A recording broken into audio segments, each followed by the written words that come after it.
Alright, I'm here. Yeah, I I hate being in Discord chats, um, especially ones that have whatever, like 150 people or whatever. This is just not that useful. But hello, we're here. They are still working on getting it up and going here. It looks like they just cut off the check-ins, so it should start pretty quick here. And then we'll get some games. So it looks like it's going to be 10 rounds today, which is a lot. But it'll be what it is, you know. We'll battle for however many rounds makes sense. It's 45-minute rounds, so I would assume that we're going to be seeing like an hour-ish per round, because at least to start, and then they should speed up towards the end, I would imagine. I'm going to be running the Crab Bounce House here, which is very similar to the Ursula Bounce House, but it includes the Crab package. Let me bring up a better deck here. We got this one. So we're running the full playset of the 1-drops. We got the Snake and the 2 Pinocchios, Fox, and then only 3 Maleficent Sorceresses, the 2 Crabs, full Surfer package, Goats and Rabbits, of course, all the Mauis. We've shaved down to 3 Tremaines to make room for 3 Ursulas as well. And then we're also running 3 Maleficent Dragons, mostly because we still need Inkables, but we're trying to keep the uninkable count reasonable at 16. And then we've got the full Teeth and Ambitions friends and Be Prepared, like normal. Oh, nice. Our round is up. Hello.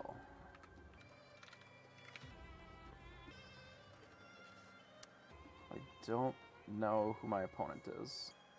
Neat. That's fine. Okay, so we are going to jump into table 37 here. 37.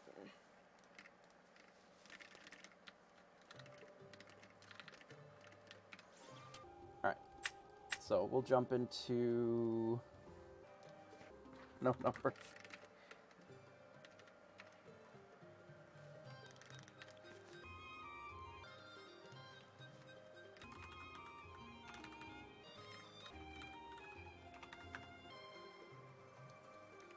We try again.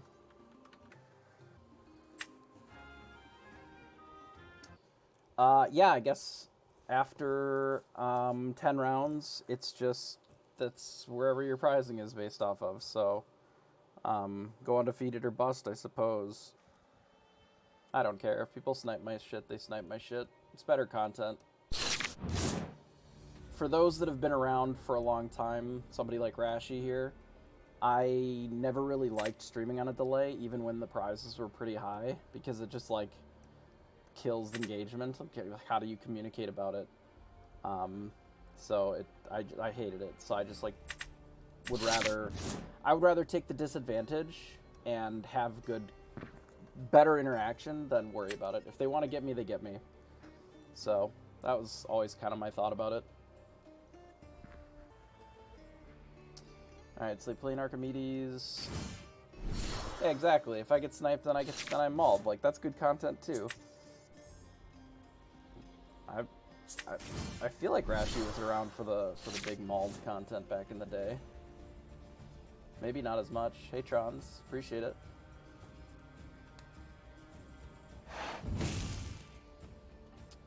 Archimedes quests.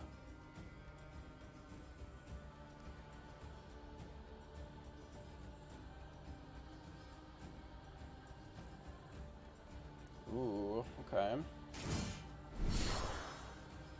So we're looking at Purple Steel, which we should have a pretty good matchup against, all things considered, though it does make our mini Surfer a little worse. Let's just bin the Teeth and Ambitions and pass, I think.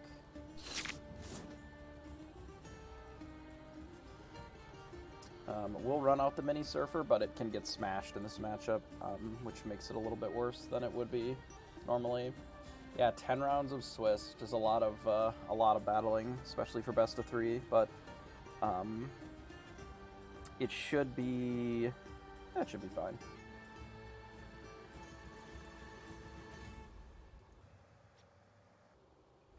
New battle. Our hand isn't great. But luckily all our opponent has done so far is like cycle the 2, 3, 4. So it doesn't really matter a ton. Could play the snake. I think I'm just going to get rid of it here, because we have so much draw anyway. I think I just want to do this and say go. We're not really pushing any lore with our Minnie Mouse, but we can, in theory, bounce it later, potentially, or if we draw a crab, we can use it to trade up. 3 friends on the other side, not surprising. I'm debating on just pushing lore with this, but I think it's possible that I can draw cards. We'll see what we draw. We do a rabbit. Okay, given that, I think I do want to draw 2 cards, because I'd like to play the rabbit, or one of these 50 rabbits that we have here, just to draw a bit of cards. Eventually we're going to have to start pushing, but I might trade rabbit plus a Minnie Mouse, given that we have so many rabbits and Maleficents. I can get some of them off the table. Like, we're going to have to clean this up a little bit, because we're a bit behind on the board as far as lore. Can we defeat this beast with what we've got? No, currently. Which is unfortunate.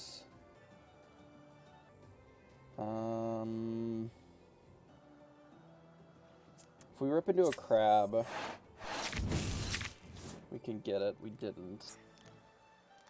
Brutal. Okay, so let's take out the goat here.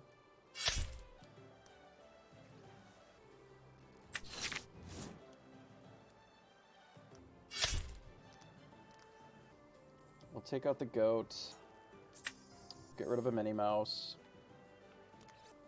And I think it doesn't really make sense to do Maleficent and the one of these. I think I'm going to do a Merlin and another Minnie Mouse here. And then say go. So we're not in an awesome spot here. Beast just drawing 2 cards a turn is a little rough. We do have to be prepared in 2 turns. But not having a Maui to deal with this beast is a bit unfortunate. If it attacks, we can rumble into it and deal with it, but we're going to have to start pushing some more of it with the Minnie Mouse.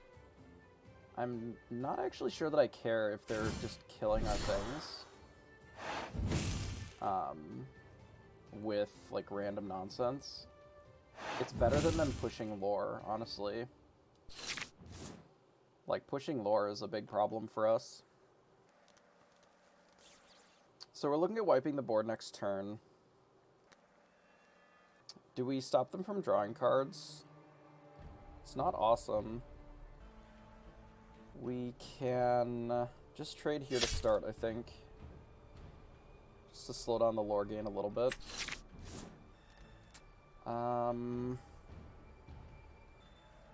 So with that as a draw, we can Pinocchio and just, like, kill the Mim here, I think. And then just leave the beast. We can stop them from drawing cards, actually, if we just slam Minnie into the beast as well. Though I don't know how valuable that really is. Like, 1 card doesn't matter that much in this matchup. But I think I'd rather just kill this Mim now. So let's do this. Let's bounce Pinocchio. Smash here, do this. And then get rid of 1 Maleficent and say go. So we are going to have to clean up the board with a Be Prepared, which is unfortunate if they don't play anything here. But it's going to be unlikely for them to play nothing. And we do still have an out of just, like, ripping a Maui and then blasting Beast with the Pinocchio Maui if it's still untapped. Which it doesn't seem like it's going to be, but a lot of times you can lose the steel matchup a little bit to if you just don't have some of your other things. So the only thing that they have is the Beast, so the B-Prep really doesn't make a lot of sense here. But we have a Maui, so we can deal with it next turn with the Maui now. I wonder if the play is just to Teeth and Ambitions it so that they're not getting that card draw out of it. I kind of don't hate that, actually. And then we'll ink one of the other Maleficent. Let's hit here, here. Do this, and then ink this. And then say go. And then if they decide not to play anything next turn, we have the Maui as a line.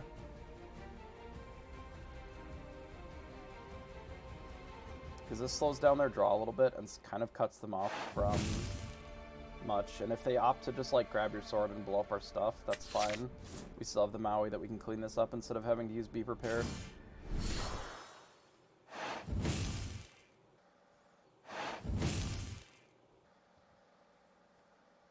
think that's actually fine for us. Because we can Maleficent first.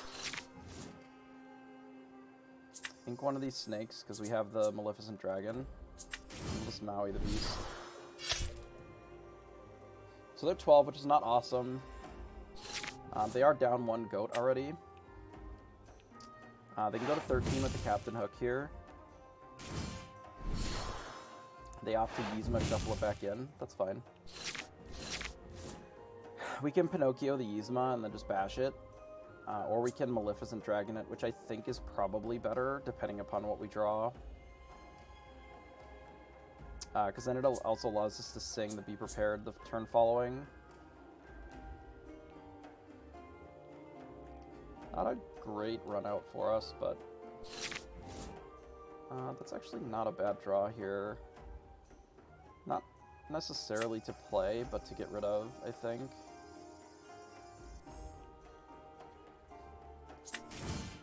Run out the Maleficent Dragon, pop that, quest with our Maleficent Sorceress here, say go. An Ursula would be a really good draw in this spot. This deck doesn't have a particularly strong way of getting rid of Ursula. We're about halfway through our deck, so we should start seeing them pretty soon. We also have the Mim Snake to bounce the Maleficent Dragon, so that is always an option. If they're looking to bounce their Merlin Goat here, that would be unfortunate for us. They opt to play Benja. Let's see what our options are. So if we quest, we can tap, say, the goat, and then they still have decent questing options. Which I don't love. I feel like we should be prep this board. And then maybe goat, replay goat. Yeah. We'll get rid of the Merlin entirely. Can't really let them have Benja in this spot.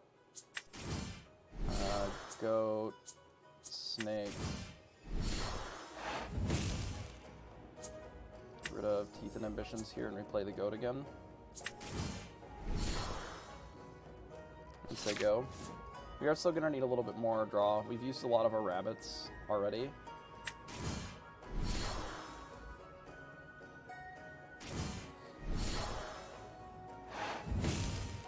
Ops run out two things.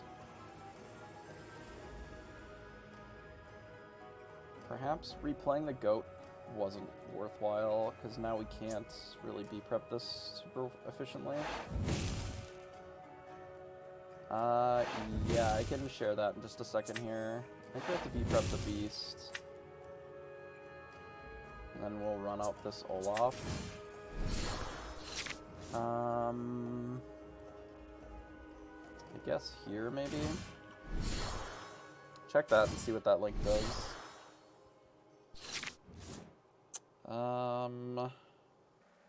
Yikes. So we're dead to a goat here. This will put us at 13, 14, 15, 16. Which is still pretty far. I think we kind of just have to play everything out. And quest, and then just hope that we have a chance here. Let me check our time. Waiting for timer to start. Let me refresh it here. Oh, we still have 47 minutes for some reason. Thought it was 45 minutes, but they must have given an extra bit of time just for the first round. That would be my assumption.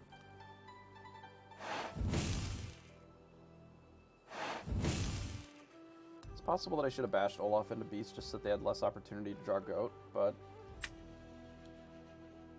we're kind of big dead here if we don't rip. What could we rip that would actually save us in this spot? I mean,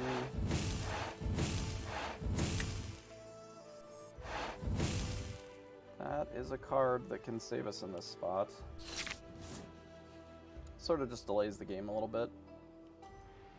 But if they have Goat Bounce, we're just dead anyway. They have Yzma. Okay, Rabbit into Tremaine. Alright, we tried.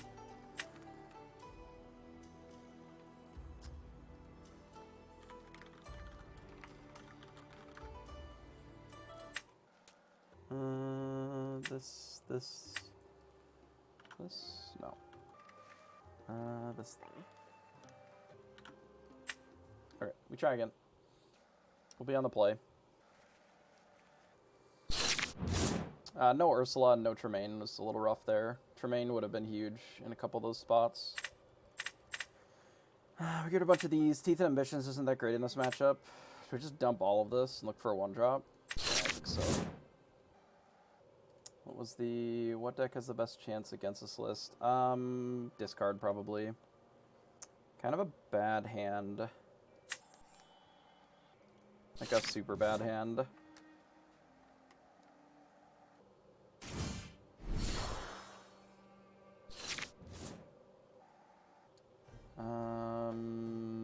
How are we dealing with Steel?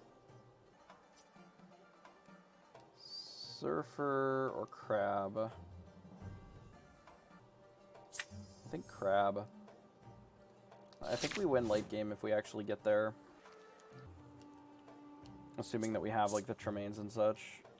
I believe next turn we're going to run up the Maleficent Sorceress. We'll have to see what we draw.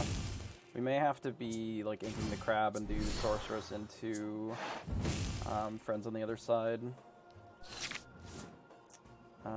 Yeah, I can get rid of a Goat. It's fine. We could run out Crab, because it does trade with the Mim better if we sing. That might be a possibility, actually. Fuck it, we'll just do this.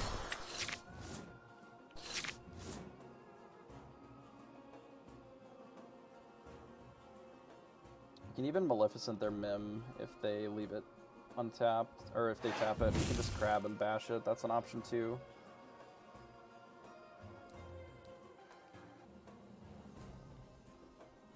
As opposed to letting them just eat our Maleficent Sorceress, we just, like, eat their Mim or trade. Keep that as an option. We'll see what they play. I don't mind keeping the board a little cleaner, because then it makes the Tremaine better later. A second Snake, huh? Okay. That's fine.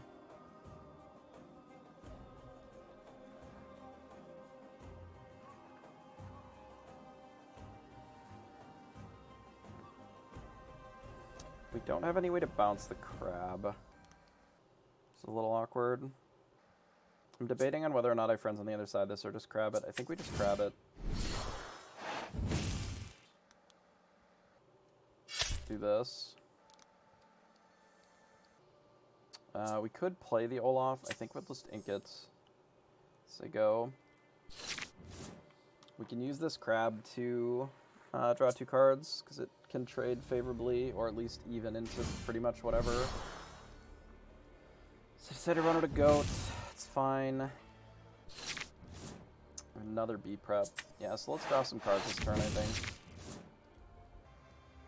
We could bounce the Crab back to our hand when play Maleficent. Sorceress, I kind of like that. And then hold the Rabbit for now.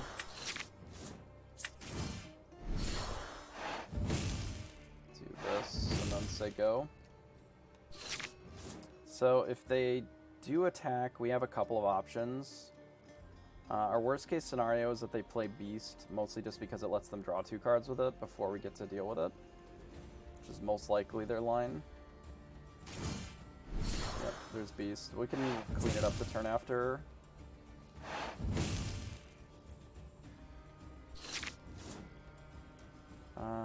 Fox can let us hit both of these if we want. We can still hit them both either way. We can also just Maui it.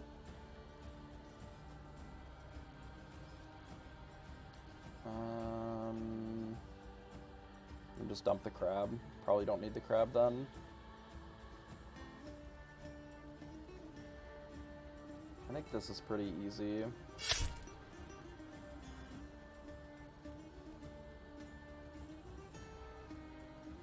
What am I inking?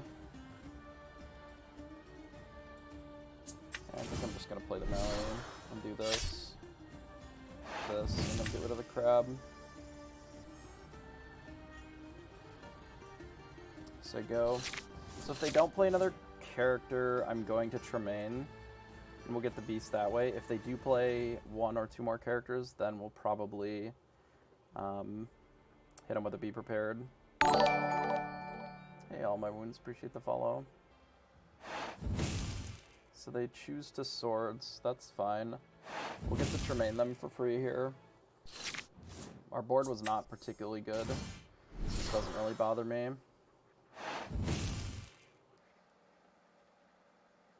So we'll do that, we'll get rid of the Teeth and Ambitions. And we'll say go.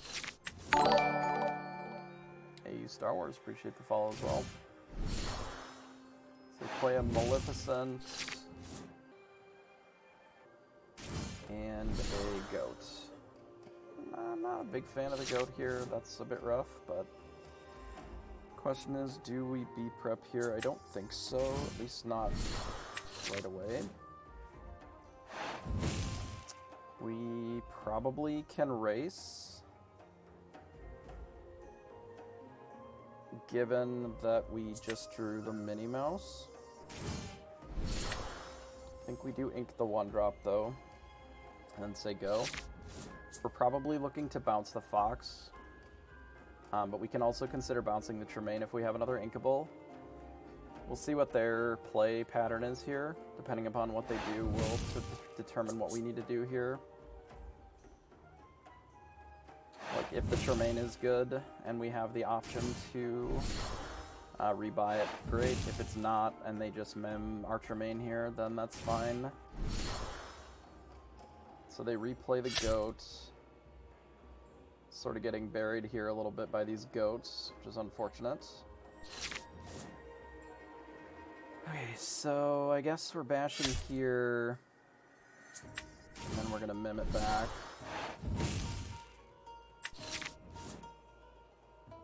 That is kind of a good draw. Puts us to 15. I'm debating between playing this rabbit back down, and then we can do this next turn. I think the rabbit is better. Honestly, rabbit and Minnie Mouse here. So we're going to try to race as best we can. If we have to be prepared, we will. Still have not drawn an Ursula, which is really unfortunate, especially considering that our opponent is just popping off with these stupid goats. I'm at 18. I may have to be prepared this. So put us at 10, and they'll go to 18. Can't really let them bounce this Merlin again. Like, then we're just dead. I mean, if they have another goat, we're just dead anyway. So, I think that's the solution here. We just quest with everything. Be prepared.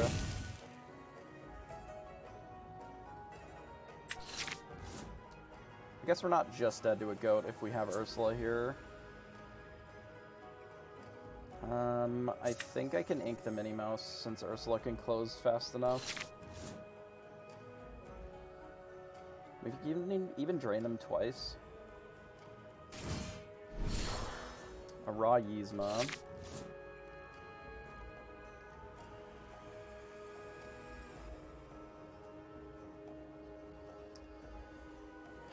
Okay, so if we Ursula, they go to 17. I wish I could do two things this turn. Technically, I can get rid of the goat, but I don't think that's really that viable. Okay, we're gonna Ursula here and draw a card. We can snake back the Ursula if we want. I don't think we need to do that right now.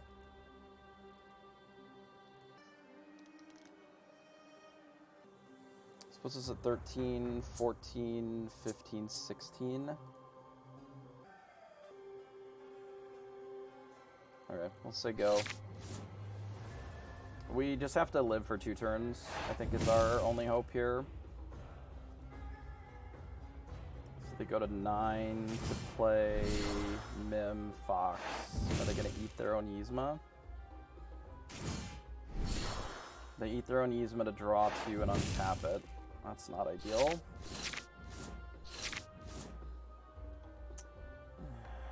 Okay.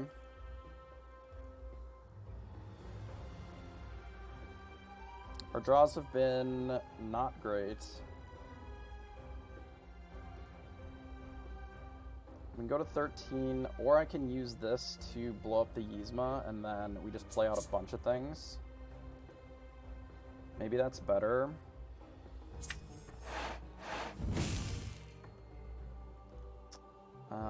Because we can play like a rabbit. It's actually a good draw. A rabbit, a goat, and a Mim. We could bounce the rabbit first, maybe. Do it like this. Okay, given that, I think we have to do this. I don't know. We can't close fast enough is the problem. The deeper that they get, the more likely it is that they draw a goat or a spellbook and just end it. If they only play one thing a turn, we can potentially get there.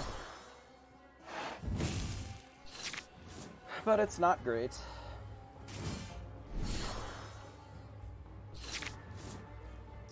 Okay, so we have to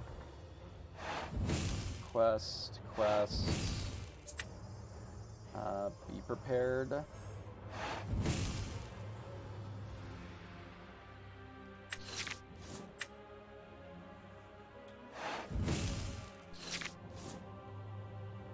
We gotta run out Minnie Mouse here then. And I guess they go.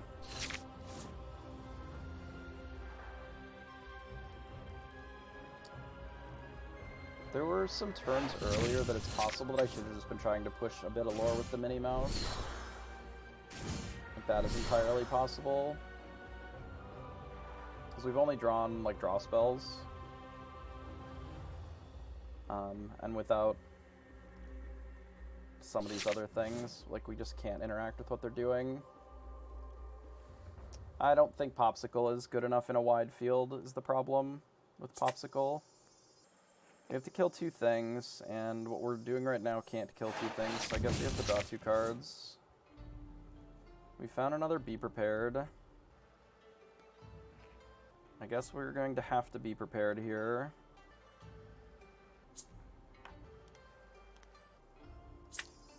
I think we bin Crab. We be prepared, and then we play either the Goat or the Merlin. I think we have to play the Rabbit over the Goat. Because we have to still keep getting answers to stuff, unfortunately. We need 2 more ink to be able to double spell. So we're pretty dead to like them playing 3 things, right?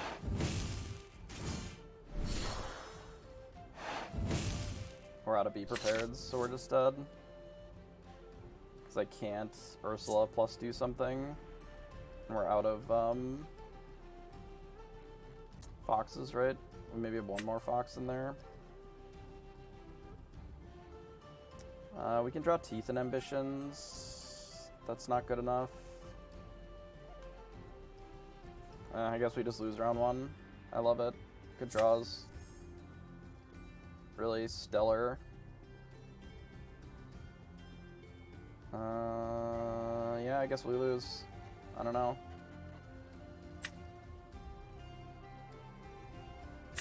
Do this, I suppose, first.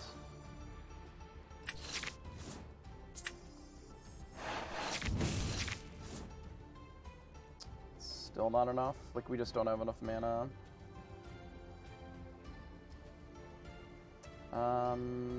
Yeah, it's not enough because Teeth and Ambitions wouldn't be enough to kill a second one.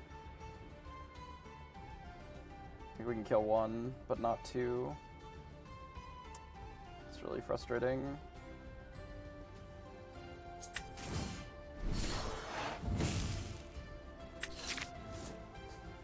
I mean, we find all the cards, just like not in the right order. It's really unfortunate. And no Winter High, look at it. It's 2 Lorgain, right? Because if we play Pinocchio, we can kill 1, or if we Teeth 1, it's the same. If we had pushed Ursula that turn, would that have been better, I wonder?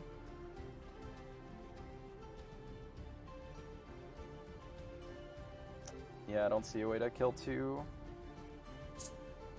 Okay. I have perished.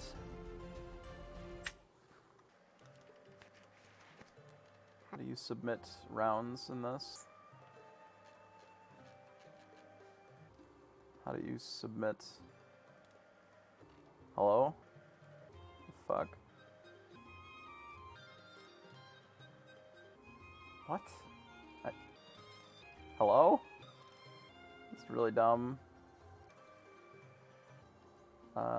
This?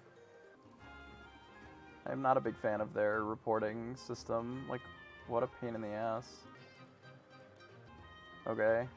That is way too many clicks. I just had to click 7 times to report. That's insane. Yeah, our draws were pretty bad there. Like, not having a 1-drop on turn 1 is unfortunate, but yeah, really awkward draws. I don't necessarily even think that it's a terrible matchup. I don't think it's free, but I don't think it's necessarily a terrible matchup. Like, in general, I think we're pretty even with it most of the time. But what are you going to do? So that was round 1. Not a great start to the tournament, but it could mean that we do something else for today. We'll see how many more rounds we want to play if we're... like, I don't know how many players this tournament has. This is very hard. Here, let me show the website. And, like, how difficult it is to use.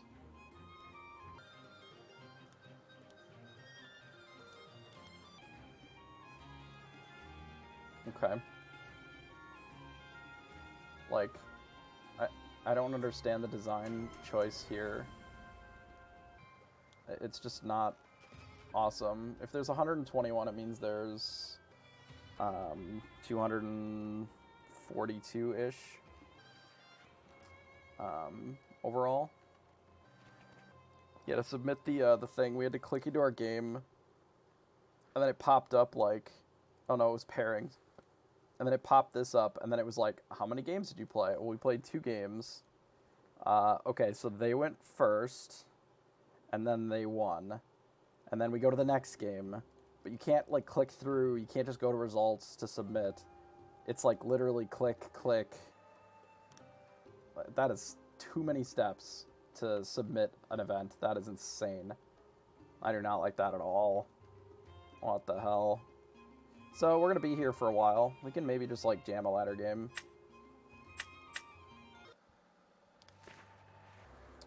Whilst we wait, lest we have to suffer just sitting and doing nothing.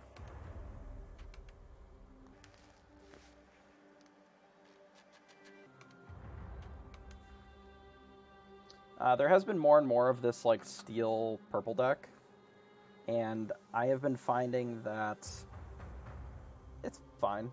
I don't necessarily think it's amazing against us. Like, if you are actually hitting your Ursulas at reasonable clips and drawing your cards in orders that actually compete with what they're doing, rather than just having to like just play a bunch of threes and fours, I think it's okay. I think they get to play much better one drops than you, like at least for some of the other matchups, I suppose. So you get to play the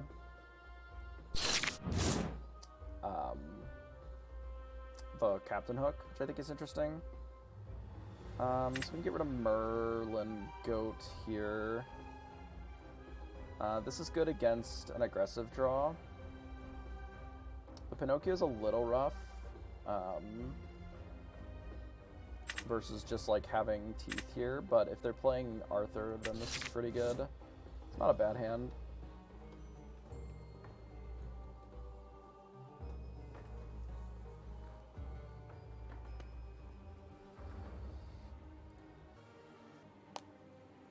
Yeah, I've tried to make blue-red work, and I don't think it's consistent enough queuing into the purple decks.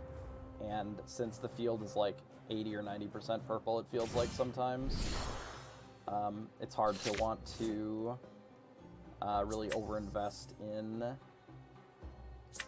having a deck that isn't favored into that.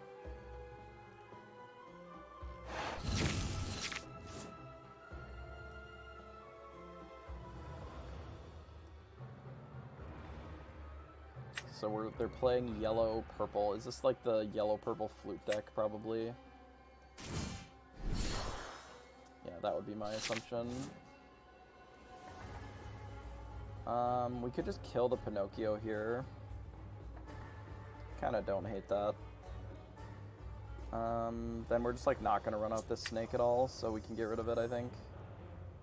Realistically, the Olaf is just as good in this spot. Because their board doesn't have a lot of power. Or, sorry, it doesn't have a lot of willpower. We just do that, and then we can get to keep the teeth to blast something else.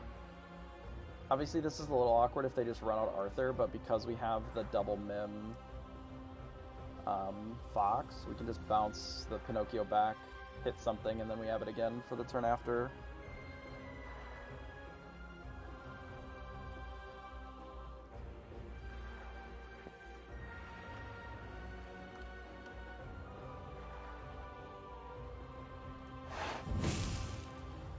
Choose to quest with Cindy. Yep.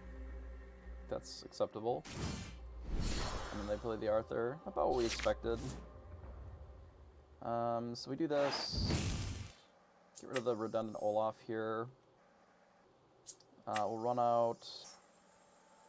Then bounce the Pinocchio back. Bash to Cindy, and then we'll quest with our Olaf. Yeah, I think it's possible that in that steel matchup I didn't push enough lore earlier. Like, we were playing too control, like too defensively. Some of it had to do with the way that our draw lined up. Like, we just had a lot of draw and not a lot of other things going on. And then we were getting just sort of out-aggroed, essentially. It's sort of the purple problem, where if you let them get to 15-ish, then it's easy to kind of get buried. Are they just going to replay Simba?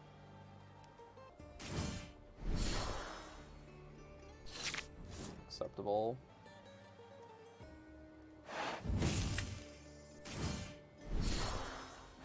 Let's do this. We'll bash here. Bash here. We can maybe get rid of a second snake. The snake's kind of good, though. I'm just trying to debate if I want to play this Olaf. I actually think I can get rid of the snake to just play the Olaf.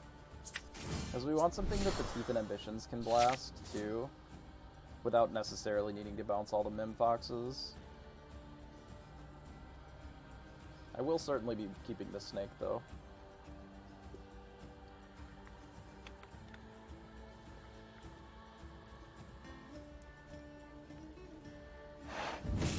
We are our guest.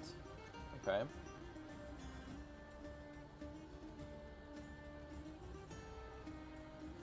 See what they do off a bog here.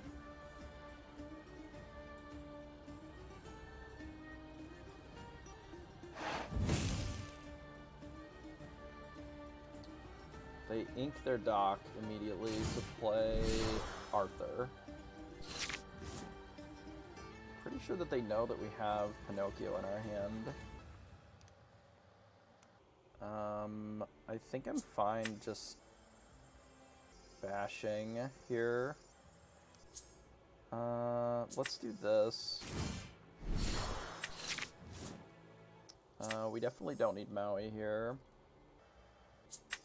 We play the Pinocchio, tap the Arthur, get one, and then push for 2. And then next turn we can use the Maleficent or whatever to sing. And then if we need to deal with another Arthur, we can. This is the reason that Pinocchio's in the deck, is because it just bullies Arthur decks. You just get to keep attacking them with your things.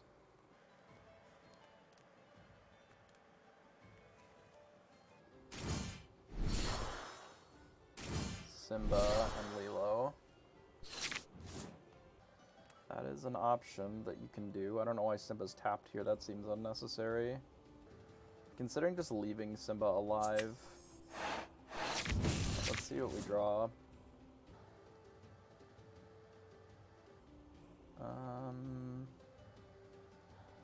If we hit here, we can like replay Pinocchio.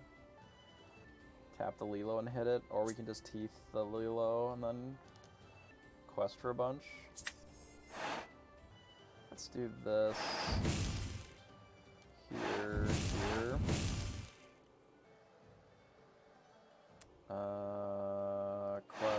Quest. Merlin Rabbit. Ink this.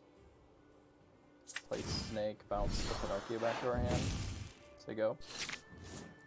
And then this means that it's going to be very difficult for our opponent to keep up with what we're doing, and we'll just close out in 2 or 3 turns. I just don't think that they're going to be able to get a foothold fast enough to be able to keep up with this. So, I'm in a pretty good spot this game.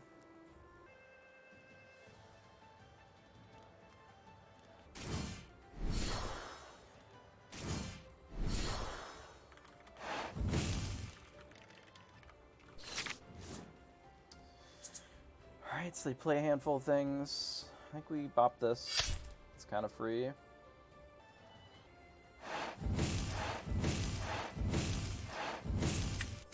of just push with the rest of them. Get rid of Olaf and just run out the goat here, I think. Neat. Okay.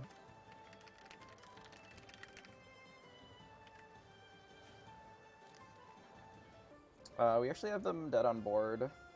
If we gain 7 off of this, then just be prepared. The goat will give us the last one. Another Arthur. I feel like I've told them not to play Arthur this whole time, but they've opted to live, I see. Big rude. So I guess we don't be prepared then. We can deal with this Arthur and this Cindy and this Pascal. We just deal with everything. We just bop here, here, here. And we'll quest.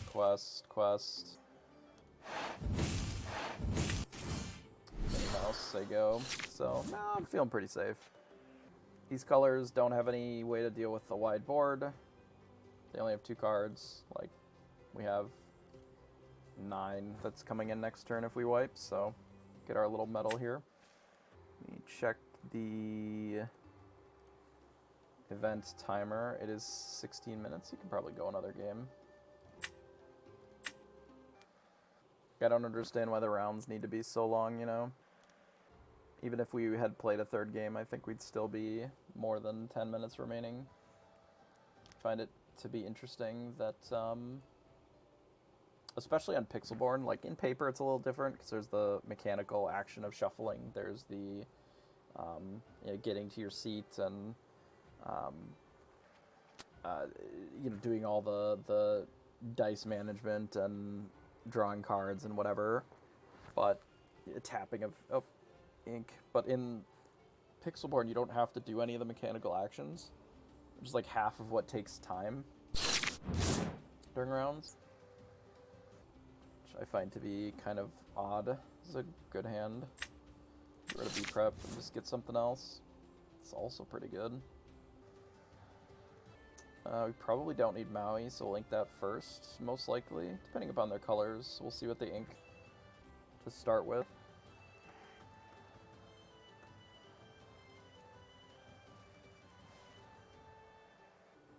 It's the mirror, so we definitely don't need Maui per se with the double fox.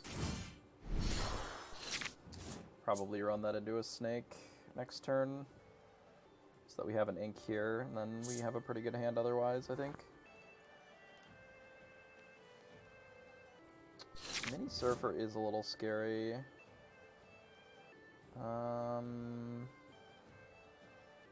This hand,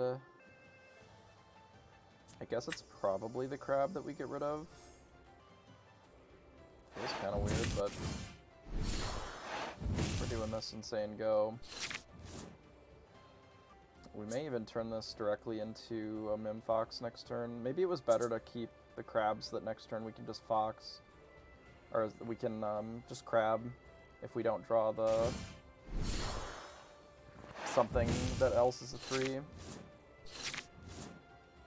That's something to consider at least. So now we're in kind of a weird spot where we do this and just like put the thing back in our hand.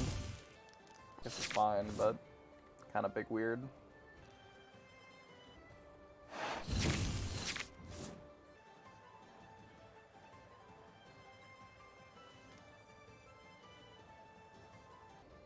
Ink a goat, play a rabbit.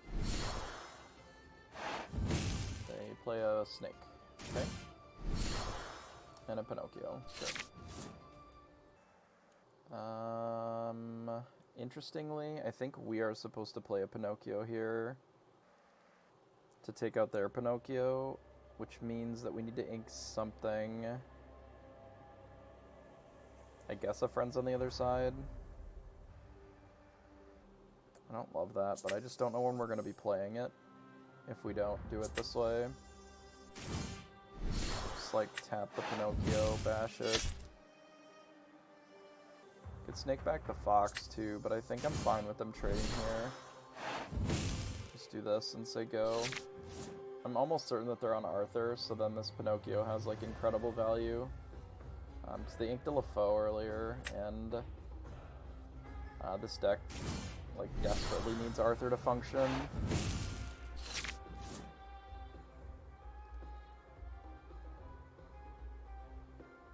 So there's not 10 rounds, there's 8 based on attendance, so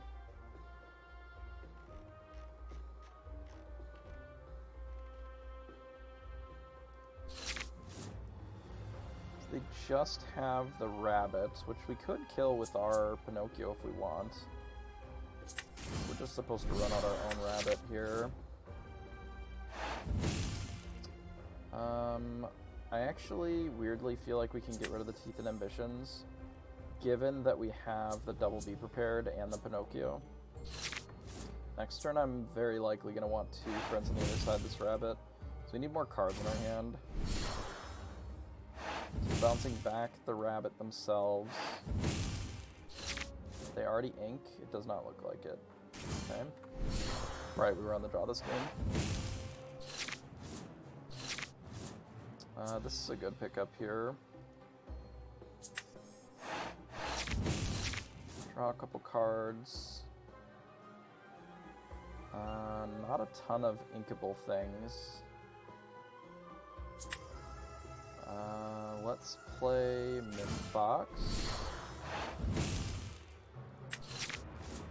Ooh, a redundant Pinocchio. I like that, actually. I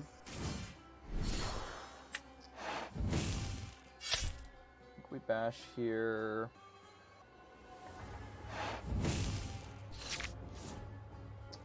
Decklist here, dump the Minnie Mouse. Say go. They have a lot of cards in their hand. Mostly because they have friends on the other sides and they just like have done a bunch of bouncing, not really committing much to the board. They don't have that many cards in their hand than we do.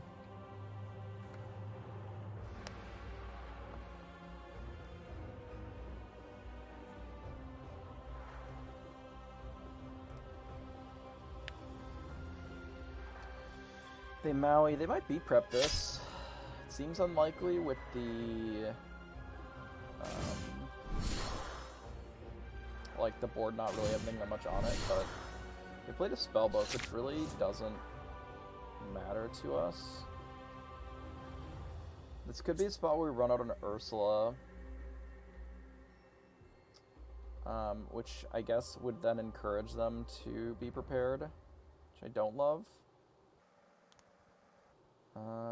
We kind of need some more cards. Ursula gives us one, but then we have to ink a goat or a Maleficent, which I don't love. I'm just going to play the rabbit here. We've drawn an extra rabbit, so we are going to have to ink one of these things. Dash and dash in. There was a world where we Pinocchio this, but I don't think that's what I want to be doing. We'll get rid of the Maleficent here. And say go.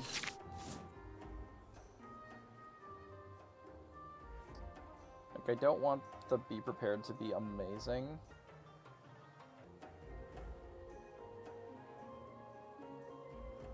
But this is a good follow-up to Be Prepared. The Ursula can race the spellbooks pretty well. They bash here. I assume that they're going to fox it. Maybe replay the goat, which is a little annoying. Yeah, they just immediately replay it. Are they going to bash our Mim?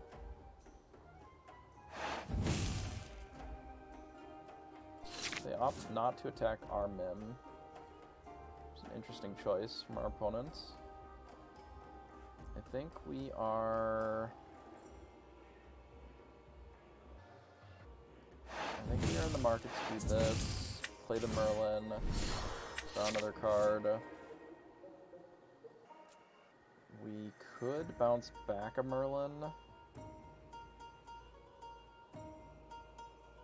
I weirdly don't hate that, but at the same time,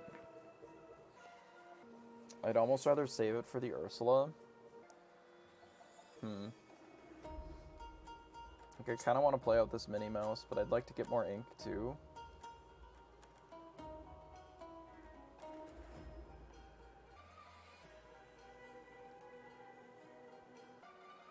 Maybe we do just get rid of this. Let's do this. We play it out. We bounce the rabbit. Bend the crab. You say go.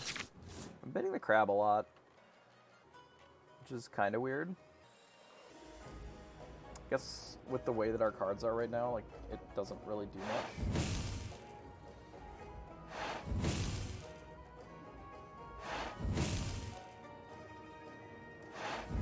Okay, so they opt to be prepared. That's fine.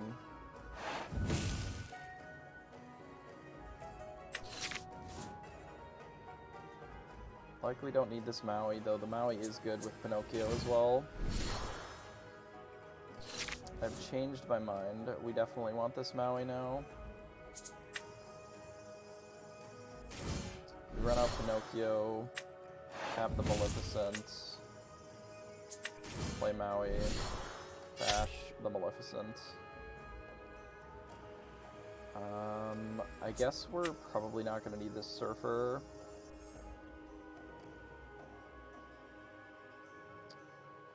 They concede. Okay, fair enough. Their hand must not be very good.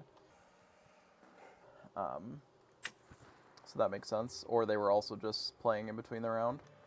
Let me go take a look here. About 5 minutes to go. We can kind of talk about the deck a little bit. And why we made some of the choices that we did. So, generally this deck is pretty good to an open field because it gives you a lot of choices. The 4/1 drops are there for the purpose of having something going before turn 3. There's a lot of 3 drops in this deck. And the snake is not really a 2-drop, and neither is Pinocchio. Like, you can almost take this entire 2-drop slot outside of Teeth and Ambitions. Well, I mean, even Teeth and Ambitions. Like, if you look at all of our 2s, none of them can really be played on turn 2 if you don't have the turn 1. Because you can't Teeth into a board that has no cards on it of your own. Pinocchio is kind of a lame 2-drop if you don't have other things going on, and Snake is also unplayable if you don't have a 1-drop. So these are, like, absolutely critical. I've even been considering adding maybe, like, a Pascal. That doesn't really work with Teeth, but it makes the Snake more viable. But once we hit 3, we've got some number of Maleficent Sorceress. I've shaved this down a little bit, because it is just a worse rabbit a lot of the time.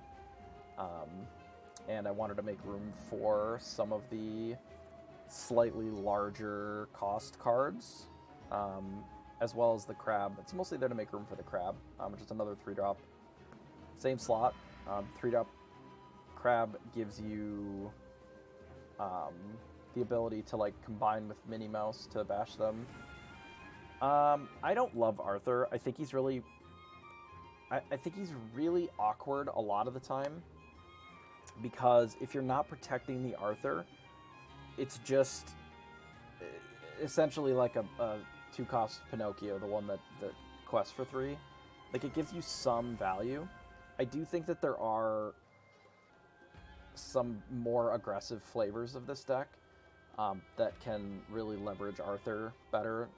Definitely the amber purple flavor, as well as there's a version of this that sort of cuts off a lot of the top end cards and plays the Surfer plus Arthur. I think Arthur for me fits kind of in this slot, which is some aggressive card that is trying to just, like, push lore that needs to be dealt with, like, pretty quickly. I don't love Arthur. I think he's kind of extra soft into steel, and I think it's just more aggressive than the way that I like to play this deck. Though I do think that Arthur can be very good. You noticed, like, how easy it was for Pinocchio just to kind of bully Arthur from our last couple of opponents. It didn't really do a whole lot, and as long as you are aware of how to interact and deal with Arthur, then it is not that amazing.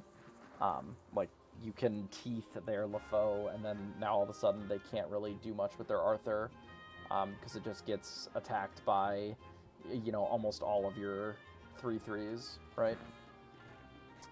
I do like that it is a 1/3. That puts it in a pretty okay spot.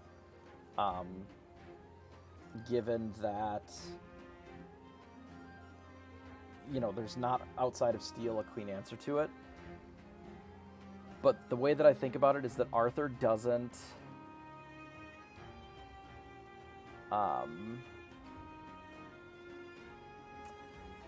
Arthur doesn't really improve the matchups that I think that this deck struggles with, or can struggle with.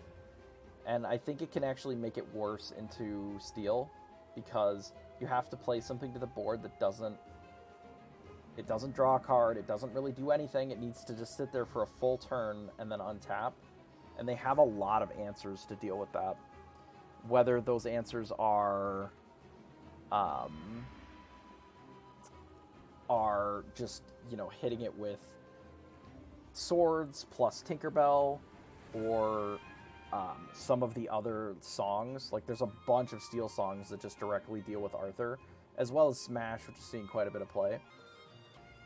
I would rather play something like Ursula, which gives us the ability to kind of beat up on steel a little bit, because they don't have a good answer to the 2/8, and it closes out the game pretty quickly, in my experience.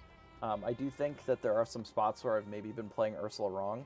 I just need to, like, jam it and quest with it and make them have to deal with it. But that is just, I haven't been practicing enough with this deck necessarily. I'm playing a lot of Popsicle lately, as opposed to jamming this deck to really get some of these nuances down.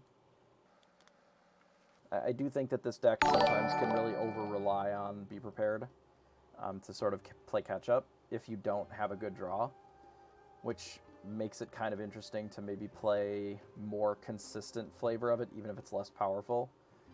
You know, running the full amount of the Maleficent Sorceress, like getting rid of the Pinocchios and things like that. Your deck is going to feel a lot more consistent if you just have a lot more redundancy like that.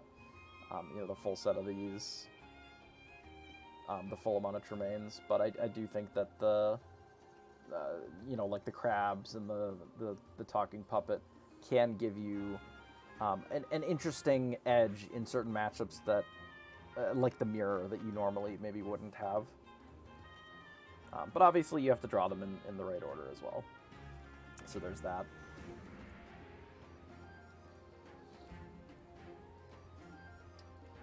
I do think that the purple steel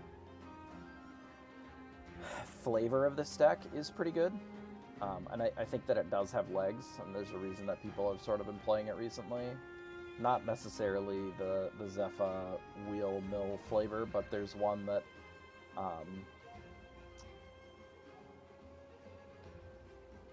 something like this, what Vanable's been playing, where like you have your Storm Rage on, you maybe have some Fire the Cannons or whatever.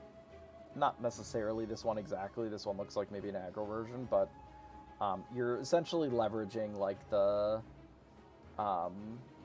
some of the purple package along with Beast Tragic Hero and such to have good payoff on it. I do think that the one that's maybe more control-y than that is probably where I would end up if I wanted to play the steel. I think that I do like the Be Prepared and like the Tremaine and Maui and even the Surfer to an extent a little bit more. But I can understand why you would play Steel. It gives you a lot of answers to things like Spellbook and such. I think Ursula can answer the Spellbook okay, but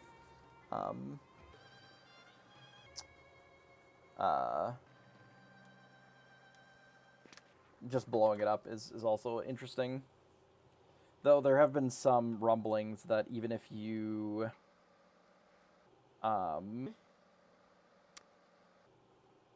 commit a lot of resources, you have Benjas and Judys and whatever in your deck to try and deal with items, sometimes it's just straight not enough to beat Spellbook, because A, they're always going to get their one out of it, like they're just going to wait, and B, like, are you really going to hold an inkable card in your hand on the off chance that they play a Spellbook eventually?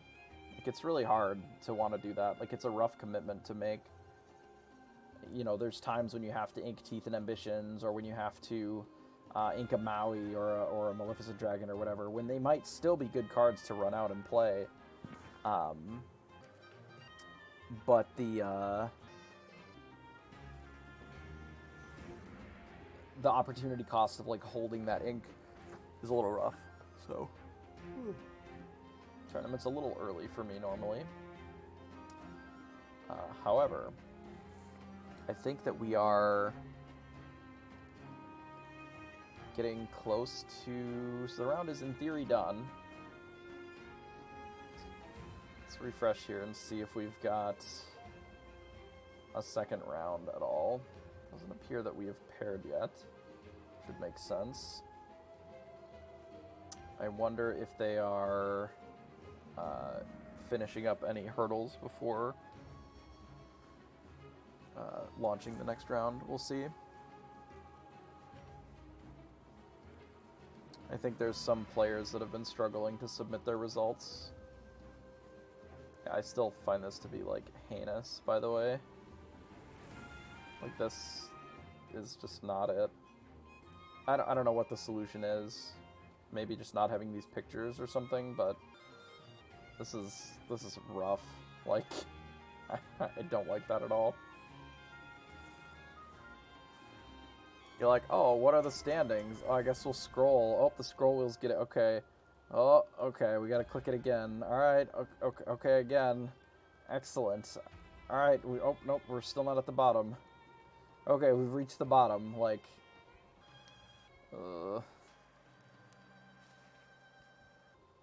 I wonder. It's a little bit of bloat, I think, unnecessarily.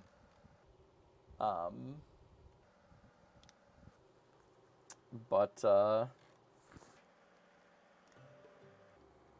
we shall see. I believe that it is done. However, I don't know if all of the rounds submit properly. So we'll have to see how long this takes. And again, I do think that the later that we get in the day, that the faster the rounds will go, as people start dropping, getting more used to the system, etc.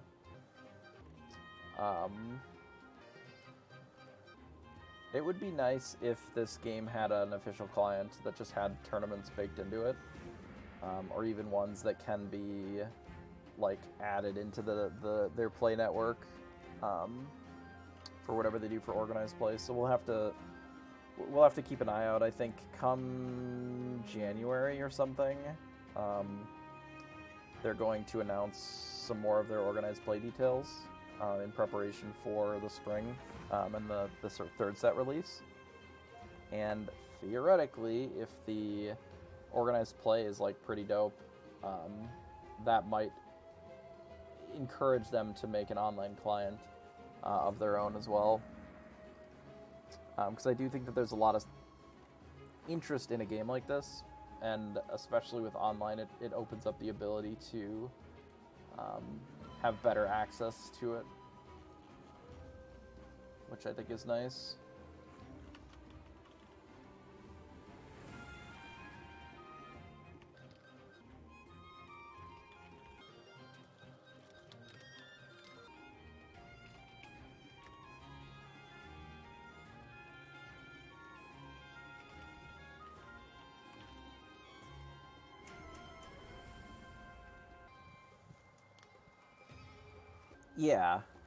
Yeah, and you know, Pavel's doing his best, right? And he is improving the client. Like, he just pushed out a big back end.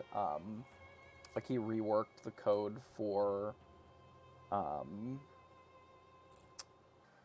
like how the cards interact to be more in line with how they want them to be in paper. Like the marble in, marble out kind of thing. Bag of marbles, or however they want to describe it, where you can just like do your triggers in whatever order you want. So in theory,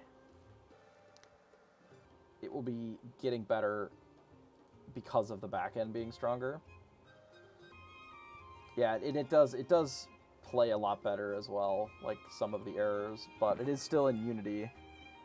So there are still like the significant Unity issues that are always there.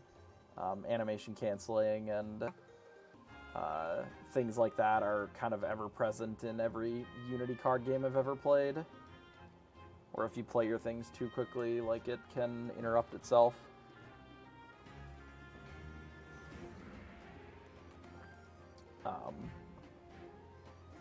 But overall, I do think that it is a pretty good client for it being just like one person, right?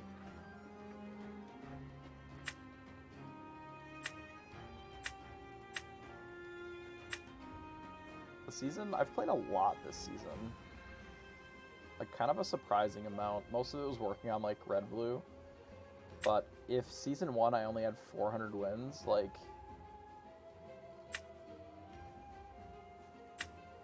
interesting. Yeah, for only having one person working on it, like, it's pretty impressive, you know?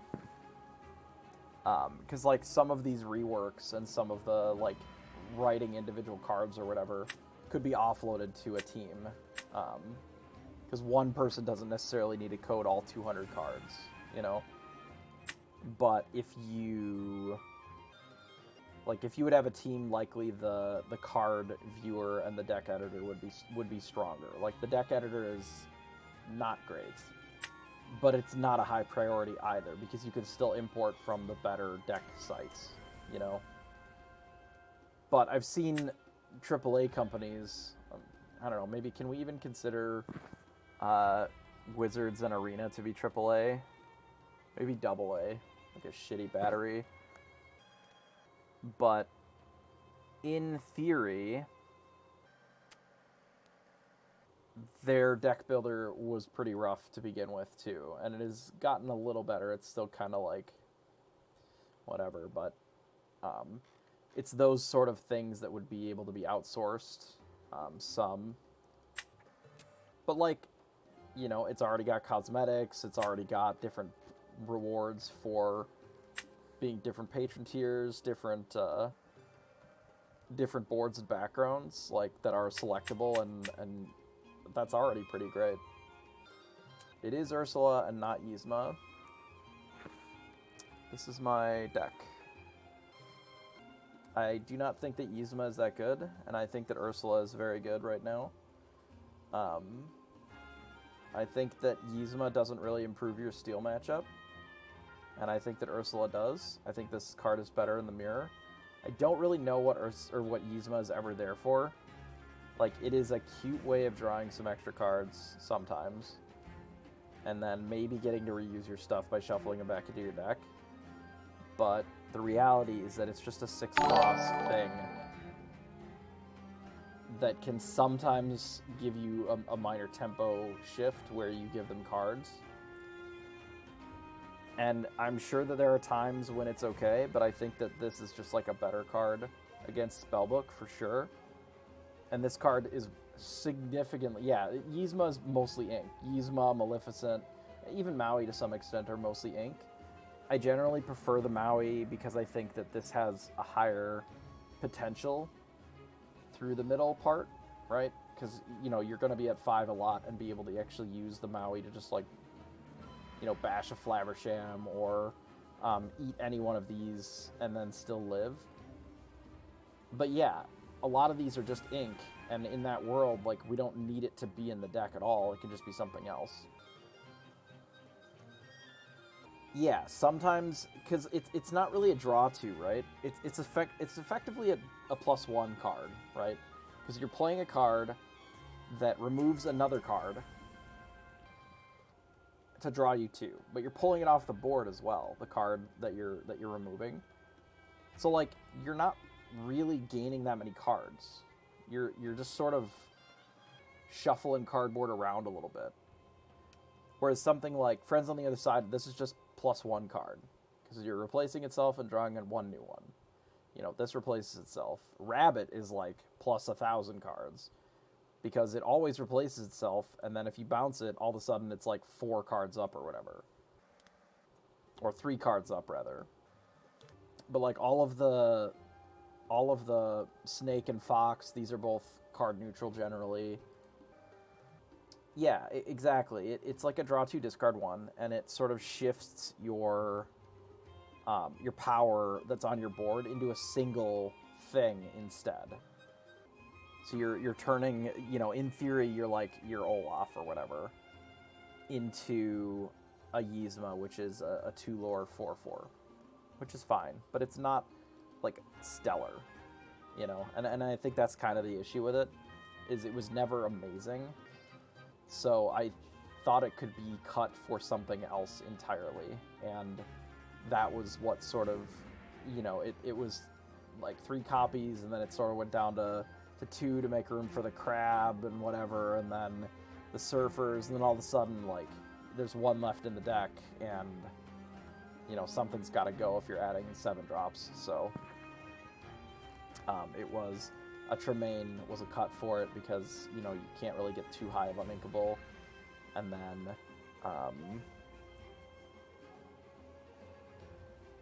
then you cut Spellbook, because this is like functionally your Spellbook slot.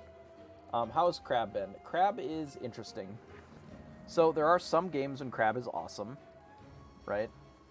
Where you manage to like have your 1-drops, and you have a 1-drop like eat something way up, or you are able to like bash with your Stylish Surfer into their Stylish Surfer. Like, there are some instances when Crab can be very strong. It's also really good against like the steel decks, because it lets your, say your Fox just eat any of their big plays, essentially. This can even rumble with Cinderella if you bounce a crab. And it's also just a 3/3 that can, sometimes sing Friends on the Other Side or whatever. Do I think that it is as amazing as I would like it to be a lot of the time? No, I think it's pretty narrow a lot. But you have to have something that's able to interact with the surfer from the other side. So this lets you, combine with our own surfer to, essentially trade into theirs. I think you're not looking at Yzma. It's a toolbox with the bounce package. If Fidget, maybe, because it fits a similar role, being a 3/2. I could see it. I mean, it also costs 6, though, with Yzma, so you have to remember that. So you can only have so many expensive cards in a deck like this. We're essentially adding a lot more cheaper cards with the Crab and the Pinocchio. So we're looking at playing 2 cards a turn a lot of times through like turn 6, as opposed to just the single Yzma. Like, what's the cut for Yzma in a deck like this? Like, are you removing Maleficent Monstrous Dragon? Possibly. Maybe cutting back and going back to Yzma for that is fine. But at the end of the day, all of your expensive inkable cards are ink most of the time. Just like Maui is, just like Maleficent is. These are the cards that you're inking to play your mid-game stuff. Because your goat plus snake, this is a 6 cost thing. Or your fox plus rabbit is a 7 cost thing that you're doing. You're playing your rabbit, you're bouncing it back with the fox, or you're bouncing it with the fox and doing it again.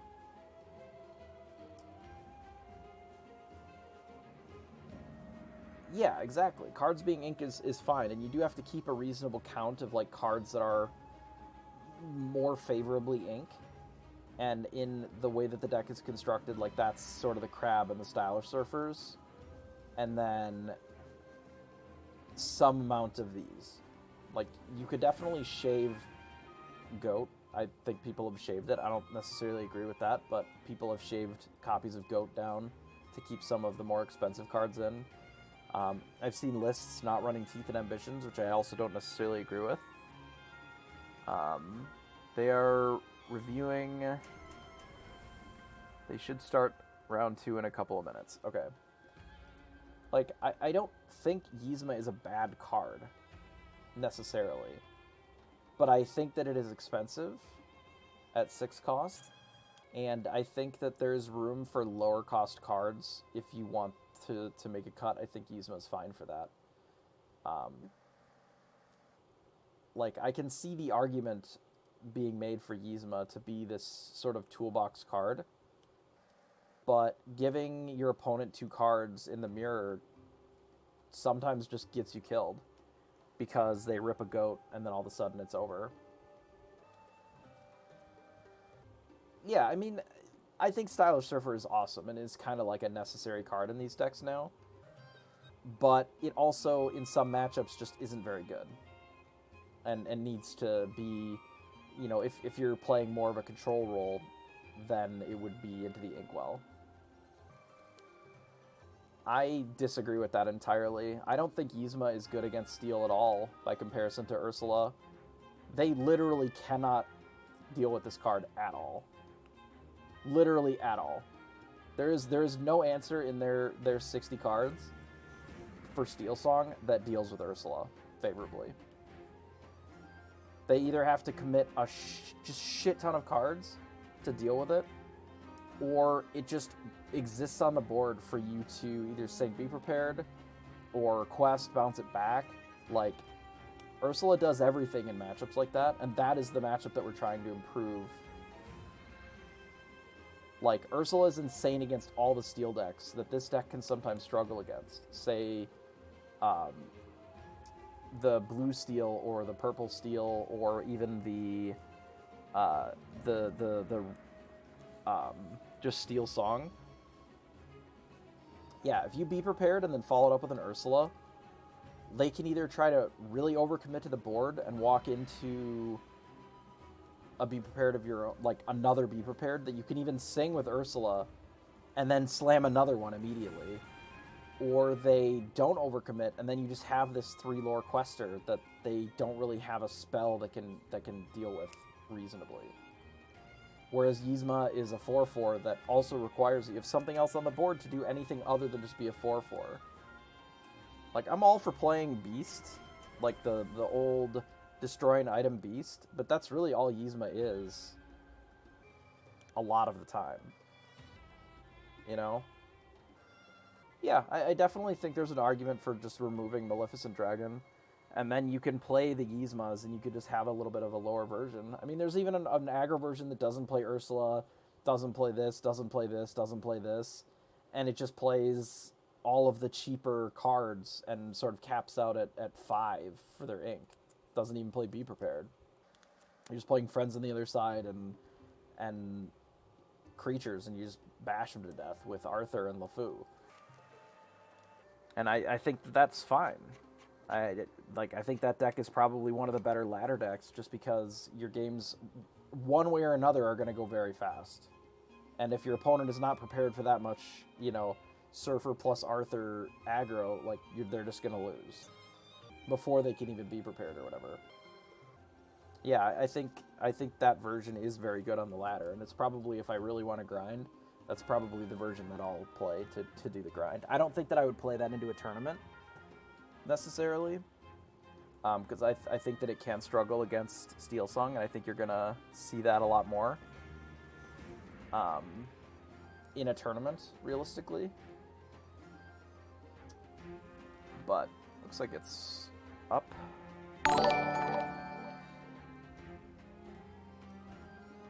Yeah, it really doesn't matter a ton which version that you play. This is just the version that I settled on that has a better matchup into, the Flute deck. Because I think the Ursula is insane against the Flute deck.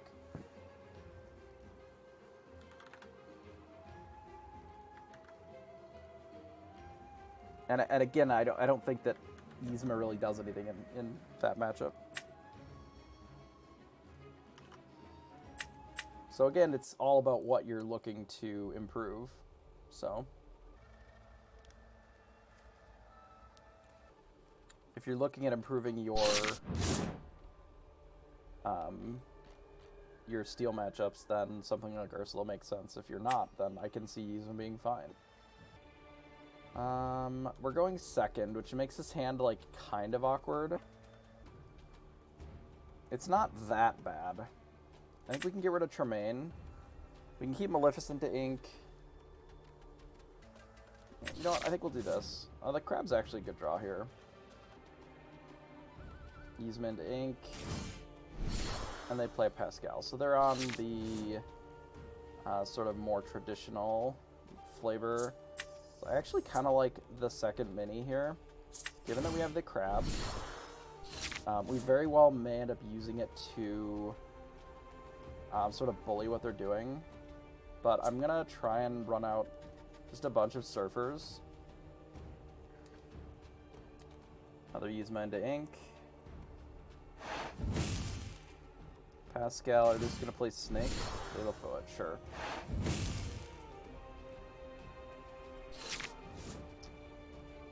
So there's a Snake. Interestingly, with the Snake, maybe we can afford to get rid of one of these. I think we can get rid of Maui for sure.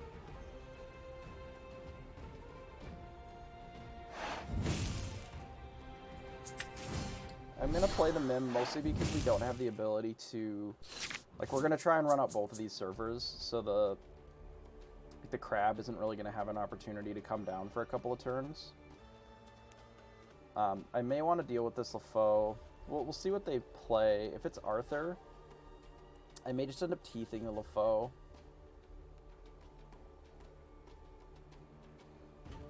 Just so that it's off the table, so that they don't have the option to bounce it.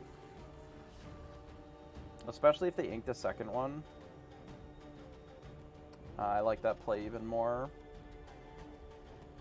We're gonna Fox? Maybe. Nah, they're probably playing Arthur here. I think they're gonna regret. Oh, that's not Arthur. That doesn't matter at all. We don't care about that. Yeah, I think we can ink a mini. We can play a mini, and then I think just battle here.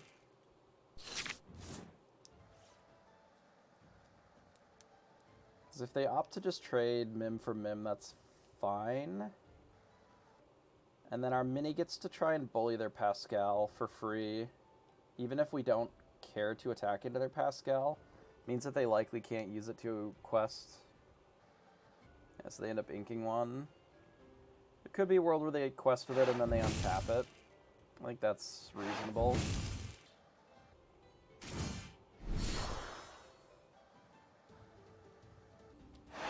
That's the untap Pascal here. I think that's acceptable. Double LaFoe, so that's a pretty aggressive decision that I don't hate from the opponent.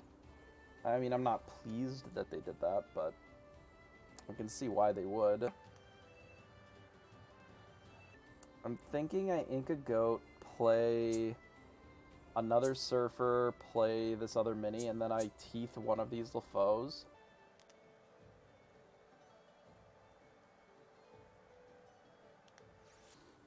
Because then we have the crab that can follow up and like use this mini to trade up a little bit, and then we still have one of our goats, which I think is fine. So we do this, this, we quest here, and then we sing this on, maybe on the mini.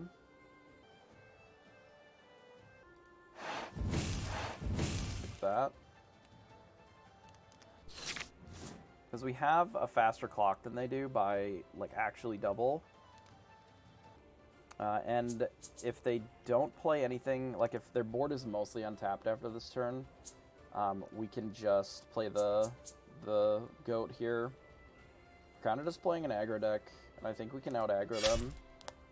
Yeah.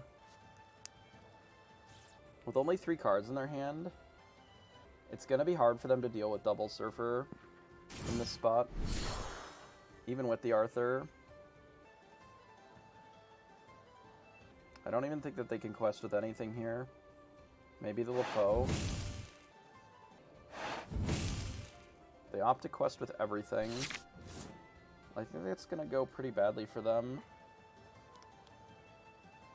I mean, technically, so that'd be the 3rd LaFoe. We could also just, like, Maui the LaFoe instead of crabbing it. It's an option. I think this is free. I actually kind of like the Maui line instead of the crab, given the cost, and then it leaves the Maui in play. We actually get to get another ink out of the deal then, or another lore out of the deal too, because we get to keep our mini then. We lose the one next turn probably. Would surprise me if they're gonna Maui in this spot. They may have teeth to fight this Minnie Mouse. Oh, they're just gonna goat and try and race us, I see.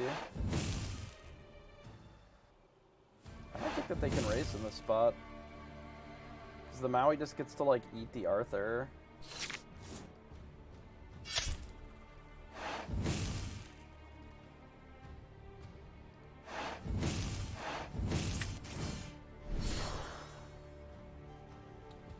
Do we need to ink this Maleficent? I think we can do it next turn if we need to. Like, it doesn't really change our play next turn. There's not a 7 that we can get to in one go.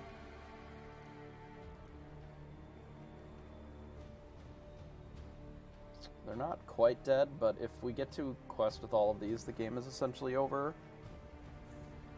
Because we'll be at 19, and then they can't even get rid of this Merlin anymore.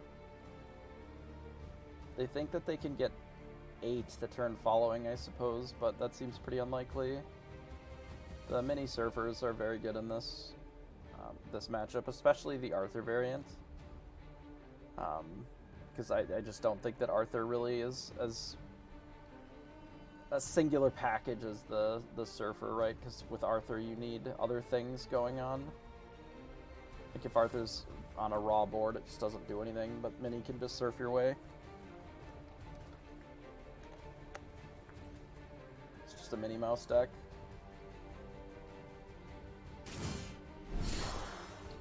Play Goat, go to 13, another Goat in their hand.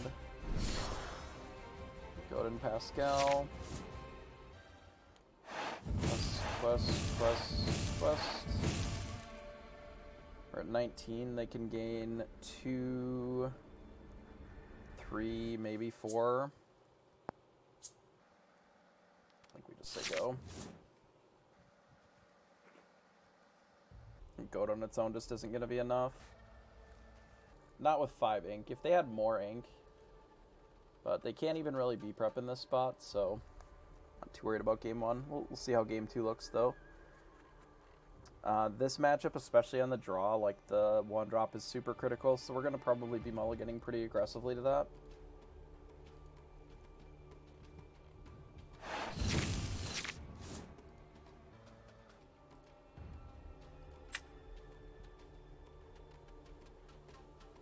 Okay.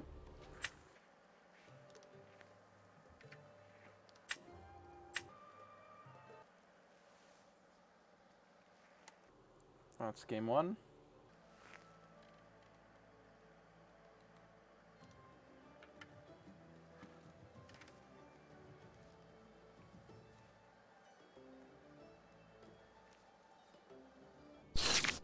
Alright, so we definitely want to mulligan that. We have an Olaf, which is great. Honestly, just Olaf and Teeth are probably fine. Yeah, I think Olaf and Teeth pile is probably okay. This is the second round, yeah. We are 1 game up in the second round. I guess I can pull, it's 8 rounds, so round 1.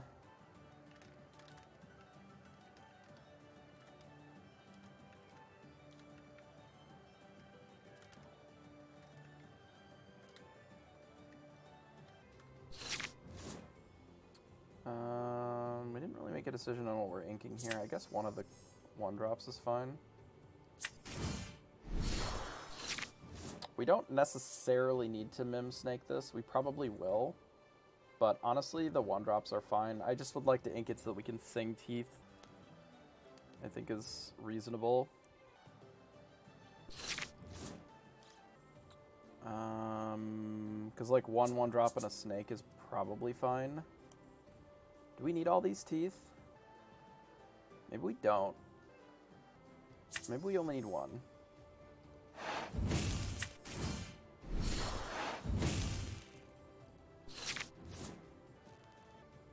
Maybe we only need 1. So round 1, we were, what, 0-2. Round 2, we are currently 1-0.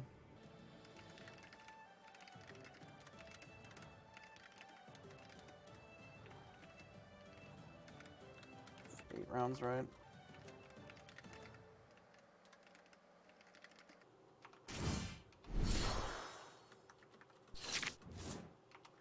And a Pinocchio would have been a very strong draw there. Without it, it's a little awkward.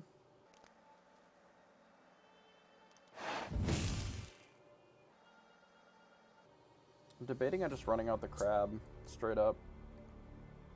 Just to give us a second thing that can challenge what they're doing. It's like, at this point, we're going to have to dig a little deep. This can deal with a LaFoe, which is nice. Yeah, we do this.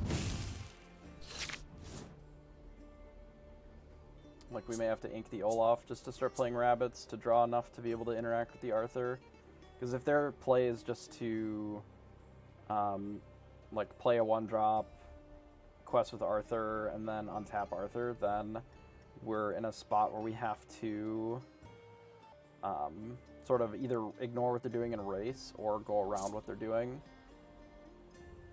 This is a potential reason for us to keep the second Teeth here.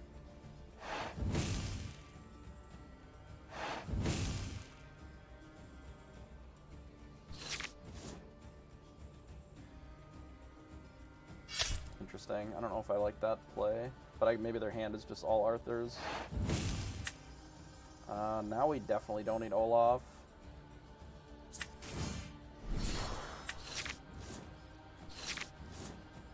This can probably be Ink with the Tremaine in hand.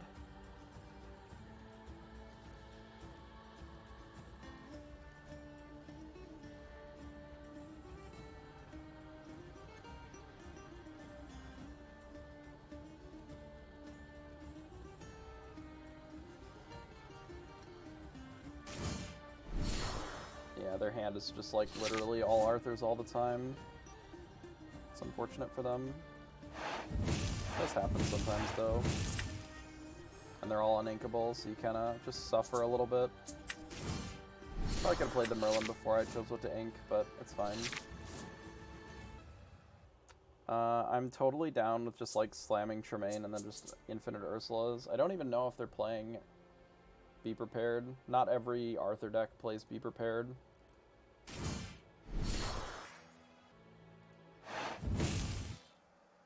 Are they going to Arthur the Tremaine here? It's not a terrible play.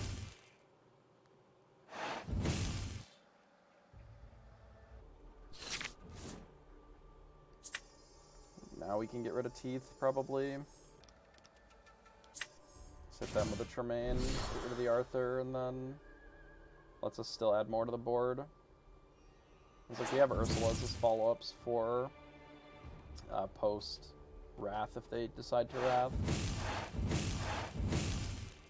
And we have cards that can work around opposing Tremaines as well. We can just like play two things instead of one thing, and then play the Ursulas as follow-ups after. If we draw a 1-drop, I'll probably hold on to it because we know that they're playing Tremaines. So that you can play Ursula out with a 1-drop. Given that we drawed Friends on the other side, I'm probably going to play the Rabbit first here. And then, weirdly, I kind of want to ink this Mim. Maybe we don't need Friends on the other side. Maybe we don't need Friends on the other side, actually. Like, these both draw a card and this draws a card. And, like, all these cards are gas, so... Like, if they opt to board wipe here, then we ink probably the Mim, and then we do Ursula, Mini, and then that sets us up against Tremaine. Because we know that at least this card is Tremaine, and I assume that this is a Be Prepared. Dragonfire. Okay. Not quite as good as a Be Prepared in that spot.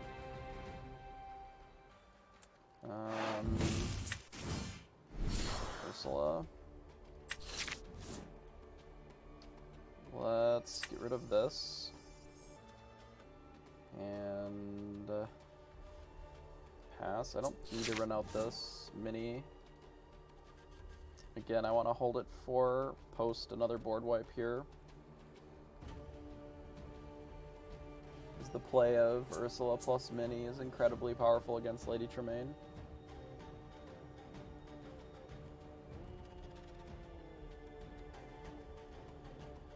Reading Ursula here. I think that's reasonable. We didn't need to play the Minnie Mouse this turn, because A, we have the Rabbit, and B, there's not a way to play Tremaine plus something else on this turn. Like, to be able to kill the Rabbit and then allow Tremaine to bully us here. Which is generally pretty good for us. I'm probably gonna run out the Dragon to pop the Tremaine.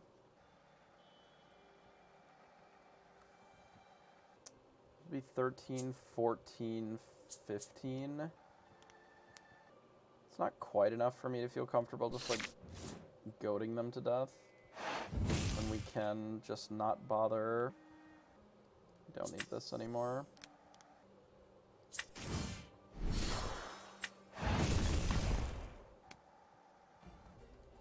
I didn't see which card they played for their Tremaine. Just been paying a little bit closer attention to see if they had a second one. This is likely be prepared. It's fine.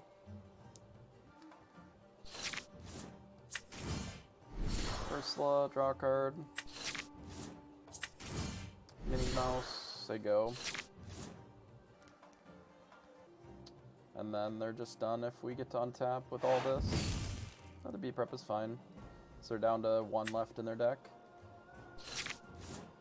Double Tremaine's quite good here. We play out Goat. I guess this, because it's more expensive. Something like this, and say go. Like, we don't need to be fast here. We literally got them dead to rights just with the goats. So this is 1, 2, 3, 4, and then the goat if it dies.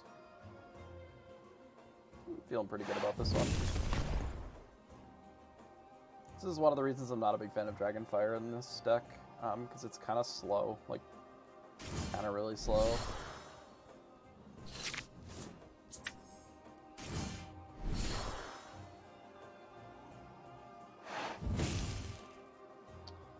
No reason not to just blast him.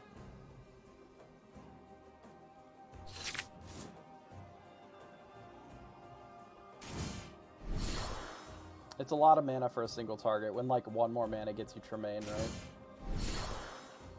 Yeah, the reason that I think Ursula is better than Spellbook is, like, Spellbook is just miserably slow.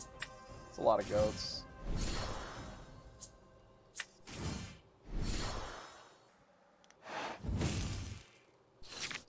Yeah, if you're doing budget, sure. I mean, if you want to budget this deck up, you just, like, cut Maleficent Dragon to start. Because that's already going to take out almost $100 out of the deck if you're running 4. Oh, we got the Yzma.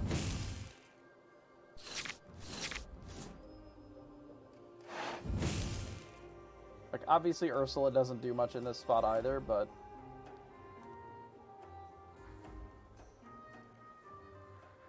but yeah, we'll take that one down here. So that'll put us with the old 2-0 in the mirror. The Arthur mirror. Okay, so let's go through the process of submitting our results. So we gotta go to, what, pairings, and then we click our table. We played 2 games. Did we go first in game 1? I don't remember. I don't remember if we went first in game 1 or not. No. Okay, so then they went first and we won. Oh yeah, you're right. That's right. Because we were playing behind with the teeth. That makes sense. And then, okay, so next. And they went first and we won and show results. Alright, neat. There's 30 minutes left in the round. So I guess we ladder a little bit more. Because the alternative is that we just do nothing. Appreciate that, Silver, for the heads up there. It's easy to forget.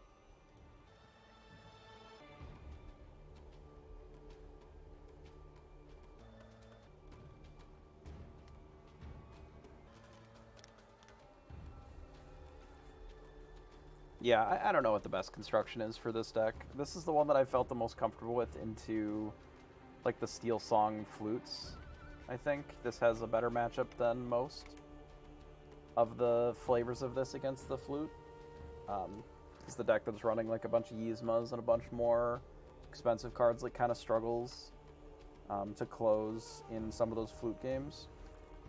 You get wheeled and then you can kind of flail around a little bit.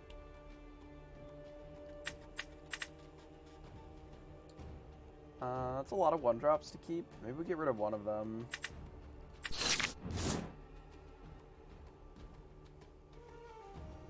One person should go 8-note today. Like, exactly one person. I'd have to look at the actual numbers to see, but I think it's that there's always one that is undefeated if there's 242 players and 8 rounds. It depends on where the cutoff is. Like sometimes you can have a not undefeated person, but usually the way that the brackets work out is somebody will be undefeated. So they played an Olaf of their own.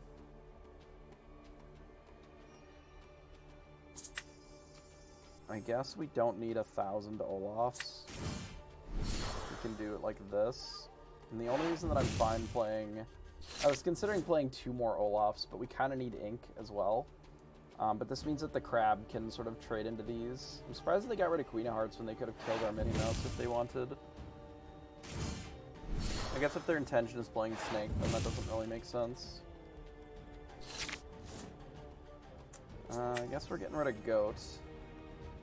Just jam the Mini Surfer and say go.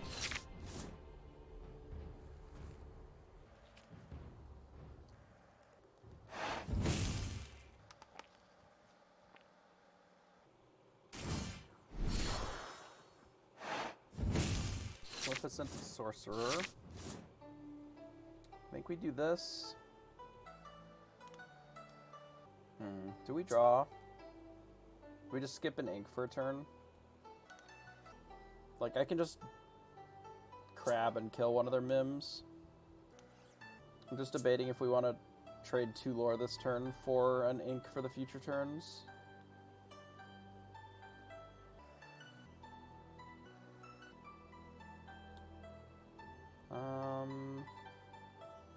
Maybe. Kinda, maybe. I think I can get rid of teeth in this.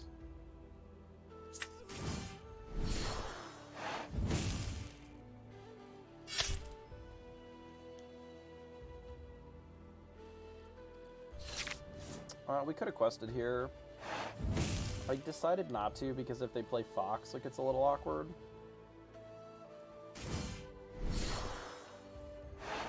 But in this spot, we can just punch the rabbit with the Pinocchio if we want. I think is reasonable.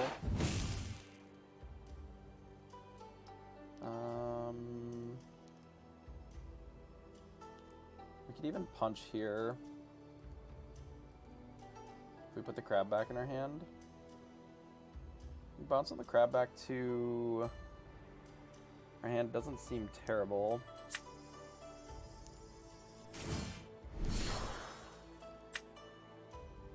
We can just clean up the board here. We just go like this. And then let them draw their card. Play the snake, bounce the crab. Something like that, maybe. And then we can afford to hold this for 1 turn. Look, we have 5 now, and I think now we don't have to worry about the Fox anymore, because they just have to play, like, shit cards.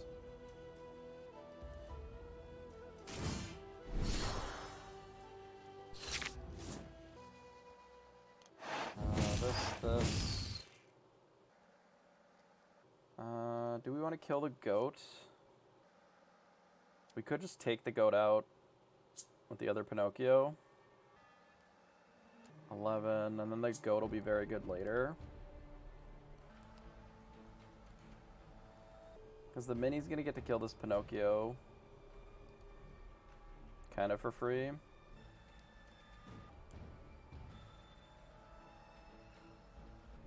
But it'll get to kill this Minnie Mouse either way. Because this will be... You know what, it's honestly not that bad.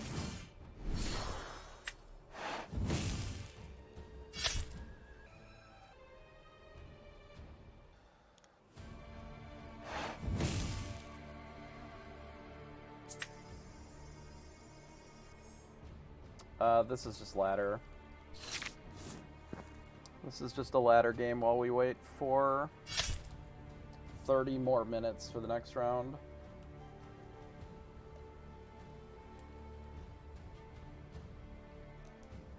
things in. We can quest for another chunk here. It's not as much as I'd like if they're going to play Maui, but if they're going to play Maui, then that makes their board wipe a lot less good. Like, we just quest. Guess if they Tremaine now, it's kind of awkward. Kills our mini. And we do this anyway, though.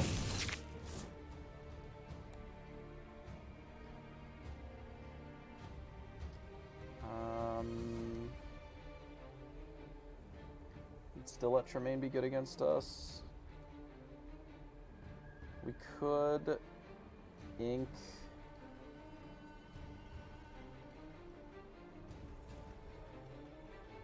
the goat to bounce the Pinocchio back to our hand. I guess it's still friends on the other side.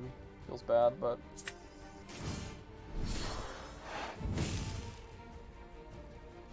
I think it's this. This plays around Tremaine and forces them to be prepared if they want to deal with this Surfer.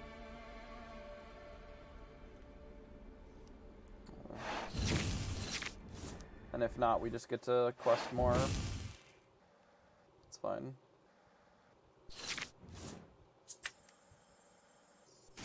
Goat plus Pinocchio here. Pinocchio's there mostly just to make Tremaine again kind of weird. Go to 8. Maybe prep, sure.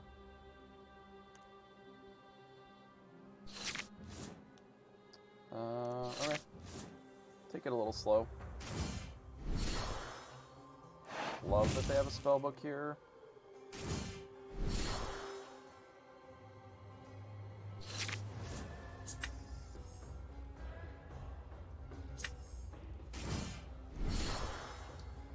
Not in a great spot against a Tremaine now.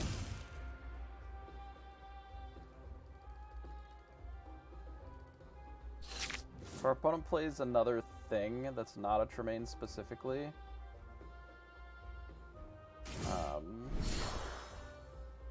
then an ink is good for us.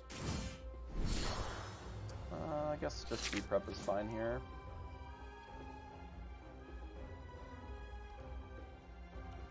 I don't love it, but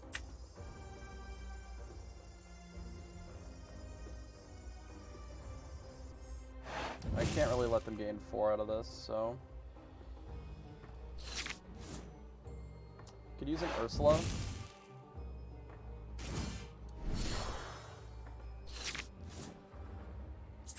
Okay, I see how this is gonna be.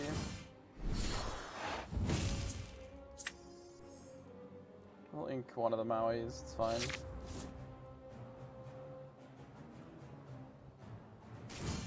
Oh my goodness, that's not great.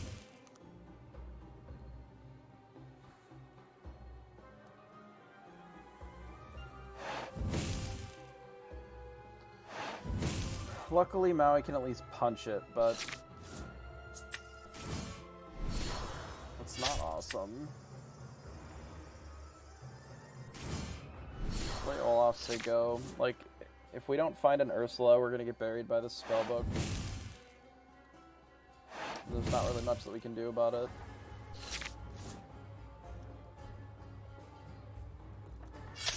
Punch here. Plus with Olaf. I guess we bounce the Maui back to our hand.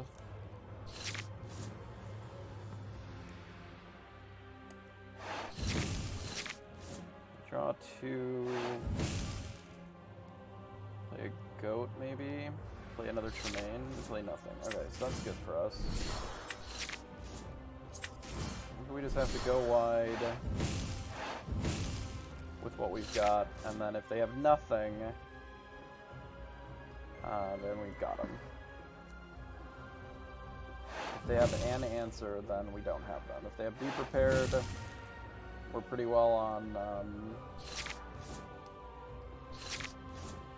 hit Ursula or bust against the spellbook here.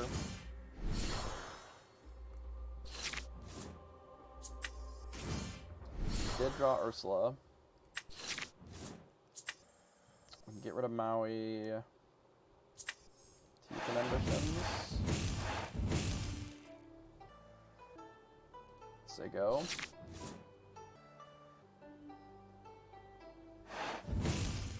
Still not in an awesome spot. Definitely Maleficent is bad for us.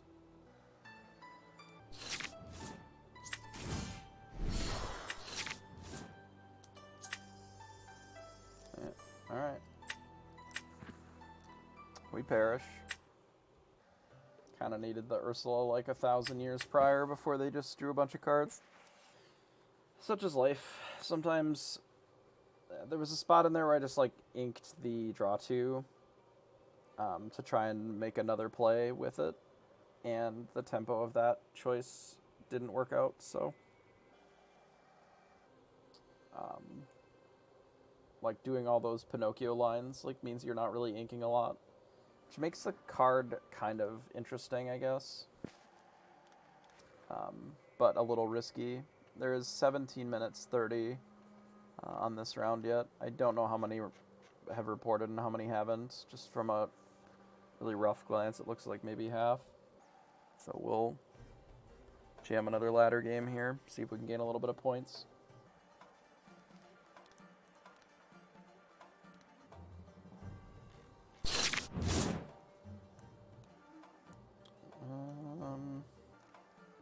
This is the most awkward hand, especially going second.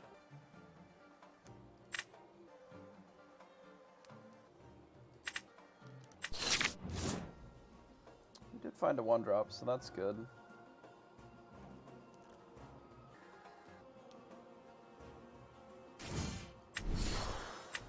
In the mirror again. I don't think we fought anything but the mirror.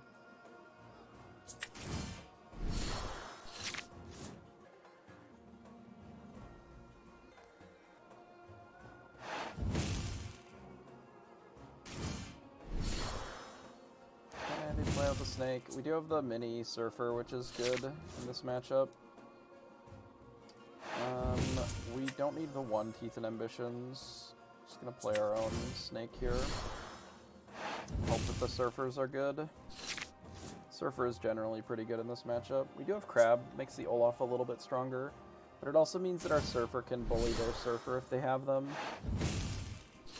I'm on board with just trading snakes here.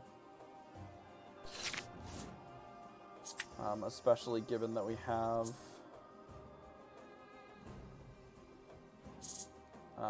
the crab. I don't hate Maui, but I think we may end up using the Olaf this game.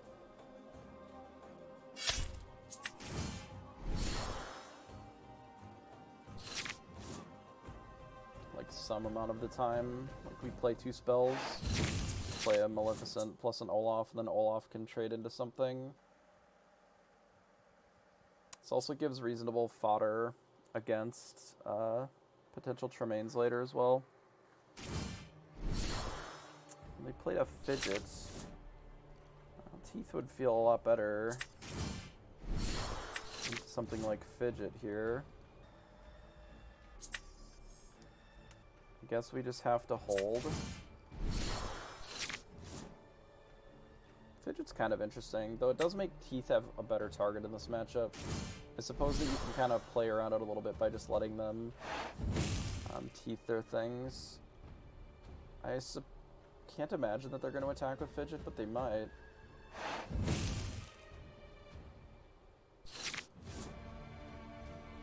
So if we crab Olaf here, got 2 cards first. Ursula's good. We could trade with Fidget, but I feel like our mini is better than Fidget, though it's kind of awkward.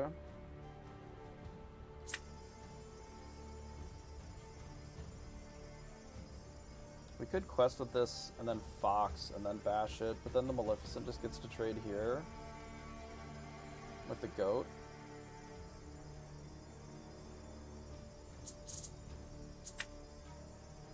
I weirdly kind of like the Fox line. Let's attack with this first. if they're gonna have Fidget, then I don't really need the Minnie Mouse Surfer.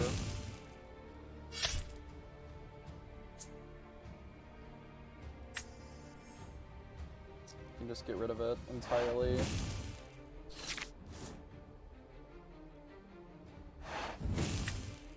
Yeah, I don't like that this dies to Teeth. I think that's kind of awkward.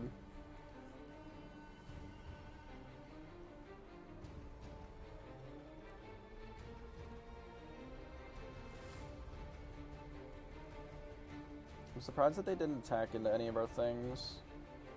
This leaves them really soft to Tremaine to kill Fidget. Maybe they don't care. Or maybe they're gonna play a Tremaine of their own. Then that just, like, Olaf dies, and then we still trade this here.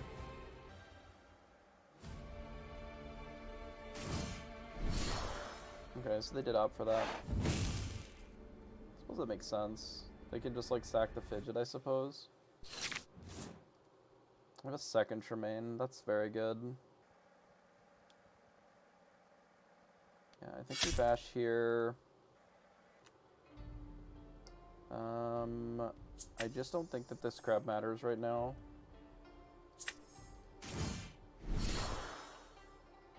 Feels like our opponent and I are just gonna play a Tremaine off for a little bit.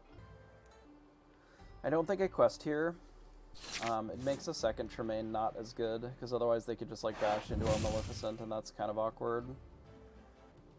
And I'd rather that they didn't have that as a line. Oh, they play Ursula now. I don't know if I would have attacked with the Tremaine if you were going to play Ursula, because now we just get to do this.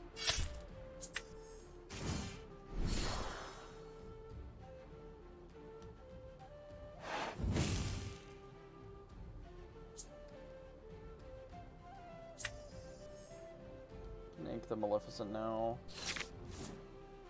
I guess we didn't push any lore by doing this, but if they just be prepared, like, we don't care then.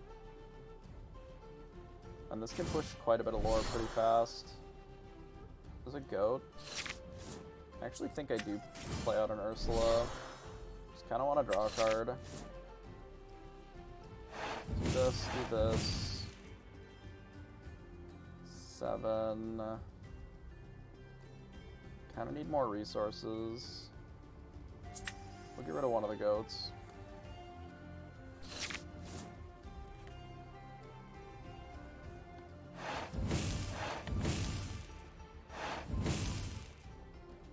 They opt to sing Teeth, which is good for us. And opposing Ursula is less good.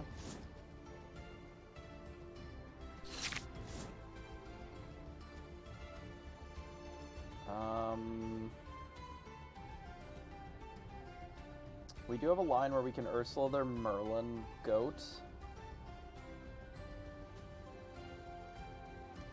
Oh no, we can just... Okay, so we have this line. So we do this. We ink a goat. We quest here as well. And then we mimic. Do this. Do this, and then Tremaine them again.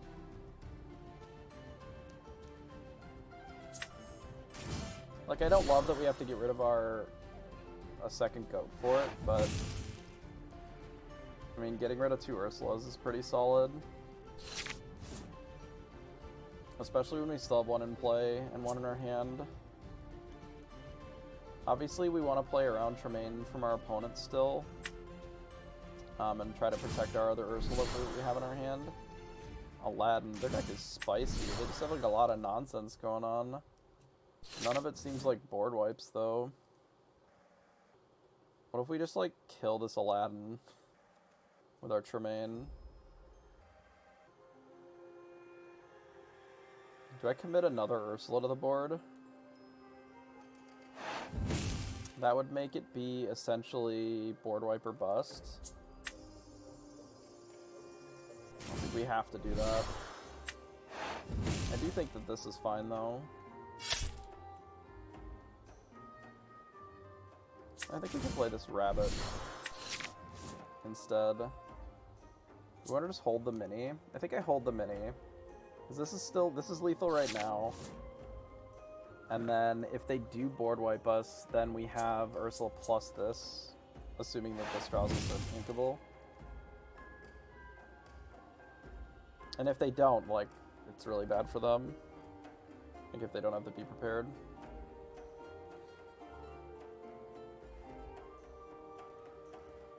They could, in theory, have like a Fox. If Fox is back, go to 14. Fox hits the Tremaine. They replay Goat and go to 15. Oh. The Yzma are Ursula. Sure. You've got me.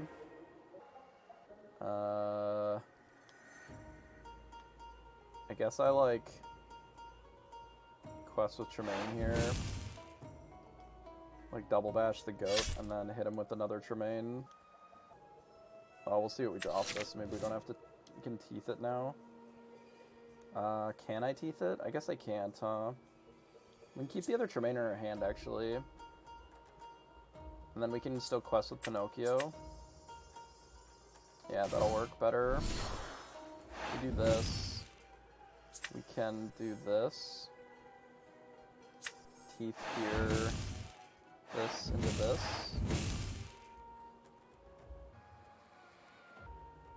Just Tremaine them again.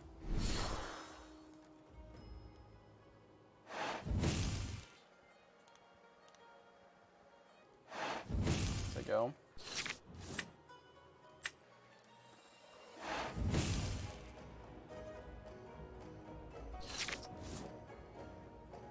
Yep, that is discard basically. Let's play Ursula into this. There we go.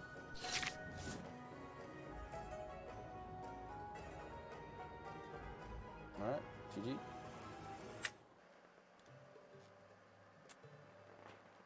Okay, let us see where... Oh my fucking god, we're gonna start round 3 in 25 minutes? Christ. Okay. We are gonna be here at the 8-rounder for like 12 hours. There's been 2 rounds! Maybe. I guess. They might be having some sort of problem that they are trying to fix, I guess.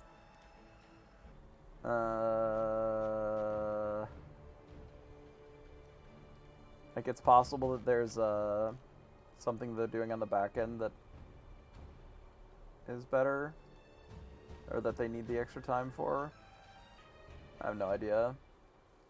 We're gonna have 50 minutes before since we finished our game, before we get to play another one, so it's a little awkward.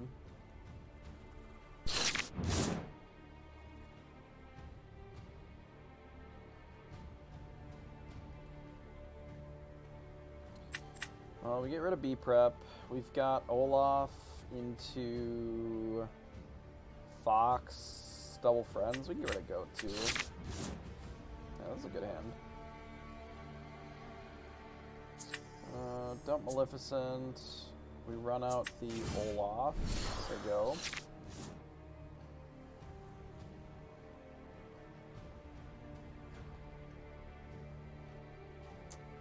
See if they have a 1-drop. They don't. Well, that's not great for them. What do we cut here? Crab.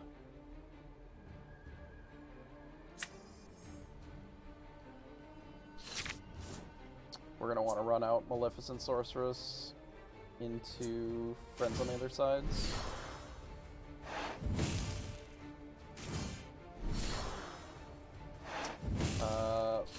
They are not playing what I thought they were playing. I thought they inked the Maleficent Dragon to start. It looked like they're on some flavor of Steel song, I guess.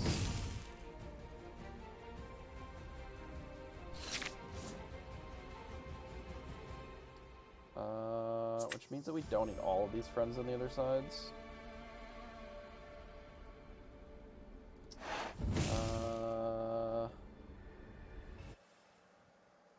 I'm debating on whether or not I play this fox. It'll give us the ink from the Olaf back, which I think is nice. It also means that we can Pinocchio and Ariel. So that we don't have to worry about them just getting a free song. We can also Pinocchio the Tinker, and that's okay too. Which I think we're gonna do.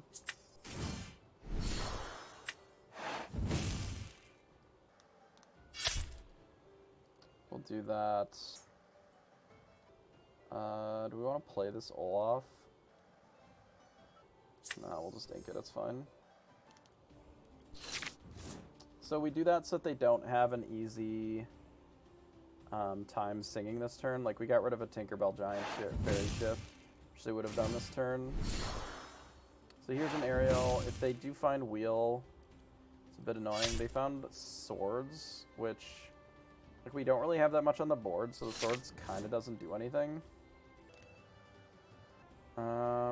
If I could bounce this Pinocchio back to my hand with what we had, I would, but since we can't, I'm just going to play a rabbit. And then ink this Maleficent. Since we have the double rabbit, we don't really need it. They might wheel us anyway, we just need to ink something. A second Tinkerbell. I'm surprised they didn't play Tinkerbell and Swords us this turn. Oh, they just have 3 Tinkerbells, I see. I guess Swords kind of doesn't do anything because all it does is bop the Merlin. Interesting. I don't know if I would have done that, but I think it's fine. Yeah, sure.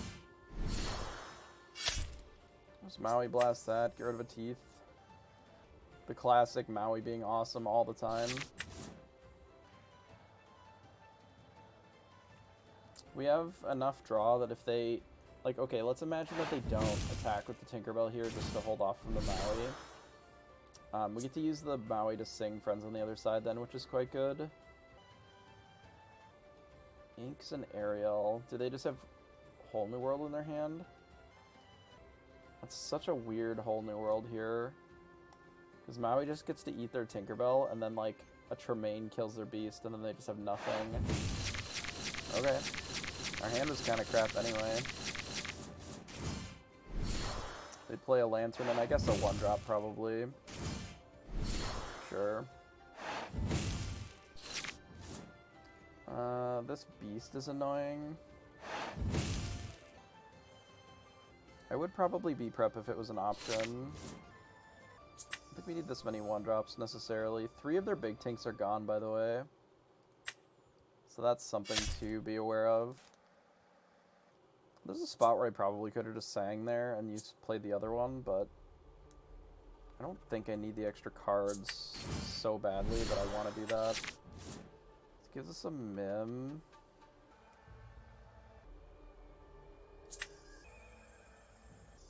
I just want to play down this snake.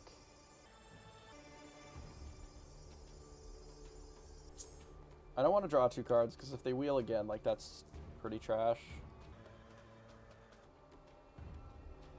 So I don't want to bounce the rabbit. I'm just going to play a 3-3. Once they go.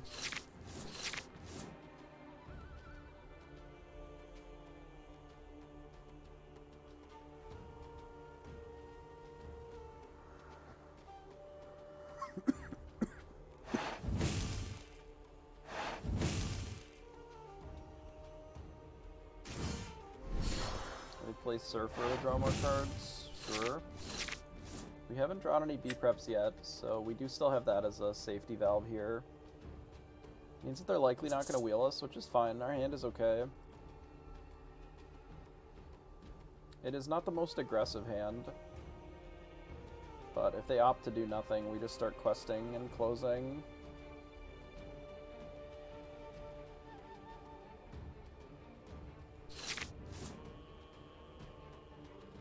Do I B-prep now?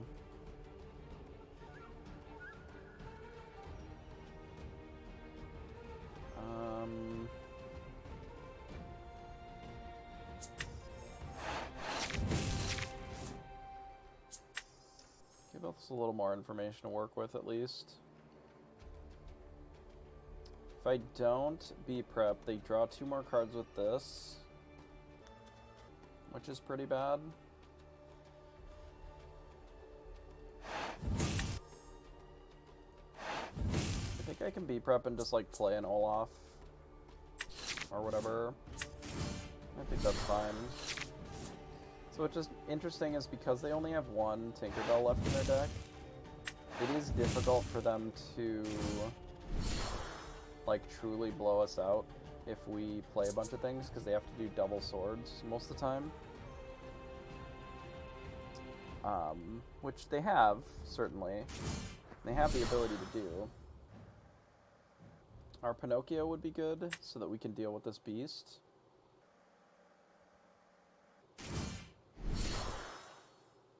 But I would also accept another Tremaine or a Maleficent Dragon. All of those would be fine. So they've played out most of their hand so far. They've decided to Strength of a Raging Fire our Minnie Mouse. Interesting choice. I mean...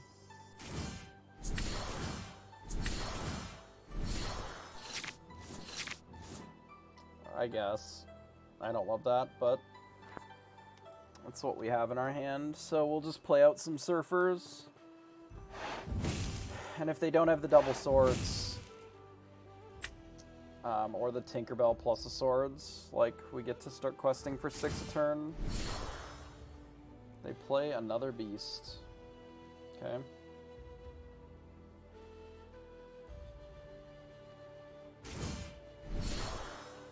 They shift a Cindy. This is resist 2, right? So we can't quite get it with the Maui. Is this the whole new world with no resources left? No. Okay, we can eat this with our beast, or with our Maui here.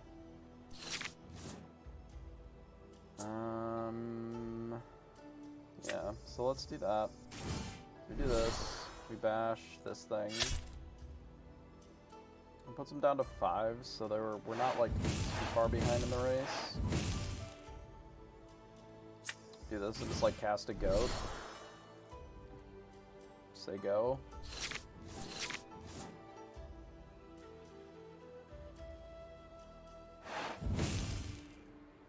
Like, weirdly, we're not losing this race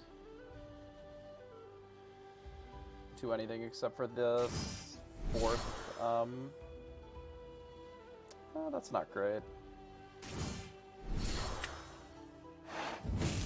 Simba's a little annoying, but like, we have the ability to sort of bully the Simbas with our things. Like, we can take out the Stitch or the Beast. But the Storm Rage on is a bit of a disaster. So it means that they can also Cindy our Merlin if they want. I wonder... There's a world where they don't kill our goat, and then we actually might get to beat them.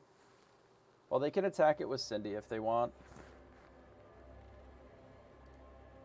Like, that is an option, so we'll see what they do. If they decide to quest for 3, 6, 7, 8, 9,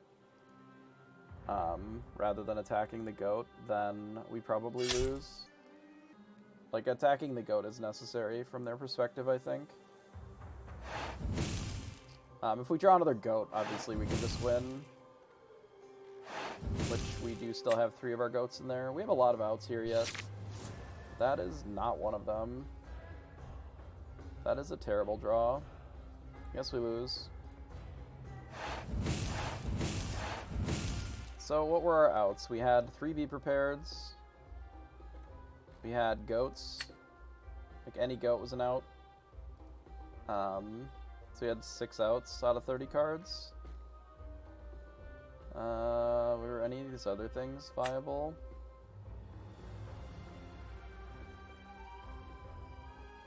I need to gain 8.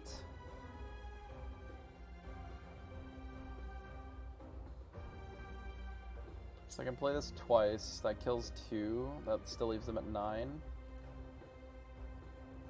Yeah, nothing we can do. Okay, rip. time do we have left in the round?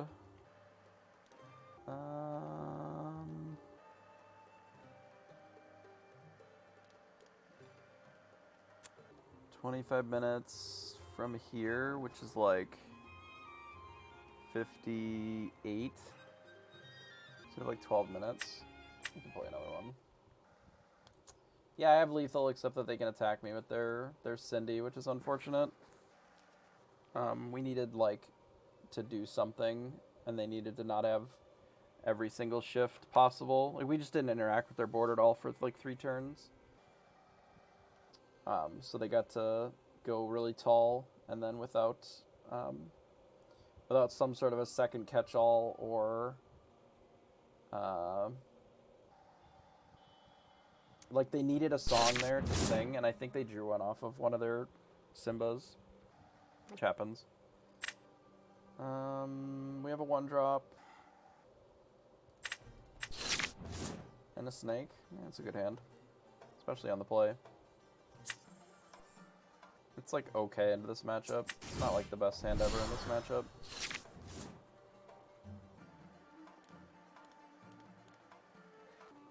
So time has been called for the round. So maybe like 10 more minutes. Let's see, maybe they smash us again, then it'll be fine.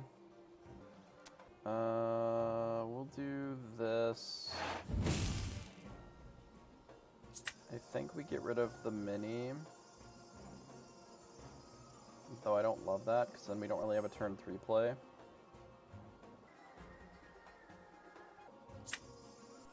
Maybe we do this instead. We just like don't have any time for drawing 2 cards with that, I don't think.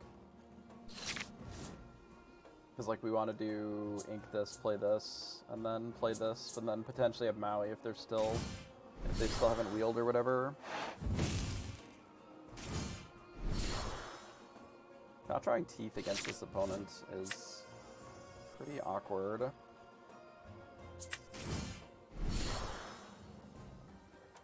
I don't think I quest here. It's unlikely for them to shift Stitch and attack with it, but they could. And we just like don't have to attack in this spot. And never drawing teeth in this matchup is like really awkward.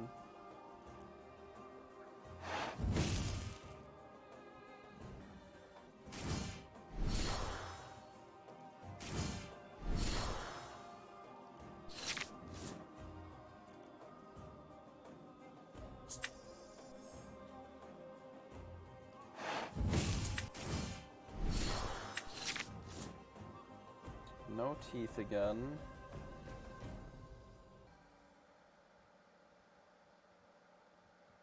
I don't think I attack with this again. Maybe that's wrong.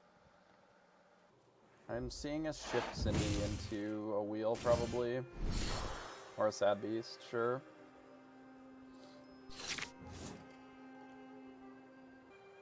Yeah, maybe I should have just been bashing with the snake. Like, we're just holding back for no reason, essentially.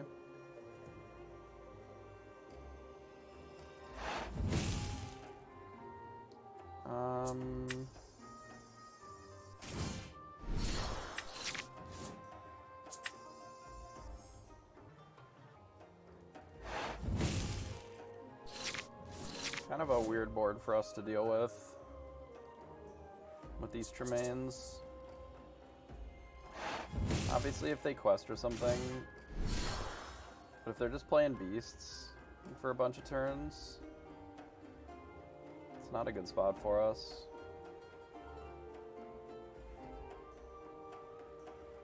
Though if they do quest with some of these, then that'll be pretty good for us. Are they gonna like trade Simba into our Mim? Maybe. Like Simba, Cindy.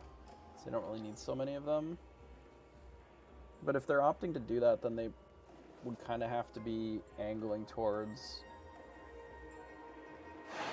Oh, they do this whole new world. Okay.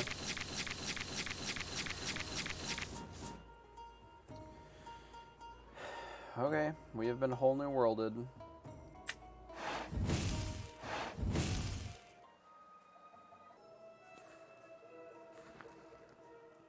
Man, Spiro's really just like had it all, huh? And we have drawn just like trash.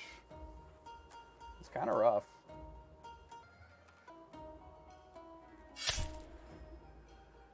Yeah, kill this rabbit. Do it. Friends on the other side. That is just not fucking it, huh? We can... Teeth Simba.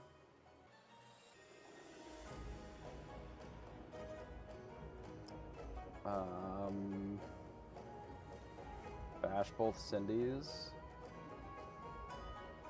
And then they just have all beasts all the time. Is that even that good for us? Jesus.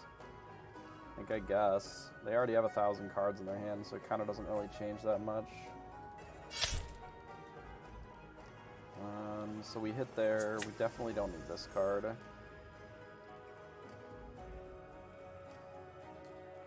We play Fox. Bounce this. Hit Cindy. It's like Teeth again. Something like that. Just let them have these beasts. Like, they've already drawn enough cards. I don't think drawing 2 more really makes a difference. Like, are they going to wheel when they have 10 cards in their hand? Maybe. Honestly, it wouldn't be that bad if they did.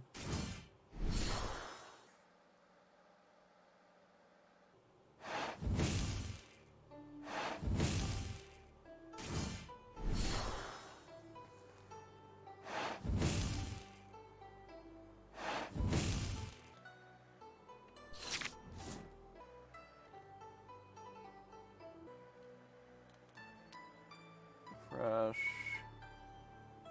standings.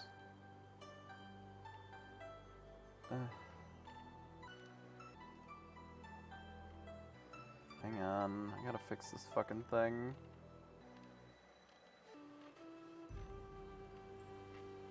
Fucking annoying. Hello. Hey guys.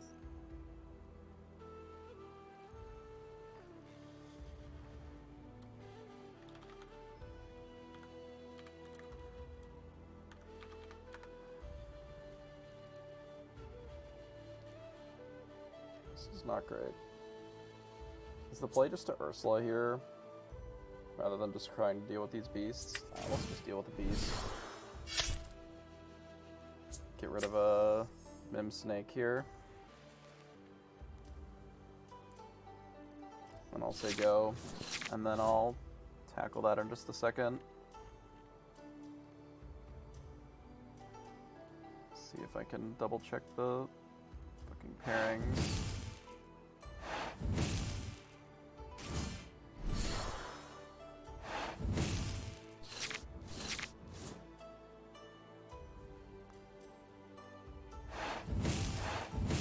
Might just be getting blasted if we don't draw fucking Be Prepared, like, just dead anyway.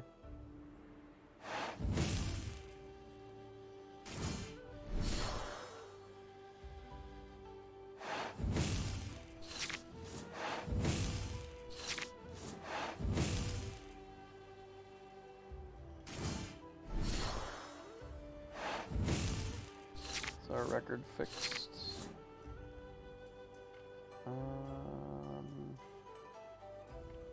It is. So they can gain 9.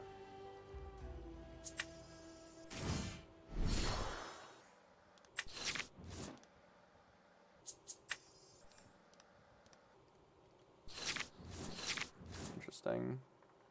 Well, nothing I can do about that.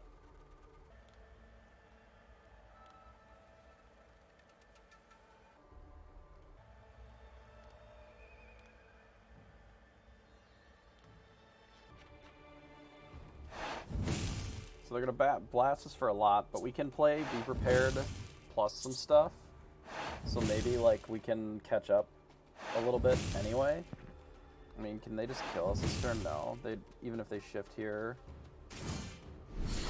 I'm actually surprised that they're playing more stuff. Kind of a little surprised they didn't use their lanterns, but...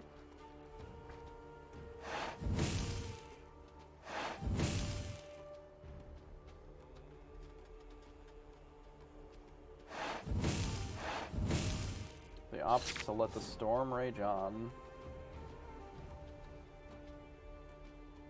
So, what needs to happen here is basically we are going to need to be prepared for like 2 more turns here in a row. So we kind of have to like blow up the board and then draw some cards.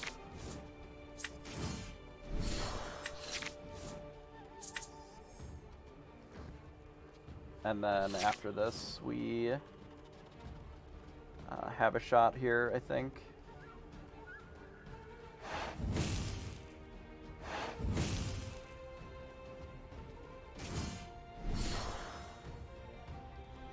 Two of our Tremaines are gone, which is unfortunate. At least in dealing with the beast.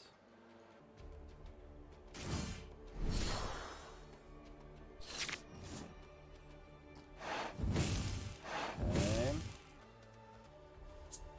Guess we bounce, or we get rid of this here. We play Be Prepared. Draw 2 cards. Into mini here and say go. I mean, I assume that they still have just like 1,000 things to do over there. Tinkerbell. Honestly, if they like swords us, I don't even care.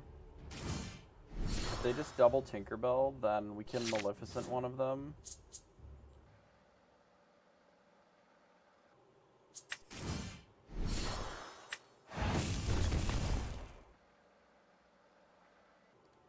Go to 11. Ink one of these friends on the other sides, because we don't really have the time to cast it. Then say go. Another Tinkerbell would be a bit annoying. I assume that they don't have if they're questing with Tink right away.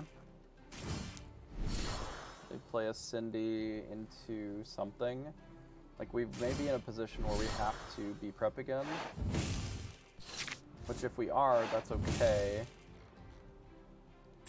Because we can draw... even instead of questing here, we can, like, use it to friends on the other side, and then we can still sing it with the Maleficent if we need to. I'd rather not play the rabbit first.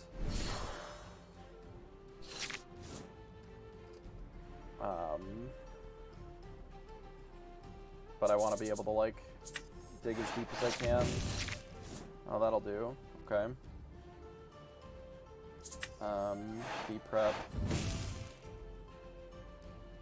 And then that lets us play out a bunch of cards, which I think is really important. Pretty sure that this is just swords. I guess we play this to bounce the rabbit, just to draw another card. And then we ink this. If it's swords, I'm just gonna run out of Pinocchio, because I want them to cast swords if that's what they have. Because I don't really care if they, like, interact with this board that much. And since we already have another one, that's fine. If they swords now, I don't care. Are they whole new world? I do kind of care about that. I would very much like them not to play anything, but I know that they're going to, and then that means that we're probably big dead. That sucks. Third whole new world as the only card. That makes sense. So I guess we're dead then. We can't play Tremaine twice.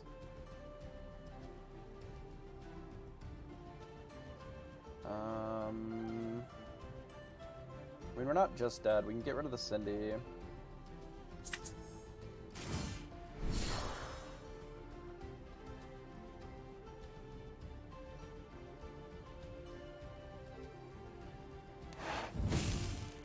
We're not in an awesome spot, we'll say that. So So we do that. I think we... What I smell like? Old Spice. Unsurprisingly. Since that's what the deodorant smells like, you know? I'm trying to figure out how to not just, like, lose if they hit over here. Well, if I try to win with Goat Loops, they've got all their swords left in their deck still.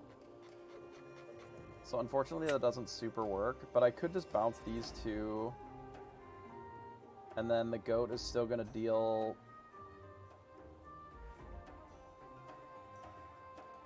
Okay, I think I have to do this for sure.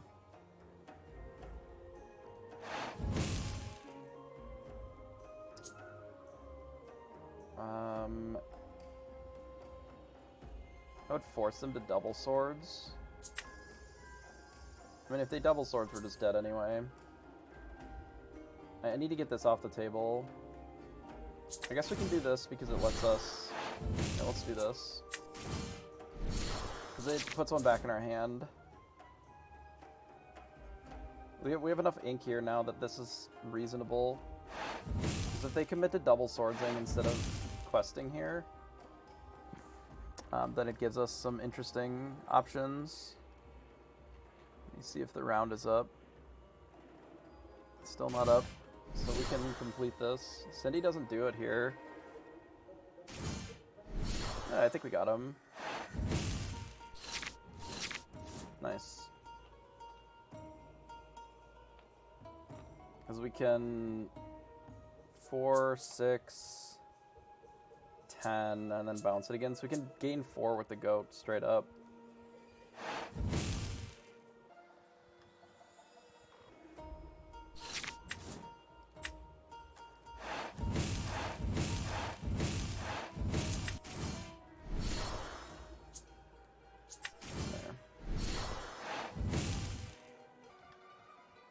Ah, we don't get credit for it? That fucking sucks.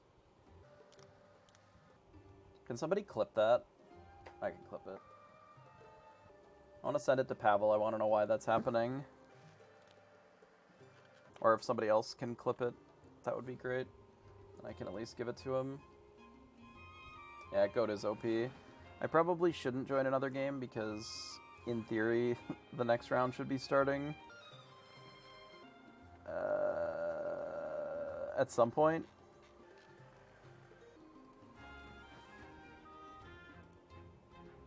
We got him with the Goat, except there's something with some of the games that are bugged.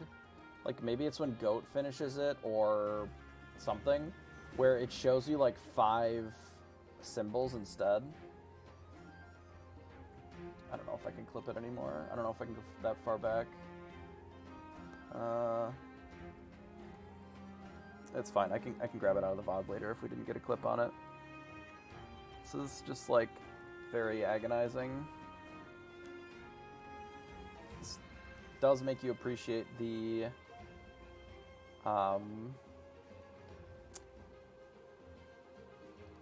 tournaments that we've been running over at 20 lore, for sure.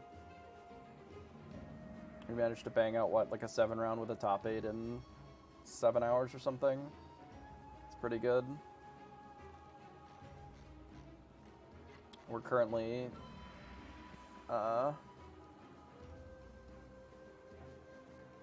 on our 3rd hour and we've completed 2 rounds.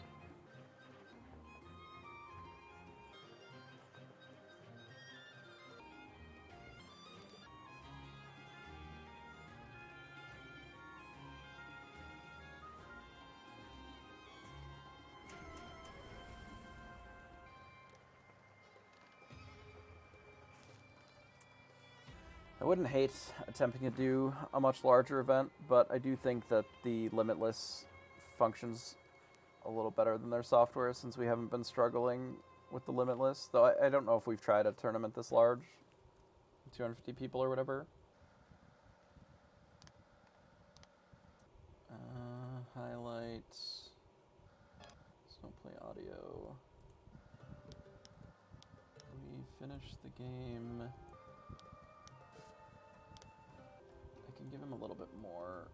here.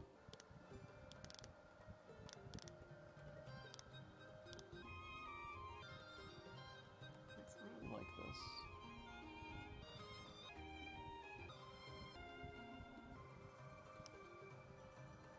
I can zoom in. Right.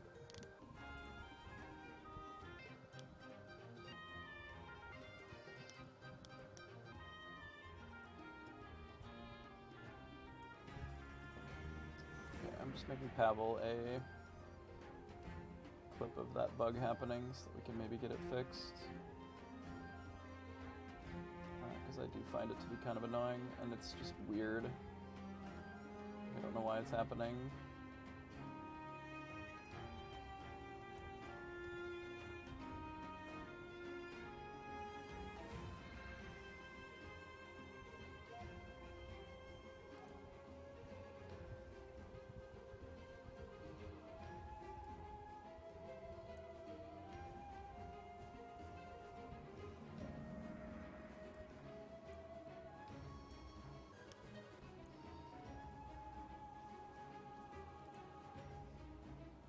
What the hell?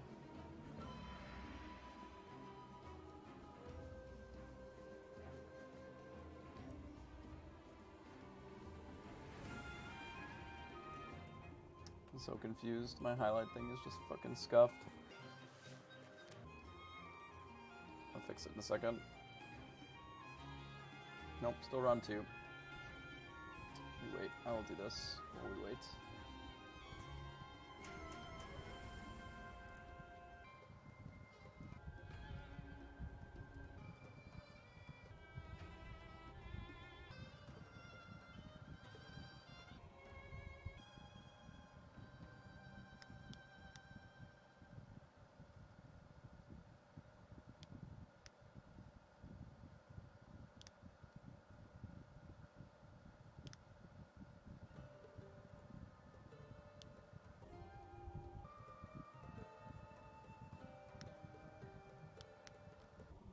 God. Twitch, why is your fucking thing so bad? I hate it.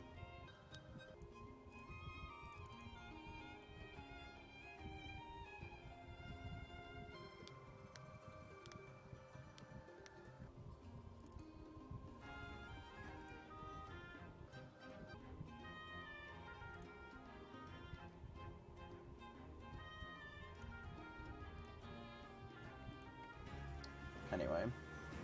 Well. We've refreshed. Nope, not yet. It's still run 2.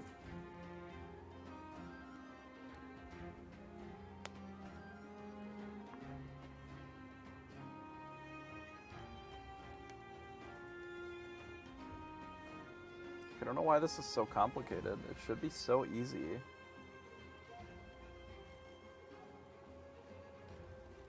Like, I have played in a bunch of these on, like, Discord tournaments, and I have not once had to talk to my opponent on voice chat in order to get into the game.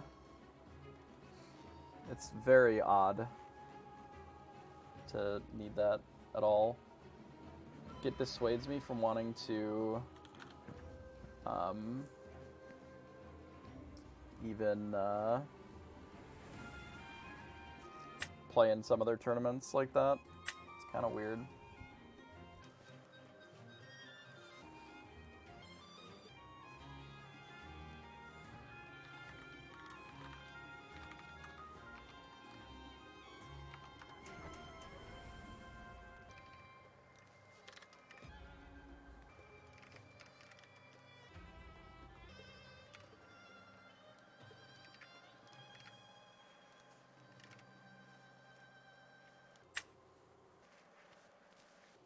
Alright, we battle.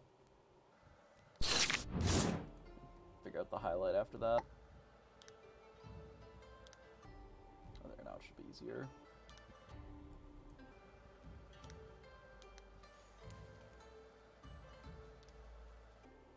Okay. We don't need this or this. Or the goat. No one drop is pretty rough. Gothel, are they on Tabby combo?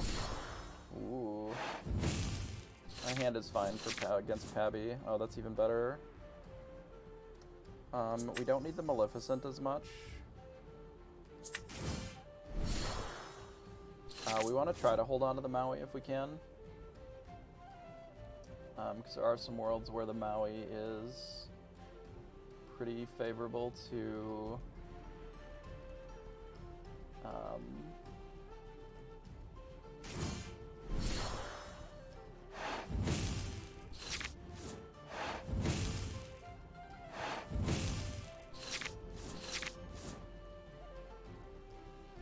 to dealing with what they're doing. Like, in fact, we don't need the Maleficent at all. Let's quest here, play our snake. As they go. This is good against Flabbersham, specifically.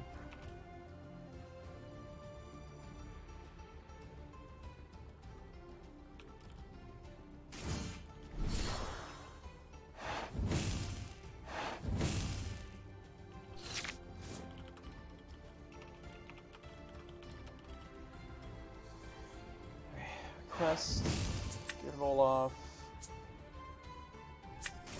run out of Surfer here and say go. They do have the ability to sort of turbo out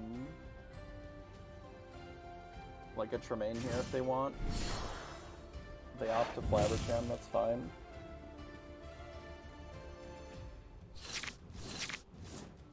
They're gonna draw a lot of cards with their Flabbersham, so that's true enough. Can't really stop it though. Hopefully we draw an Inkable that is not any of the cards that are in our hand. We didn't.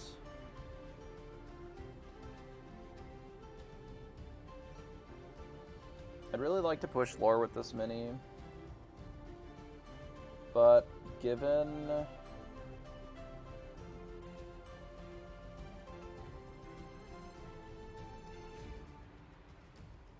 our hand, like, we want to play this Merlin this turn and the Maui next turn to kill the Flabbersham or the Noi. I guess we do this.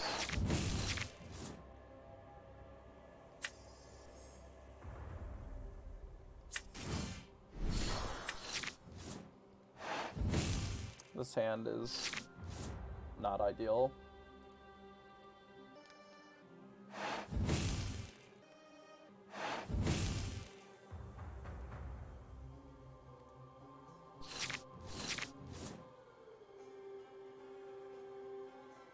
This hand has room for improvement, I think.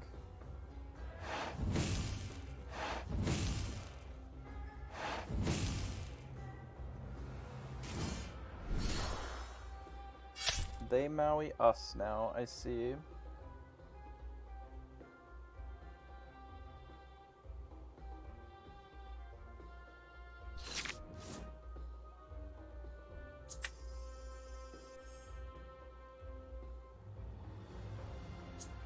Yeah, we've got a full house. I think we're still doing this. And then I think we just quest. I don't really care that much about the Noi. I honestly want this Merlin Rabbit dead, because we need to draw something to ink. This hand is like a big stinker.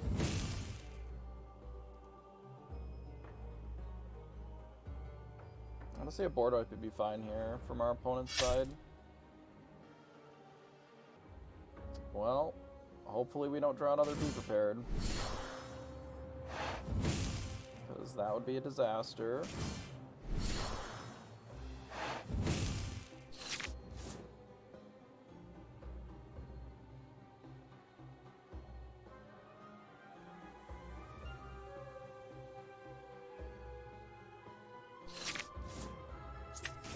Get the rebuy, sure. Fine. We are currently winning the race by a little bit here, mostly because we're under the gun. So we'll end up closing before they do. would not surprise me if my opponent has to board wipe sooner than later.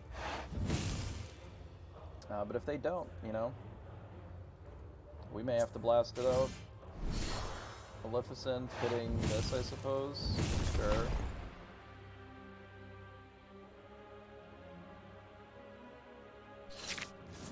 I guess we just have to board wipe then. It's fine.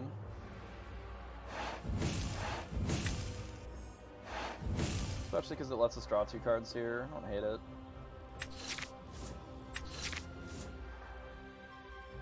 Well, I guess I know what we're doing for the next 10,000 years. We are very prepared. Ooh, they have Dinner Bell as well. How interesting. I think we do this, we get rid of Teeth and Ambitions, and I'm going to play this mini. Say go.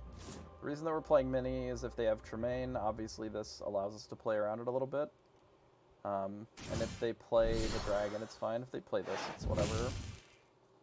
Care about Hades here.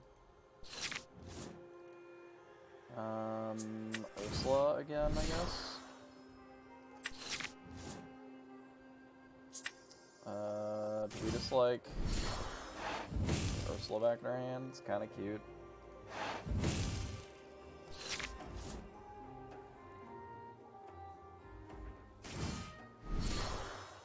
I'm pretty sure that I'm gonna board wipe this. And then play maybe a Surfer. No, now I'm definitely gonna board wipe it.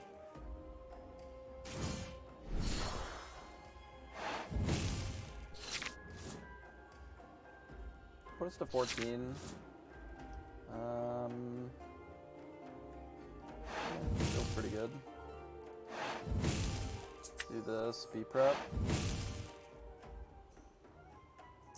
We don't have to mini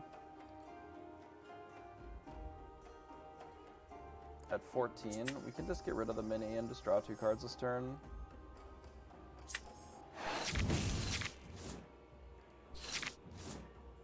Like, we can just goat them to death at this point.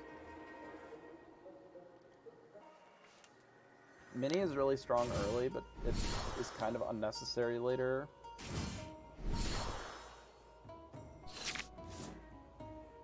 Poisoned Apple. This is going to push a little bit, but it's not enough for me to worry. I'm debating if I just play Ursula.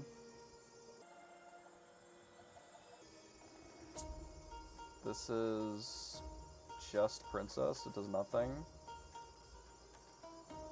Like, I can play Ursula and Olaf. Kinda like it, actually. I like drawing cards.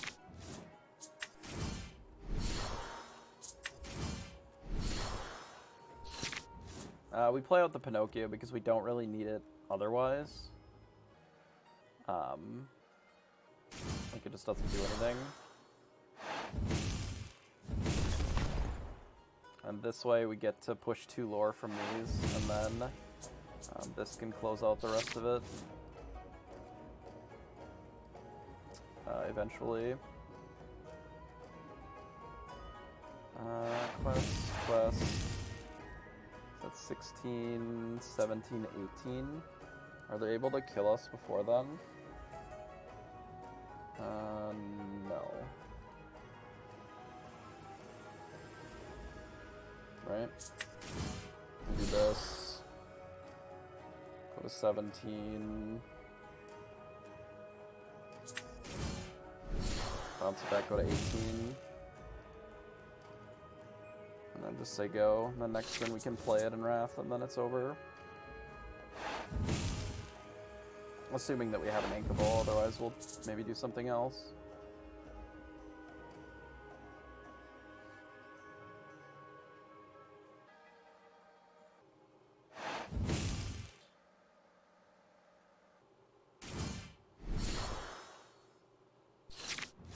That'll do.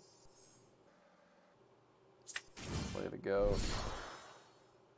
Play the B prep.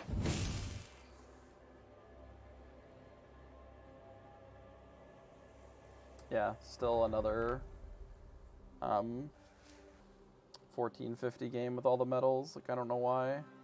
This should be a blank screen. It's weird. Maybe I'll clip this one too.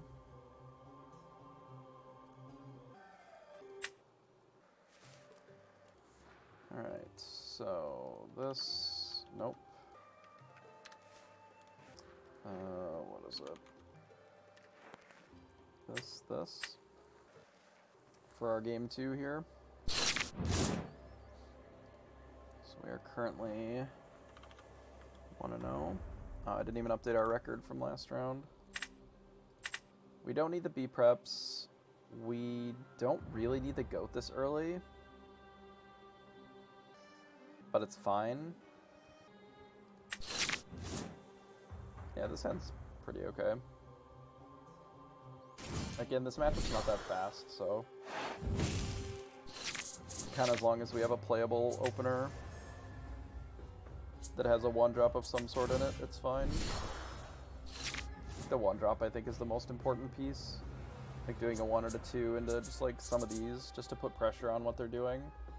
It's really all you need to do to bully Popsicle. Their deck just doesn't do anything.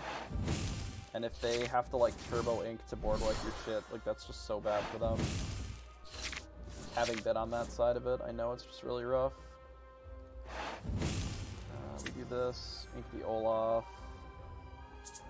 play our snake, grab the other mini back, so go. And then we can start doing, like, Maleficent into Goat.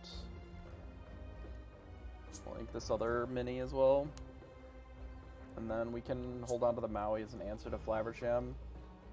It's not a great answer, because they still get to draw, like, a bunch of cards. Like, our opponent's getting good openers for Popsicle. Like, you just want as many Popsicles as you can get, really. That's kind of the most important piece. Without them, your deck's kind of bad. If you don't have Popsicle, like, most of your cards don't function.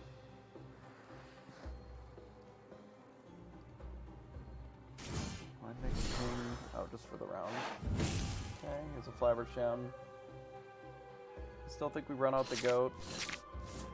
Though they might attack with Flaversham and shield it. Like, if they do, we'll just do something else then.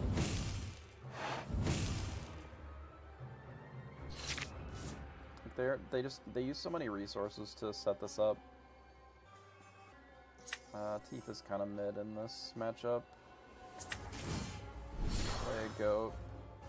Get in for another 2. Go to 5. We're not pushing lore quite as fast this time as we were last time. It's the difference between Maleficent versus the Mini Surfer, but it does mean that it's potentially less likely that they're going to board wipe right away.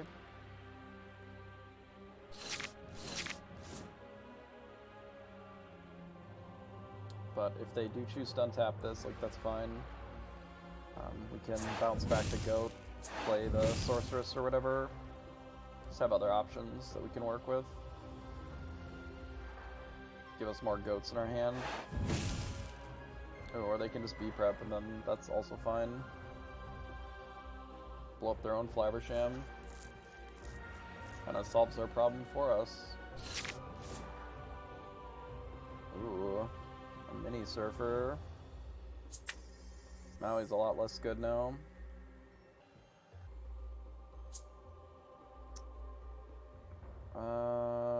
I kinda want to do this instead.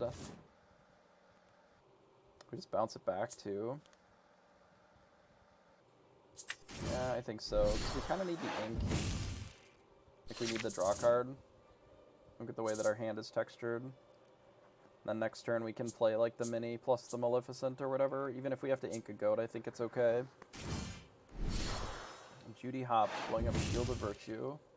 Makes sense. We can even have a line where we Pinocchio and pop Judy with our Mim. I think that's fine.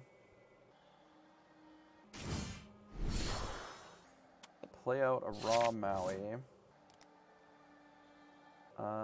Sure. Makes me like this more.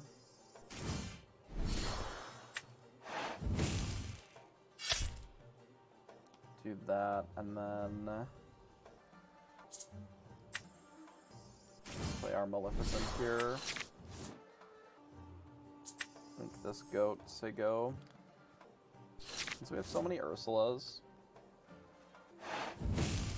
kind of okay with this. They're going to 9. Are they playing a Maleficent Dragon then? They could have a Flaversham in their hand, and they're just debating on whether or not they want to do the Quill here. I don't hate the line of use the Maleficent to pop this Maui. Like just here, take it out, and then play Ursula. We aren't quite safe from Tremaine plus thing, but I think it's fine. Quest here.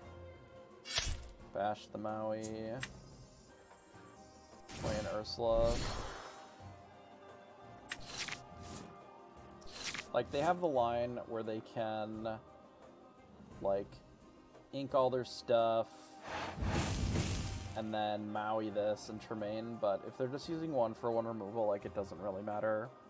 So unfortunately, we can't play this other Ursula because they've gotten no lore at all. But that's fine. We do have some other things that we can do with the rabbit. In fact, we can even bounce the rabbit back again, draw more cards. I don't think I have to ink anymore. We can be a little bit more conservative. Realistically. We'll just bury our opponent in random cards. We can just Tremaine and draw 2 cards. Or Tremaine and put the Tremaine back in our hand. I kind of don't hate Tremaine. Put the Tremaine back in hand. Given how strong that play feels. Since I know how the threats out of that deck work.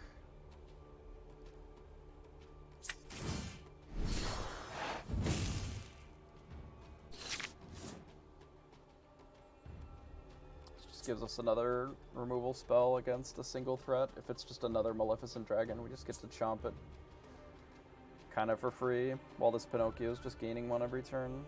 Kind of fine with that.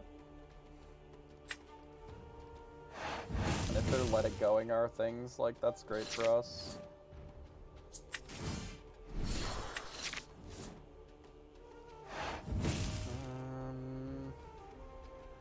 Kind of want to hold on to this Merlin.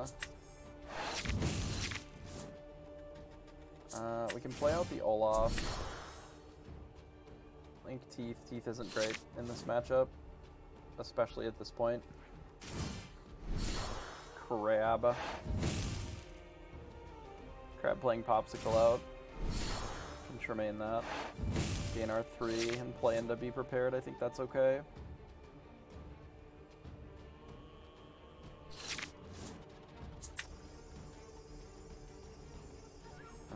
Tremaine. I think I hold off on this rabbit.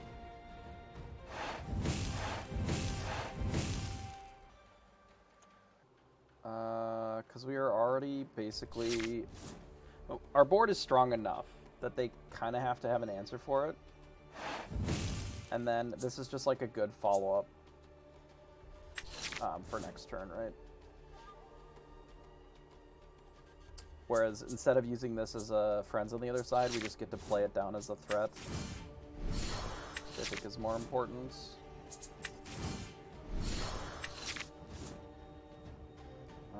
They've already used 2B preps. Let's do this. Ship it back.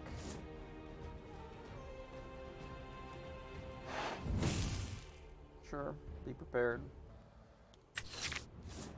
Be prepared number 3. We have more ink than the ramp deck, which is generally pretty favorable for the deck that has been able to sort of claw it in.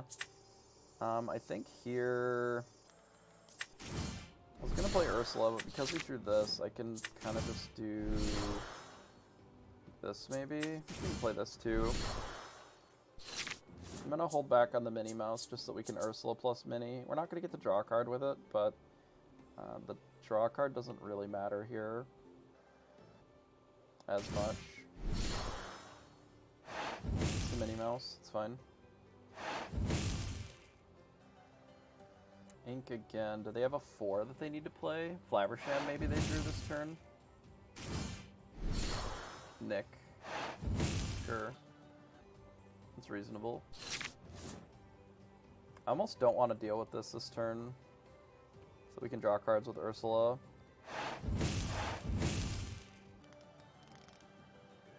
I mean, they're just going to attack these two anyway though, right? It's kind of a crapshoot. Only have one goat, though.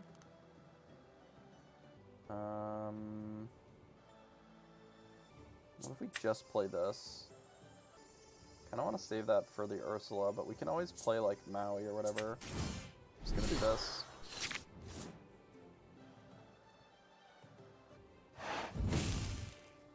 Oh, nice. Are they be-prepping?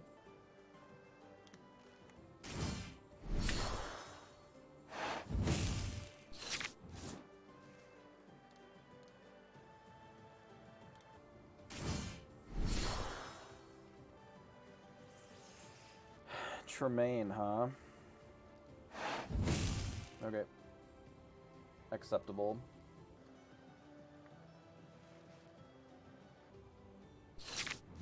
I will quest. I will quest. I'll ink a Maui. I'll play Be Prepared. Into Ursula.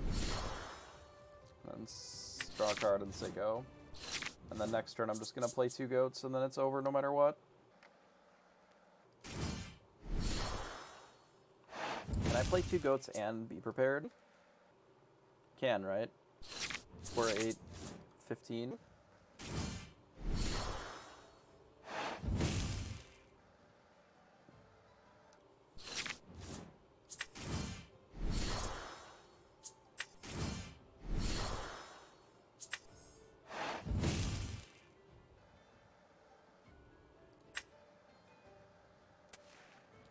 Alright, GG. Supposedly I'm not supposed to report for a hot minute here. So I will have to hold off. But interestingly, we're getting this again. I really do wonder if it's Goat that's causing it. Like when Goat finishes it with the trigger. That's causing the issue.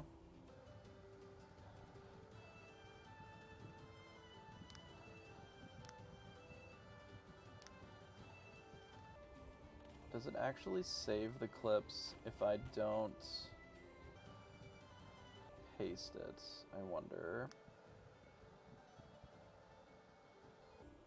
Clip, clip, clip. Okay, perfect. So we do have all the clips now. So how do I like bundle these together and then share them? I appreciate the resub, Blue-Eyed Devil. Thanks for the 4 months. So do you see how it shows the 5 symbols down here with 1450? Because this was a direct challenge, this should just be a victory screen. Like, it shouldn't show any of the number at all because this isn't ladder. And what's been happening is if this happens on the ladder, you don't get credit for that victory either. Like, it doesn't give you a victory or a loss. It just shows that screen and then does nothing. As we played a ranked game and we didn't get a record for it. Like, I can relaunch the program real quick here.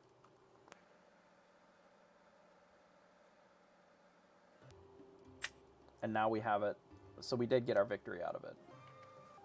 But it doesn't show it, it doesn't update, like it's an error of some sort, right? Like, it's just problematic. Because it shouldn't be doing that. And then it also shouldn't be happening in the custom games. It's a nerf to Amethyst decks. That's probably true enough.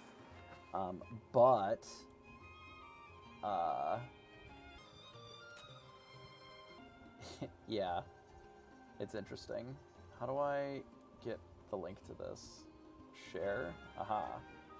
Okay, so give me a moment so that I can message Pavel here. He is a pretty busy guy, but He did ask me to report this nonsense to him, so...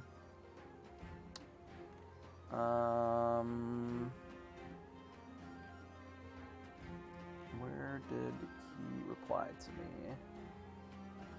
In Discord.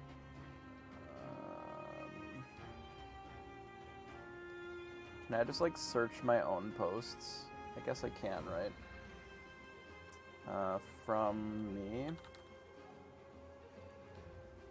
In this folder. Oh my god, it doesn't work. It doesn't work! Ah! Okay, I found it. Oh, I was, like, 4 posts too low. Okay, that's fine. Clip. Clip.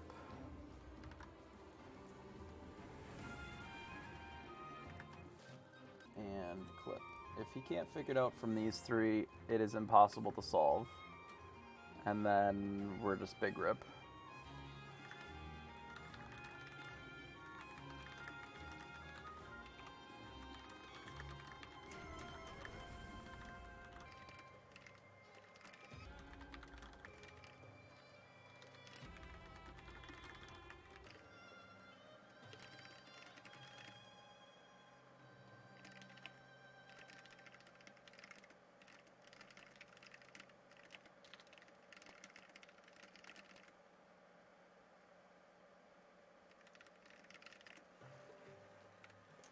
Alright.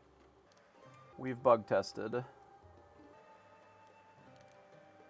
my god. Yeah, neat. Alright. So, we reported our bugs. No F8 to report bugs, yeah. I just get to add him in Discord and then report the bugs, because you don't have to funnel it because there's only one guy, so... actually, that's not true. I mean, it's only one person making all of the code and stuff, but there are people that help out, volunteer in the Discord, and they collate a lot of the bugs and like the solutions and stuff just in a document so that it's easier to sort of follow along with. Okay, so let's report our game. So in order to report it, we got to go into pairings again, and then this, and then I don't remember who went first. I don't think we did, so I'm going to assume that we didn't. It doesn't really matter. And then this, and then results. Okay. Yeah, there's no Brandon to just at. I mean, yeah, that's alright. You know that he's from the Midwest? He was from Minnesota, originally.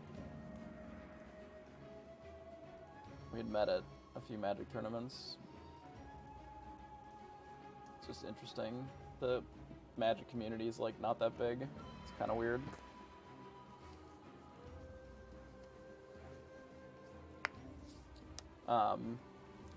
Right, I was looking at the time. I assumed we had, like, another half an hour. Yeah, we have another 25 minutes, so I guess we bounce out some more. We're getting a lot of games in today with this deck.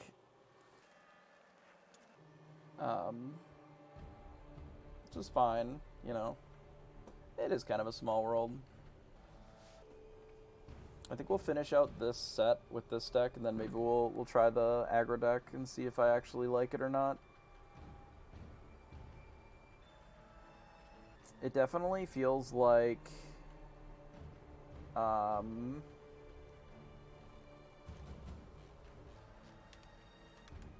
it definitely feels like I'm gonna hate playing that deck. I don't really love Arthur, and I don't really love aggro decks that much. Though, in general, like, I do pretty well with aggro decks. I still don't like them. I just don't find them to be that fun. I want to draw cards, like a lot of cards, you know?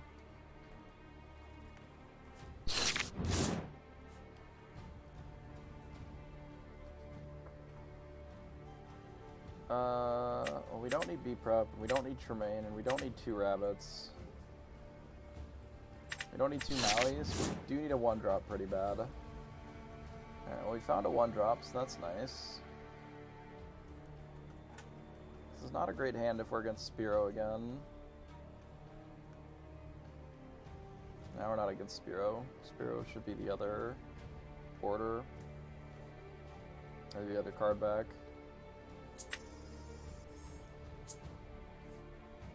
The one drop, they go.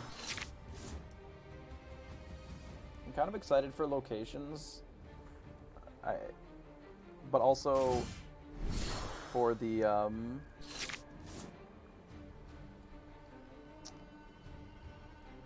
just like more information about organized play and such. Just get rid of Teeth and Ambitions for playing the mirror again. It's just always the mirror on the ladder, huh? My hand's pretty good for the mirror though, so I don't hate that. We probably been the GOAT unless we draw something worse, and then just run out the mini and quest until they're dead. Snake, sure.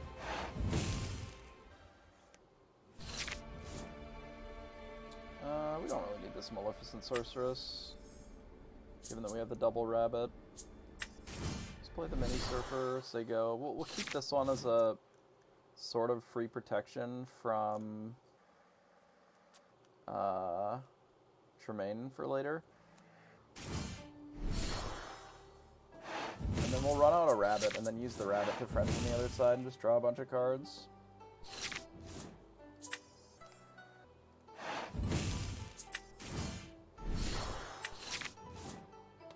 Also, this can be good with the crab later, too.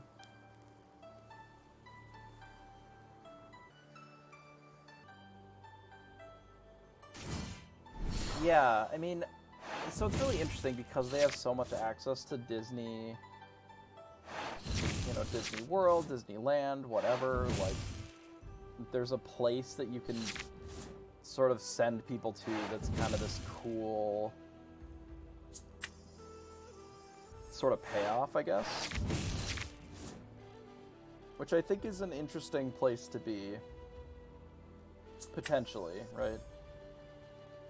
It has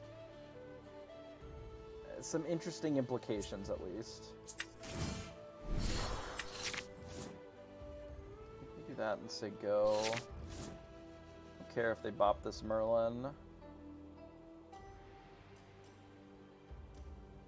There may be a world where we like use these to like smash a bunch of this and then we Tremaine something. Depends on what they play on their turn.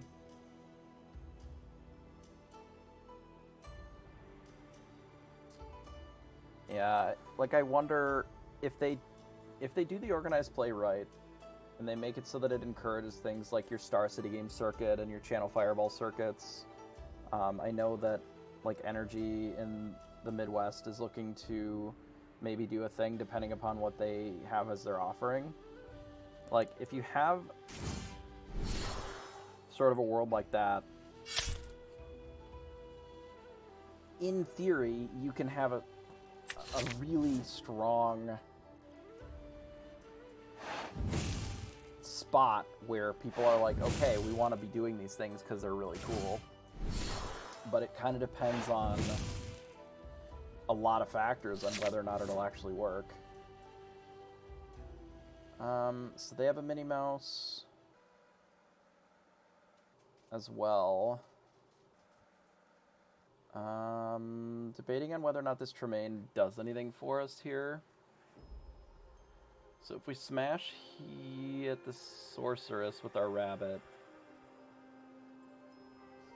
and then we play Tremaine, Tremaine does probably the Merlin rabbit. And then they have like these two on board for 6. And then Tremaine like can kill back pretty favorably. But maybe that's okay.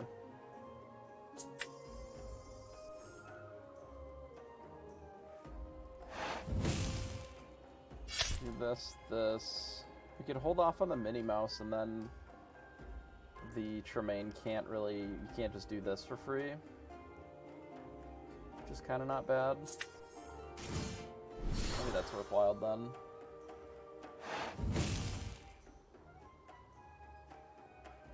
Because going to 8 doesn't really change a ton.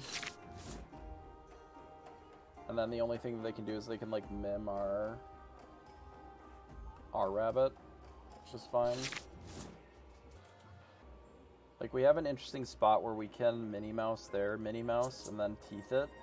But I don't know if I care, because they're going to have to be prepared most of the time here on 7.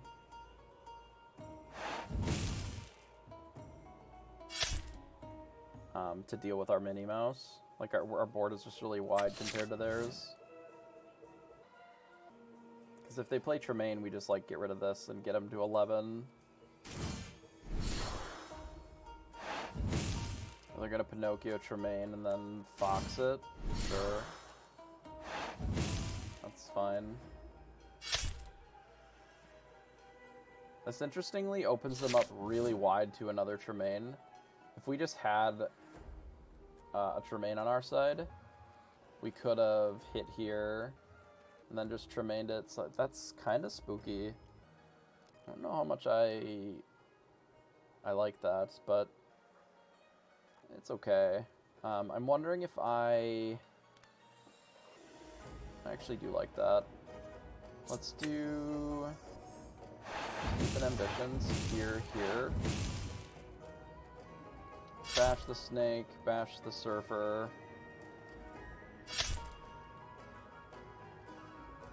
And then we can play, for example, just a goat and pass. I don't think I need to ink here. I think I can hold off for 1 turn. It would be the snake, realistically, but this makes it so that it's not, like, an incredibly spooky be prepared. Like, our board is not insane. Like, if they have a Tremaine or something, they're kind of encouraged just to do that. Because, like, this doesn't feel like a great board if they be prepared here. Yzma. Absolutely. You got me. I've been Yzma'd. I will draw 2 cards and put my surfer back in my deck. Thank you. Let's... Hey, Gorm, how are you? Let's go to 9. We can ink a Minnie Mouse here. I kind of want to kill their Yzma, so I think I'm going to.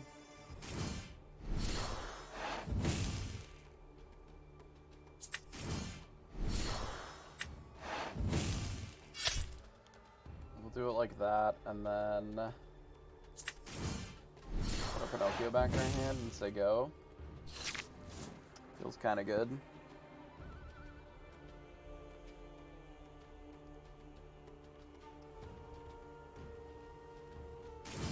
Feels kind of good.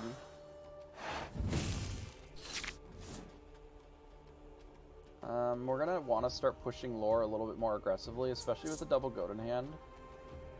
That being said, we don't necessarily need to, like, overcommit too much, because they're not putting a lot of pressure on us right now. We even have some worlds where we want to do this, but that changes it a little bit. That kind of makes me want to hit the goat.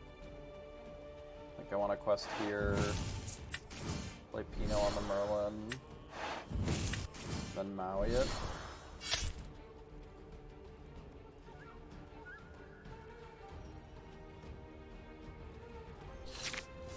Interestingly, this leaves us in a spot where if they decide to rabbit and just trade with the Maui, that's fine.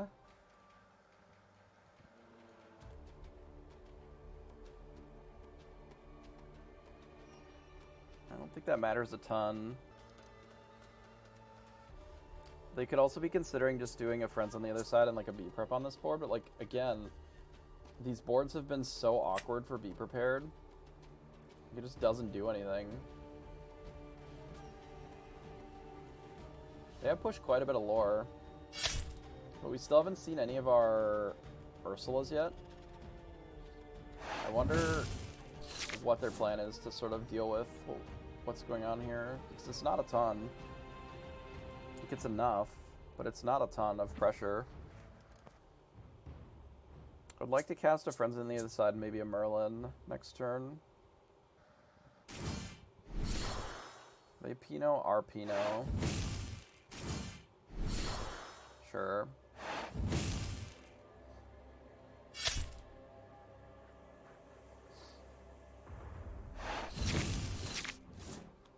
That's not particularly scary.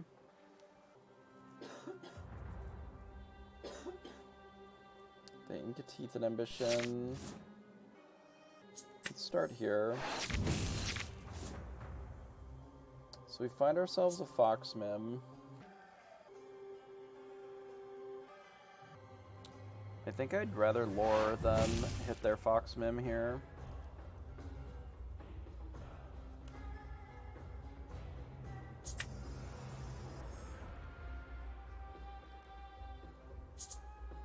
I think I have enough goats that I can play one goat here once they go. Because if they want to play Pinocchio and just like bash our goat, that's fine. I'll put them to 14. We're getting close to the point where we can goat plus the fox. Tremaine would be interesting for stun here, yeah. Okay, fair. Put them to 14, 15, 16. We're very close to the goat, just finishing it here.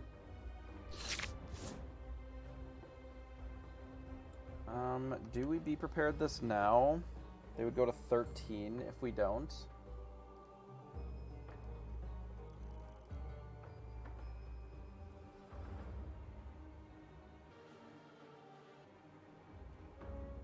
$13 is okay.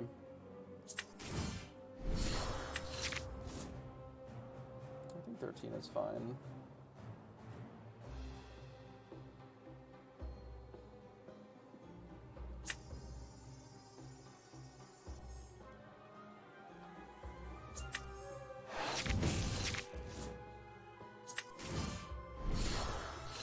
We're gonna do it like this.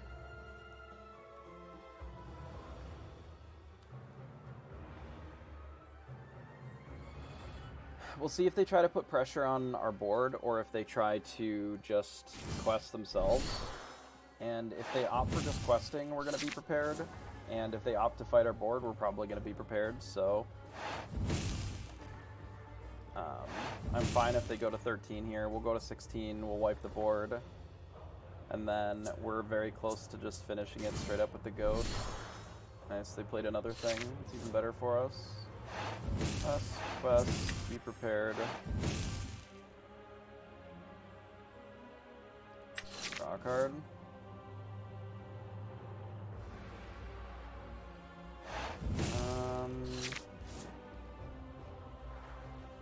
They might have played one Tremaine.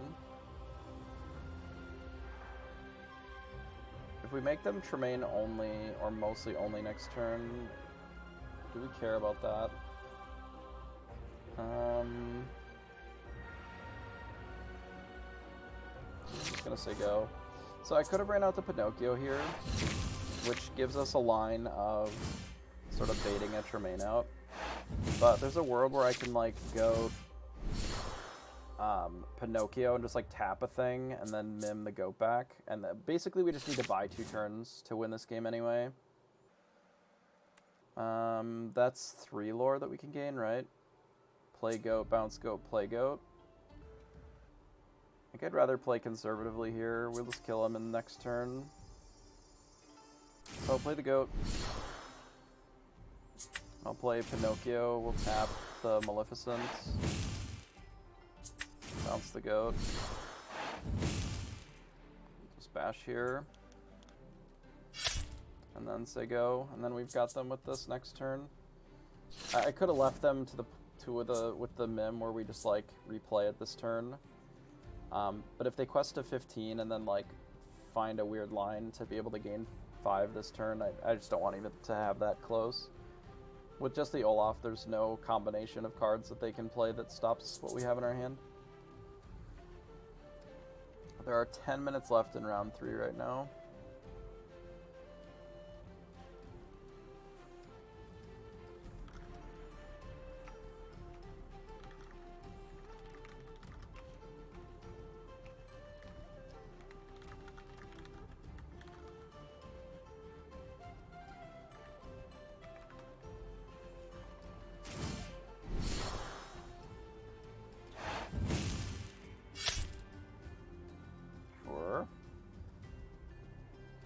That is acceptable.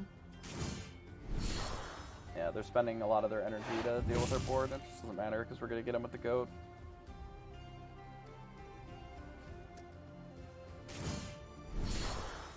Which we like. Here's goat. Here's nymph. Bounce the goat. Finish it out. Yeah, we're pretty sure that the goat is what's causing this bug. Pavel was suspecting that might be the case, and it definitely is. Which is why I've been seeing it so much more lately. Because we're just like goat blasting people. Wonder if we get credit for that. If we don't, it's gonna be big sad. Confirm. Reconnect to the game.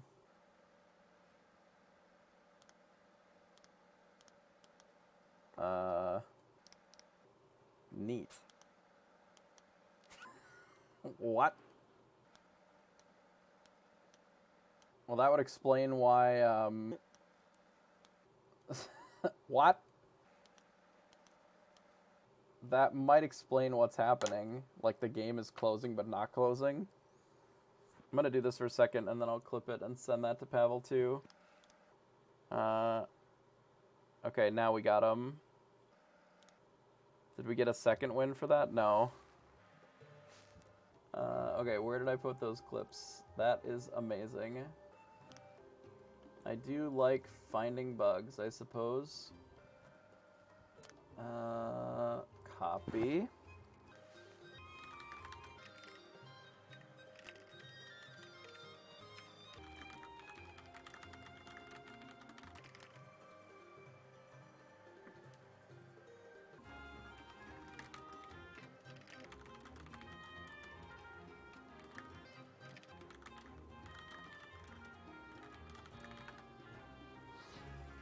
Nice. Well, at least we're figuring out some bugs.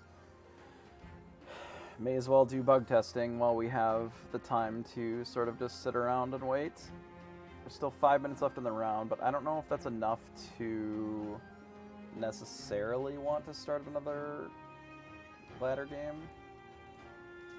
Maybe I'll take a quick break and then come back in 5 or 10 here, and then we'll jump back into it. May as well take a break while we've got the time for it. So I'm gonna do that. So I will kick it over to this other thing, and then I'll be back in a couple, and then we'll be there for round 3.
Alright, we're back. Gotta take a little break. That was nice. Catch my partner right before she left, so that's good. Say goodbye. Yeah. I think the deck's been performing pretty well. The crab has been, admittedly, a little underwhelming. It's possible that maybe something like the fidget or whatever could be viable, you know? Like, if we go look at some of the red and purple options... Why are you zoomed in so much? Can you zoom out a little bit, huh? No? Okay, well, fine. We'll just stay regular zoom then. So, like, looking at our options, the crab has some value, and unfortunately we haven't really seen some of the better spots where we can play with it, like, smashing a Cindy with a Mim or whatever. But really, we need that slot to be something that can deal with opposing Surfer minis. Some of the decks have been running Peter Pan's Shadow, but I don't really like it that much. Not because I don't think that the card is good, because I actually kind of do. It's just uninkable, which is a little awkward. And I kind of like the Pinocchio Talkative Puppet more than I would like switching it to something like the Peter Pan Shadow. Because they sort of deal with different problems. And this is an uninkable, like, I think has more value against things like Beast and Arthur and whatever. Okay, so other cards that I think could be viable there. Jetsam is sort of not that bad.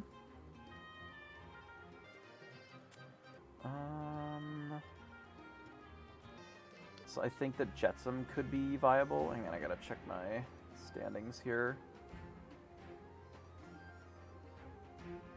Bro, how are they not calculating? What the frick?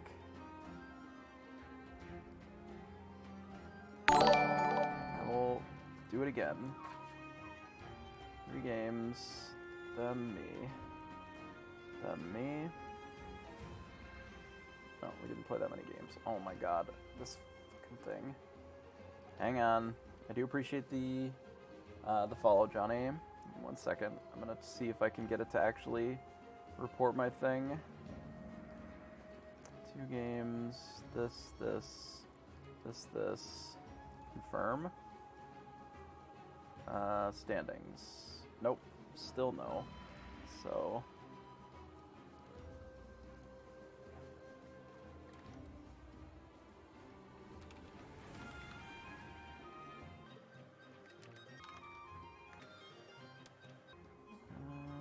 table 111.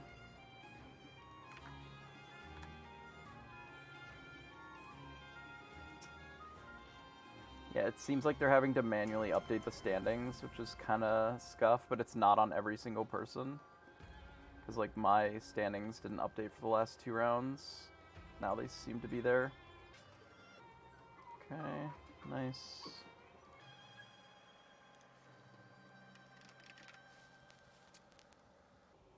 Yeah, I've just been joining the chat instead of doing it, and they seem to fix it from the chat, so...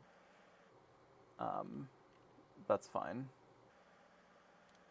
Like, the idea of hopping into a voice chat and, like, talking when there's 5 or 6 people in there is just, like... I hate it. So, no thank you. But that does fix my thing. I have my 6 points now, so it just sounds really chaotic. I mean, there's, like, what, 7 people in there right now? Like, that's just too many people. When it can be done through chat. Okay, so where are we? We have a couple minutes. We can look at these. So, Jetsam is a card that I could consider. It's a 3/3, so it doesn't necessarily die to like teeth inhibition, which was my concern with Fidget. And this can be an okay response to Surfer. There is... Let's see. So Fidget being a 3/2 flyer, or 3/2 evasive, can technically deal with it.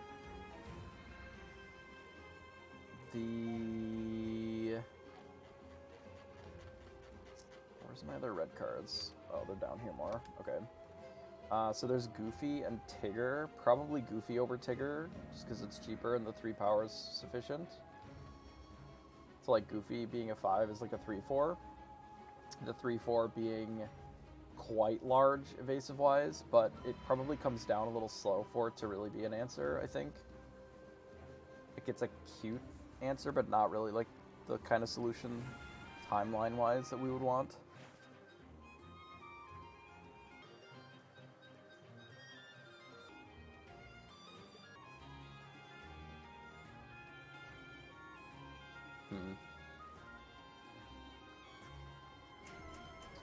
There's something like this. If this card actually drew you a card, I feel like it would see a lot of play. I think it's kind of interesting, but the fact that it doesn't replace itself means it's kind of not that good. Like, there are some songs that are kind of mild effect, but they also draw a card, and I think that they're infinitely more playable than something like that.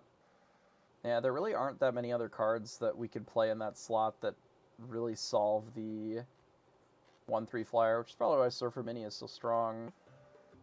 You do have to have filler for packs, that's true. I mean, it's like an interesting card because you can give evasive to stuff for a full turn, which can protect them a lot of times. But like a card like this probably could have had draw a card stapled on it and it would have been fine, like balance-wise. Either of these, honestly.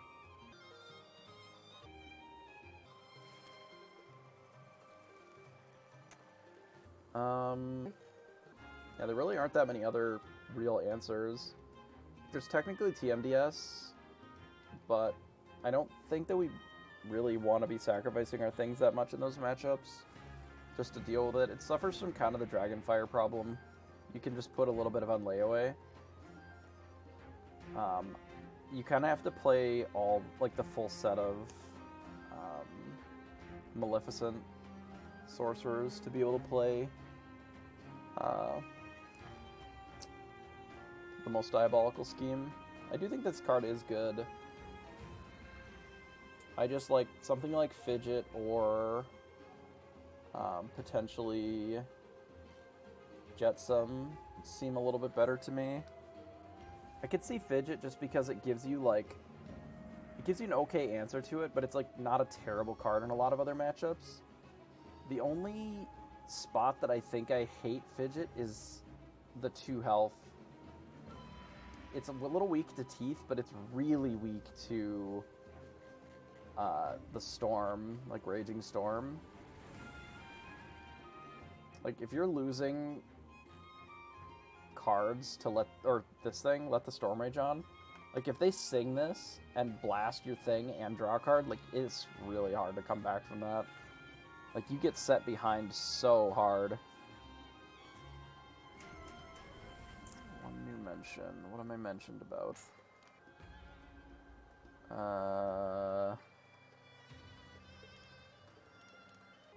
Nothing. Okay. So I assume that we are still waiting on round 4 then. Yeah. Yep. Yeah. I don't know. It's one of those things where are songs? Types? Songs. Yeah. This card, I think, is actually very playable in decks that care about songs, right? Because it's cheap enough and it recycles itself. Kind of same with Be Our Guest. Though Be Our Guest can miss if you have a lot of songs. The only other one... There's a couple of actions that do that, but the only other one is, like, Let the Storm Rage On. That sort of does that effect. And people are really cramming this in the deck because it does replace itself, which is just very strong. This one, the Go the Distance, is also kind of interesting. Because it's like ready a chosen and damaged character, and then draw a card. It's kind of interesting for a song, but it's tough. This sort of effect is better on something that's more consistent Oh, the event is super slow. Like, insanely slow. It makes you really appreciate...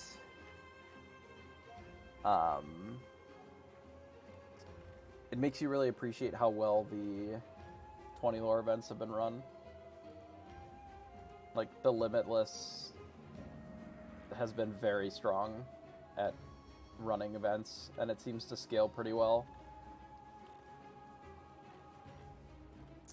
The 20 lore had, what, like 76 people or something? It was more, wasn't it? It was like a pretty decent number of players, and it finished without a lot of hassle.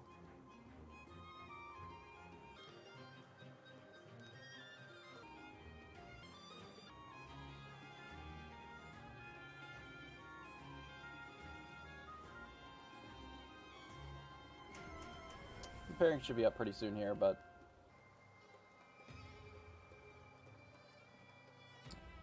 yeah, it's weird.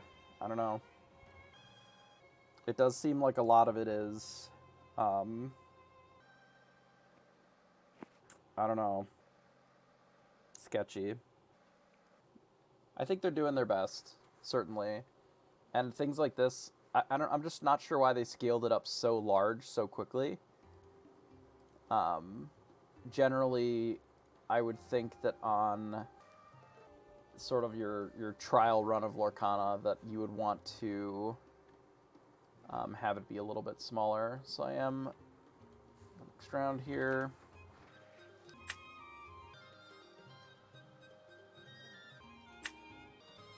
Yeah, it's kind of a free beta test.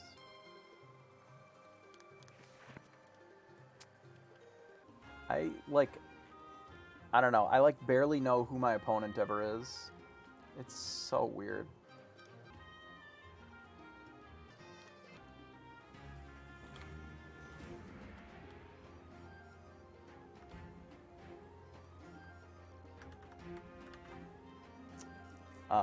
Like, the layout of it is just... It's not the best, in my opinion. Again, I do think that they are doing their best in this spot, but I think that there's some room for improvement. So I look forward to what they do going forward. We still have another 4 rounds, which means we'll probably be done in another 9 hours or so.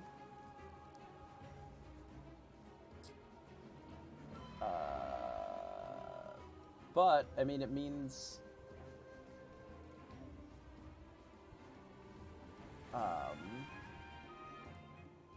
it means that we probably have time to play another, like, 100 games or something. My opponent has not responded in chat yet, so I'm waiting for them to pop up here.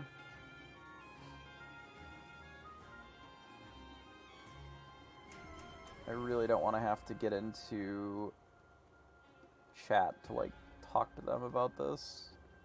So I'm sort of keeping an eye on that.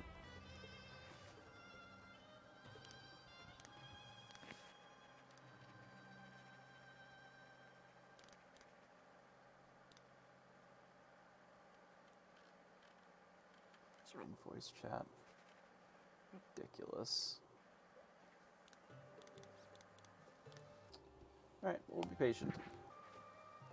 I am not particularly patient, but we will be as patient as we can, I suppose.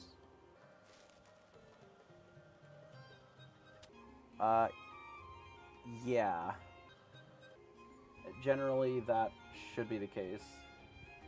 Like, it needs some sort of a valve that if you do nothing, that it just twists until it's done on its own. Like, if you don't check in. Also, not having your Discord name anywhere is kind of dubious, I guess. Because, like, I have no idea how to contact this person in Discord either.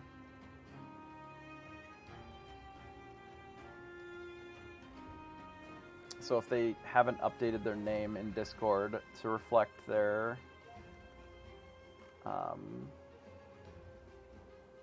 whatever their name is in this app, then is it this? No, I don't think so.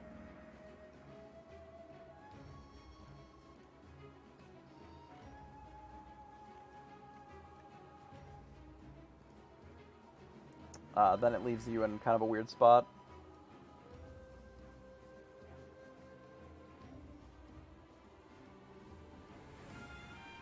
We'll give it a second.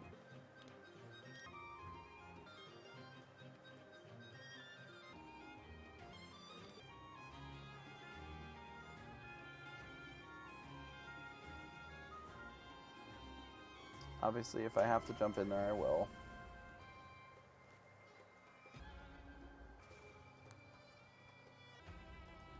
Yeah.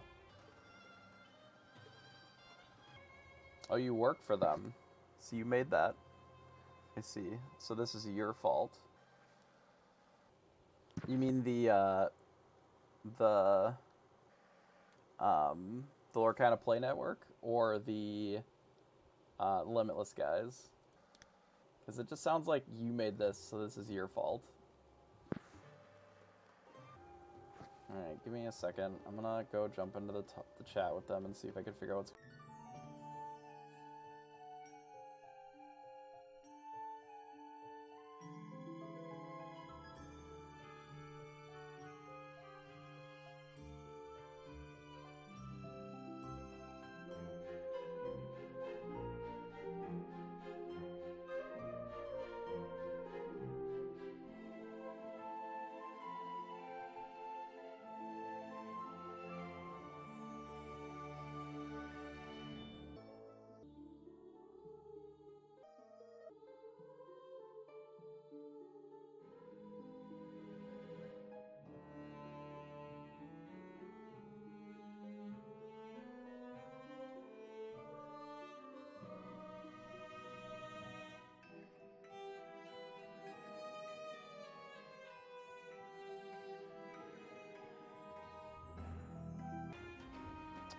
In classic fashion, their chat does not populate, so they were just waiting on me, but their name is Sploosh Magoo instead of the actual name that they used, so checks out.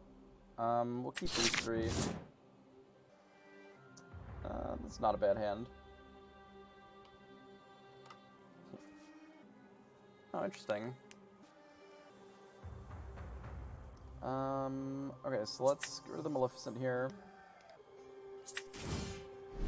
Well, that's kind of cool. I still blame you for all these problems. These are definitely what you did. I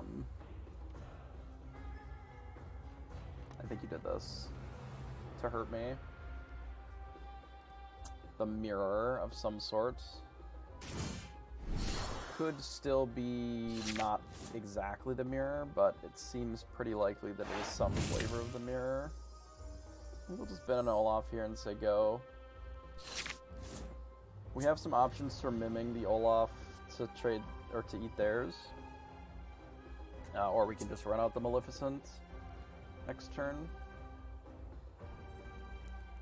There is a world where I don't mind playing the Fox because it lets me put the Olaf back in hand for turn 4. If they end up playing the Snake, that's fine. Then I am more encouraged to do the Fox, since this Olaf is really mid. That changes things a little bit, actually. Because now the Olaf can just, like, trade into the Mim. If we want.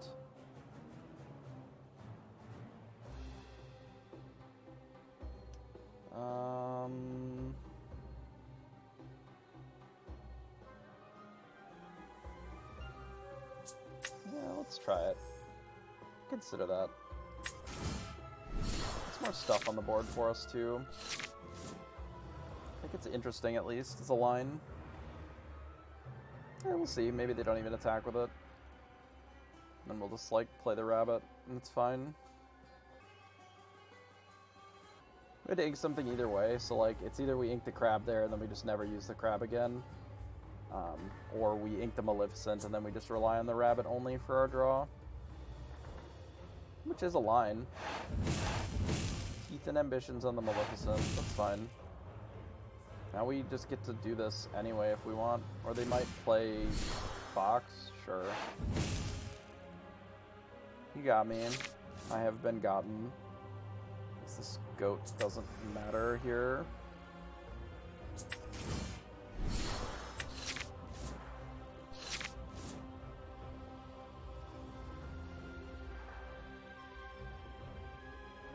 It's kind of another reason that the Maleficent isn't amazing, though it did replace itself, so it's still just like a 1-for-1.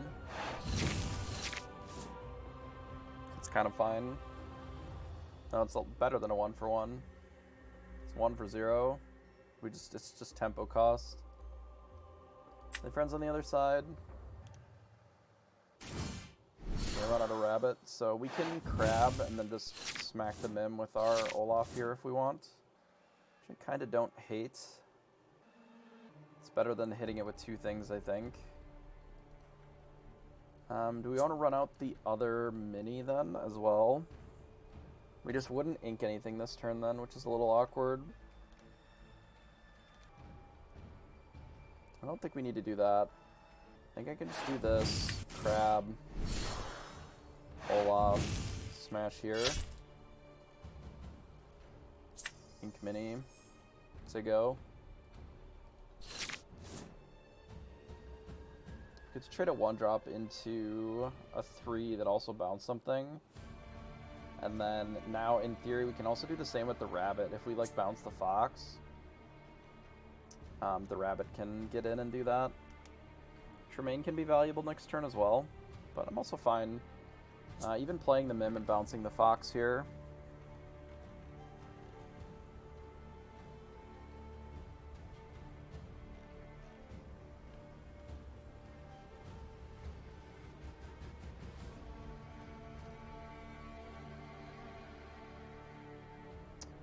It's okay. There's other matchups where I think it's stronger, too, than what this is. I really want them to attack with this Merlin. Doubt that they will. But that would be very good for us. Given that they opted to do that, I think I'm just going to play another Merlin.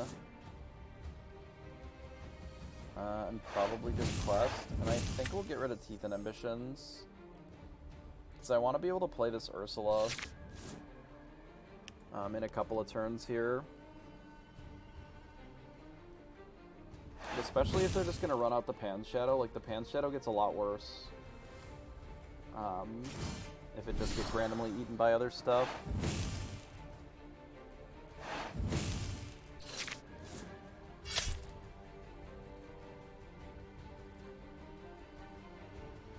Just having evasive is kind of fucked, though.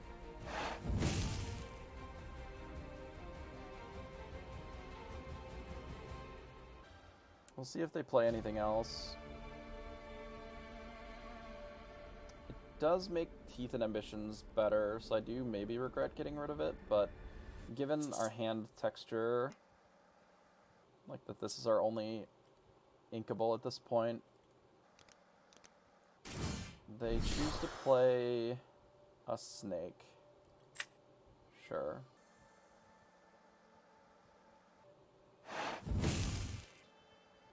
I hope we draw like a 1-drop. That is not a 1-drop, but it can let us... What can that let us do? We can Pinocchio... tap this. I think it just makes more sense to gain 2 and then play this Ursula. So I think we're just going to do that.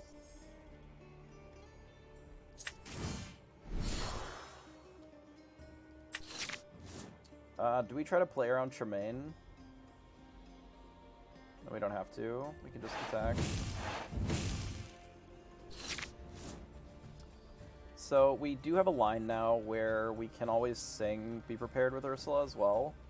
But if they be prepared here, then we get to take the initiative.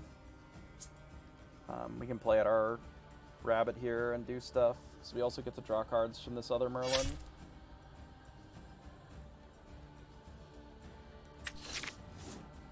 Like we can rabbit, snake it back. We're also very quickly approaching the world where we can just deal with this Pan's Shadow with our own Tremaine. We'll see how good this Ursula ends up being for us. Generally, I think it's quite good in these matchups. Seems like it's going to get in for 3 at least, so that's nice. TMDS. Kind of annoying.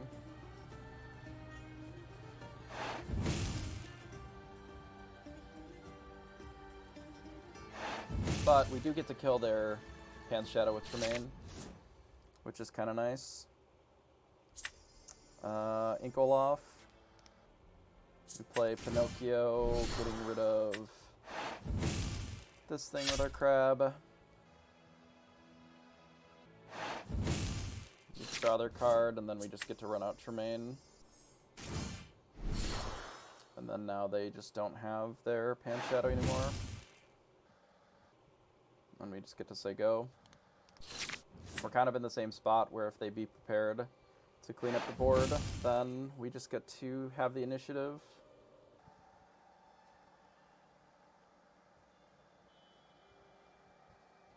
So I'm certainly playing the rabbit. I'm almost certainly playing the Mim Snake as well. Like, we just need to use it to draw some cards here.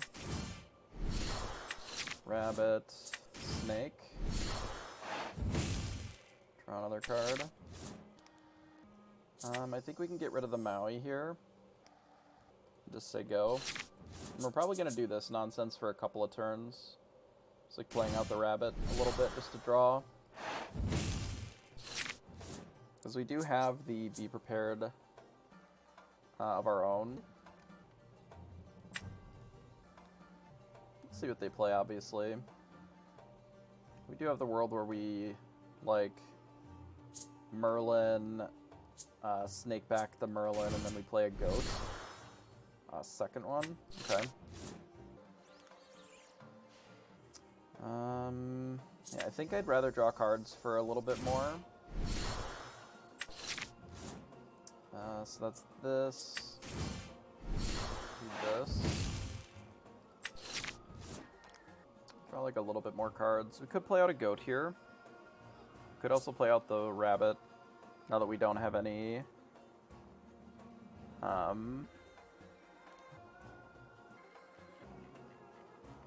other ways of bouncing it. Maybe we just run out the rabbit. I think that's acceptable. I'd like to keep the Maleficent because we can use it to blast whatever. I think I'd just rather draw more cards. Alright, so Ursula is good. That'll be a good follow-up for later. And we have enough, like, 4-drops. Like, we have enough ink that in theory we can Ursula plus a thing pretty easily.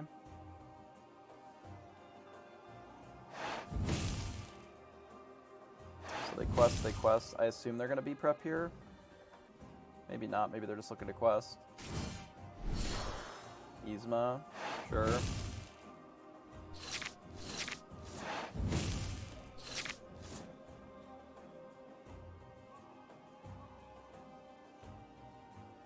I still am not particularly impressed with Yzma in general. The question is, do I just blast this Pan Shadow? Or do I blast the Yzma? Probably Pan Shadow. The Maleficent here. So we can always Maui it. I'm kind of okay with that. This. Maleficent, the Pan Shadow. And I think, given that they're likely to be prepared here, we probably don't play the Olaf. I'm just debating on whether or not I ink this Maui. I don't feel that we have to.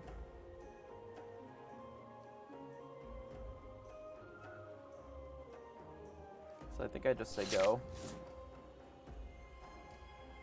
There's also a world where we don't get Be Prepared and we want to Maui the Yzma.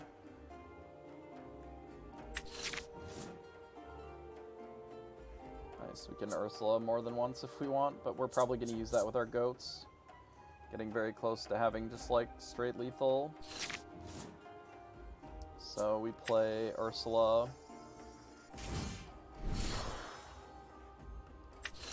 Draw.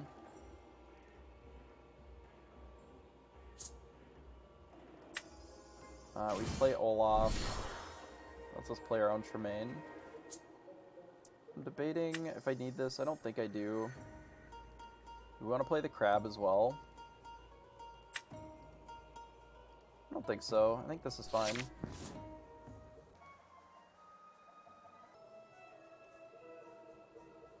This plays safely enough around Tremaine that I don't think I need to overcommit much more.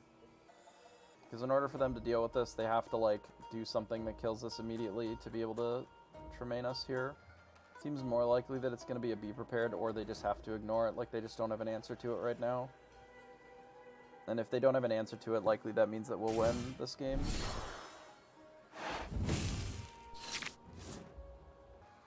So unless this is specifically their Be Prepared, they probably don't have it. This is good for us. They could Yzma the Ursula. Sure.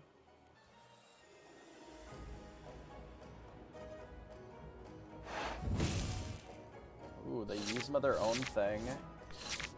I do not like that. Puts us to 14, 15.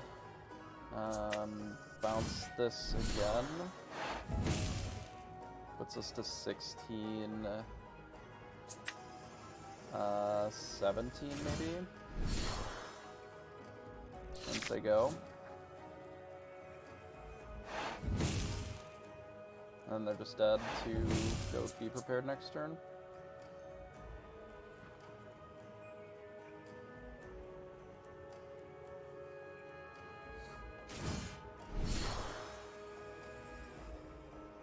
We take those.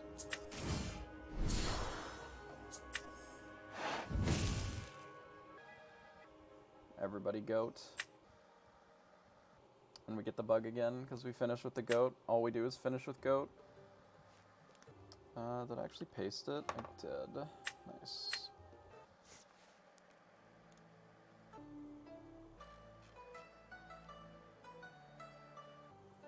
Alright, we go to game 2. We're 1-0 in this one. So we have 1 drop plus a crab, which is nice. We don't necessarily need as many Mauis. We definitely don't need the Teeth and Ambitions necessarily. We will likely ink it turn 1. The Maui can be good.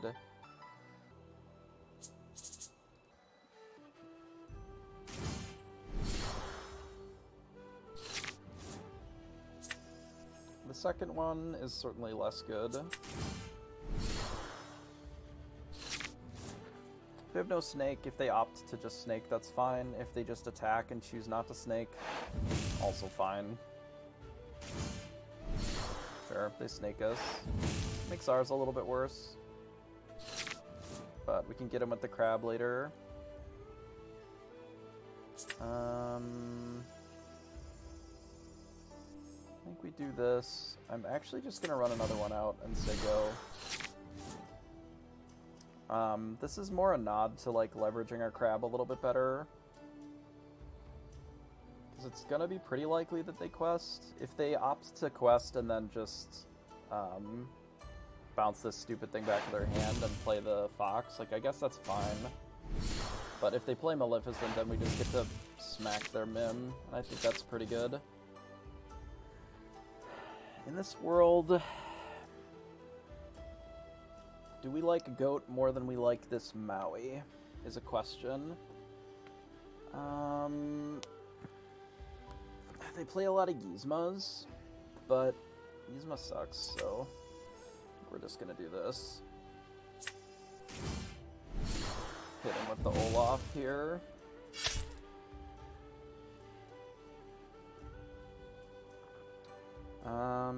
Do we attack with the Mini then? If they play Fox and bounce the Maleficent, it's kind of awkward then. I think I'll just hold off. Like, I would rather threaten that this Mini can, like, we bounce the crab or whatever, to be able to interact with what they're doing. But really what I want to do is draw 2 cards into Rabbit next turn, just to fill our hand back up, because we're running out of cards here. Another Maleficent. Interestingly, the crab should stop this Maleficent from attacking as well. We did actually have the Fox to be able to do that play, which I think is neat. I think we can get rid of the Maleficent Dragon again here, just to play the Rabbit. And then if they Fox this, then we can just crab, or we can Merlin it. Yeah, I think that's fine. Now we can get in. I think they have enough nonsense on the board that we're not too worried about the one thing. If they decide to double hit Mini with their Maleficents, I'm kind of okay with that.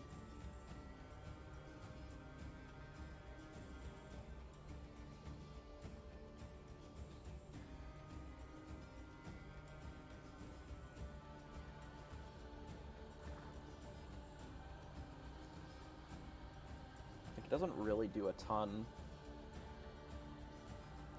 So they're essentially trading 2 lore for a Minnie Mouse, 1 drop.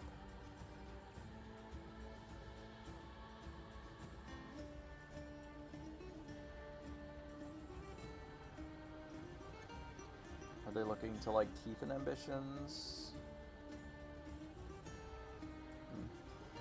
We'll wait and see what they do here.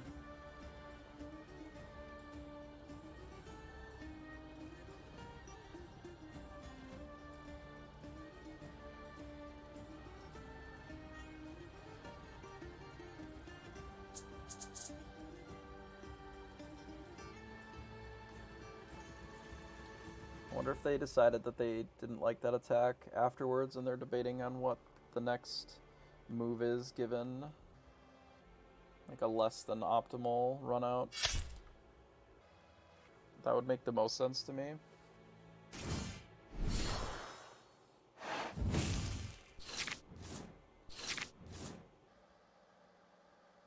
Yeah, I'm kind of okay with that. We just kill all their shit. I mean, this is free, for sure. We do this, plus the Fox to smash the other one. Crab in, and then I think I can get rid of one of these Maleficents since we drew another Rabbit. And then we'll have the Surfers for an option later.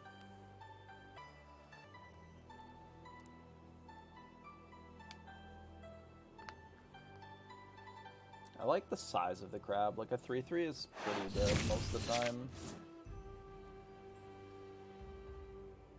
Out of this deck. So they found a spellbook. They found 2 spellbooks. It's a lot of spellbooks to be fucking around with. That makes me want to destroy their thing more.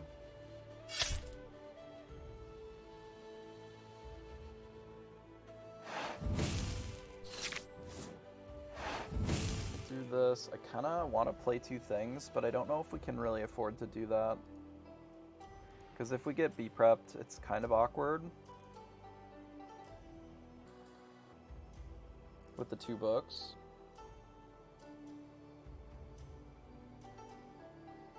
Maybe it's fine.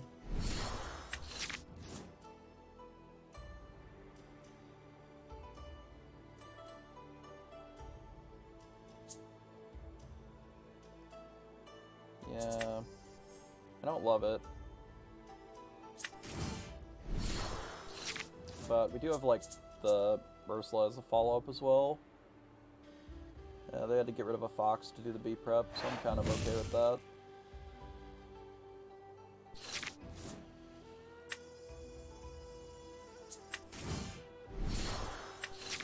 Normally I would play Ursula there, but I feel like we have to have something else on the board before we can afford to play the Ursula, because it's one of the cards that's the best against the spellbooks.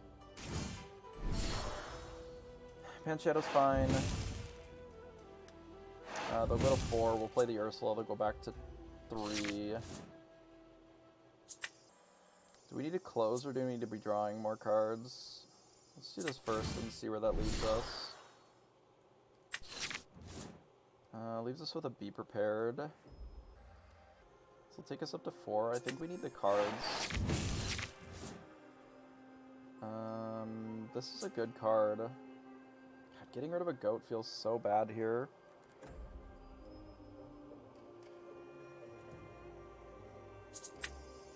I think I kind of have to.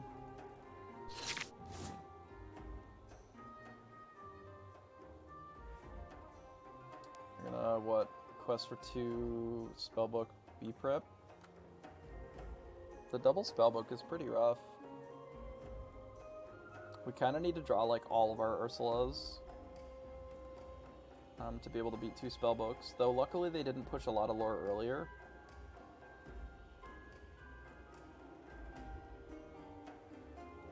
And we do have the option of beating the Pantshadow with this dragon while still having a board. They only have 4 cards. It's entirely possible that they don't have the Be Prepared here either. Or they're debating on whether or not losing their Pantshadow is good enough. I think it's going to 7 here. Or going to 6 here, is that strong enough? Maybe they're going to shuffle my Ursula back in and draw us 2 cards. Certainly makes Be Prepared feel a lot better then.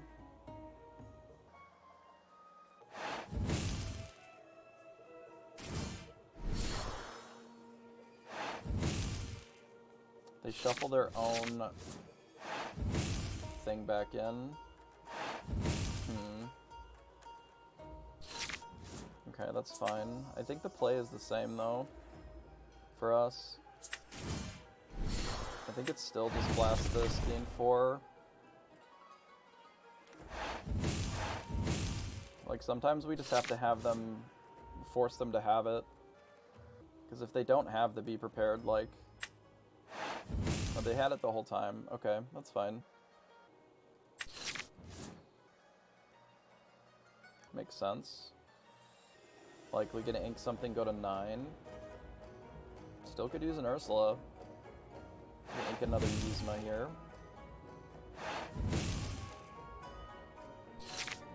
Not an Ursula. Let's play a Merlin Rabbit. Let's play another Merlin Rabbit. And a Minnie Mouse. I'm debating on if we ink this Olaf. I don't think so. I think I might need it to try to race these spellbooks.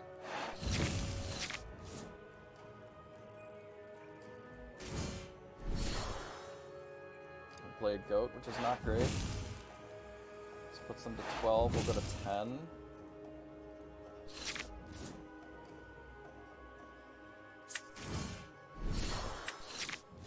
That was such a good draw.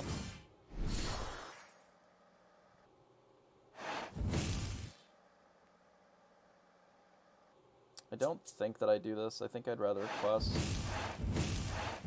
in this spot once they go. Hopefully they don't have another Be Prepared right away. There are already 2 Be Prepareds down. There are 33 cards left in their deck, so it is possible that they don't have one. Looks like they're maybe digging for one. And we're on a pretty fast clock, but we also have a pretty fast clock against them. If they Be Prepared, though, they don't actually progress the board. They did not. They Maui one of our Merlin rabbits, I guess.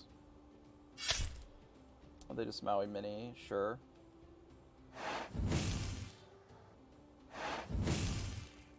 Puts us to 15 here.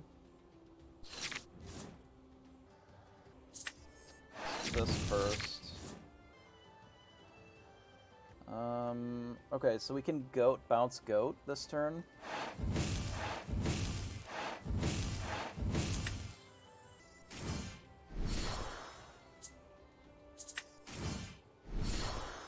That'll put us to 17.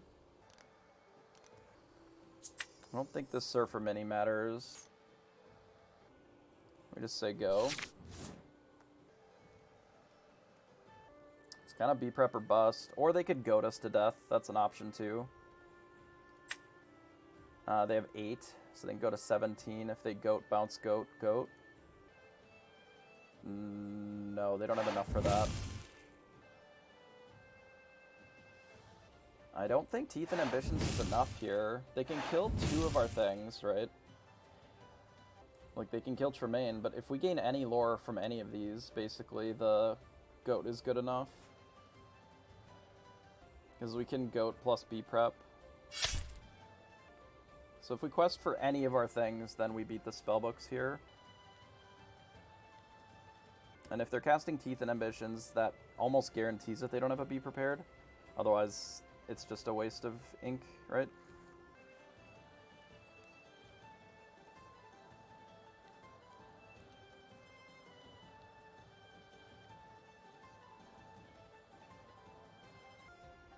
They probably don't have any more draw either, like the friends on the other side.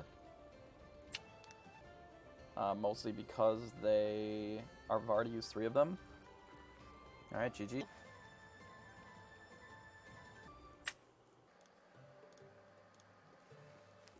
I already forgot if I went first or second in game 1. Like, I have no idea.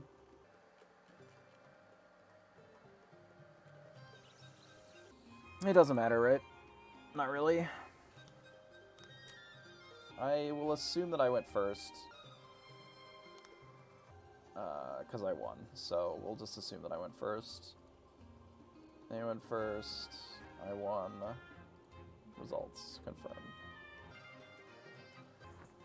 Game took longer than it generally has been. But another quick 2-0. We have 20 minutes left. We can probably jam a bit more ladder here then. It's a bit of ranked. See if we can close out this set. We are 3-1 now with 9 points, which we like, of course.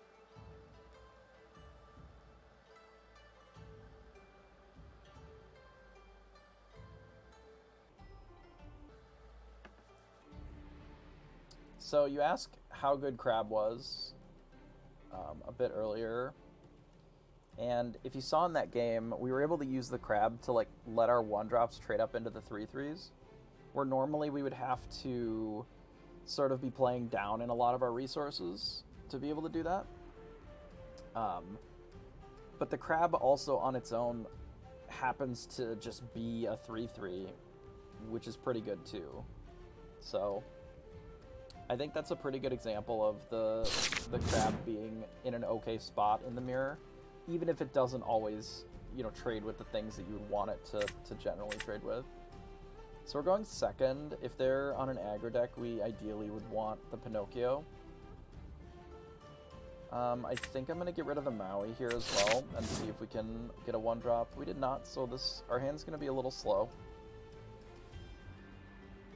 But I didn't think that I could really mulligan too much lower, because maybe we could have gotten rid of the Pinocchio and just tried to draw into it. Yeah, we're in not a good spot here already. I may end up playing the Pinocchio down so that we can mim the turn after. They've gotten rid of 2 draw 2s, so this must be the full aggro version. We found it now. It might be better to play it than to play the Pinocchio.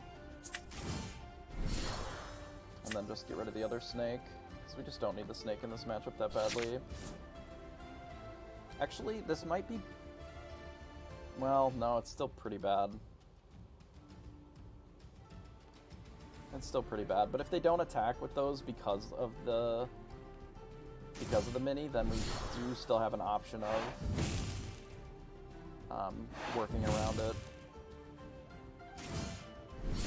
Well, they played a Simba, which is not ideal. This is literally the worst case scenario here. Not having the 1-drop, and then basically having all of our cards be shit forever. So if I Fox Mim this turn, it's really not the best for us. Because, like, we kill the Simba, but then we really can't interact with anything the turn after.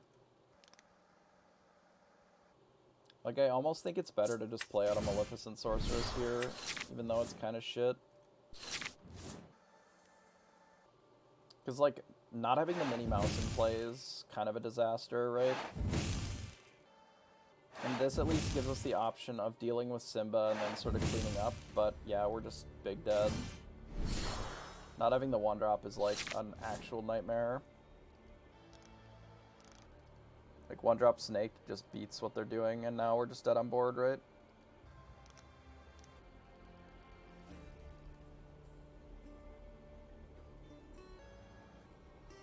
Yeah, I guess we're dead. Shows how shit this deck is if you don't have a 1-drop. Like, it's really bad.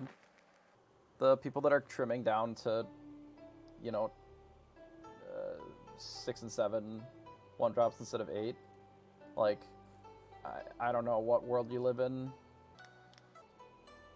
In best of 3, maybe it's fine, but in best of 1, like, maybe I'm supposed to mulligan a little bit more aggressively. I think it's possible I'm supposed to send the Pinocchio back because of how useless it is without the 1-drop.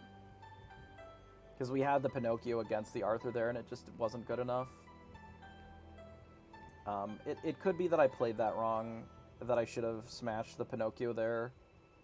Because then at least the Fox is still in play and can attack the turn after.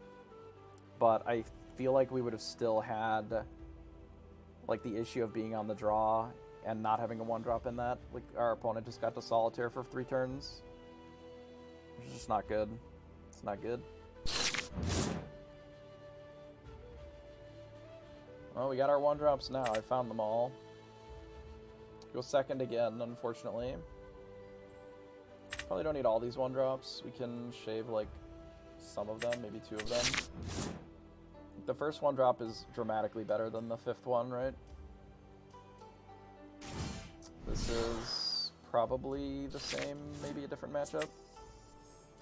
We do have the Snake as a follow-up as well, so we at least can participate in this game.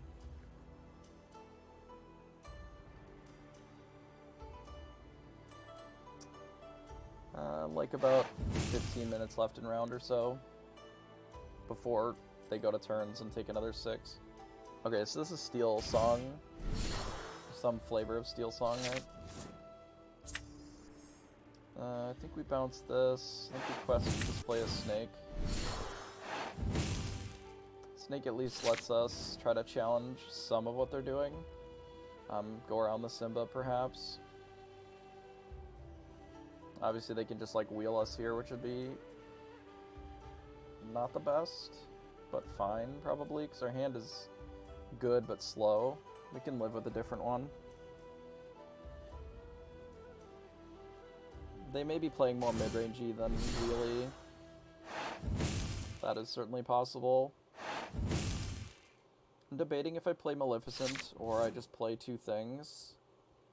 Given that we drew another 7, which these are very good in this matchup. We're definitely bashing Simba here. And I think we're getting rid of Minnie to play the Maleficent. And then we do have the line of, you know, Doc Maleficent, or we can also just draw cards and play towards Maui. They're Clock isn't that fast in this deck.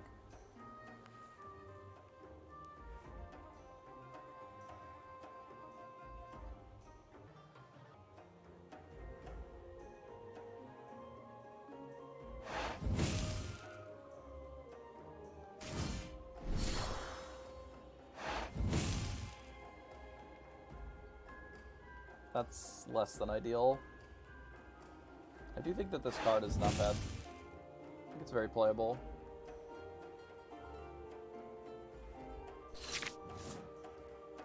I think I do this and draw 2 cards. Then I think my play is actually just to run out the goat, because it can rumble with whatever they're doing over there. And then our plan is to Maui one of these things. They missed an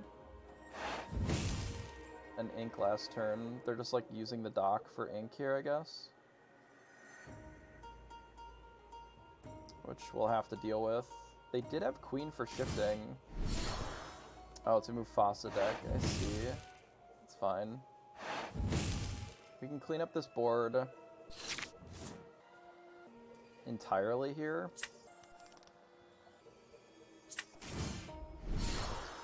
What's the best way to do it so that we keep the most material on the board? I suppose this. Smash here, smash here. And say go.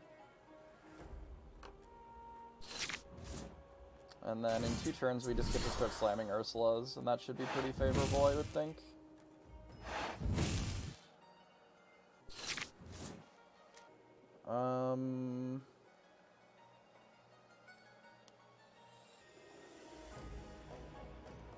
Yeah, we just need to not die until we can get to Ursulas, I think. And then we're gonna win. Because this will come in tapped. We can Maui it. Oh my god, Mufasa into Mufasa, seriously? Well, that's fucking awkward. I guess.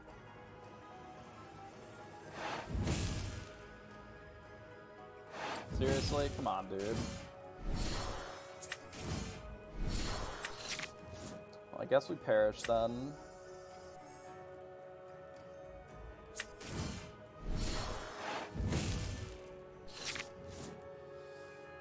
If it was anything but literally exactly Mufasa, I think we're fine here, but Mufasa into Mufasa is just like a fucking nightmare.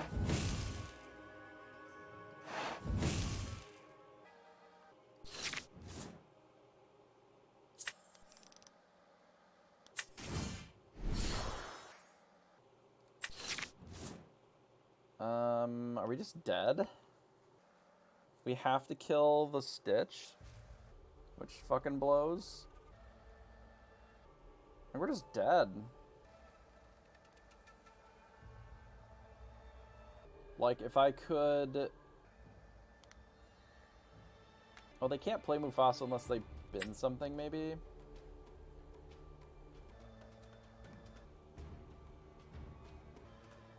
Maybe we draw Be Prepared and then that'll be fine.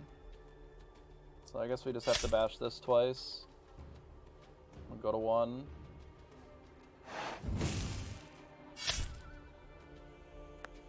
Okay. I mean, if they play Mufasa, then they just, like, bury us anyway, huh? That's really awkward. God, fucking Mufasa into Mufasa specifically is just, like, actually the worst. Okay, so we have to be prep. That was a great draw, by the way. Not Mufasa, okay.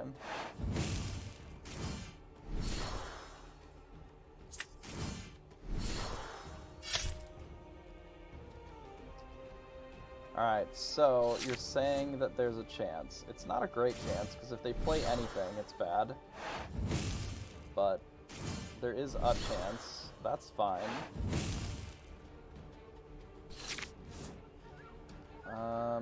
I don't think that I Tremaine this. No, we kind of have to, right?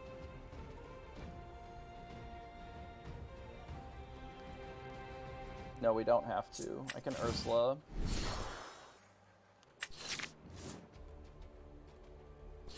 The reason that I don't have to Tremaine it here is it doesn't win the game on their turn. And if they only play one thing, I can... It says shift? Okay, I've perished. I guess we did have to Tremaine it. I have been blown out of the whole water. Every water. This is not my day on ladder. I have big perished, I guess. I suppose that I knew that it had shift. I don't think I've ever seen it shifted a single time before. I'm trying to think of any other game where it's ever been shifted against me, and I can't think of a single one. Like I had a Tremaine in hand. I don't think I've ever had that shifted against me even a single time. Like, it literally had to be Mufasa into like a, you know, an insane hit, and then the shift there, because I had the Tremaine, but my thought was that I can let you gain one, and then as long as you only play one thing, I can like Maui and eat it and then Tremaine. Like, I don't think I could have afforded to play around that, really, because if I Tremaine there and then you play two things, then I think I'm done anyway. It's just not my day on ladder. Going second.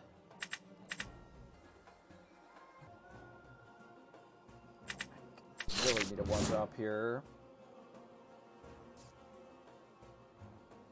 Well, no one drop again. We're against Popsicles this time. I don't know if we'll have enough time to fight against Popsicles here before the next round, but we'll try. We really don't need this then. We do have the Minnie Mouse, though, which is good.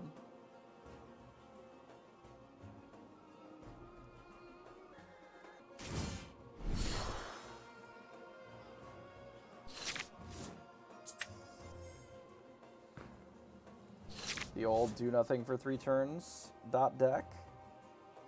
We like it. Double Noi, huh? That's kind of fucked. I guess we kind of have to... we have to challenge what they're doing a little bit with the Fox. We can't really play the Surfer, because then we don't have a threat to stop the double. Are they gonna just keep their thing? Okay, well then they can't quest with the noise at all.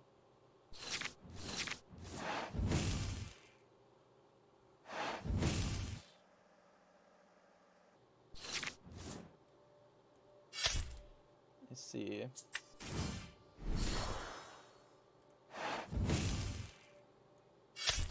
Okay. Well, I suppose I'm wrong. Say go.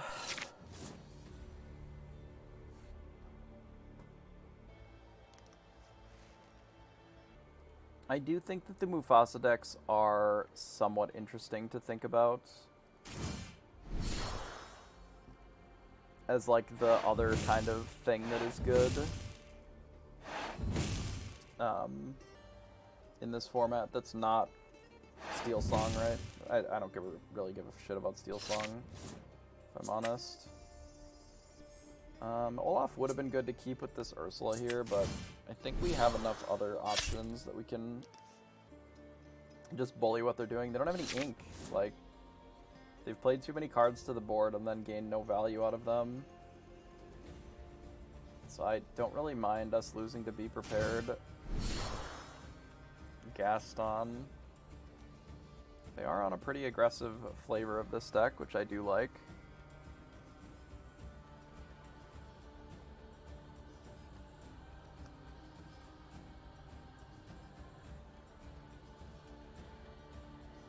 Well, we actually got our points this time. We like that.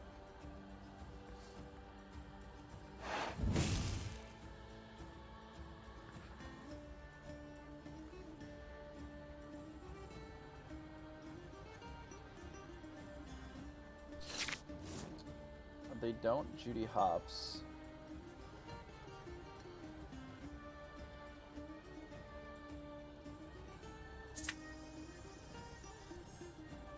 We get rid of Maleficent. So I sort of have two options here. I can, like, Pinot and just dump one of these. Or I can sing and then, like, get more stuff on the board. I almost kind of like the Pinot. Like, dump Judy and then play the rabbit line. Because, like, I think if they go to 10, it doesn't matter that much. And then we still have the Maui to eat it. And if they opt to just, like, draw a bunch, it's fine. I don't know what this last card is going to be. Be prepared.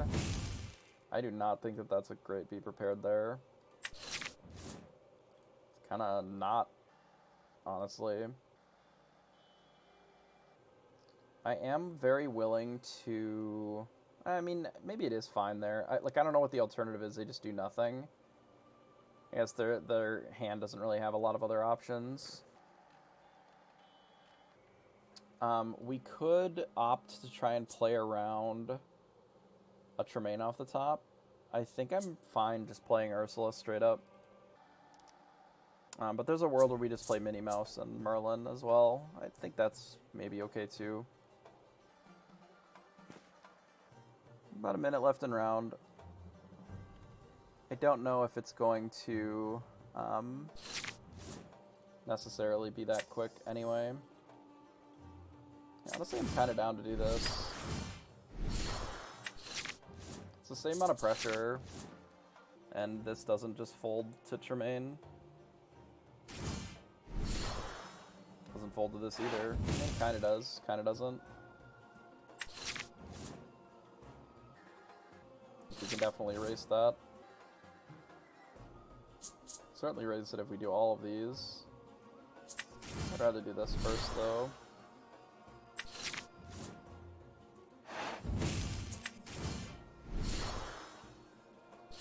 Stay on 8. 8 is okay. There's a world where we popsicle for the rebuy. Where we just barf all this out. We can even, like, B-prep and barf everything out, too. So they do nothing. They have a 3-6. Alright, it's time and round. We need to close the game. This is 6.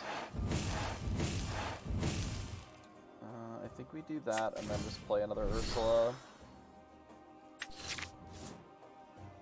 And then I can probably ink one of these. Just don't think we need that many. And say go.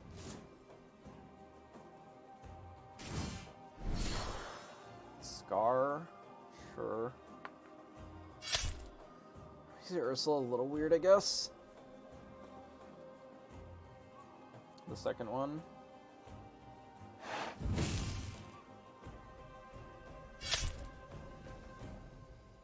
They don't get to untap their Scar this way.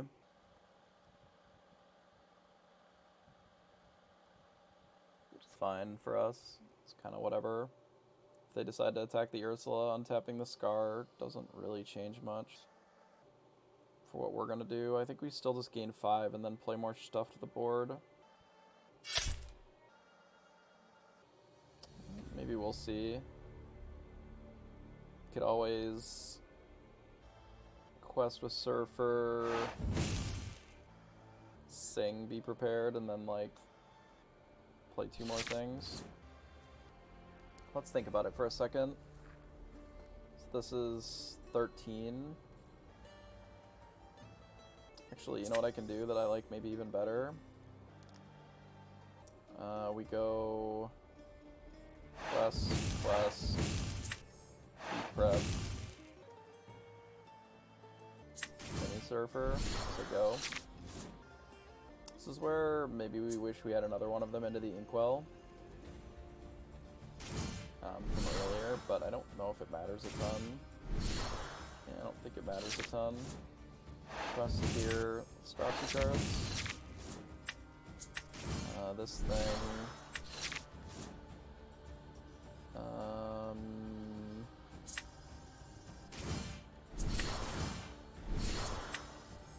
we need Teeth and Ambitions. I think I can play Snake, bounce one of these and then replay it. This should be lethal, assuming not another B prep. Yep, should be good. There are still 1, 2, 3, 4, 5, 6, so there's still like 10 rounds that haven't reported. What a tournament this is.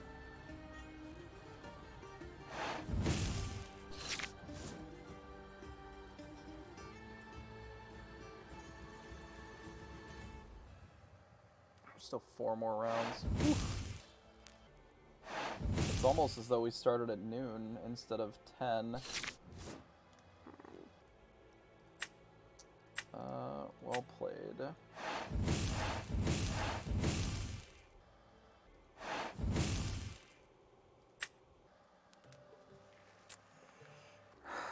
Okay.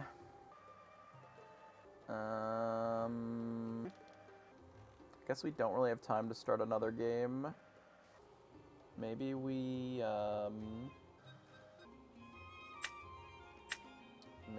whip up the other deck real quick here while we wait.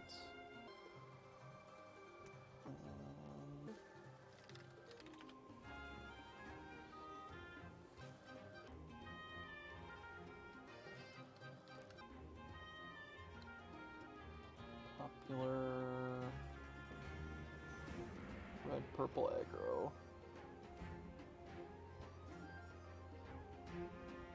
Ugh. I do not know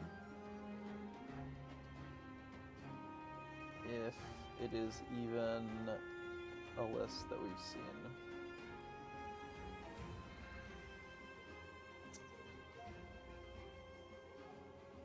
What about this one?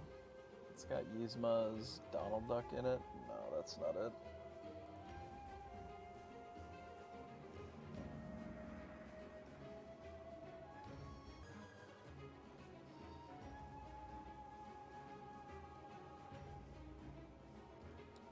I guess I can go find it on Twitter. Maybe that's faster.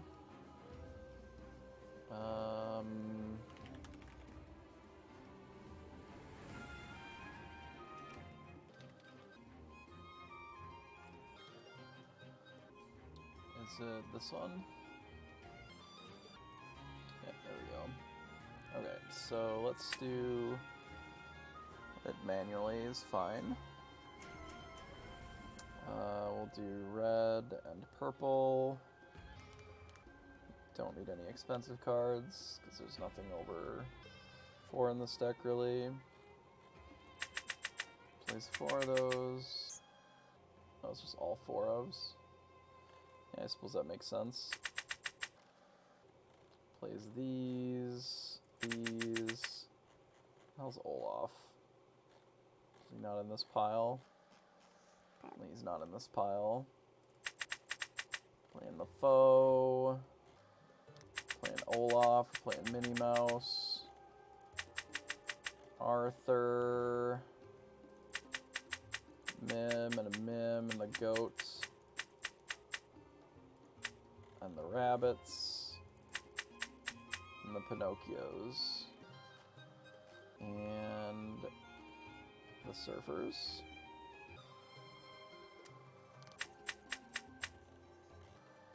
And the Teeth and Ambitions. Alright, is that 60? That looks like 60 to me.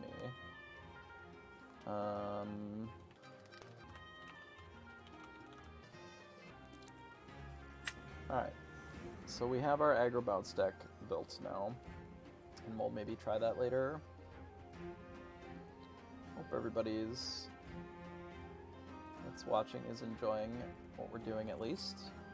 We are currently 3-1 in the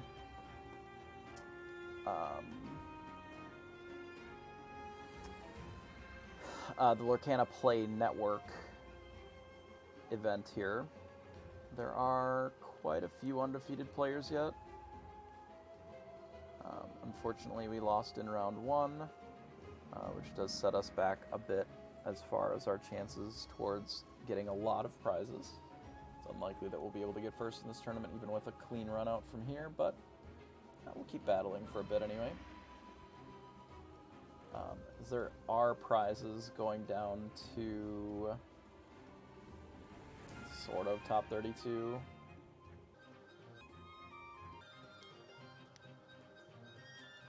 Top 16, there's at least a commemorative playmat, which is not too bad. Top 8 gets some theme decks and a handful of boosties and the playmat, and then weirdly 4th place and 3rd place get different prizes. Is that right? It's kind of strange to me, but I guess if you're not doing a cut, it kind of doesn't matter. Honestly, weirdly, they get a bigger prize. Unless they're also getting boosties on top of the dollars. Like, it feels like top 4, like 4th place specifically gets... Here, let me bring it over here so we can look at it. So, top 4 gets a trove from both sets and the playmat. And then 3rd place gets a box and then the playmat. But, like, the reality is that the 2 troves are probably worth more. So then I assume that this $100 is on top of these, then, which would make 3rd place a little bit better. I guess it sort of puts 3rd and 4th pretty close together then.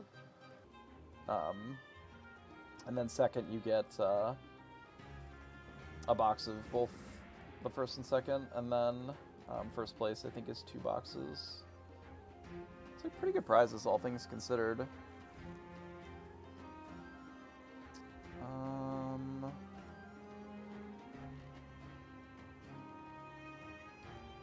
Looks like the next round is maybe going up in a couple minutes here.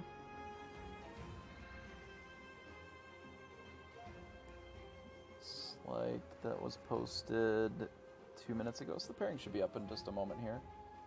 But yeah, I don't know. It doesn't really matter what the prizes are. Honestly, I'm just sort of playing in the tournament to play in it, to participate in the Lorcana Play Network and just see where they're going to be at with these tournaments. And then also just to get some tournament play in, because I much prefer best of 3 to best of 1 on the ladder. I do think that the Pixelborn ladder is fine. Certainly is something to do, right? Something to grind. But kind of the reality of it is that it's just not... It is not as competitive as a best of 3 format, and the reason being is your variance is going to be really high, and the way that you gain points on this for the most part is just playing a lot of games. Outside of just playing a lot of games, you really can't gain a ton of points, right? You're not going to be able to get infinite grinding. Like, you're not getting to 90 points just by playing 27 games. This is probably 40 or 50 games already, right? To get those 90 points. And there's definitely players that can do that over, 6 or 8 games a day, and gain some points like that. I mean, I like the Pabby combo. Don't get me wrong. I think it's great. And I appreciate you stopping in. We're getting a long day of streaming here because of this tournament, of course. I'm probably going to have to break this up into a couple of videos, realistically, just because I would assume that this stream is going to end up being like... We have 4 more rounds. It's been 5 hours and 23 minutes so far, and we have completed 4 rounds. Yikes. But pairing should be up here, so at least we get to battle more, I guess. So we'll do that.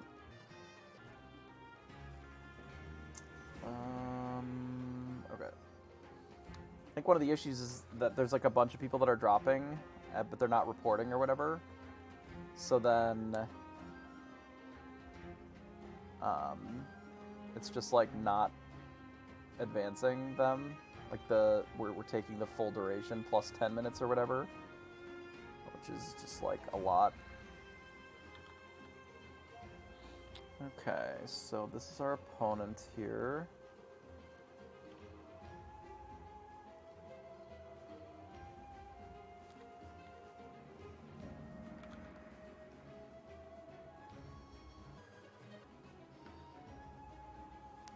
Hopefully we don't have to talk to them in Discord again, but we'll prepare for it just in case we do.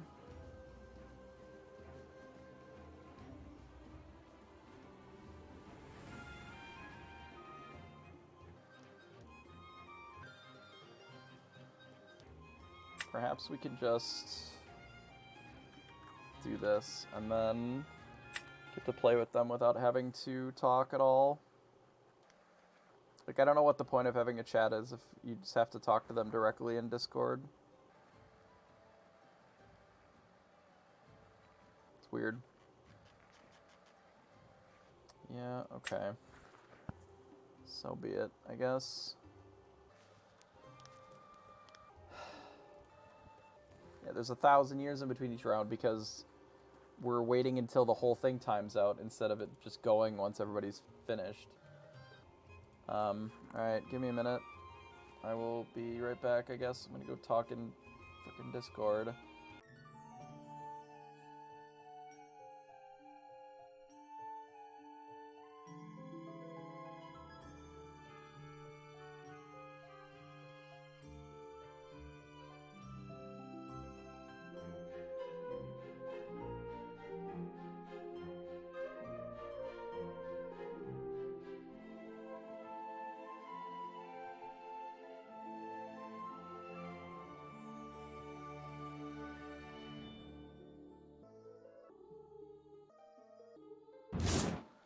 Okay, well, that was a thing that we had to do, I guess.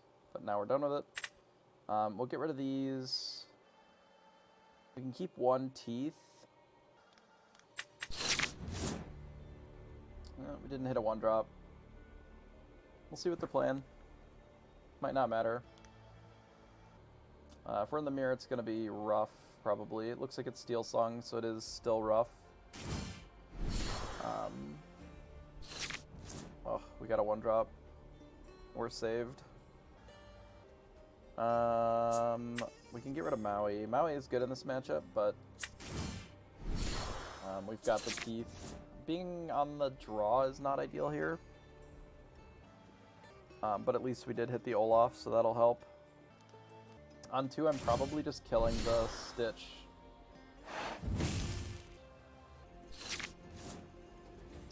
We can get rid of the second copy of the Surfer.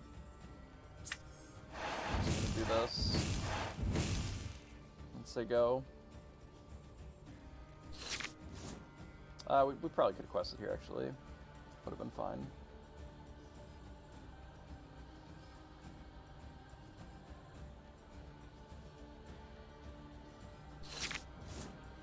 Alright, so they do nothing. Quest here. Yeah, I hope that we're not losing by 1 more. I think I'm gonna maybe get rid of the Stylish Surfer. I'm debating whether we get rid of the teeth or the Stylish Surfer. We could get rid of this, actually. Maybe that's better. We're just like not gonna have time to cast it. Maybe this makes more sense.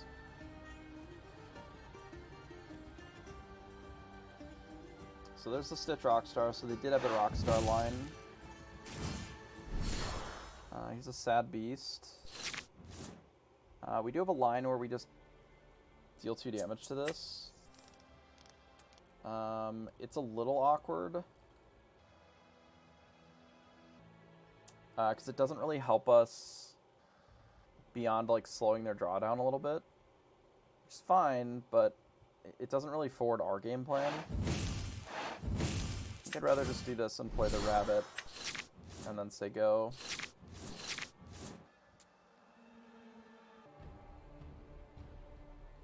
We can't, if it's tapped, we can. Next turn, maybe.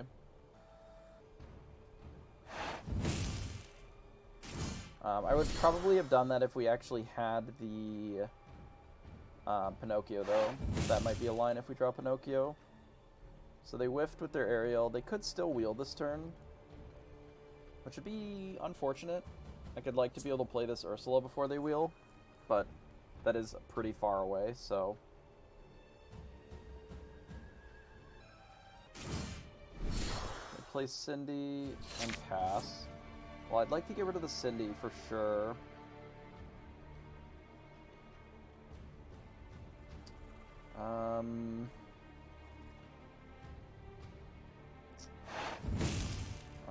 I'll show you. So when we say wheel, generally people are talking about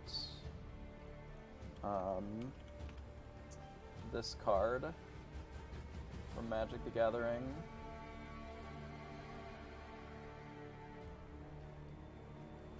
Which is just all players must discard their hand and draw 7 new cards. In general, that's what people are referring to when they say wheels. It's sort of a carryover from Magic.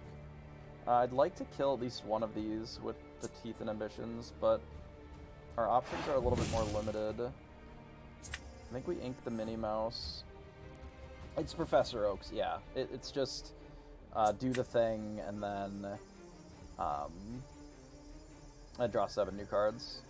I think we'll play the Mim Fox and bounce.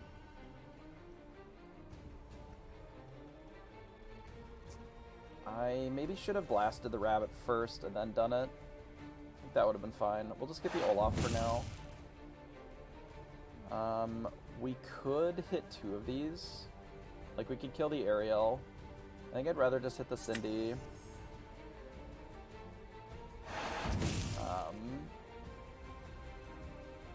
And put the damage on the rabbit.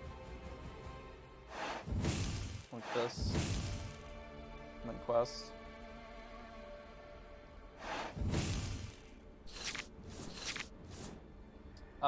Some cards you can, some cards you can't. So this one, once it's in play, it gives you 2 options. One of them is you banish it or you return something else, right? So because it has the option of banishing itself, it doesn't necessarily let you undo this one. I did right-click. There are some of them that, that need to target when they come into play, that, that it's a little more forgiving with a few of them. So there's Grab Your Swords, and probably, I would assume, Tinkerbell. Or Whole New World. Yeah, the Whole New World's not great for us. It does let us clean some of this up, but if they do find a Tinkerbell, then it's not ideal for us. Since we don't have a Be Prepared, though we didn't draw one in this set, so it's not so bad. If they didn't draw the Tinkerbell,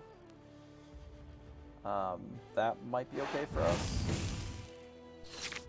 Okay, that's fine. If they don't kill this Mim, we can kind of clean up the board. Yeah, another aerial doesn't really matter here.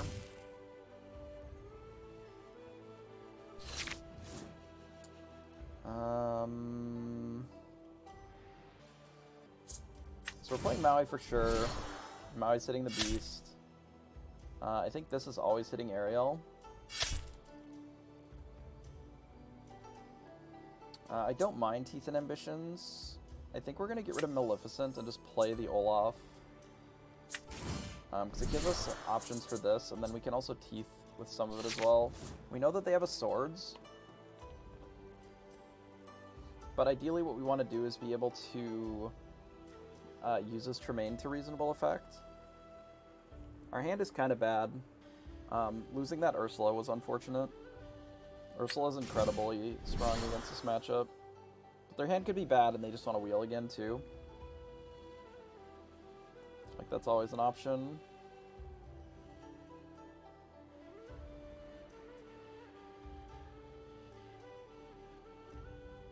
Cindy. It's interesting that they got rid of the Cindy instead of just playing it. There's 3 Ursulas in the deck currently. Actually, that's not the best for us. It's too bad. It was really close to actually being good here. Because we can Teeth and Ambitions. Actually, no, this is fine. Oh, no, it isn't, because it's not enough damage. Well, that's a shame.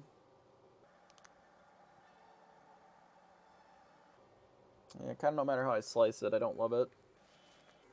Like, I needed it to be able to take a hit and then also get the aerial.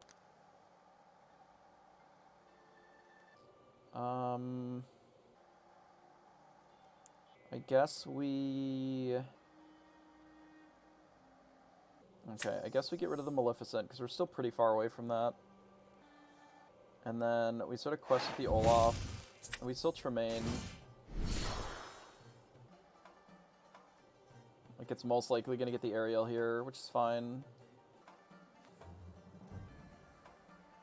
And then we will figure out what to do with this Stitch next turn. We can always clean up the board a little bit. And then maybe we can get it with the rebuy on the Lady Tremaine. We'll see how many cards they get to play. If it's not a ton, maybe we have a shot. Or they play a bunch and then they wheel. I don't know what their hand looks like. They do have 5 cards in it, unfortunately. Yeah, that wheel was in a rough timing. There's 1 queen.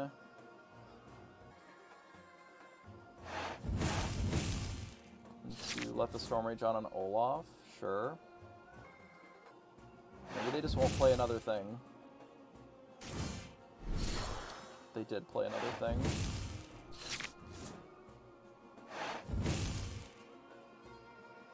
That is a really aggressive attack. If we draw Maui here, we just get to wipe the board. Ask and ye shall receive.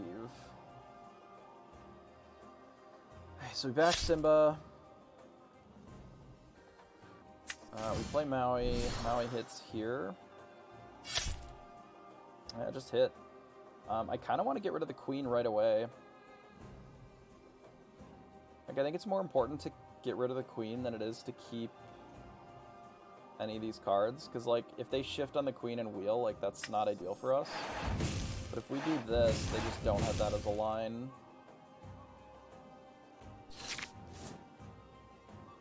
Like, they can still kill the Tremaine with whatever. Another, let the Storm Rage on.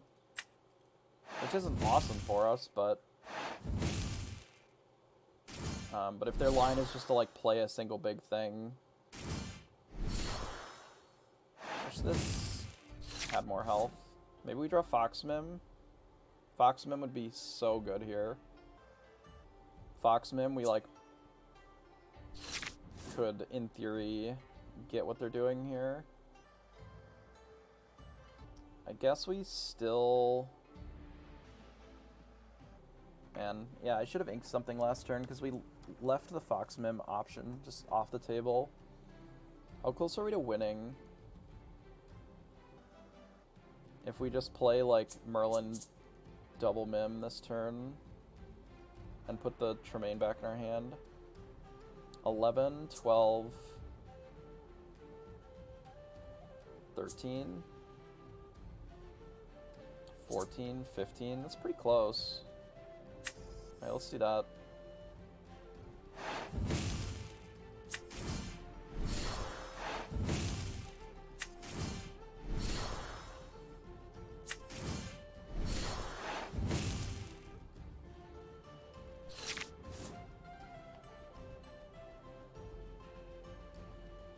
And this can challenge, like, a couple of things pretty comfortably if they leave us enough wiggle room to do that with.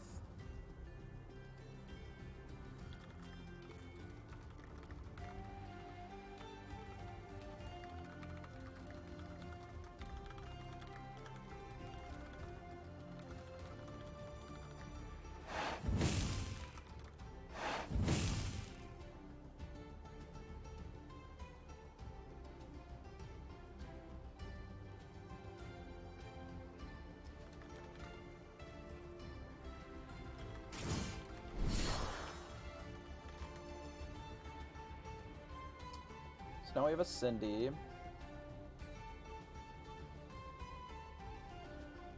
Our hand is face up, so they know what we're working with here.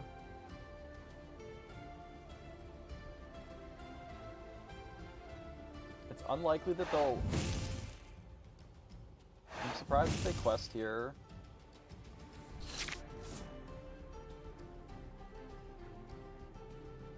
I don't think I'd B-prep this, but it's kind of interesting.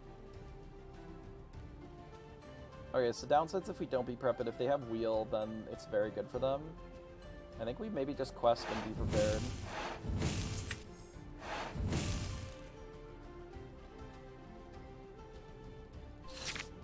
It's like, I know how shit this deck is if they don't have wheels, and if you don't have something to sing the Whole New World, it's really bad.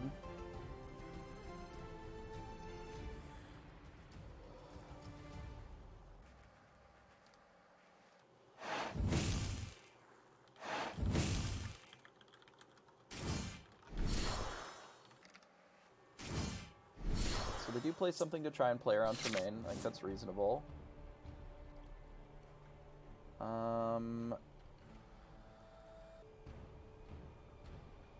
This will put them to 12.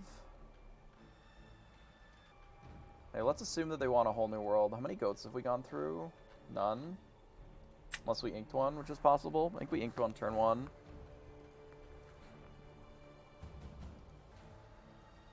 What if we just play 2 things? And say go.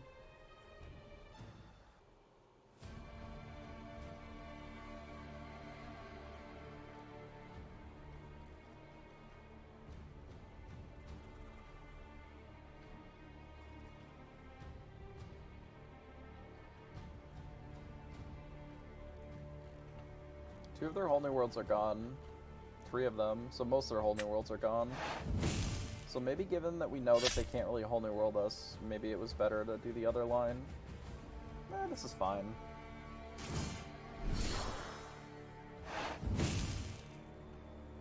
I think this is fine.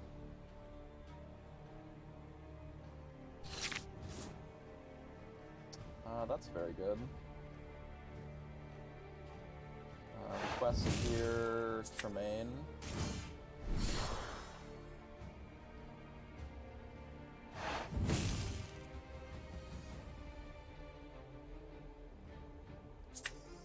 Play the snake, bounce Tremaine, question mark?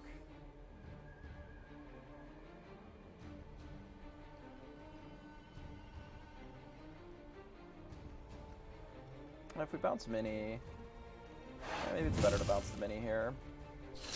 We could bounce Tremaine, and then, like, that's an interesting line, but if they have to cast a, like, if they cast a song, and then also, like, hit one of our things, that doesn't necessarily make it so that we're not still in a good position, right?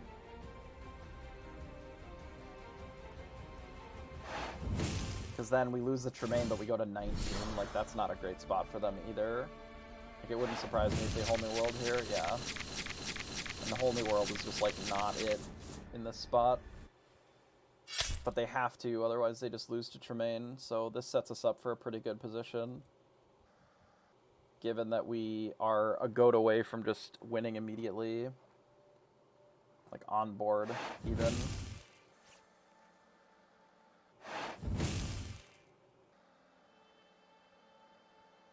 Play Sad Beast here.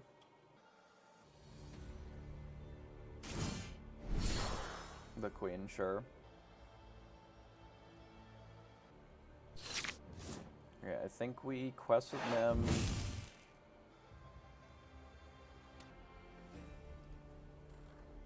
We haven't seen, we've seen what, 1, 2 storms? So we have some options just to, like, kind of go wide instead.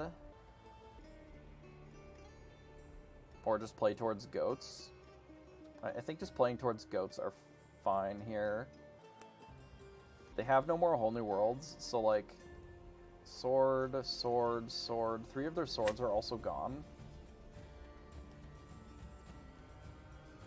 Like, I think the play is just to be prepared here.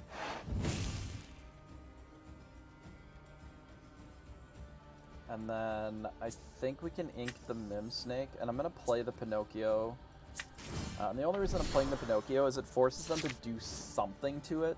Even if that something is just like playing a big tink or whatever, that's fine. Yeah, that's fine. It's like we expect them to have an answer to it, but it means that they don't have the luxury of playing like some of their other things. They are going very wide.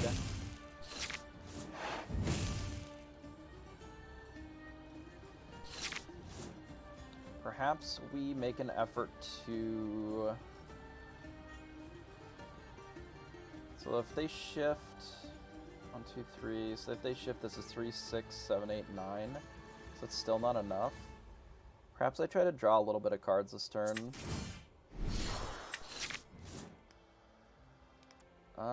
I don't need to draw that many cards this turn, I guess.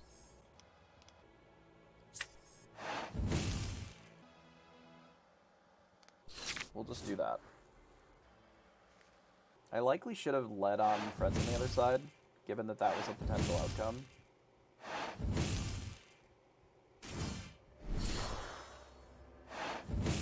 I don't even think there's much... Strength of Raging Fire is good.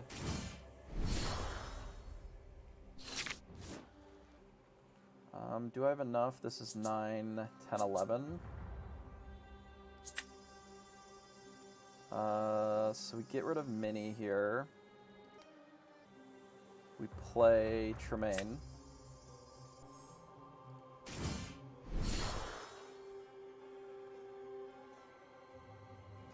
Hopefully they sacrifice the queen, but I guess they wouldn't. It's fine, we'll still have a Pinocchio in play. Okay, so we'll do that. We'll play Pinocchio. Tap this. Play this. Bounce Tremaine back again. Bash here. Leaves us sort of in the same position that we were last turn.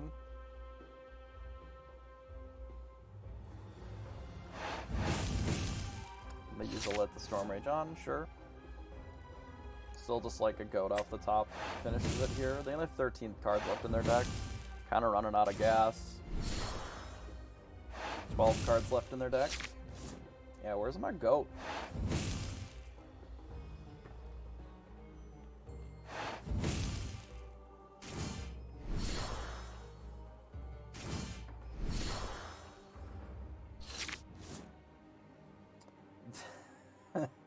This game would have been a lot shorter if we had quested with Olaf. That's true enough. I think we'll do this. We're just gonna play Ursula. And then say go with the goat in our hand. We'll take this one down. I mean, they don't really have an answer for Ursula in a million years, so it's kind of...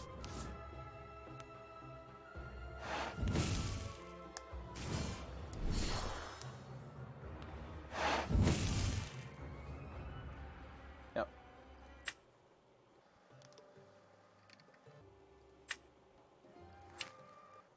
Okay, go again.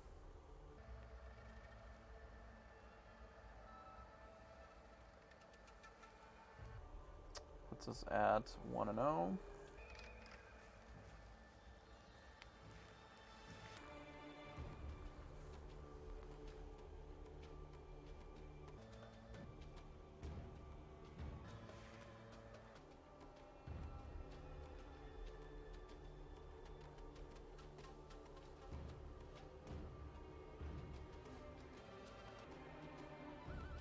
Hello, opponent? Hello? Help.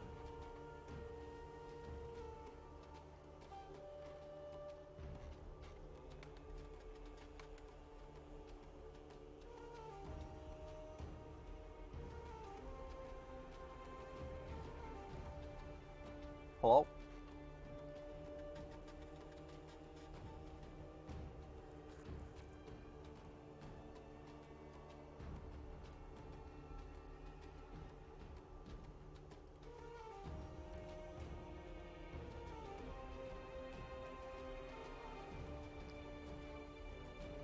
We'll maybe go check in with him in a second here if we don't see something.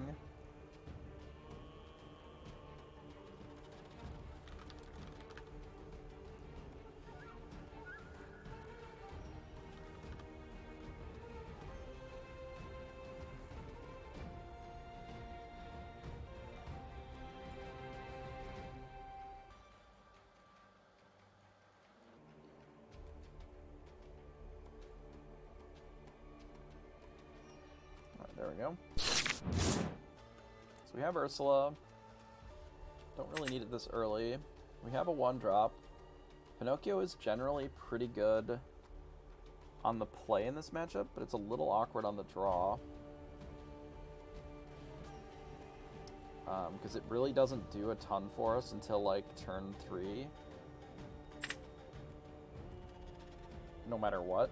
I think I might get rid of it. My Teeth and Ambitions would be much more useful. And hand's pretty bad. Drawing the B-prep there kind of stinks. They got Queen turn 1. We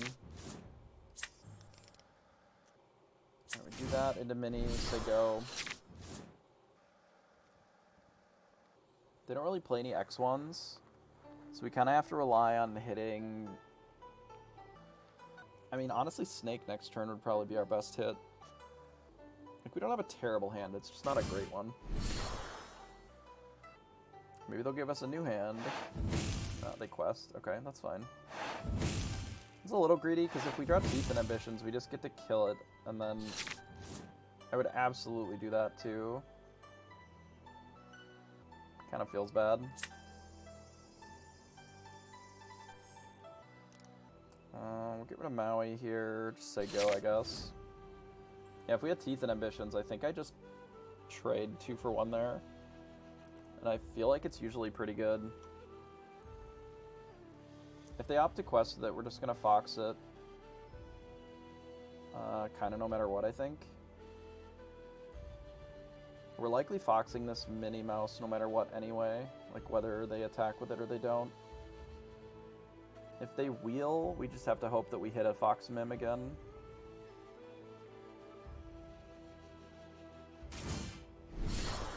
Lantern's fine. Playing out a Cindy. Nice, so they quest here, okay. So that's pretty okay for us, actually.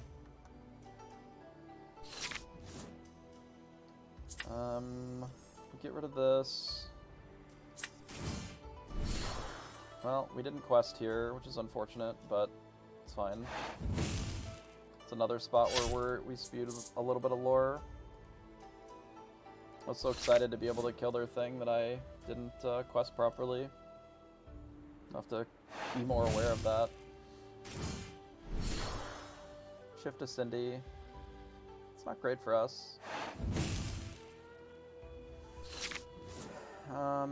We ink here. We have to start playing these rabbits to draw into something that can interact with what they're doing.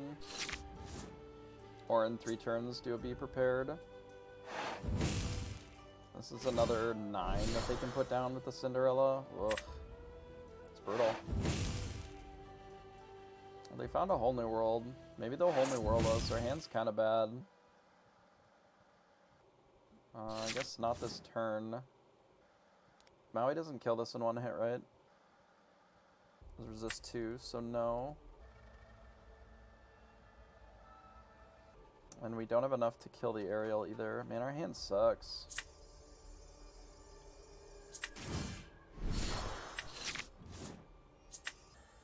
Get rid of the mini and I guess play the Olaf here.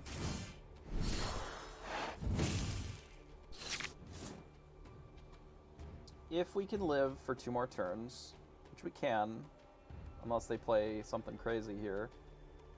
I suspect that they're going to wheel with the aerial. They drew a Be Prepared, so it doesn't really matter. Oh, wait, this crab is sick here, right? Oh, no, it's not enough on its own. We would need another bounce of some sort.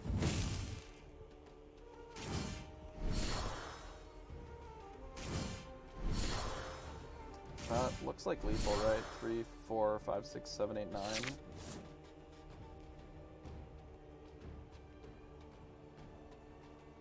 So this is 3, so we can deal with aerial.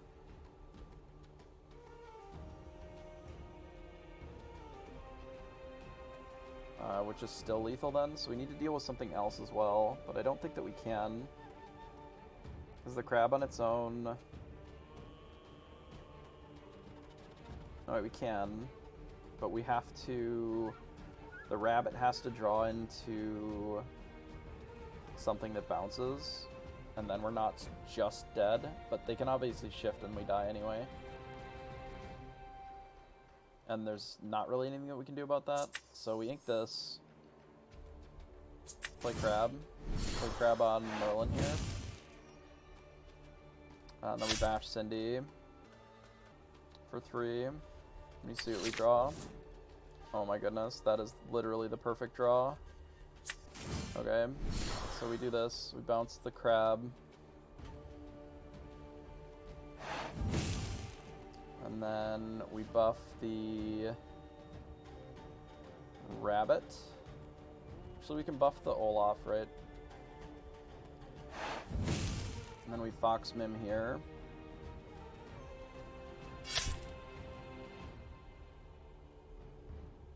Then we Olaf here. And we rabbit. And then we say go.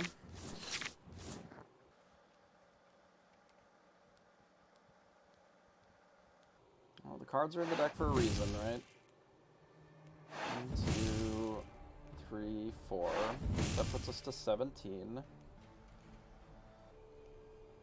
I assume that they're going to clean up or play a little bit more stuff, which means that we have to be prep. But if our rabbit lives... Nah, we do have to kill the Cindy no matter what.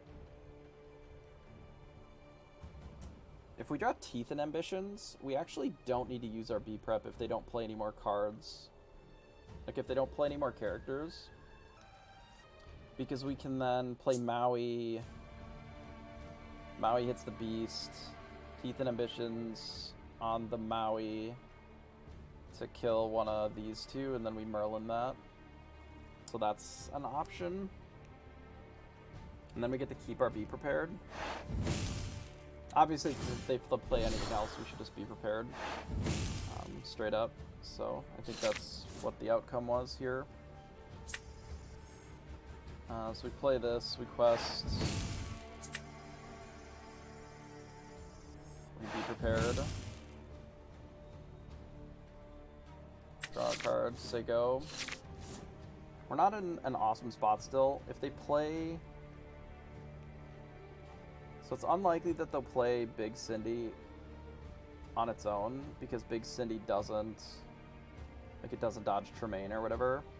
So they're probably going to play some things. If they don't threaten lethal, we can play Ursula. And if we get to get Ursula down, that gives us a little bit more room to play. Because not only does it drain them for 1 more, like actually play nothing. Okay, we Ursula then. We'll take any benefit that we can get out of it. Maybe their whole hand is like swords and songs.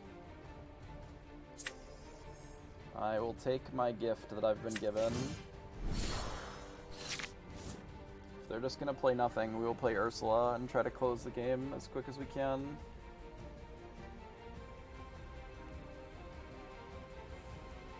We have double goat here as well. I have no idea what their hand is that they couldn't play anything that turn.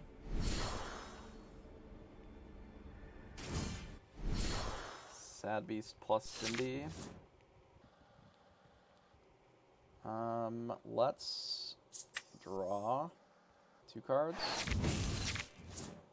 Goat and Crab. I think we have to Tremaine here. I think we bash Tremaine.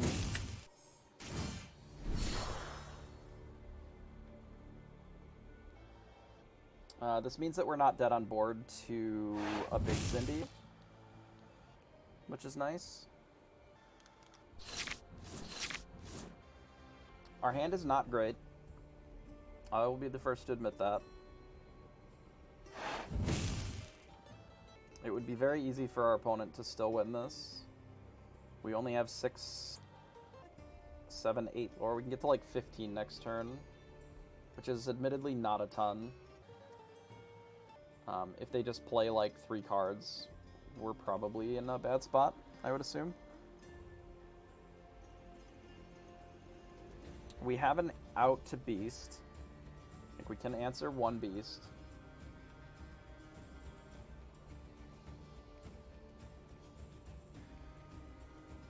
Maybe their hand is just wheels and swords.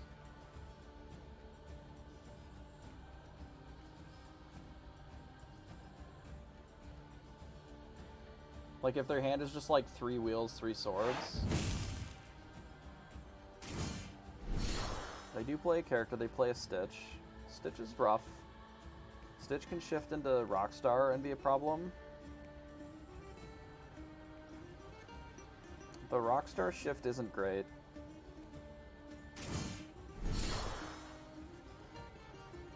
Wait, they had Big Tank the whole time?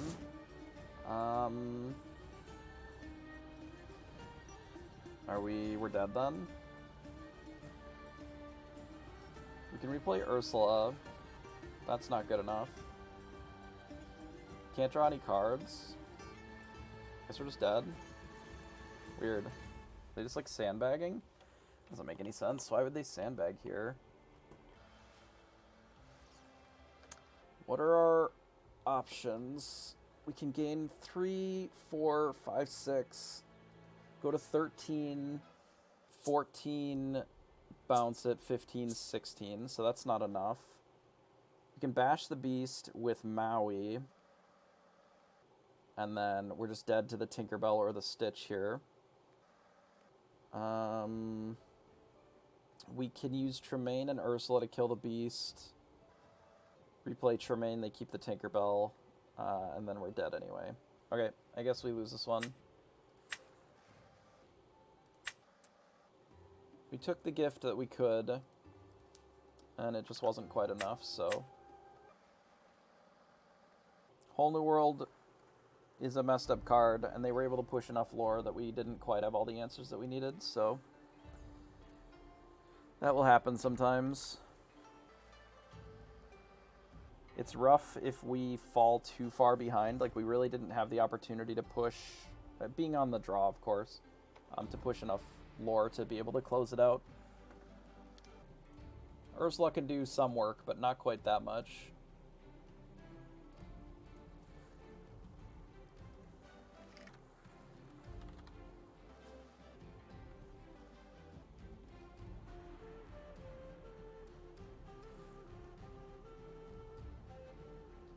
Alright, we'll try game 3. Sometimes you lose to Steel Song.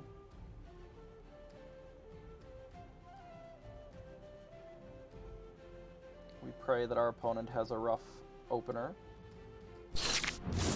We have a 1-drop, a snake, and a Teeth and Ambitions, so this is a great hand. I think we'll get rid of Ursula here. Maybe one of the minis? I don't know that we need 2 of them.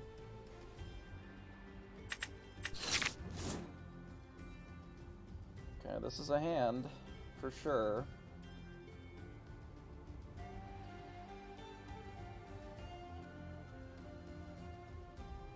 Generally a pretty good hand.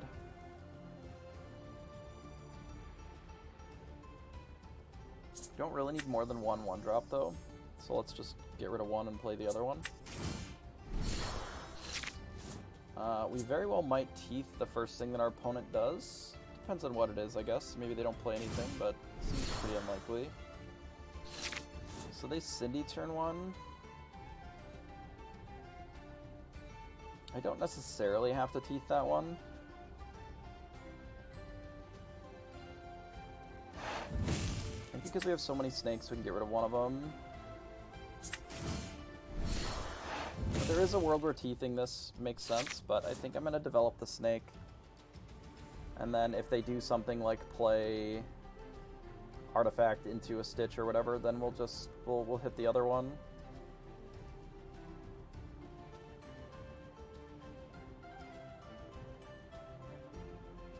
As we can do that while also developing the mini.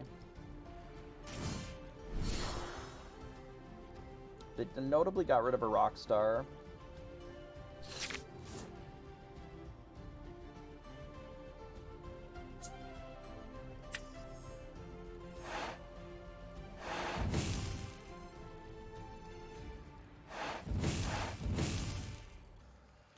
I think we'll do that, and then I will play out the Surfer.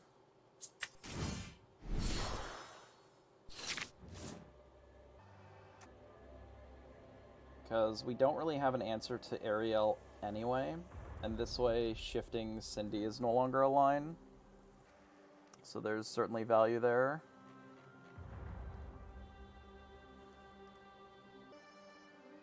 This is the longest that our games have gone.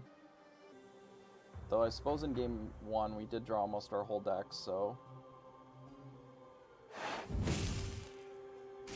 Plays out a queen plus storm on the Mim. Okay, that's fine. Get rid of the mini, and I believe that I just play the rabbit here.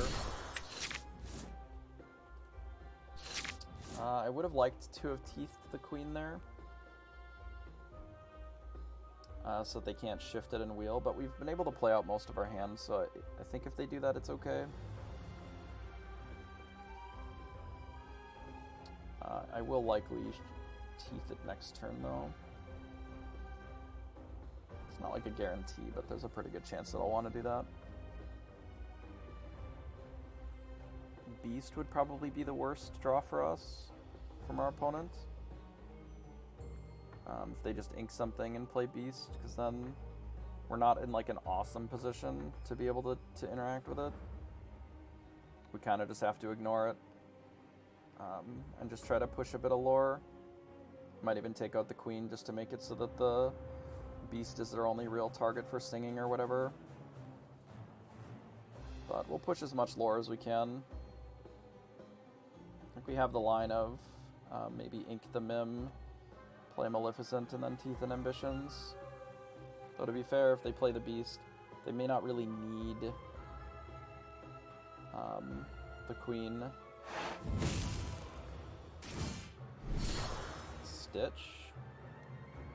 So we know that they're down a Rockstar. Doesn't mean that they don't have another one, but we do know that they're down one. So the Raging Fire mini for 1, no, for 2.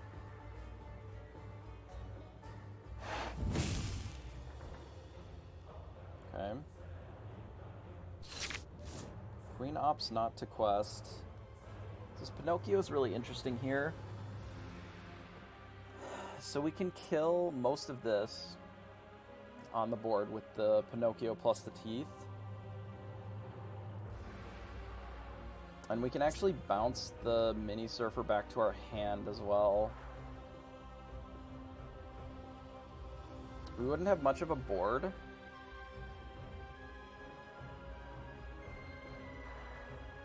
I do like clearing what's going on here. So I think we bash here.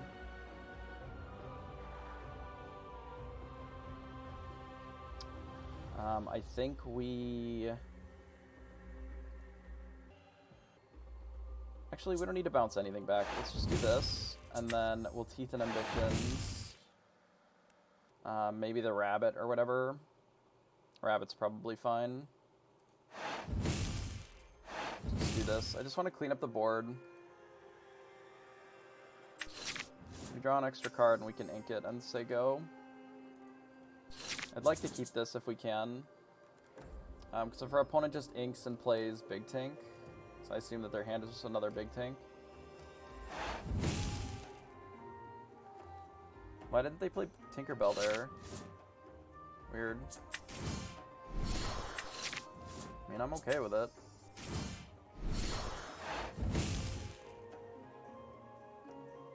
I'll hold on to the Maleficent, though there is a world where we're supposed to just ink it there. I hope they play a Sad Beast or a Stitch.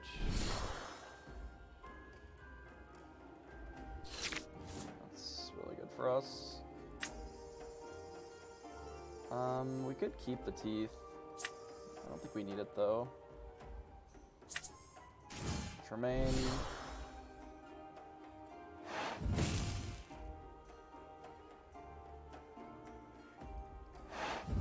Do this and pass. We have the Pinocchio that we can potentially deal with another problem thing. Maleficent, draw a card. Maleficent, draw another card. Attack, attack. I'll ink the Olaf, say go. Obviously, if they have another swords, it wouldn't surprise me if they just use it to clear up a little bit of this.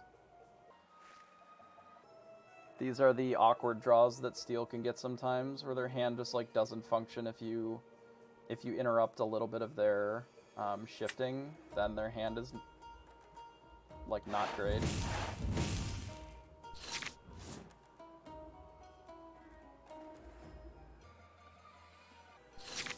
Nice. This. Nymphox, bounce the Maleficent, replay the Maleficent. Get rid of this. Pass. We have the Pinocchio plus the crab, so we can really deal with any individual thing. This must be a whole new world. Yep. Looks like we're done. Yeah, like, they had a good opener, but it really required that any of their things lasted more than a turn to be able to shift.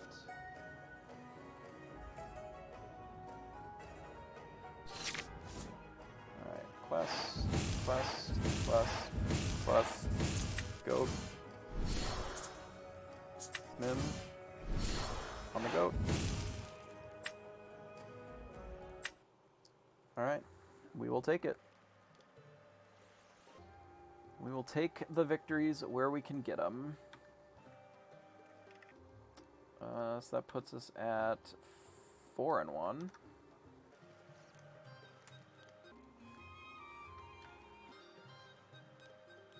We do not need a calculator, thank you.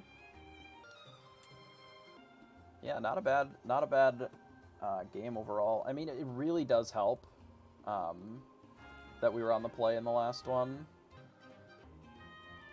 So it was this, and then they went first and won, and then I went first and won. Nice.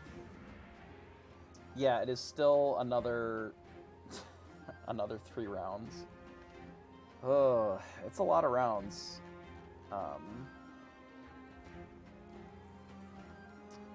We have like 7 minutes left, so not a lot of time for another game necessarily. Maybe we can.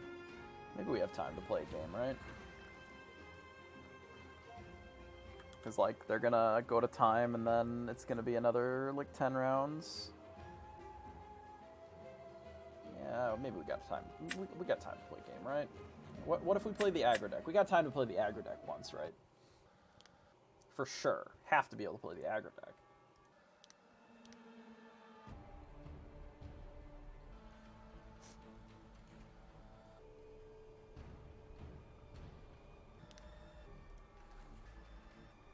Three more rounds is a little rough on the day at 4:30 already.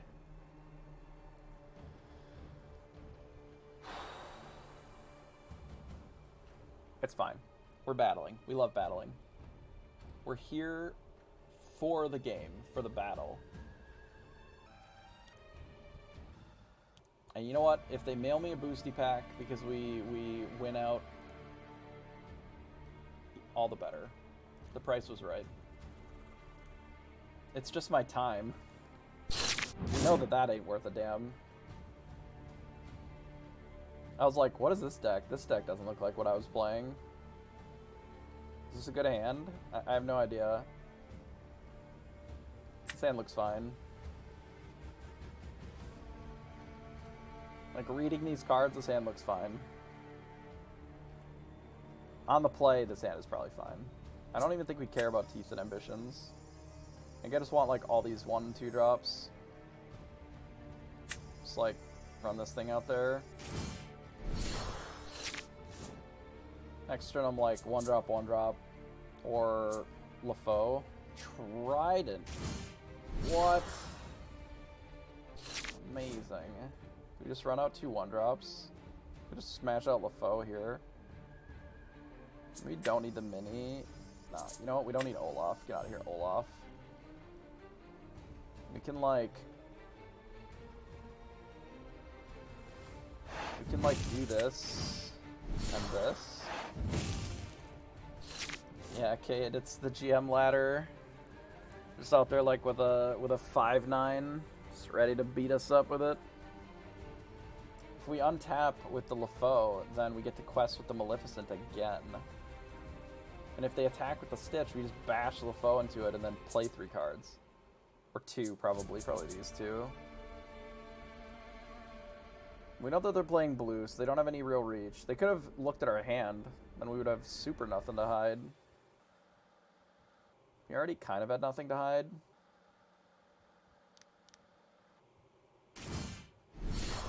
Cruella DeVille. Oh no, my Pascal. Oh no, my Minnie Mouse. Oh, everything is a disaster. Can't even quest. Everything is terrible. What do I do? Do I just gain 3? This deck sucks. I'm getting Cruella DeVille. Guess we're getting rid of Minnie Mouse here. Well, I know they can't board wipe us, so we'll just go wide. I don't know. Do I just, like, quest with the foe? No, whatever. I think I just pass.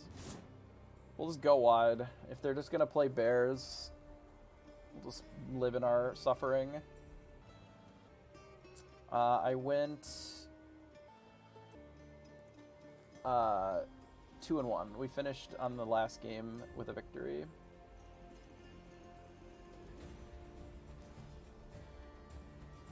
As they beat us in game 2. So we are currently 0-2, 2-0, 2-0, 2-0, 2-1. And then now we're against whatever this is on the ladder. This is just random ladder, yeah. We played against Steel Song and we lost. We won on the draw game 1. And then we lost on the draw game 2. And then we were on the play for game 3 and we bullied them out of... We basically just killed all their things. Aw, sick. We have an out. That's so good for us. We play this now. We quest. We can gain 5. I'm just gonna do this.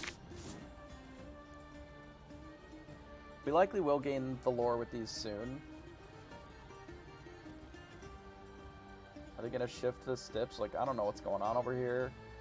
I'm just gonna hope these minis are good enough. Let's gain 8 next turn, go to 11, and then just try to beat him to death with these. I think we'll play the Pinocchio. Whatever this deck is doing, I love it. It's got all the good cards. Just questing now. Okay. Okay. What if we...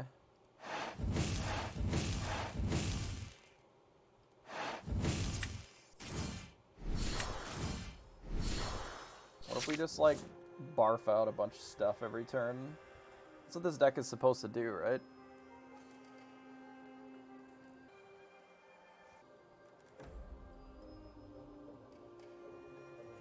We'll still have 1, 2, 3, 4...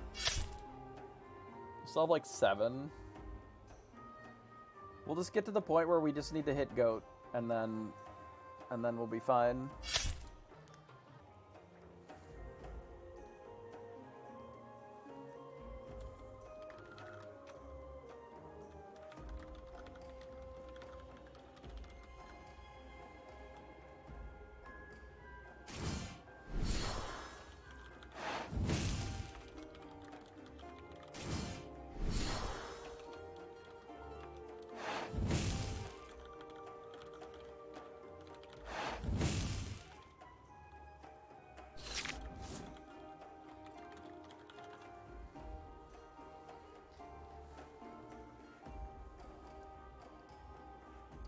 Okay, we just quest, I think.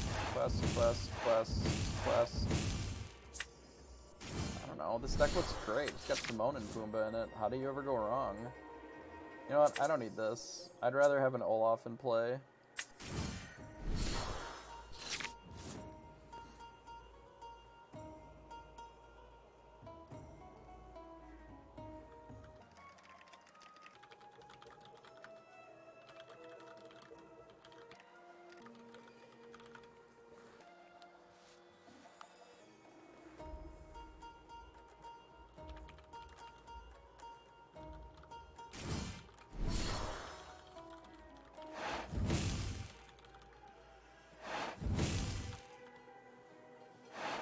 they're trying real hard to race. I can appreciate that.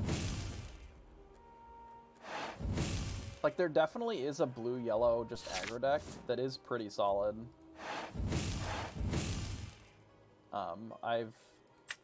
You essentially just load your deck up with high lore characters and then just, like, zerg it out. Alright, it is time and round. Do you think we have time to play another aggro one? I'm gonna try. I'm gonna try it. I'm greedy about it. Assuming that we get another 10 minutes or whatever before the next one starts. So the skull and the ribbons. So when you're GM, so which is the highest rank, you don't gain points the same way on the ladder as you would when you're lower down. So if you... Basically, you play a best of 4. And then as long as you win 3 before you lose 2, you gain 10 points and it resets your set. That's a lot of rabbits. 1 rabbit is maybe fine. This is fine. That is so many 1-drops. Oh my god! This hand is amazing against this deck. Okay. Teeth and Ambitions out. Maleficent in. So I know what they're playing. They've been playing the same deck on ladder literally for weeks. And we should be able to do pretty well. They're playing something new! That's garbage! How dare you play something new? That is just illegal. How dare they play something new? It could be that their discard had to run. The discard deck had to switch up what they were doing and run a little bit more interaction. But they had been playing... Oh, they are still playing the discard deck. Maybe that was their only interaction. That's a Bucky. Okay, we just have to kill them in, like, 2 turns here.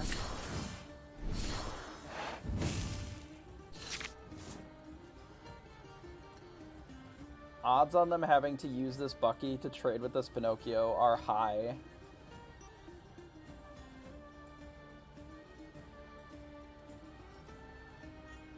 How am I a GM? When it resets, it only drops you down from GM to Master. So you have to get 1,000 points from there to get up to GM again. And then when they did the the reset between 2.1 and 2.2, I only had to... you start at actual GM again. Alright, I guess we're bashing. We get rid of the goat here, I think, because we want to keep playing stuff.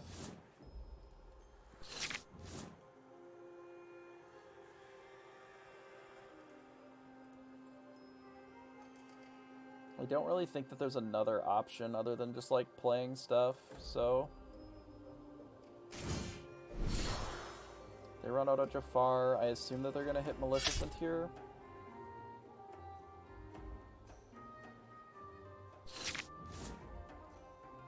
Just double Teeth and Ambitions, this Jafar. We don't have the room to be able to double Teeth it, right?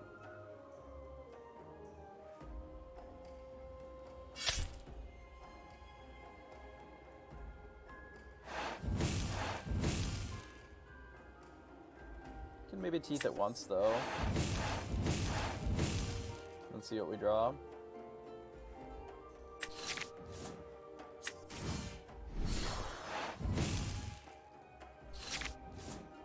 Because, like, we don't want them to be able to attack it and just draw a free card anyway. Hopefully we have time to finish this before we...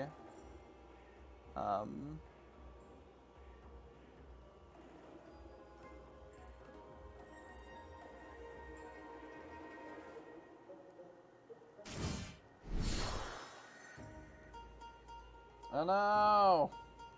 I can deal with our Pascals. What a disaster. Minnie Mouse here.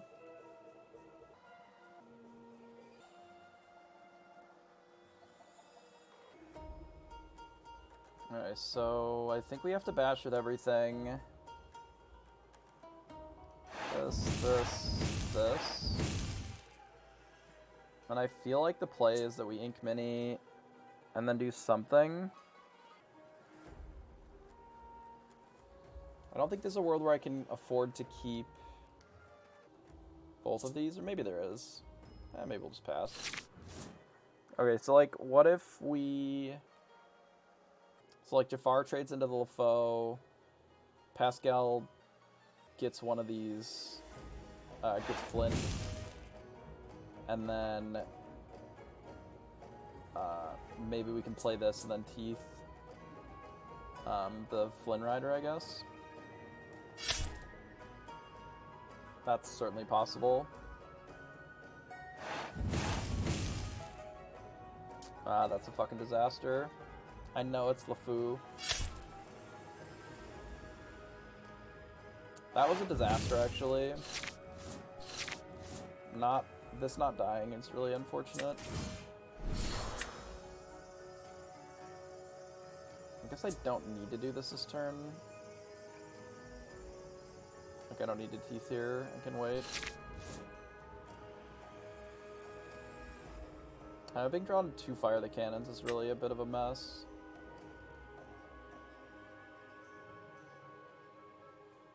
Means that they likely have less of them going forward, but yeah, the strength of the Raging Fire, pretty problematic for us. I mean, maybe this mini can just like go the distance. We draw like a 1-drop and we can just get them. I hate the discard deck so much. It is just the dumbest deck. It's so annoying. Like, I cannot stand the play patterns that this deck encourages.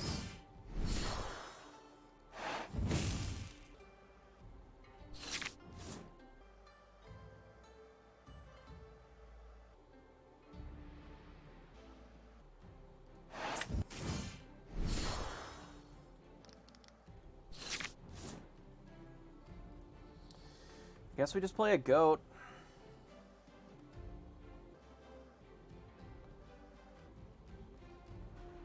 Like, it doesn't really make a lot of sense to Teeth here.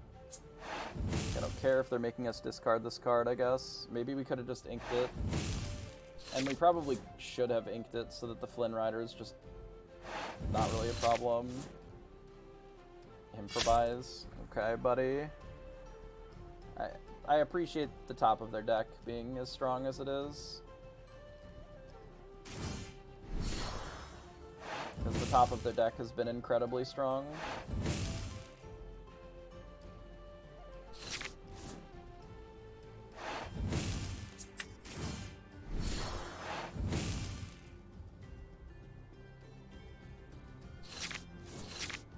I don't even think it's enough. You're gonna hit us for 10. Well, they got us. The top of the deck was fucking flawless. It's kind of on me. I should have just hit the Flynn Rider right away. And then we would have not been in this position. We still might have.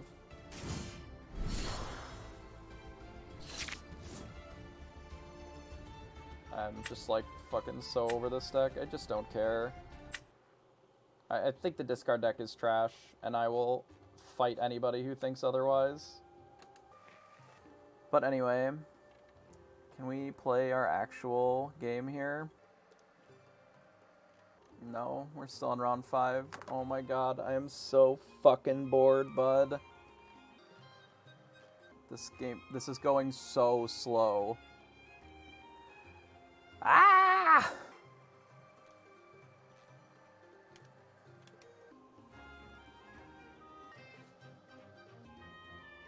I think it's both trash, as in that it's bad for the game, because new players certainly will never play the game again if they are discarded to oblivion. I think it's trash as a deck, because in general, it like is only good when you're drawing Bucky and John. If you saw, our opponent had both Bucky and 2 Johns. So when you draw your literal ward combo cards that have currently no real answers outside of Steel, sure, the deck is very functional and good. If you don't draw those, it's just a bad steel deck with a lot of bad cards in it. I don't even think it has a great win rate. It's just that nobody wants to play cards that are good against it. Because steel fucking sucks. And everybody wants to play purple cards, and there just aren't answers for fucking ward shit. Like, yeah, when you can draw the cards in the deck that are actually functional in a proper order, it's a great deck. And it has a really good win rate. But if you don't draw them in an order that's reasonable, like, I don't even know how the deck functions at all. I don't get it. Yeah, every deck does, because there's no answers to ward at all. Like, there's nothing. I have no idea, literally no idea, how they released this set with no way to wipe the board. Like, generically just do 2 damage or do 3 damage to everything. Like, I do not understand it. How they added no additional way to affect multiple things is insane to me. Oh, nice. The next round is up. I don't know if it will. I really have no idea if it will. Maybe it will. Maybe it won't. Yeah, GG. Like, but no color has any easy answers to ward except for steel. None. I just match into you always. I think I've matched into you more than any other player, period. And I'm upset about this tournament because we've been playing this fucking thing for 6.5 hours now. And we're not even close to being done. And now I'm gonna have to fucking get in another goddamn Discord call to tell somebody that we need to play a game because nobody goes into the chat. For fuck's sake.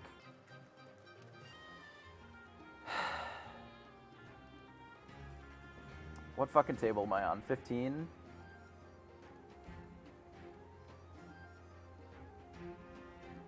Who am I paired against?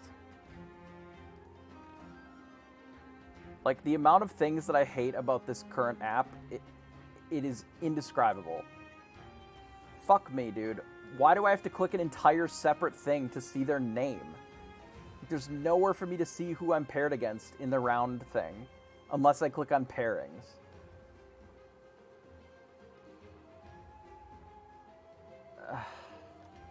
Okay, I'll be right back so we can go figure out my pairings, because apparently the chat is unusable for everybody but me. So nobody is there to actually do the thing. Give me a minute.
Okay, well, I can't find my opponent, and I have no idea what their Discord name is, so they're not in the chat, and they're not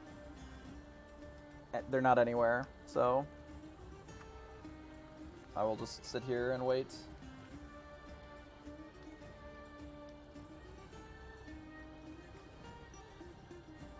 In Unreal.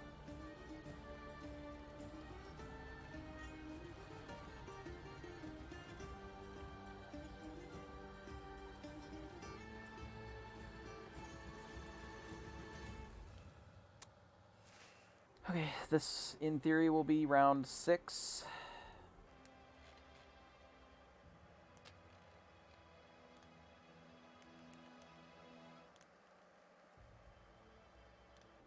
Do you have the right table number? Right, round 6.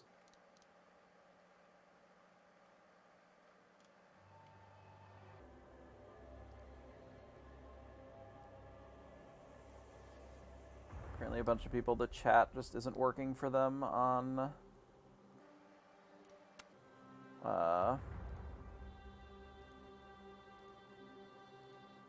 the thing. So if my opponent doesn't show up, I guess good for us.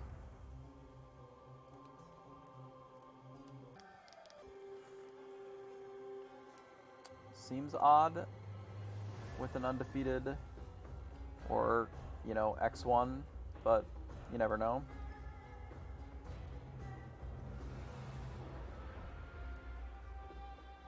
Like, there's multiple solutions to this that could fix a lot of these problems. One is not using people's actual names and using their Discord their Discord name.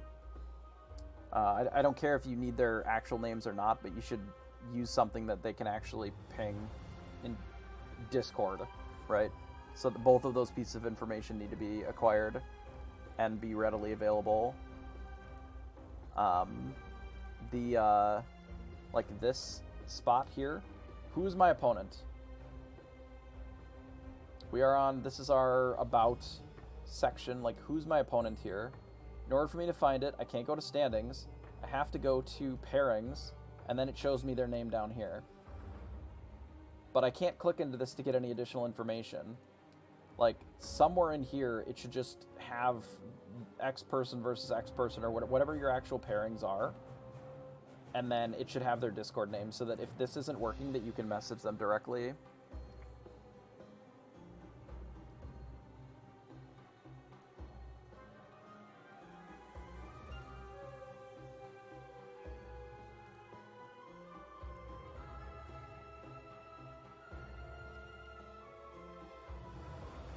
Correct. If the chat is working on... If the chat here works, fine. If it doesn't, like, you should have a backup, I think. And especially because they're requiring us to be in Discord and go to the actual table itself. Like, they don't have unique... Well, apparently the chat isn't consistently working. But, like, they don't have unique... rooms for the tables, so it's like table 11 to 15. So there's 5 of us in here right now in this room, and then all of like the general and all that is just like blasting everybody. We're like, oh, come to this room, like.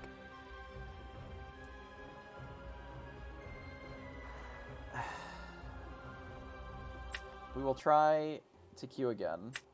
We will try their name first.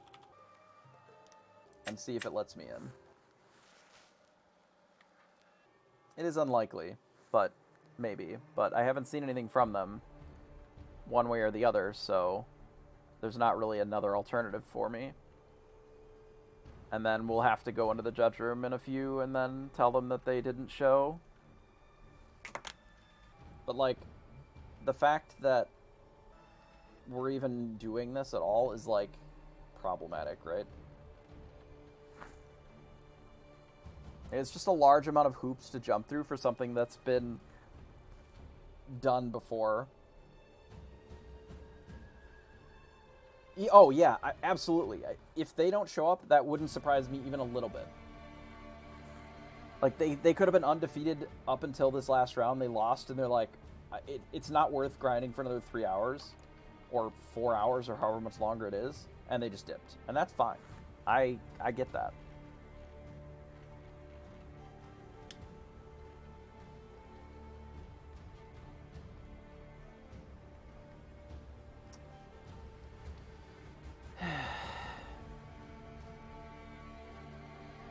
Oh, Raymond is here now.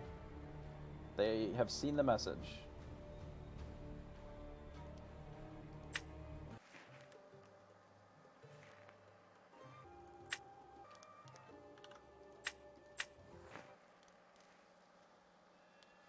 We are 5 minutes after the round start, but whatever. If we get to battle, we get to battle.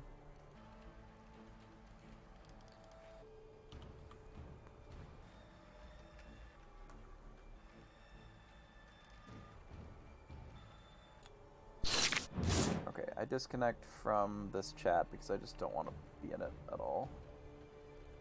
Okay. So we're going second.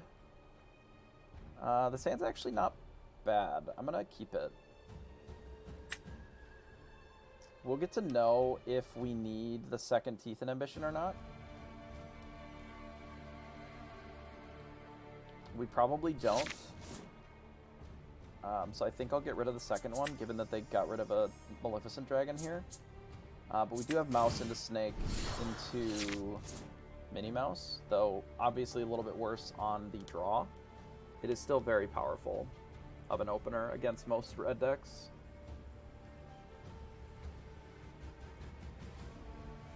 Unless they're like red steel or something.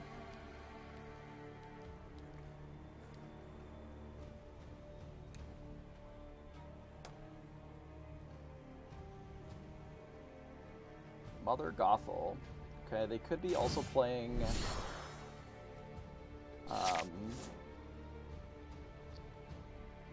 they could be playing Ruby Steel. They could be playing red and yellow, like Amber. Could be Popsicles. I think I'm going to ink a goat and just teeth this Mother Gothel. And the reason being is that I cannot think of a single...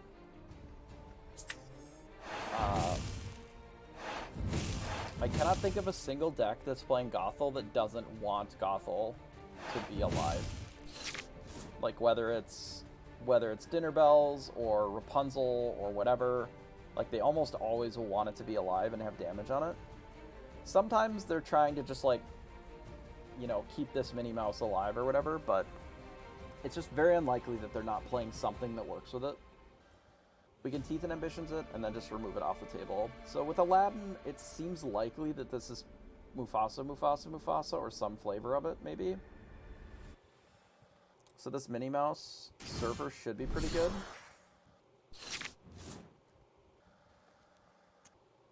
That is problematic.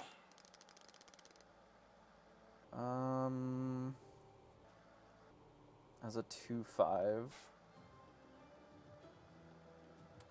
I want to play the Surfer. I don't really want to get rid of another goat, though. That feels really bad. Maybe I get rid of the snake. We'll get rid of the snake. Let's play the Surfer. What do we think about attacking with this Minnie Mouse? I kind of hate it, right? Kind of doesn't do what we want most of the time. I'm still very happy with my Gothel removal here. Yeah, this does let me play the Fox into the Smee if I want. I'm debating on whether or not I draw 2 cards with the Mini, because I don't really have anything that I want to ink very much. Rapunzel's still a problem. There's nothing I can do about it without the second Teeth. I kind of wish that I had the Teeth now. There's no way that I would have lasted this long.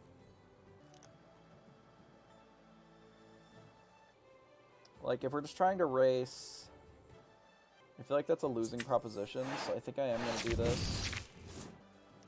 We found a Teeth. I guess we use the Teeth to kill the Gothel.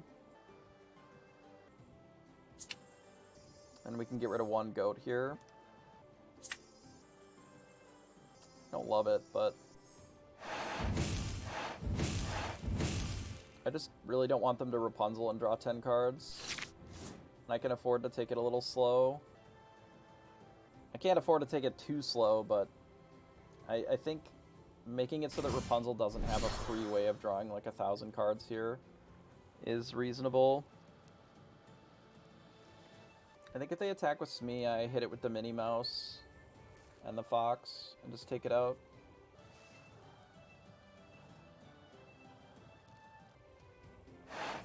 Make it so that Tremaine is a little better.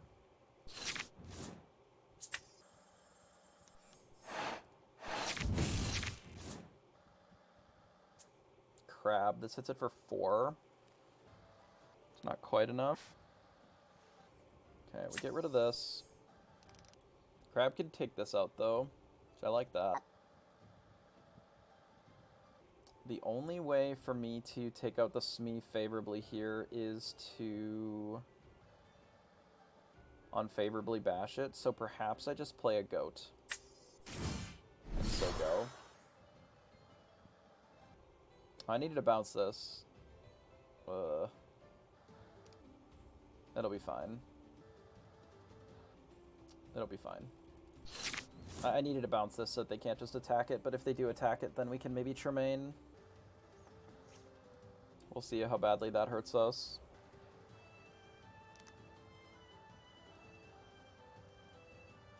The reason that I sang was so that we could bounce it.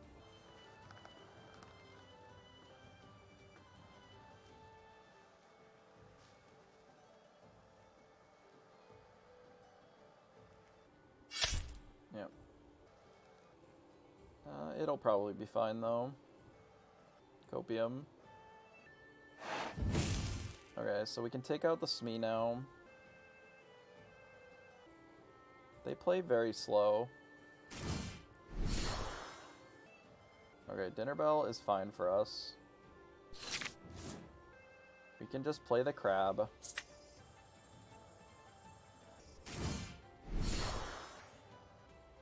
On the Merlin. And just bash here. There is a world where we could have like hit both of these into it and then Tremained, and maybe that would have been stronger. It is entirely possible that that would have been stronger. I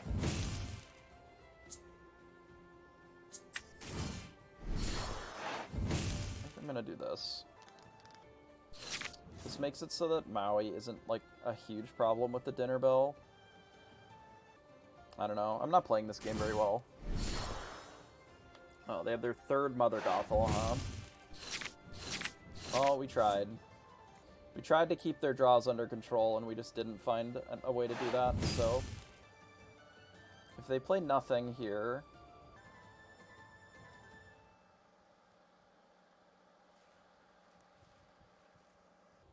Something, nothing, something... Something, nothing, something...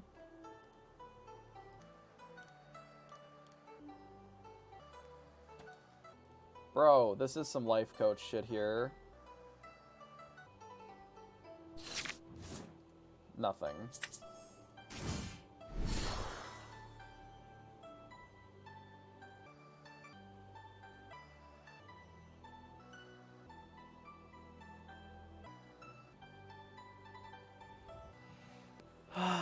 Broski, you're killing me here. Like, are they duo queuing another game? Hello?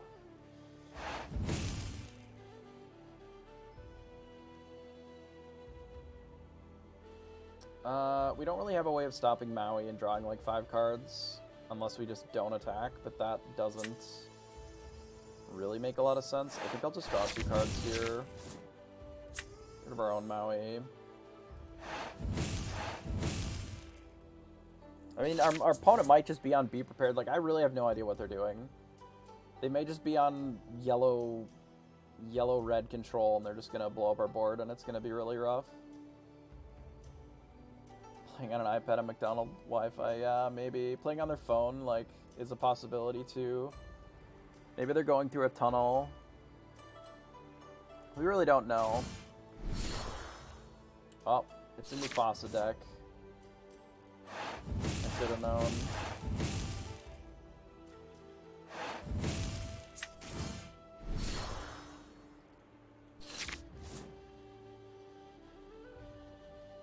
I imagine that they're going to have to attack into our things, probably kill the Mim. Like, I don't think that they can afford to be passive here and try to push lore, because, like, the goat means... I mean, maybe they will, I don't know. We'll see. They're just being, like, life passive. I don't know what's in their hand, even. They didn't ink anything last turn. They could if they have B-Prep, sure. B-Prep plus Mufasa is kind of good. We really have no idea what they're doing because they are doing it at lightning speed here. Like, at what point do we call a judge?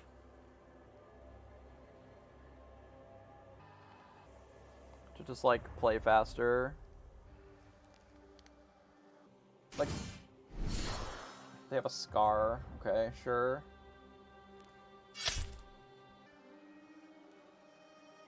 They can kill, what, 3 things?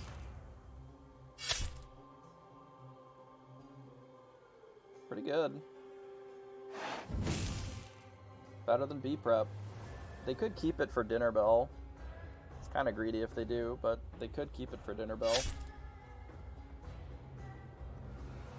They could trade their Mufasa here. But, like, if that's the plan, they should have started with that. And then if they hit Scar off their flip, then it's even better.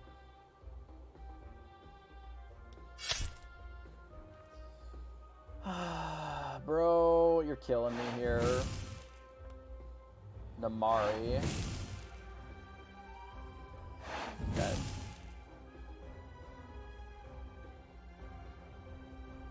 Did they opt? They didn't even put the Namari into play.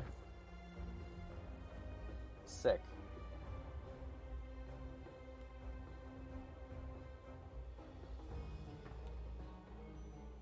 I don't know. Well, we know they're not playing Be Prepared if they're a Mufasa deck, so we can kind of play around it entirely. Scar obviously is very good and similar to a Be Prepared, so we have to be aware of that a little bit, but Rabbit, Maleficent, draw a card, Goat, pass. Like, my turns take 5 seconds. I don't know. It's fine.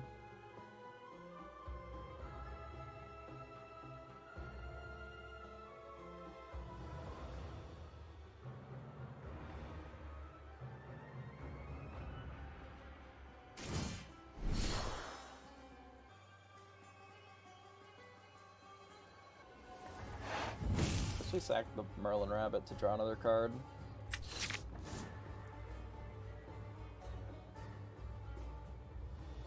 One, two, that'll put us at 15, 16, 17, 18. So we need like a bounce. Probably just play more rabbits, I think.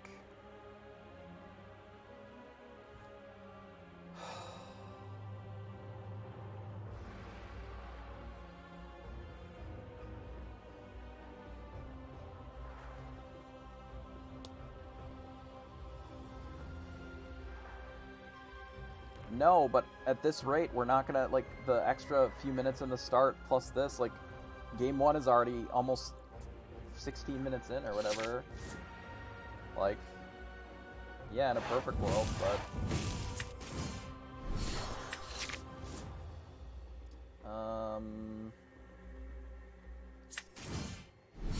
I guess we play this, and we get rid of the Maui, say go. Like, in theory, the Minnie Mouse should be able to close. I can't think of a Mufasa deck that has the ability to answer a Minnie Mouse here. They did have a Rapunzel. So, like, I was right a lot of the time when I was killing these Gothels. Like, I do think that you should be killing them. They've inked 2 Mufasas. I think that's crazy. That is an interesting decision in a Mufasa deck. They shift their Tremaine. Fair enough.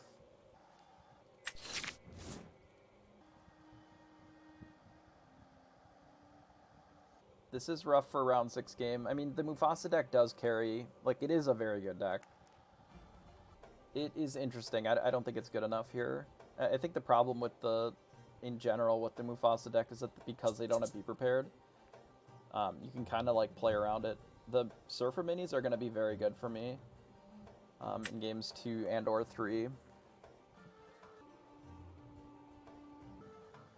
So this is... 18, 19. Ink Olaf. Quest. I just play Goat. Say go.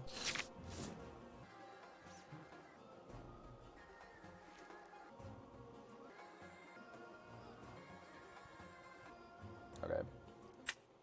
We have completed game 1. Incredible. Alright, so we got game 1. Mark it down. 1-0. So it appears that they are basically on, like, Ducky's list that he was trying out, where it's... I don't think it's, like, the Mufasa deck. It's more, like, Dinner Bells and Mufasa is just, like, a value thing. It's, like, a control deck that just uses all of the... amber things for drawing cards and stuff.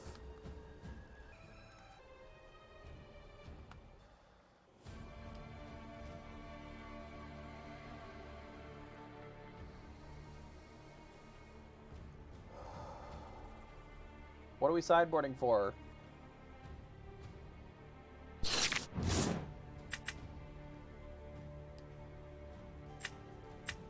There ain't no sideboard. Teeth is good, Friends is good. This hand is terrible. Hopefully game 3 will go well, because this hand is not super strong. It's just very slow.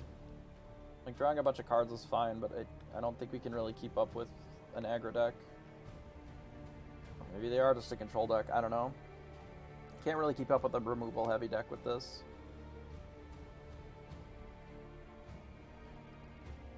We'll see, though.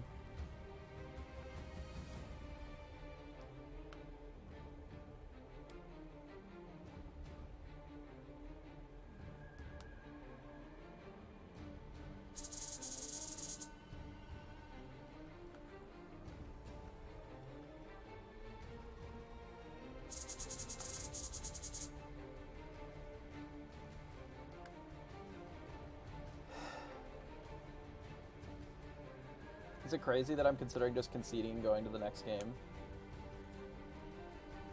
So that I have the full 30 minutes to play it. 26 minutes now.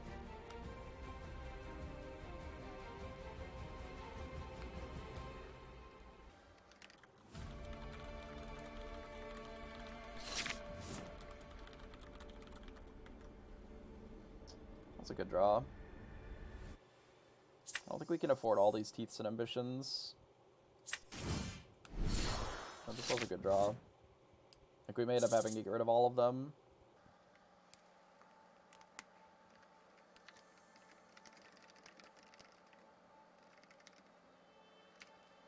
I have now asked if they can play a little faster. I don't even need them to play at lightning fucking speed, right? Just like a little faster would be great.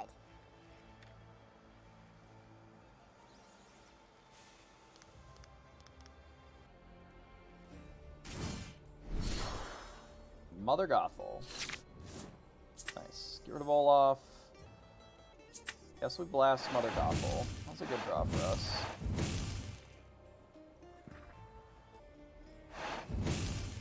Again, I think that Mother Gothel is like one of the most important cards in their deck through the early game. Because it allows you to Rapunzel or whatever and draw a bunch of cards. So if they don't have it, I think that's good for us. Ideally, honestly, we draw like some random shitter so that we can play Maleficent and then just start doing this kind of stuff to dig out of our little trap that we've set ourselves. I would probably even ink a fox or something. They are almost certainly doing something else. Like, there's no way that they are 100% focused on it. Okay, so they played a Mini Surfer. I will ink a Maui. Maui is very good in this matchup, but I feel like we just need to... we need to get this going so that we can actually keep up with what they're doing. That's a good draw. Let's do this. Watching anime, maybe. Maybe they're watching the stream and they have to wait for it to update, like it's a little behind.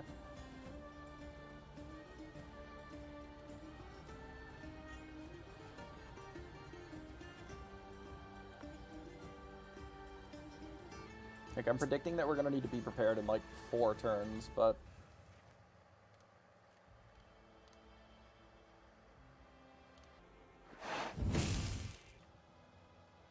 I don't care. If they watch me, they watch me. If that is necessary for them to win, then they've got me, but there's only so much information that can be gleaned by doing that. I don't even think this is a good card. Ursula is good. Okay, so we get rid of this. I wonder if we play this, if they'll just banish it immediately. Maybe I don't worry about it for now. We just, like, play the rabbit instead.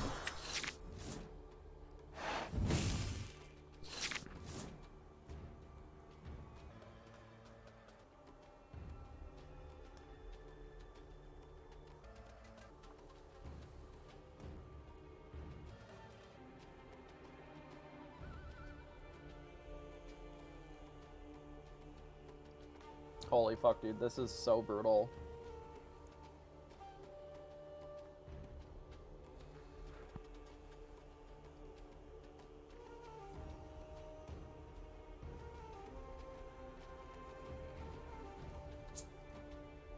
Maybe they're a robot. They decided to attack my thing. I guess it allows them to heal, which is a little annoying.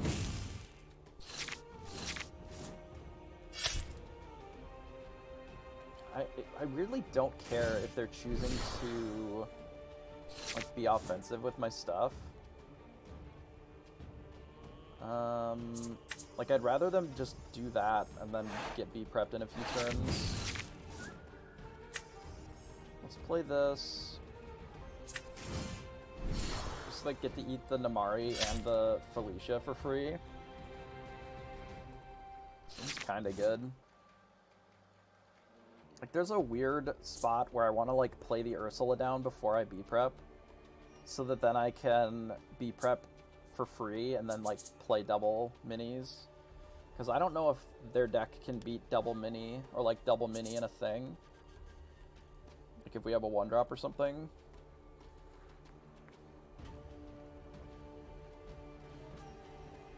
Like, it has almost been 30 minutes in the round already.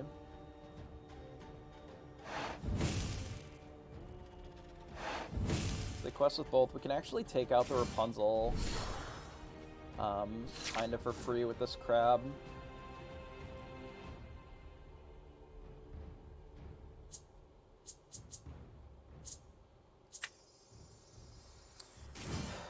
Which I think we'll do. So we take out the Rapunzel with the crab. If we assume that we need to B-prep next turn, we could bounce the rabbit back to our hand. We might still end up having to ink one of these, but I think it's fine.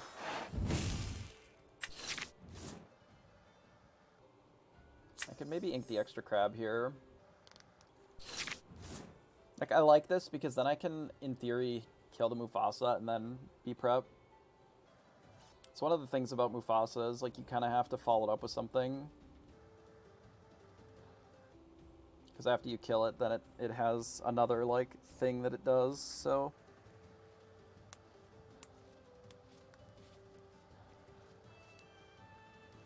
It's me. I hope that they play something nice that's not Mufasa. That's nice, and also not Mufasa.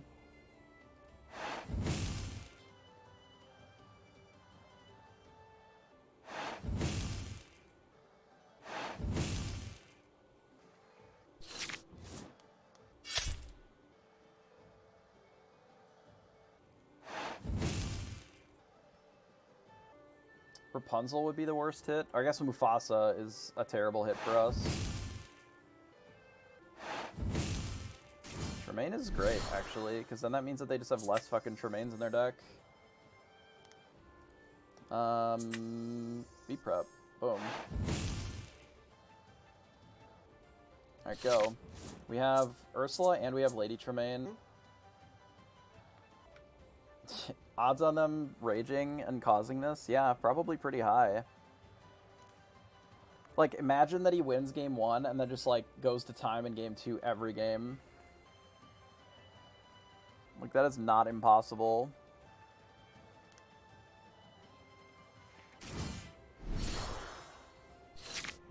Dinner Bell. Dinner Bell is not a real card. I want to play Ursula, but I don't really want to get Tremained either. Maybe I do other stuff first. I think I can afford to do other stuff first. Like, I could do it this way. Mini is still a pretty good threat. Like, this is the same amount of threat on the board, and then this sets us up to be able to have this somewhat protected. Like, we can either even, like, double goat.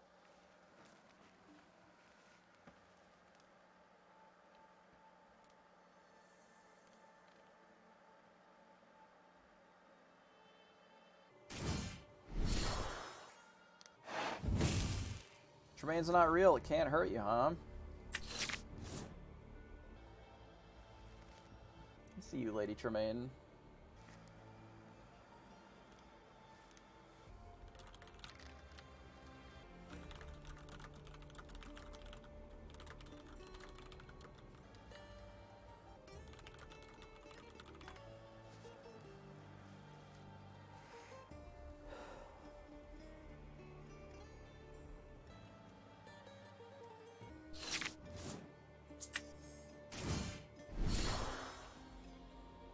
Play a Lady Tremaine.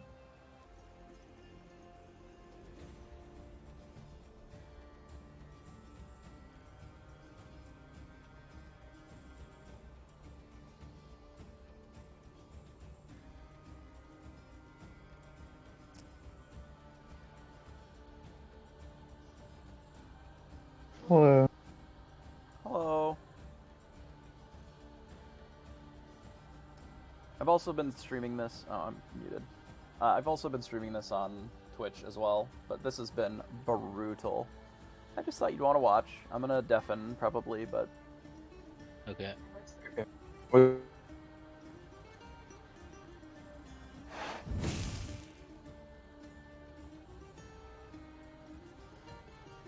alright, do this. Get rid of the Maleficent Sorceress. Pass. Yeah, that was a really tough choice for what to banish there.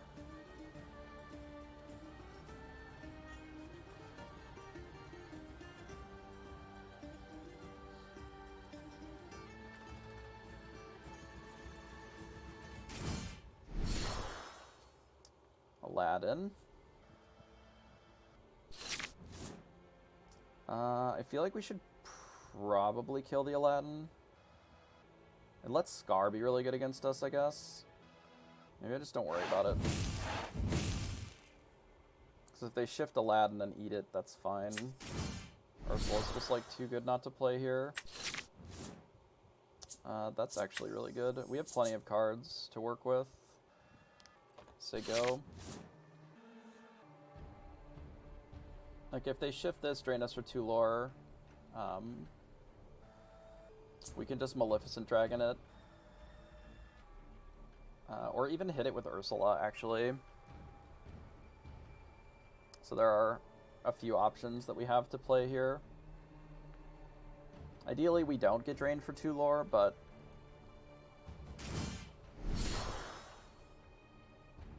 Hades.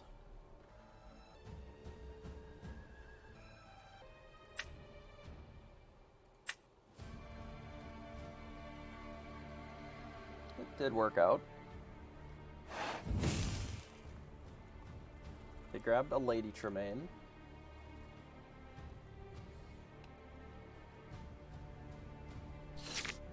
And they passed. We'll go to 15, 16, 17, 18, 19.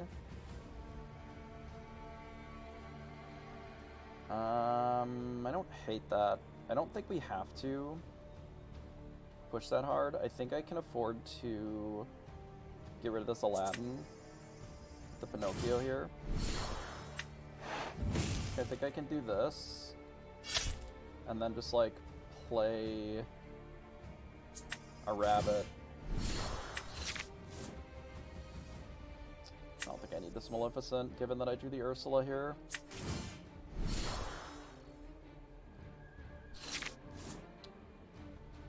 Given that we have an Ursula and another goat, and they only have 6 ink, I don't think that I need more pieces. Scar on its own can deal with one of these things.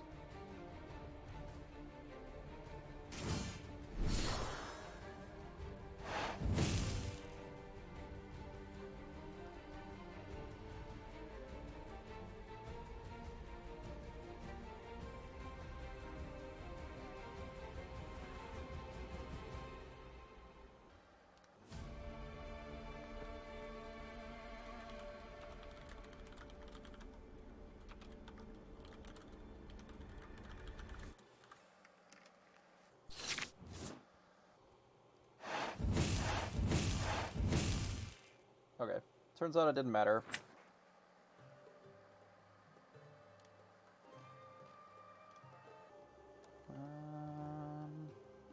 So we like that. I will update my thing here.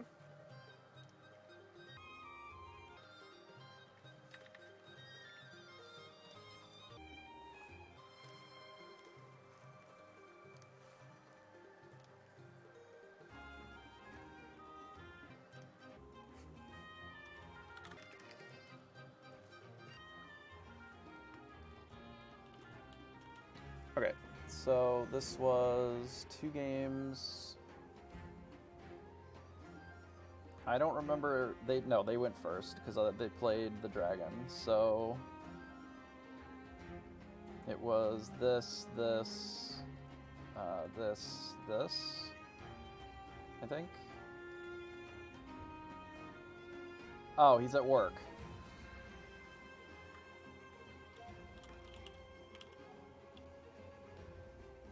That would explain why the slower pace of play.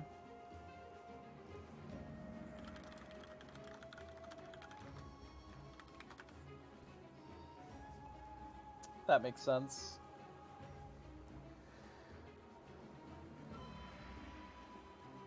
Well, whatever. It worked out. I do think that their deck is pretty sweet, though. Dedicated to the grind. I mean, okay, let's be honest. What if they just went to work, right? Okay. But they... Oh yeah, I'll update that too. But they assumed that they could fit this tournament in before the thing started, right? Because technically, they could have, maybe. Like, there's only 2 more rounds left.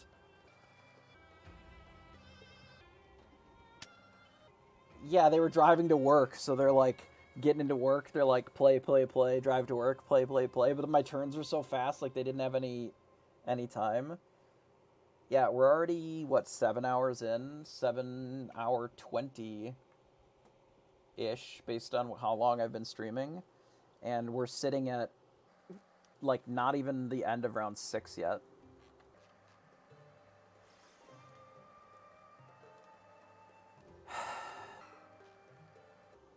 We take a deep breath. It's fine.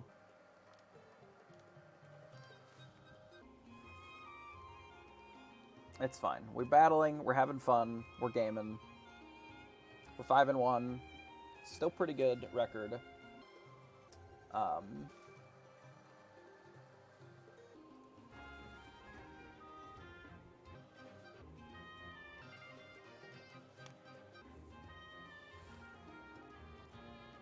Alright. Let me look at where the round is at. So we are currently 8 minutes-ish left. So I guess we can maybe jam a ranked game. How's it looking in the standings? I have no idea.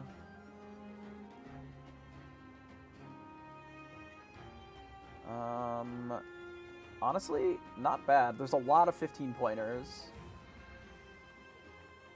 It is very difficult to see the standings. I wonder if I, like, zoom out.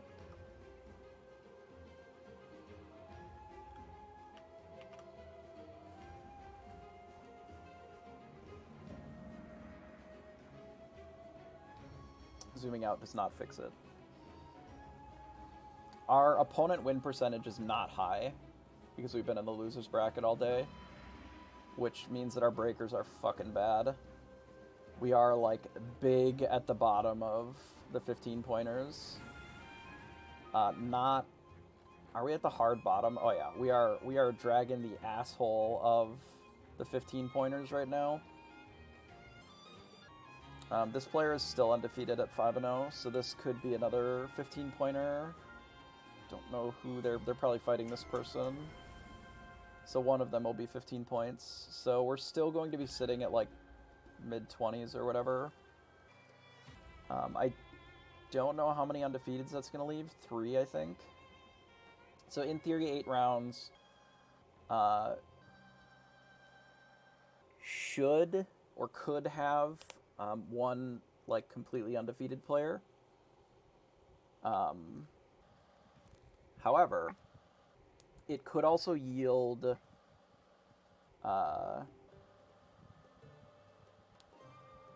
like, if they... Because somebody's going to have to play down next round, one of the 18s. And if they lose, then the final round, the person who's in first currently, or presumably whoever the person who's still undefeated of whatever this pairing would be, will then have to play down, and if they lose, then it'll just be X1s all the way down. And then it'll be on... Apparently we only have one breaker too, so it's just on opponent win percentage. So our chances of getting first is, like, literal 0.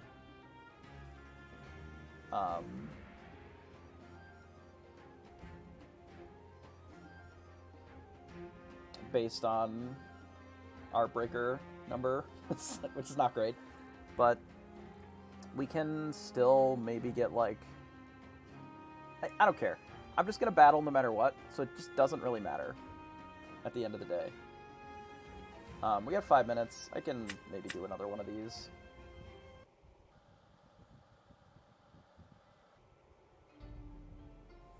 Now the question is, should I just upload a 9-hour VOD, or 10 hours, or however long this thing is going to be, directly to YouTube, and then not break it up? It's such a long video. There's no way anybody's watching a 9-hour VOD, right?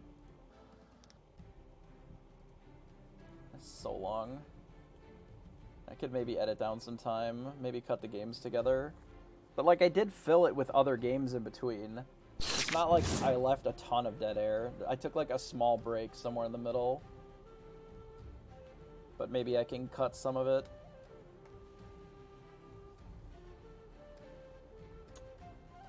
This hand is not great for this deck, I don't think. I mean, it has Arthur LaFoe. Maybe we just get rid of the Mim.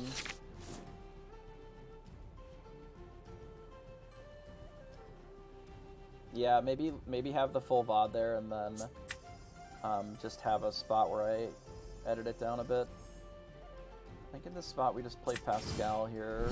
Say go.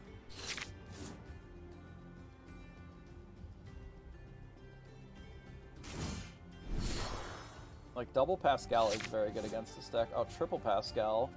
Alright, I've changed my mind. Get the hell out of here, Snake.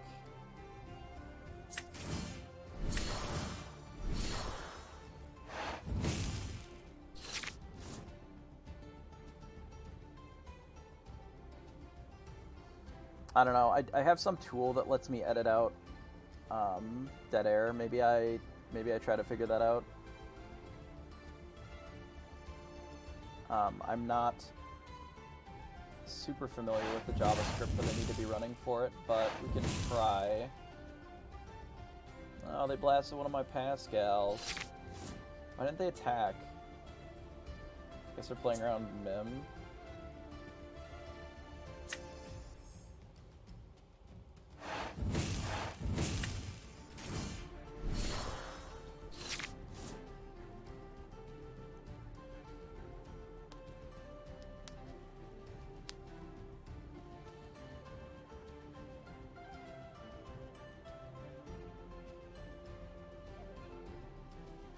Sending the kids to Badlands. No, Minnie Mouse! No, my Pascals! That's so rude. All my Pascals.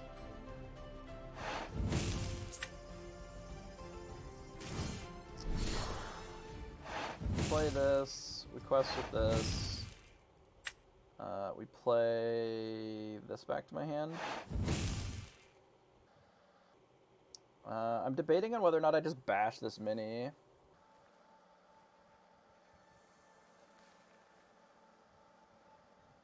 I guess I don't really need to.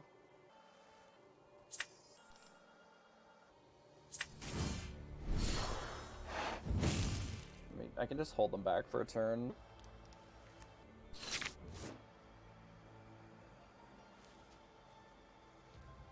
Yeah, I have some script that can maybe help me edit the videos. This might give me a good excuse to try it. Just means that it won't go up right away. But it is a super long video, so maybe it's worth it. Talk to Horse Thief. What are we blasting? The foe. Stop the combo. It's fair.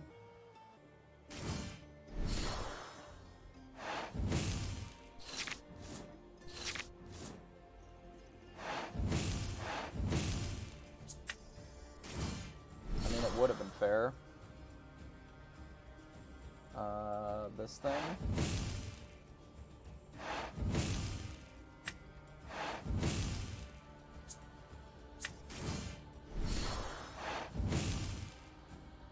Okay, you now. You may eat one of my Pascals, I suppose.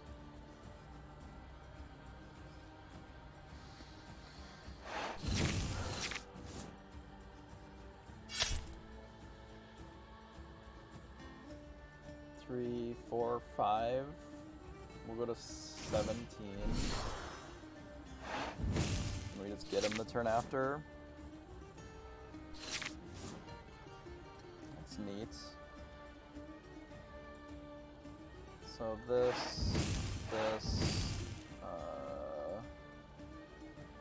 thing. That's the man.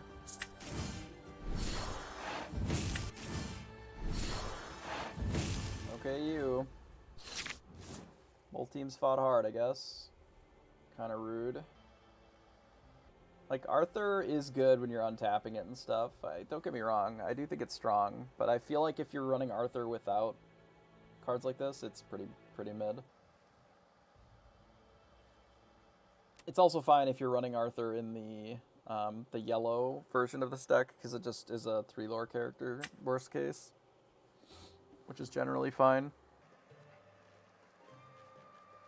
Okay, maybe we look at the Java that I need. It is a small file. What? Okay, what? Oh no, it's a Python script. That makes more sense. Okay, well, we'll have to go get this library then.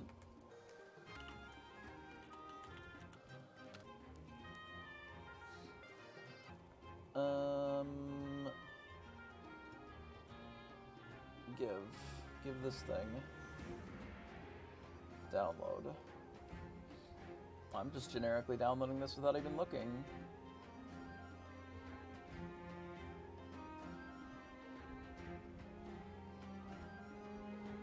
Because why not?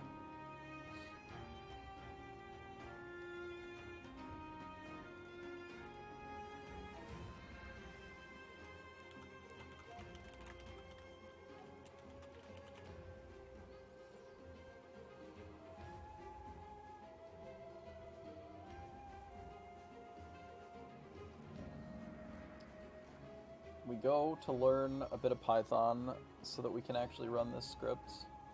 And then we'll try to run it through the thing. We're just doing it through the command prompt? That can't be right.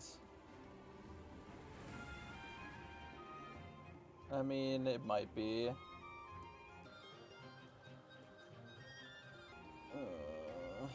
Fine.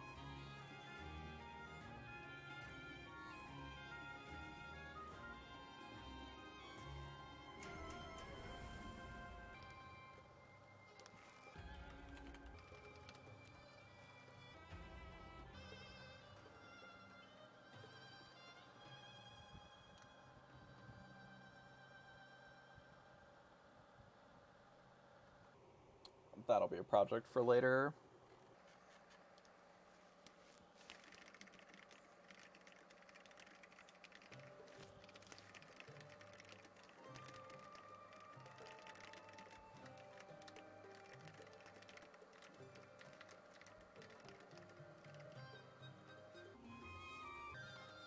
How much longer on the round? The round is completed, which means that in theory, it will be in the home stretch. They are on turns as of 3 minutes ago. Except that somebody apparently started a little late. So, whatever. Can't have started that late. That's fine. We can talk about the deck a little bit again while we wait. So we go to our decks. You can find this in the link below here. This is my crab bounce house here, or just the bounce house in general, because it all kind of became the crab. I have been impressed with the crab today. Not in every single spot, but there have been some games where it's been pretty solid. Pinocchio has been awesome every time that it's been working. Obviously, it can still be a little awkward. I could certainly see sort of shaving a Pinocchio for something like the Most Diabolical Scheme, so TMDS. Essentially, this spot is to deal with an Arthur, or possibly a Sad Beast. The 5-drop can be problematic if you if they just have it draw them extra cards. This allows you to sort of tap it down and maybe Maui it. You can also just sacrifice a Maleficent Sorceress to do that too. That also works. I haven't really missed Yzma. It's possible that I need to play a list that's just really Yzma heavy to see if I am missing something with it. Like, I feel like it doesn't matter that much, but I definitely could admit to being wrong after some additional testing.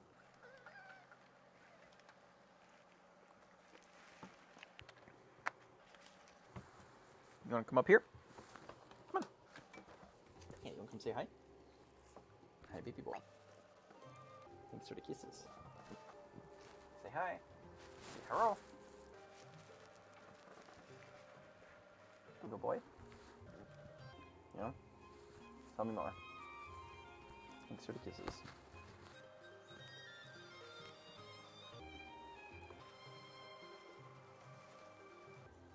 Yeah, you're a good boy.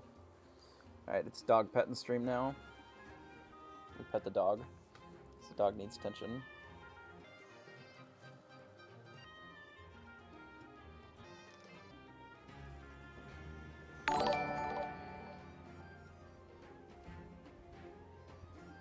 Nice. Pretty sure that's a YouTube sub. Which is weird to show on stream, because I don't know if it doesn't show up in the filter. Maybe I don't have it set to show.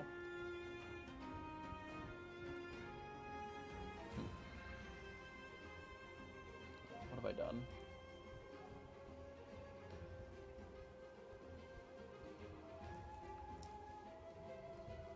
I like that you can't see the whole deck list because we have our results up there.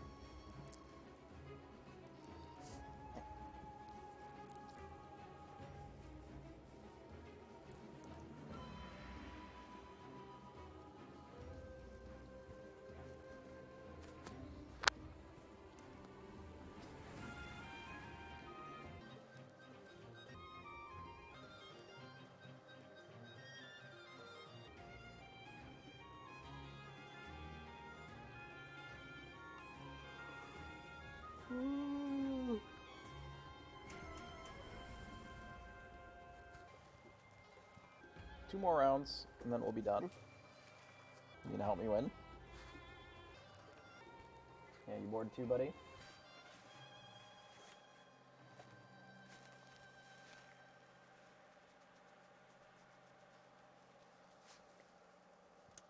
Kind of back to talking about the deck a little bit while I do this.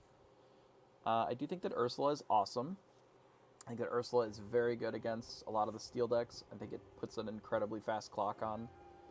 It functions as like a gigantic rabbit that actually is able to close the game, which has been very good.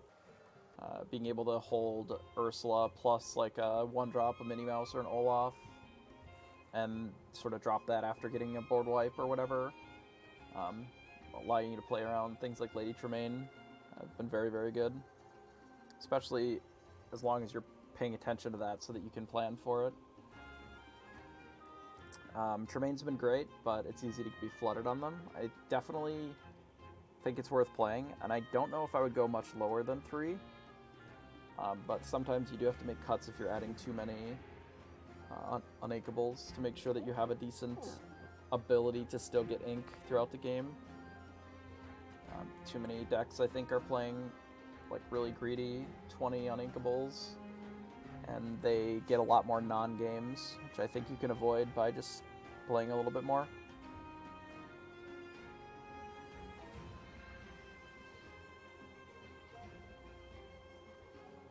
Goat's great, obviously. I don't really miss the extra Maleficent Sorceress. I do think that Maleficent Sorceress is a pretty okay card, but it's definitely one of the worst 3-drops that we've got.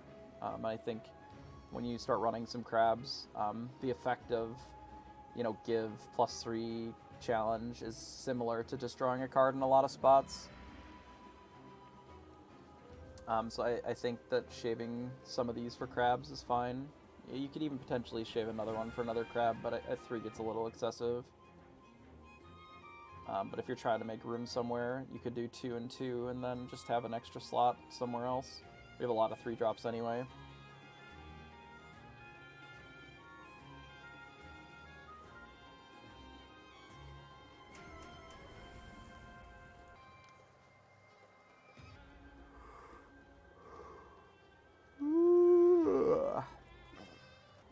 Yeah.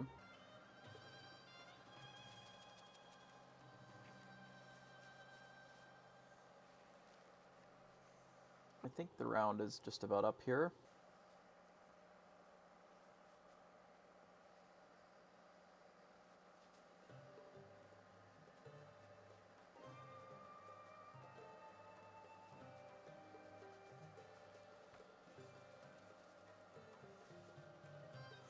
Apparently there's been a handful of Pixelborn bugs. Maybe not too many, but at least a handful.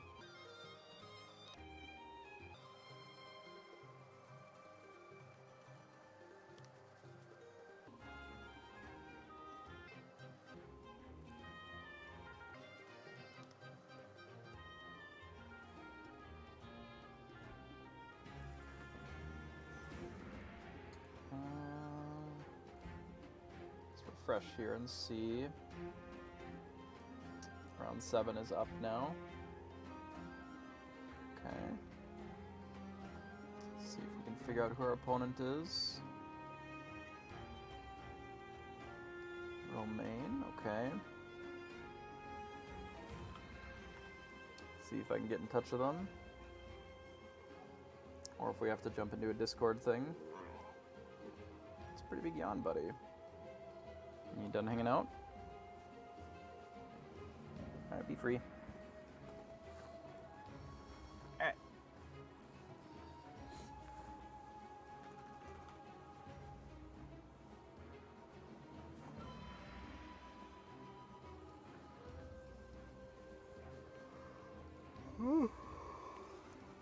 Ah. All right.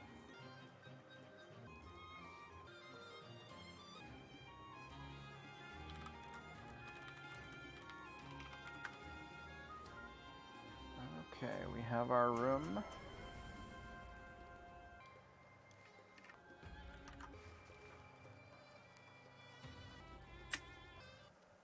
And we play. This is round number 7.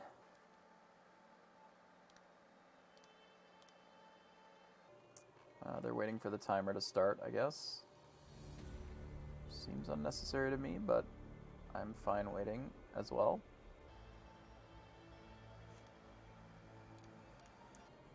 Guess while we do that, we can sort of look at the standings here.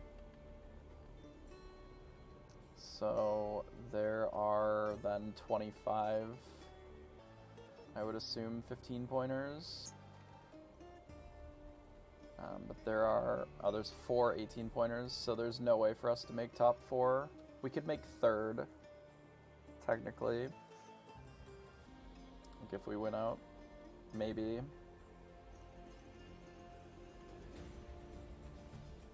It seems unlikely, but we'll battle anyway. Not having a top cut for an event like this is pretty weird.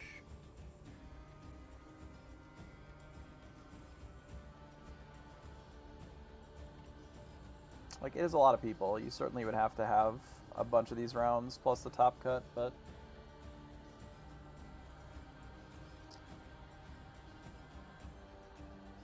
I suppose it's kind of impossible to have a top cut when you don't have the rounds sort of firing at a reasonable pace. Which it will improve, you know. Some of the back end of the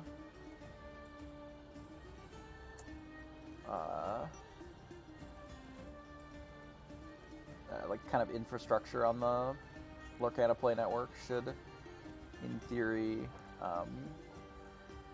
get better going forward. But you gotta kind of start somewhere, right?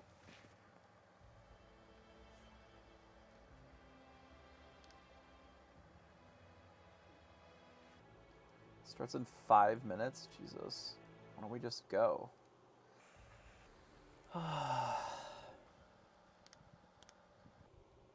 I could see the software designed for in-person events. That's certainly... That certainly could be true.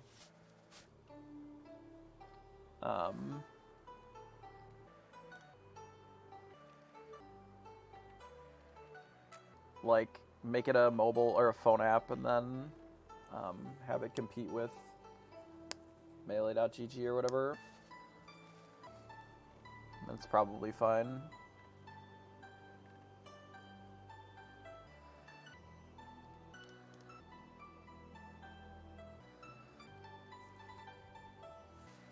Honestly, position-wise, like 4th or 1st, 2nd would be probably ideal.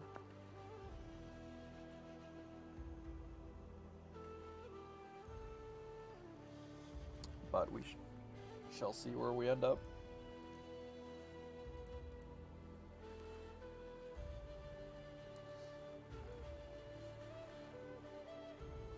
Like, Swiss-only events are kind of rough.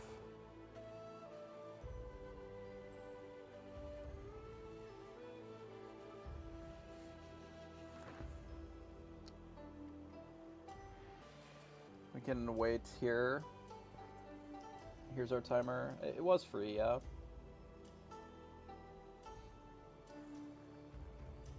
I would agree with that. And something of this size, like if you're, you know, looking for Top Cut or whatever and intending on doing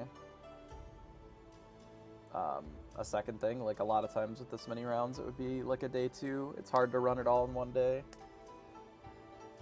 Yeah, it's a beta test for sure.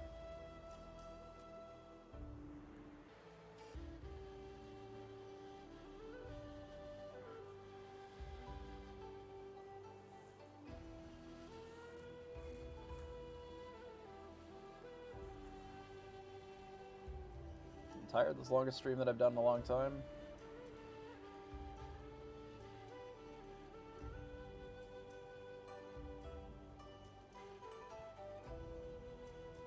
Quite a while, in fact.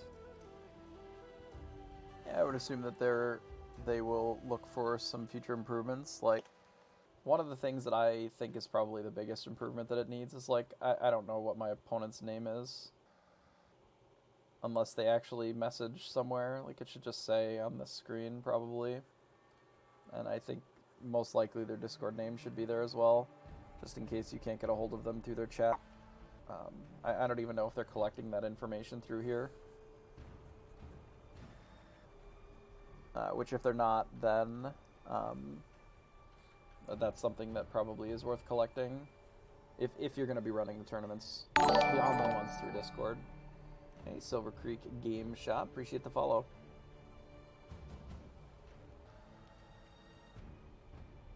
Yeah, there are player profiles. You can set like a nickname and whatever, but I don't think it actually currently is capturing your Discord tag. Oh yeah. You may as well be grabbing that information too if there's already a profile.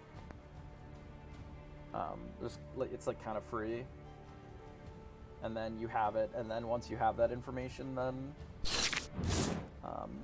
unfortunately we lost the die roll, which is not ideal.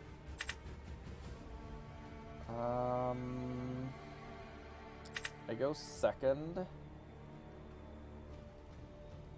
We don't have a 1-drop, so the Merlin Crab is a little bit worse.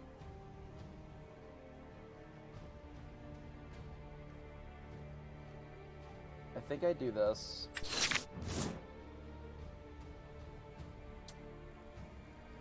Jeez. Okay.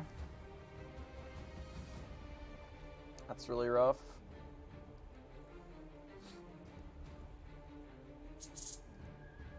It's a really rough opener.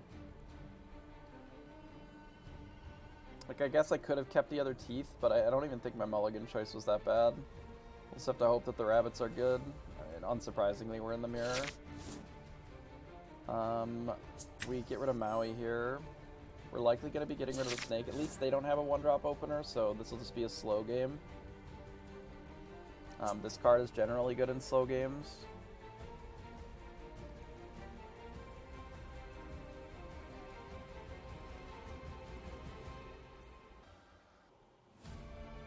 They're playing Steel. So this card is a little worse, but I do think that this snake's gotta go. We're just like never gonna have an opportunity to cast it for a little bit here.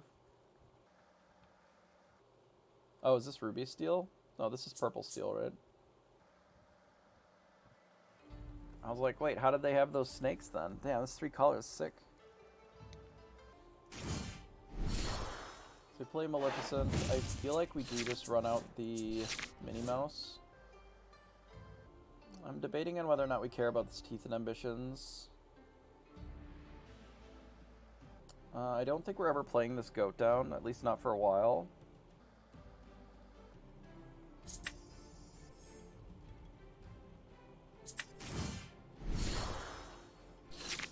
There may be a world where we have to friends on the other side. It's possible that I'm supposed to just use this to push as much lore as I can. I mean, it might just get blasted. They could double let the Storm Rage on here. And then it's just dead. That's always a possibility. And if that's what they've got, that's probably fine. Sometimes you can't really play around that.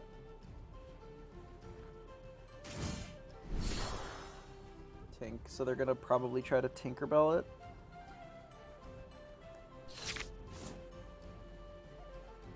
I wonder if we bounce it back to our hand. It feels really awkward to do that.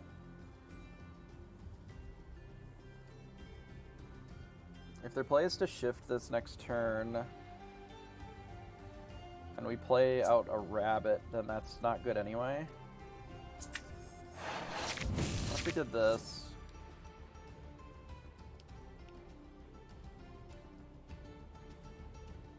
Could just play another one. I think we're done with this goat.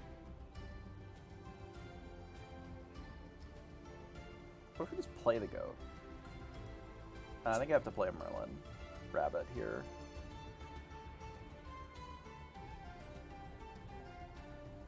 I just don't think we're going to need this goat for a little while.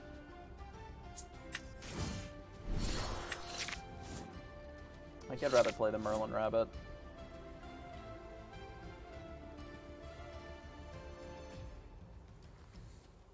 There's a world where this Teeth and Ambitions is going to be very good with these Tremaines. Given such a slow draw, slow start. P.S. Sharf. Appreciate the follow. Yeah, there's the beast.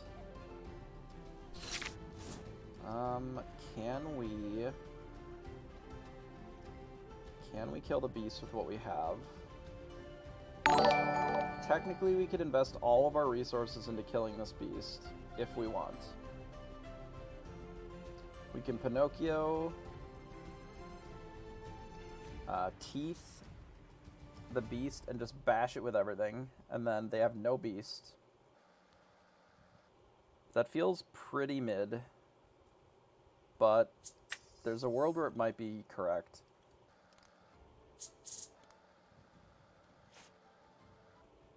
It doesn't seem like it would be great. Like, it actively seems like it would be terrible. Yeah, it might not matter if it's just a body. That's true.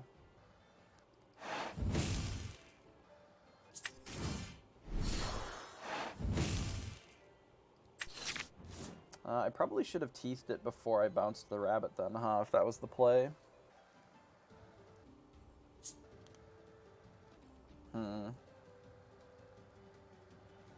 Perhaps we don't worry about the beast for this turn then. And make that a future problem.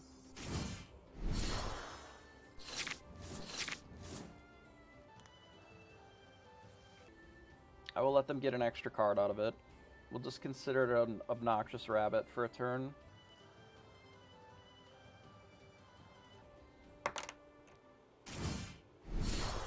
So they do have the Tinkerbell. Not surprising, really.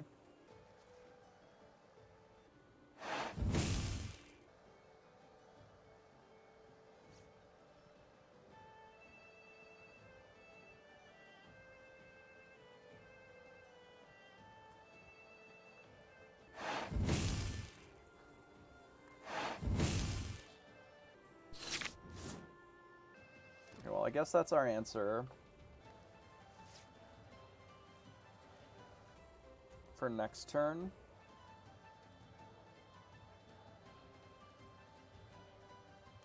I really could use for this beast not to shit on my heart this turn, though.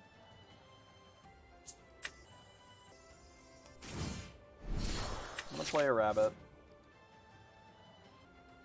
I wanted to be able to keep this Maleficent, but I feel like I don't have the luxury of doing that. I think I have to get rid of it. I can quest here. And I can actually just kill the beast, and I think that might be worth it. I know it's gonna seem really weird, given that we're likely gonna be prepared next turn, but I think it's the only way that we can sort of limit their resources a little bit. And then start playing into these Tremaines.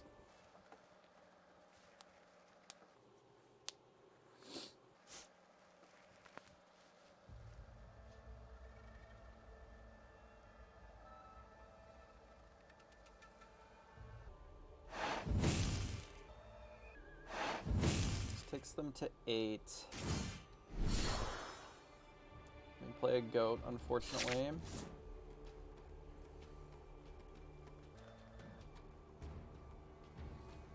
Okay, so I think we do just have to go for it, and then just hope that playing out triple Tremaine to follow it up is worth, or is good enough.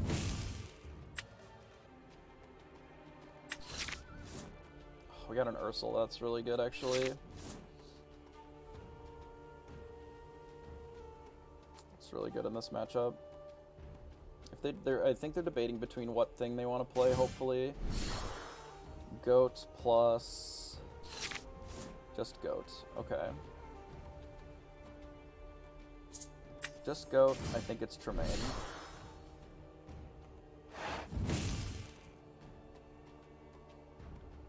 There is a question of should I hold this Teeth and Ambitions? I think I do, mostly because I can't really double spell next turn anyway, that I wouldn't be able to do with the Teeth anyway. Like, there's a world where they play, like, a 5 and a 1, or something, and then I can do both.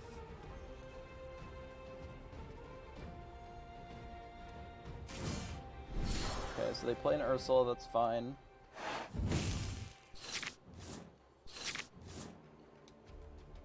Okay, we quest with Tremaine, play a Tremaine.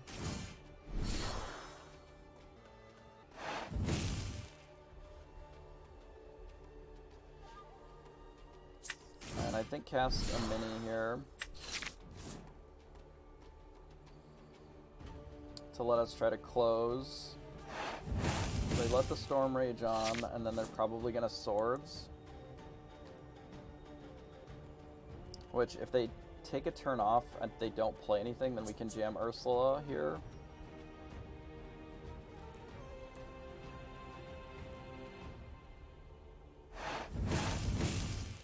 Double Storm, so they're trying to set up for Swords. Which is probably fine for us, honestly. Like, we just gain 5, go to 14, play Ursula.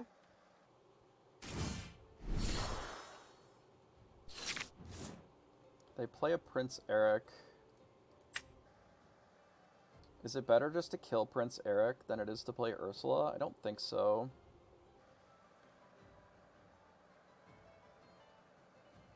If I could bounce one of these, I probably would. I think it's right just to jam Ursula here and draw a card.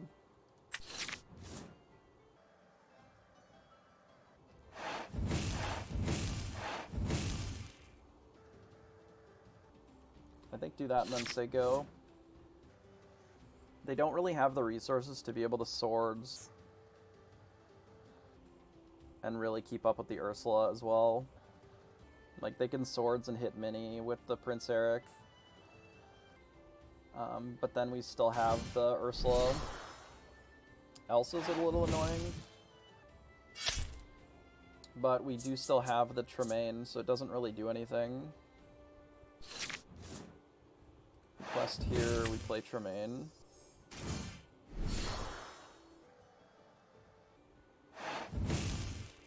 They can't double Swords, so I think I do just play Olaf.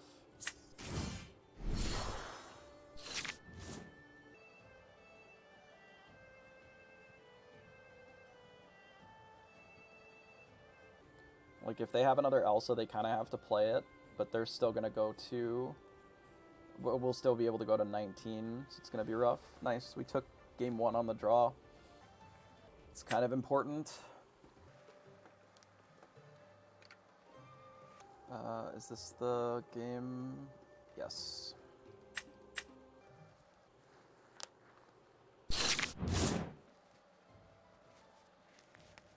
Ugh, this hand. 1, 2, 3, 4.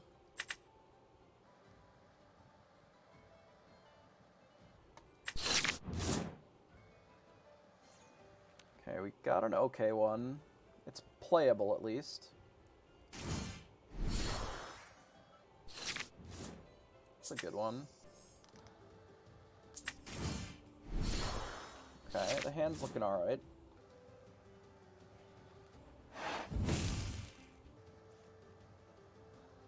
Olaf, do they have the snake? They do. Pretty standard, I would say.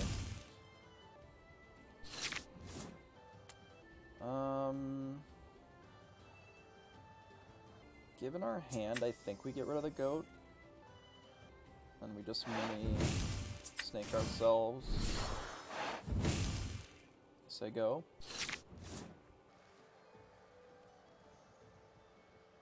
And then we'll likely ink this for the surfer. And again, if we can push lore with the surfer, we probably will, but there's a world where just drawing cards with friends on the other side is fine. If they attack with the snake, I probably am just going to trade. We don't have to worry about Tremaine from the other side, but they do, so ideally they don't want to be pulling pieces off the board for free most of the time. Like, it's usually not that favorable for them.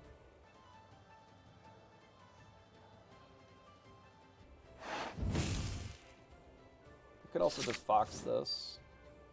They opted to do nothing with it. Okay. I'm inking the mini here over the Olaf, mostly because we've already shown them the mini. Gives them the least amount of information. And we play our surfer. Our hand is a little slow, but it's okay. Prince Eric, 4-drop have they got here. A rabbit. It's a fair one. There's a world where we also try to find a better thing to play this turn, but I think I can just cast this like so. And we would have ended up hitting this. We did hit a Maui, so that's kind of good too. I think we can afford just to quest with this. We actually probably could have played the Always Classy. I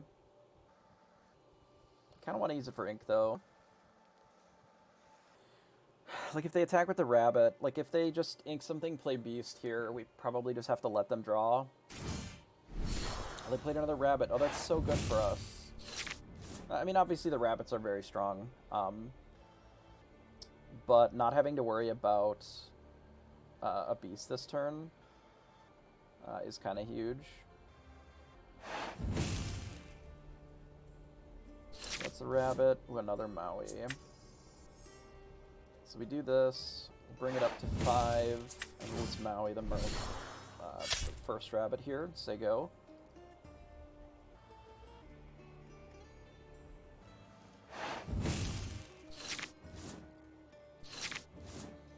Getting some okay lore in.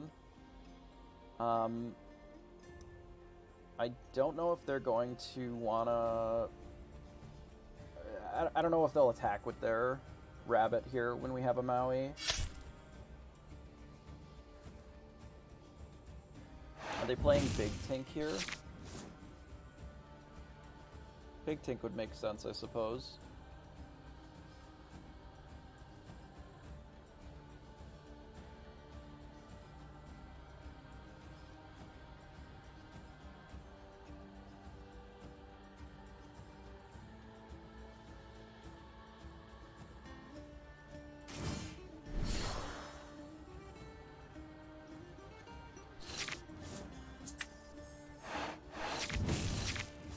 That's favorable for us.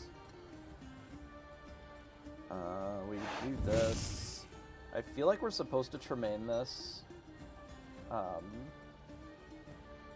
The alternative is that we like play a bunch of rabbits or whatever. Do we have the room to play a bunch of rabbits? We can play a rabbit. Is playing one rabbit better than just playing Tremaine and getting that off the board? It makes an Ursula really awkward for us, because like we don't have an answer for Ursula then, but we really kind of don't anyway. And maybe that's fine. I mean, I guess we do with the Maui plus the crab. Like, we can just take a turn where we just draw some cards and then just keep getting in lore. Like, if they just untap, ink, play Ursula, we'll go to 6, and then we gain another 4, so we'll go back to 10.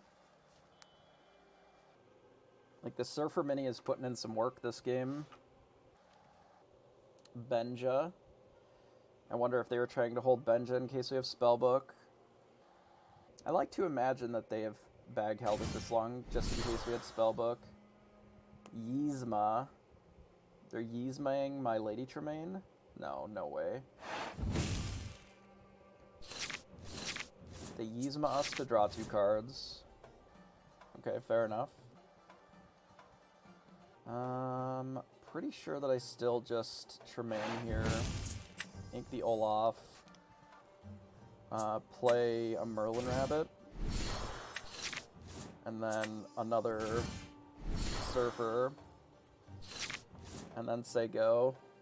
This is my reason for not thinking that Yzma's a good card, because it doesn't catch you up from behind at all. So the Tinkerbell's not surprising here. They may even have deal 3, which is very good against us here. We do get to keep our Tremaine and still attack with it, and we can Maui as well. So we'll be able to go to 11.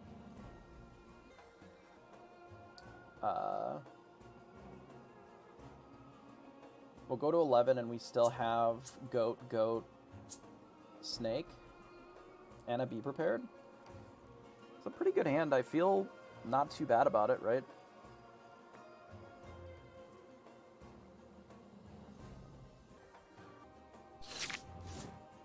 Okay, so let's quest here. Maui. Maui this thing.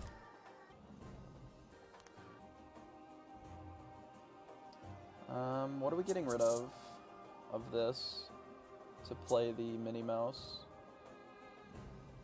It's awkward if they have another Tinkerbell, because the Tinkerbell can kill both of these. Maybe we just do this instead.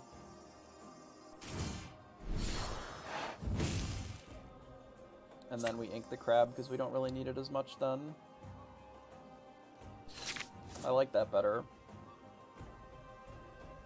Like, the Tremaine is very useful. If we need, we have the Be Prepared safety valve. And we don't necessarily need to be Goat plus the Miming. I think rebuying Tremaine is good enough here. Like, they can't even really Ursula raw here, because it's just so mid against the Maui. They can Elsa raw. That's possible. Taps these 2. They're a whole new world deck? Amazing. That is unexpected. But also, like, kind of mid. What did we even lose? 2 goats? Like, that's kind of rough. I sort of just want to blow this up. What do we think about that? It's not that bad, right? We have double Ursula to follow up.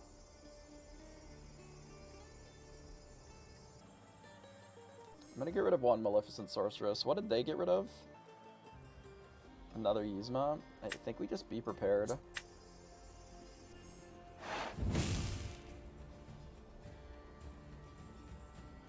then I'm gonna run out an Olaf. Say go. The Olaf lets us play Mim Fox and hit something if we really want. More than likely what we're going to be doing next turn is Ursula plus a thing.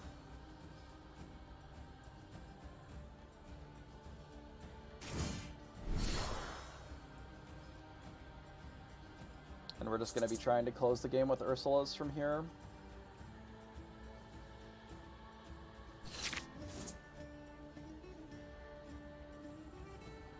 Tremaine is good. Tremaine can be good at least. Let's see what Ursula draws us first. Draws us a snake. Maybe I don't care about the Teeth and Ambitions then. Because I'd like to get the Maleficent down. Let's do this. Play Maleficent. Pinocchio's sort of interesting. Like, at this point, drawing 2 cards is what? Like, not that important? It's kind of important, but not that crazy, because it also makes Whole New World a little more awkward.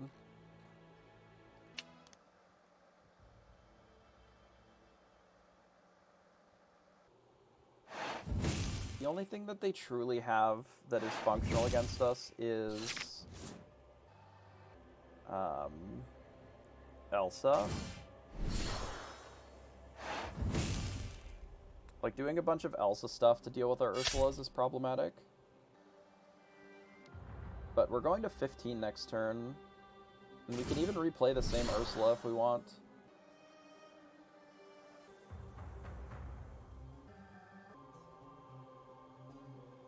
Or we can just play a second one. We can actually play Ursula and also a Mim.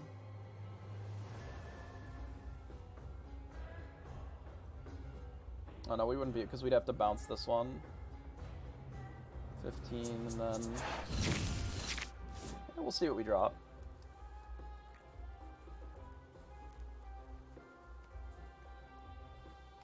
Like, in general, I would say that Ursula is usually pretty good against this deck.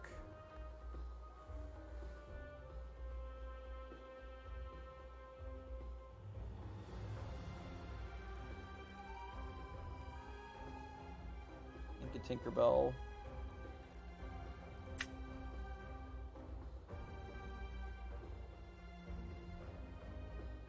They have the tools to be able to punch one Ursula pretty favorably.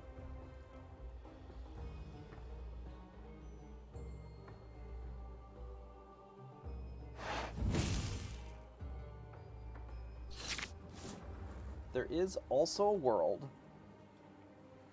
where we kill 2 other things and have a Tremaine in play.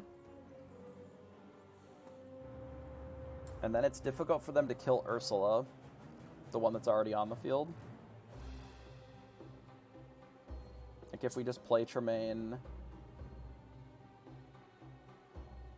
This is 6, 9, 10, 11. So we can, like, play Tremaine, they sack something. And then we play...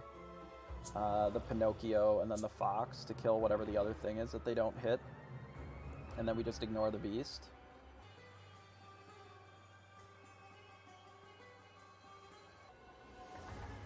Because then they don't really have an answer to the Ursula either.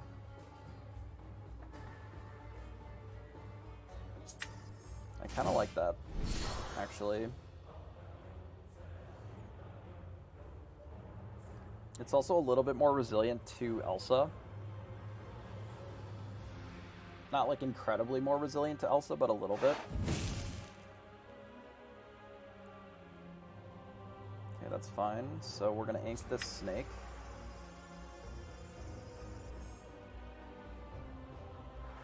We play Pinocchio. We tap Merlin. We play Minfox. Bouncing... could bounce Lady Tremaine again.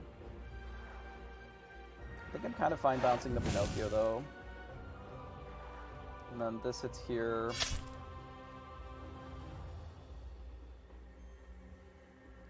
Let me just Ursula up to 15. Say go.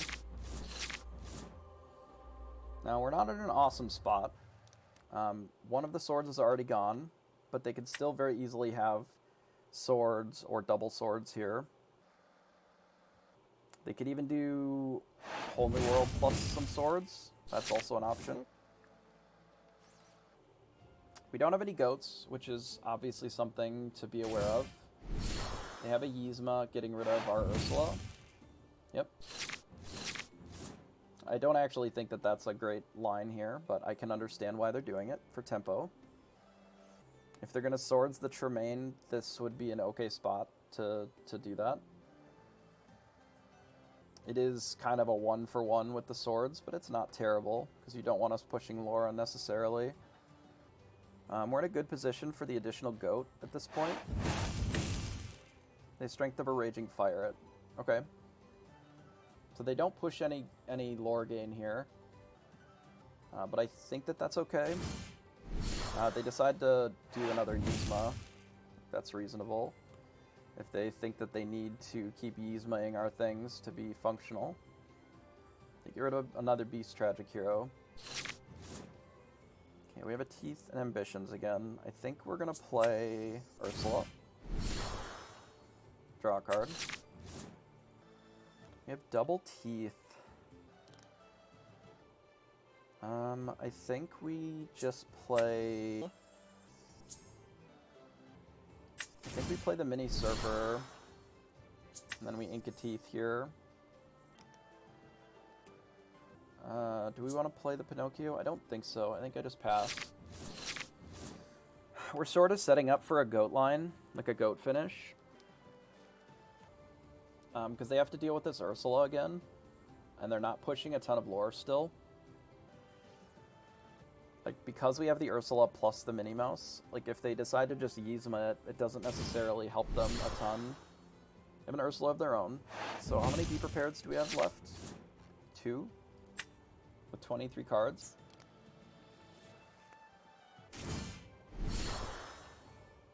And are they going to draw us another handful of cards? It looks like they are. Unfortunately, our draws have been not great.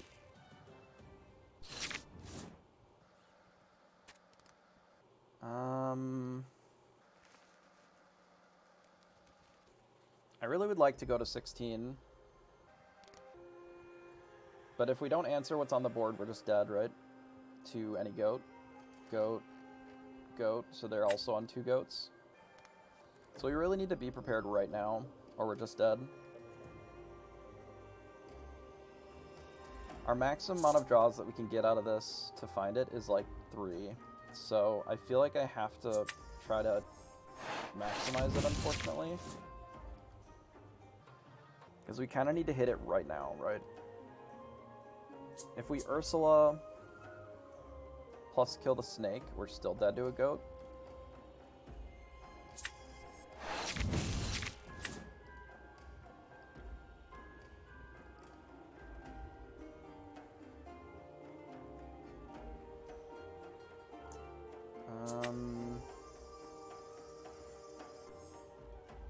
That's unfortunate. I guess it's our only line, though.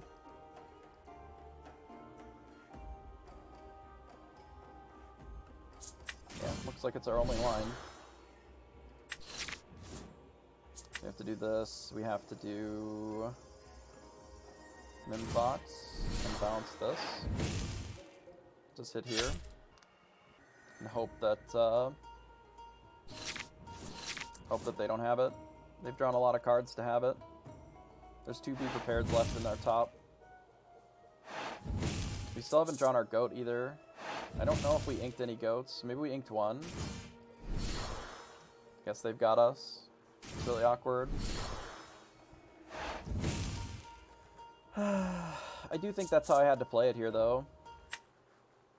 Like, I don't think I had a choice. But that does fucking suck still. Especially with all the extra draw from the Yzma. Like, not finding the pieces that we wanted. There maybe were some points when I could have pushed a little bit more lore, a little bit more aggressively. I can't believe they're on a wheel deck, though. That was really unexpected. This is a really slow draw. I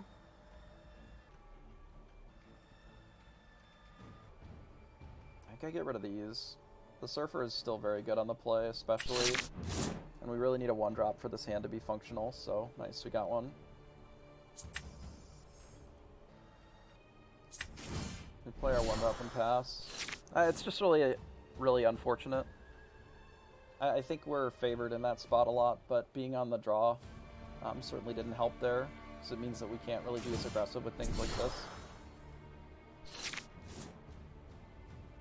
This is good against Sad Beast with the Pinocchio as well. I have to ink something, though. Is it just the fox?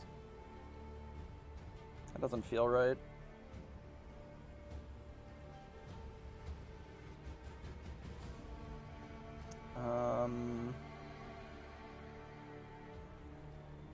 Maybe it is just still the Maui. Well, they're not. They're playing steel, so they couldn't have gotten a B prep, but.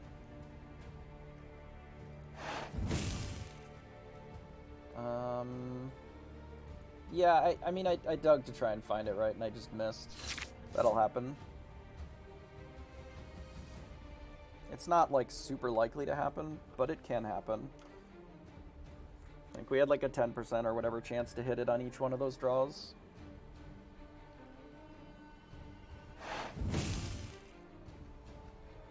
I assume that they're going to play a snake here. They didn't play a snake. We could just Mim Fox this thing then.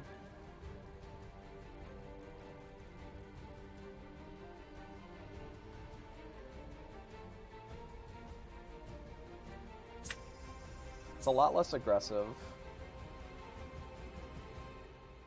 It's a pretty good line though, honestly.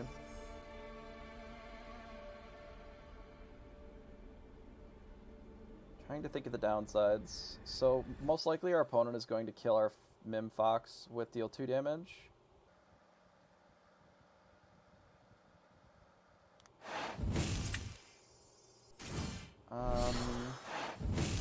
From Strength of a Raging Fire. Like, I think that's what they're trying to set up for here. Is they trade that plus Strength of the Raging Fire for a Mim.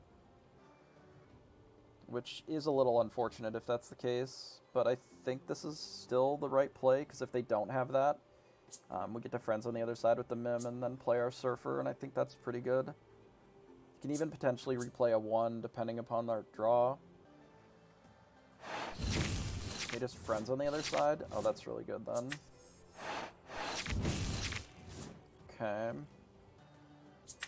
So we do this, play the Stylish Surfer. I guess I actually do get rid of the Minnie Mouse here. Given that we have the Maui and the Pinocchio, like, I want to sort of work towards setting that up if we can. Benja. They play a Merlin Rabbit. It's a lot of teeth and ambitions. I think we do this. Push lore. Push one more lore. Alternatively, like, I want a Friends on the other side here, but I don't know what else I would play this turn. So I think I just cast it and then snake this one back to get an extra lore in.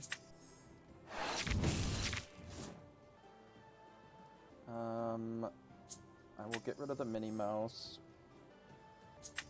And I will do this. And pass. We can deal with a Sad Beast with Teeth and Ambitions plus Pinocchio plus a Mim Fox.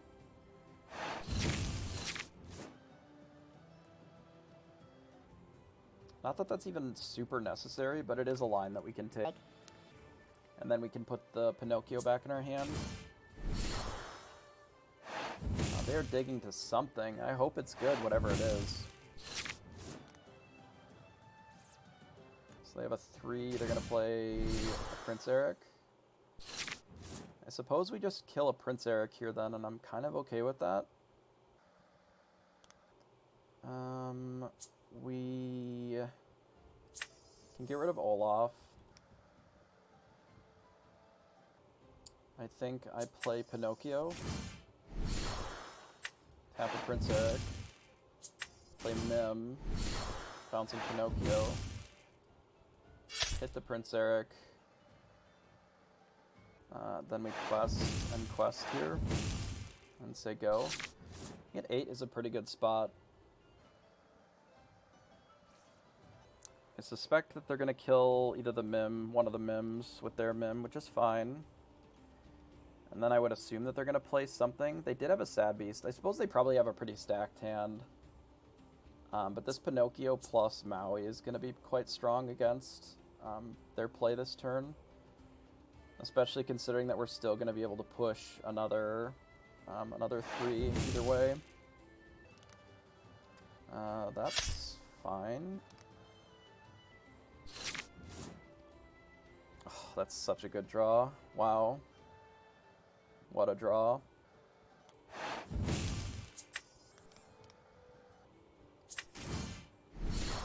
What a draw, and they had 1 lore too. Oh, this is also a really good draw. Feeling pretty good about this one. Though they have 1,000 cards in their hand, so like there's no guarantees in this spot, but we've gained a bit of lore so far, and we're in a good spot with Ursula against them specifically. Like in general, their answer is usually Yzma, which is just like not amazing. So what's great about this spot is that this is protecting against Tremaine. But we don't have Tremaine here. We have Pinocchio plus Maui, which is in some cases better than Tremaine.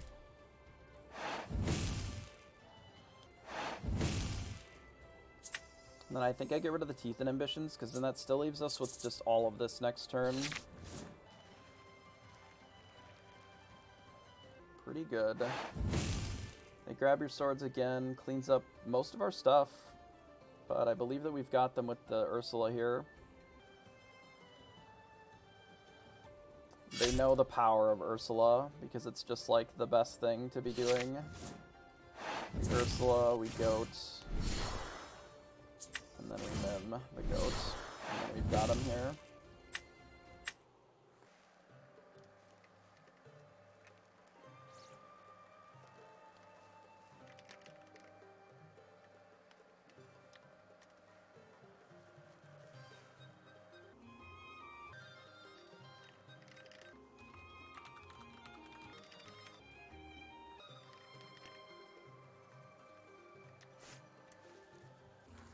That should be 6 and 1 now, yeah.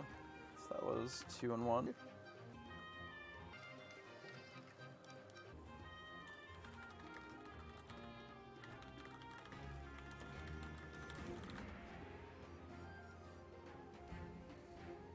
Nice. Those are pretty good. Those are good games, actually. I enjoyed playing those.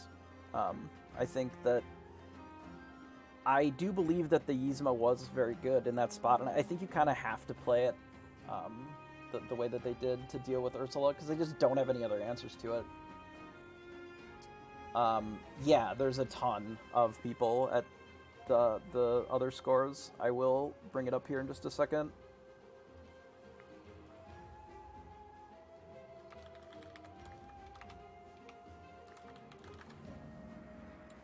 Okay, so let's do my pairing. I played 3 games. It was...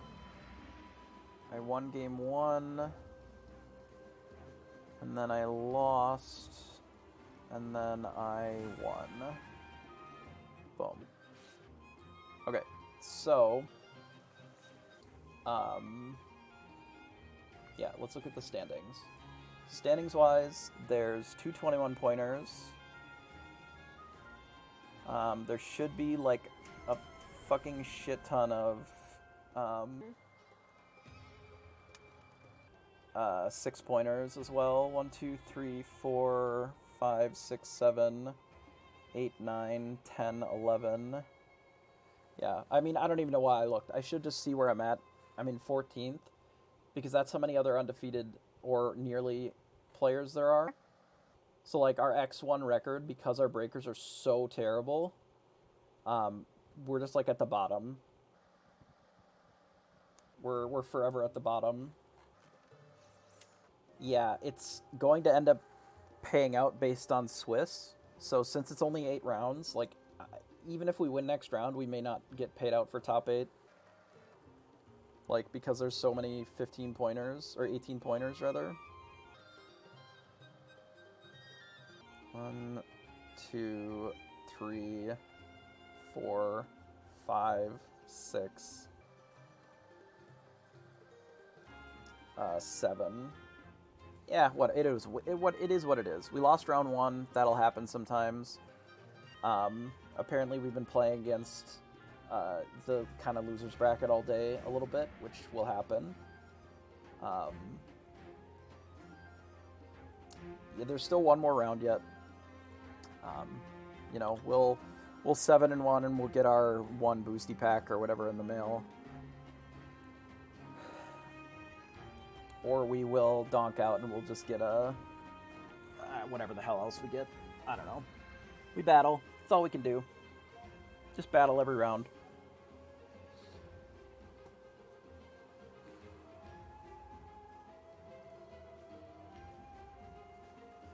I don't know where we're at on...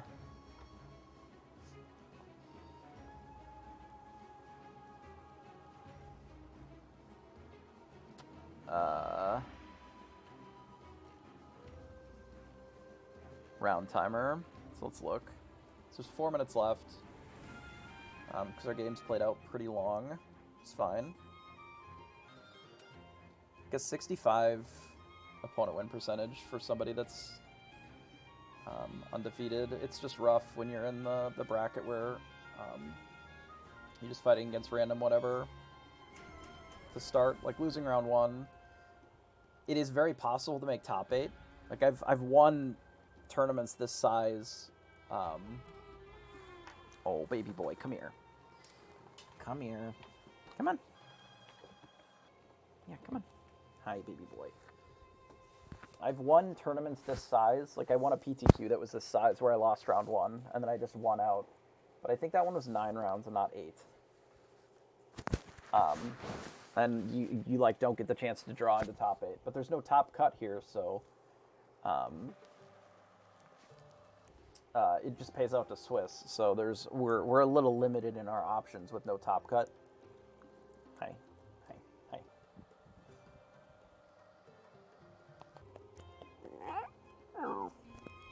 It's a pretty big yawn, buddy. Yeah, hi. So we'll wait a couple more minutes, and then we will play in our last round here.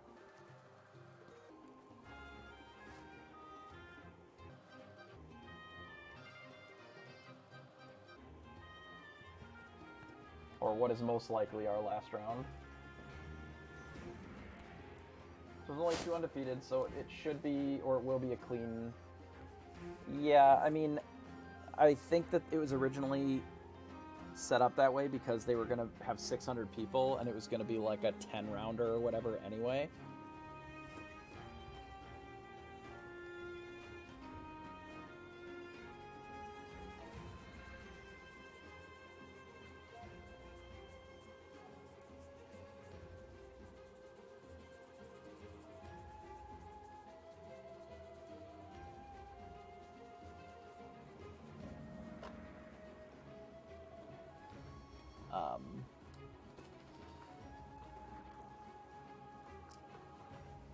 And then they just didn't adjust it when it came time to find out that there's only 8 rounds because there's just less players.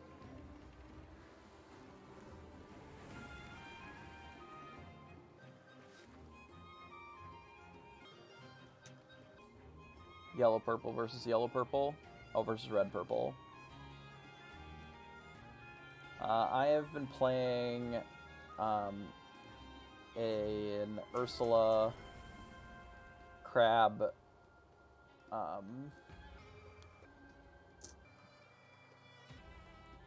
sure that it's in frame enough that you can see it, not blocked by my dumb donkey head. There. Yeah, they gotta learn somehow. You know, it is what it is. There's about a minute left, and then they'll clean up. The rounds aren't lasting nearly as long as they were before, and our games are a little bit trickier, of course.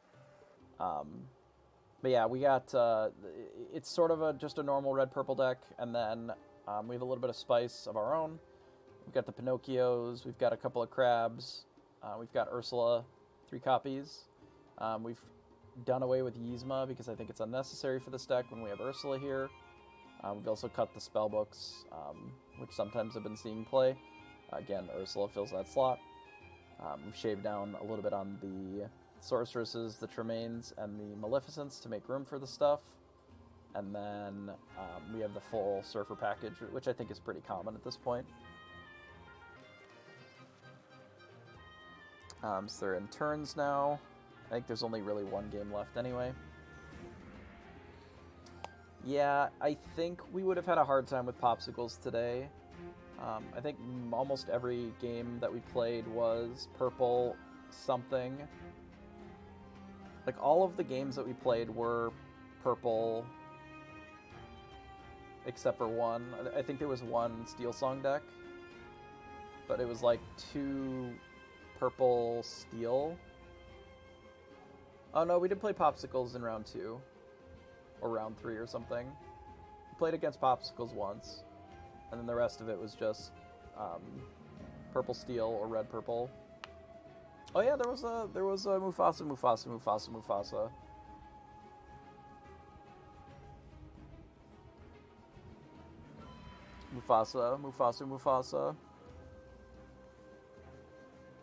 Also Mufasa. That was the one where they Mufasa'd into a Mufasa in one of the games. Oh no, that was a ladder one. It doesn't matter. I think it would have been a really rough, assuming all the same matchups, for most of the Popsicle decks, just because there's so much Ruby and Amethyst here today. The rest of the matchups would have probably been fine. I imagine Popsicle is still pretty okay against the Steel Amethyst. Though Sad Beast is generally pretty good in that deck. They don't have as many answers to like Tamatoa. Like Tamatoa just kind of bullies them. So if you're playing the big crab, there's not a lot that they can do about it. They can try their best. Yeah, it's kind of brutal losing round 1 and being basically like out of prizes. It's messed up. Pretty messed up. But them's the breaks. We can make top 16, that'd be cool. Get a playmat or whatever.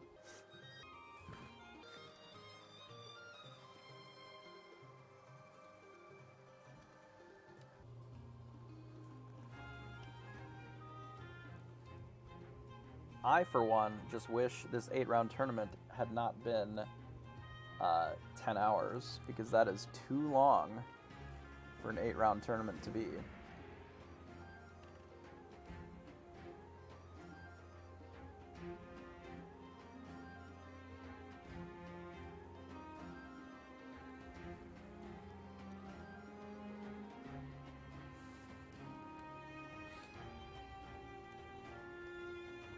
You cannot win them all. That is accurate.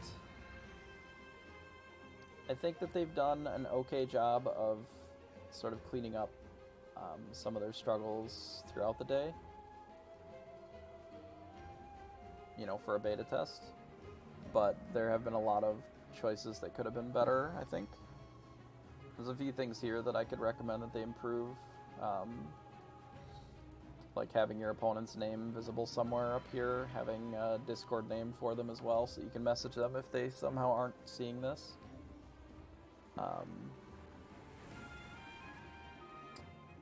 I think that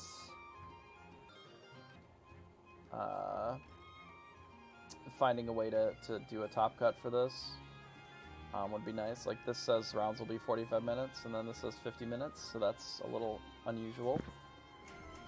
I think the rounds could have very easily been 45 minutes, and then and that would have been fine, right?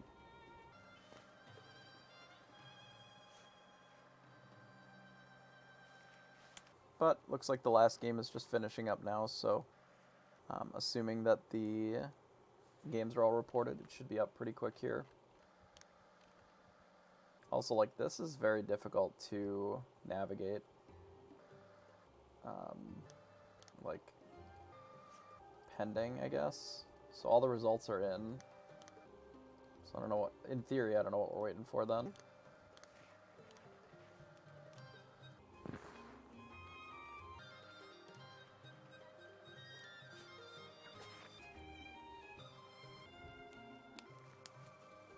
Single game and more rounds. Yeah, I mean, like, we managed to run, there are some spots where it's a little bit more visually appealing, just because it has, you know, more graphics or whatever. But as far as functionally, no. I don't think so.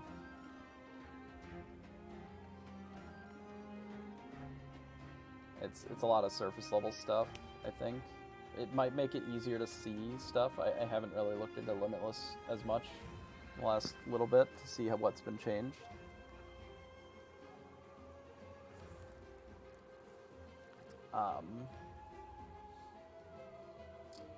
But it does a lot of things that are kind of rough. Like this right here, like I'm gonna scroll through through the standings. Oh, I gotta click the thing again.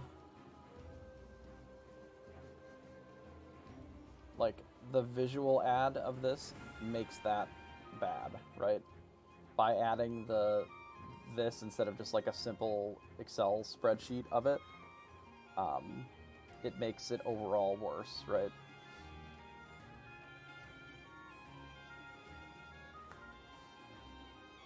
So I think sometimes less visually appealing but higher function is better than like the form of it having neat colors and pictures of everybody, etc.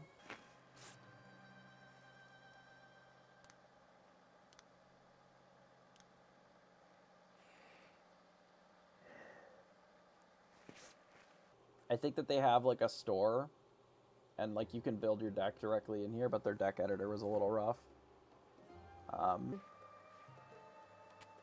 Like Limitless lets you import directly from Pixelborn, or not Pixelborn, Dreamborn.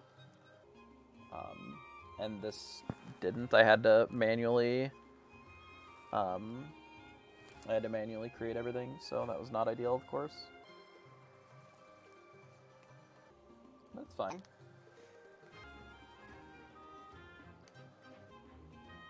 We battle, you know? That's all we can ever do.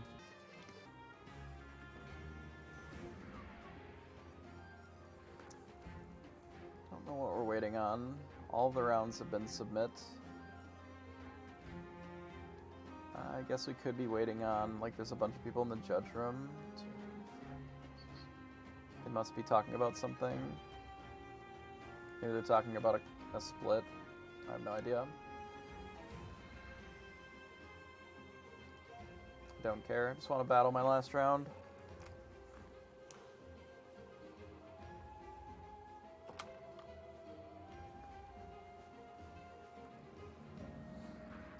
I guess we'll bring the deck back up while we wait.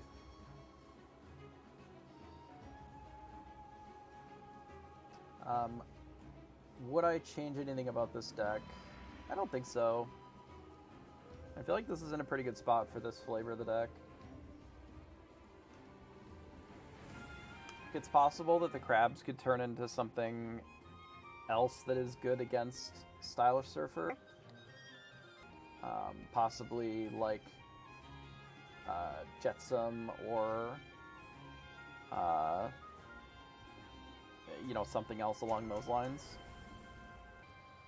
Just like a slightly larger evasive thing that's bigger than the Surfer. Just another way of interacting with the 1/3 flyer. As long as it's inkable, I think it's fine. Like Fidget would be okay. It's a little weak to Teeth and Ambitions, but that gets inked a lot.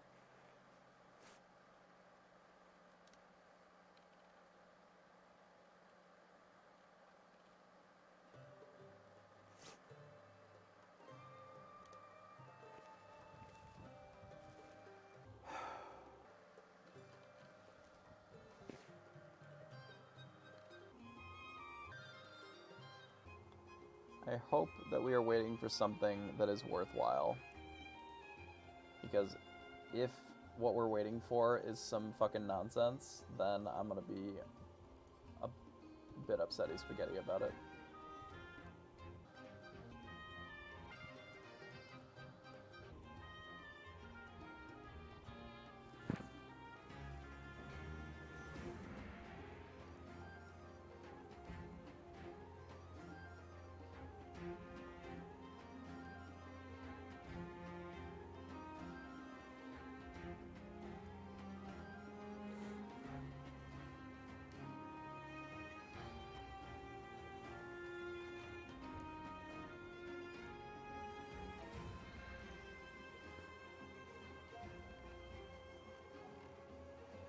This is brutal.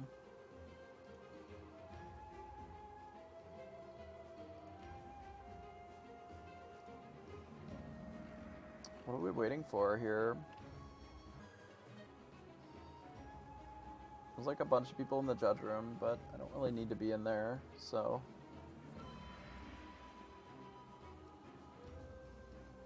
What?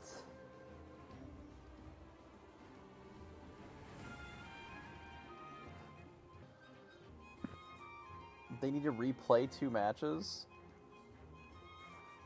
What the fuck do you mean you gotta replay 2 matches?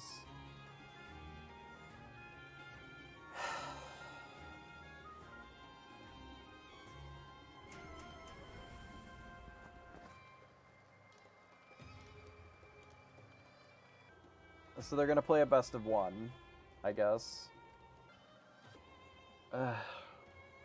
Well, let me reiterate. The fact that you don't know necessarily who your opponent is without clicking into the pairings, and then there's no real additional identifying information outside of that, is problematic.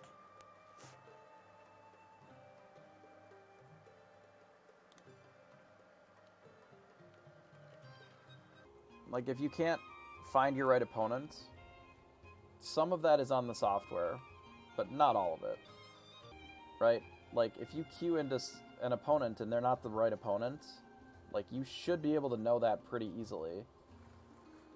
There is potentially a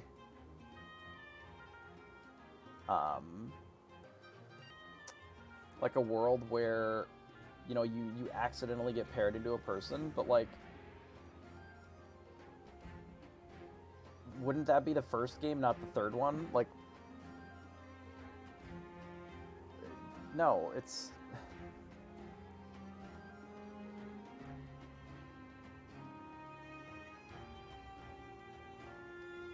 Oh my god.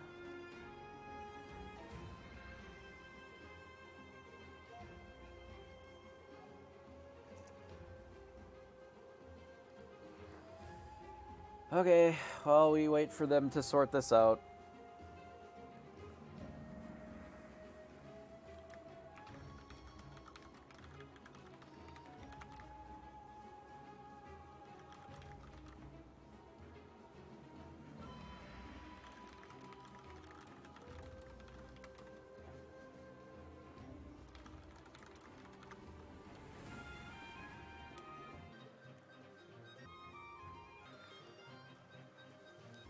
Like, game 1, I can see there being a mistake, certainly. Like, they have the same code, they're joining at about the same time.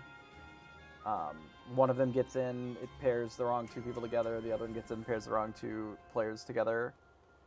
But,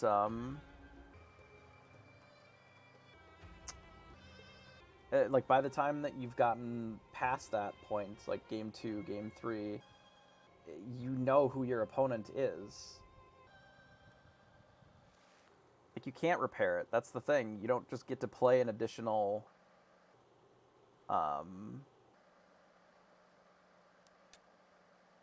like, you don't just get to play additional games. You have to keep track of who your opponent is. Like, that's no different than, like, just disappearing. But, like, that's the same as imagining that at past round 1, that you're... that's so weird. Like, okay, in theory, in round 1, maybe. But I can't imagine that the game 2... Right, but you're chatting with this person. By the time that you go to game 2, like, you should still be in communication with this person. We can see it right here, right? We can see the communication that we had, okay? Which you can do here, you can do it in Discord if you didn't, or whatever.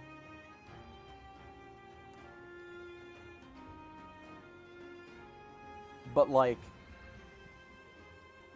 if I go to re-queue and then I'm like, hey, yeah, let's go to the next game or whatever. And then all of a sudden, like, they're not ready because the other person is, like, not there. You're like, hey, where are you? You know, where's your game?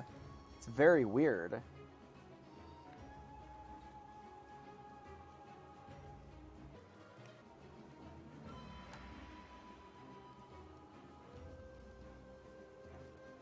Like, having the same 6-letter code doesn't mean that you're going to... So that just means that 4 players played the wrong opponents then the entire time. It's all the undefeateds. Unfucking real. Actually unreal. Wait. That's impossible. What?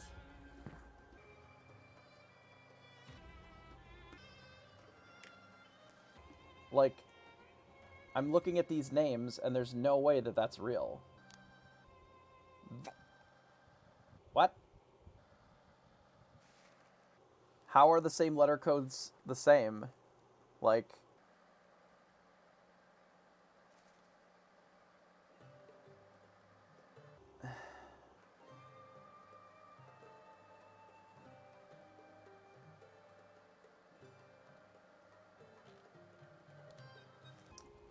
I don't know. This is why you stream your shit, and, like, make sure to have clear communication with your opponent. Like, I don't really understand how the undefeated players can just not pair with the right ones, but... I don't know, maybe that's just me.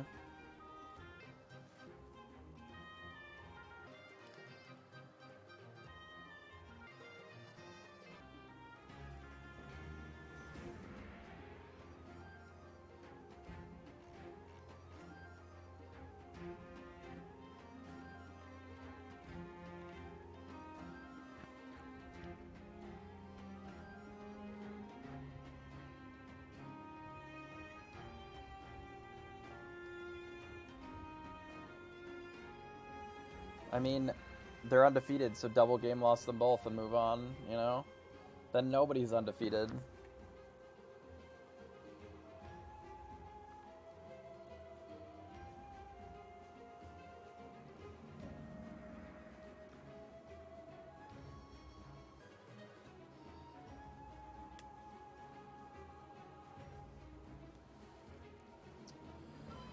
I suppose we just sit and wait more, then, I guess.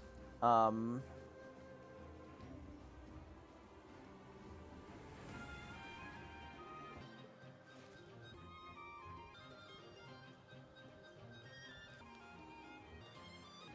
mean, it is fully on the players to make sure that they're playing the right opponents.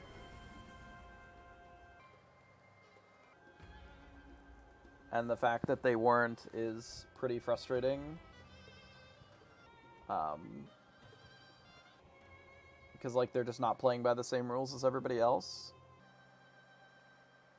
Like, they're just playing a separate game entirely then. That is disconnected from what's happening here. Like, I don't know how the combination of these two tables is getting... So they were, in theory, they were using 3-letter of the first name. And I don't see a combination of these two first names anywhere in here that come up with that.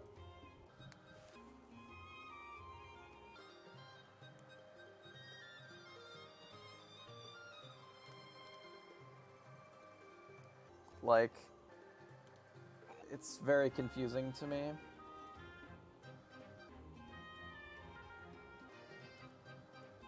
Like, how that can even be an outcome ever.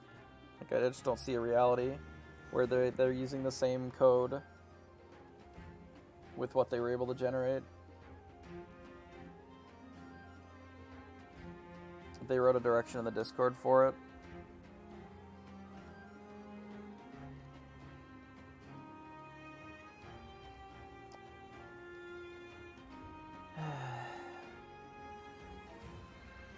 Like, I don't necessarily agree with the decision on how they've handled that, but there's not much that you can do about it. the TO decides it, then that is what it is. So it does not mean that we have to love it, but that is the decision. So we just sit and wait.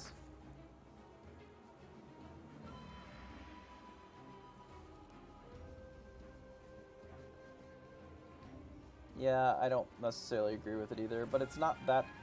I guess it's not that different than just doing, like, a time extension. But, like, it's fucking weird, you know? It's weird for these two tables, which presumably were the undefeateds, to, like, have the same code.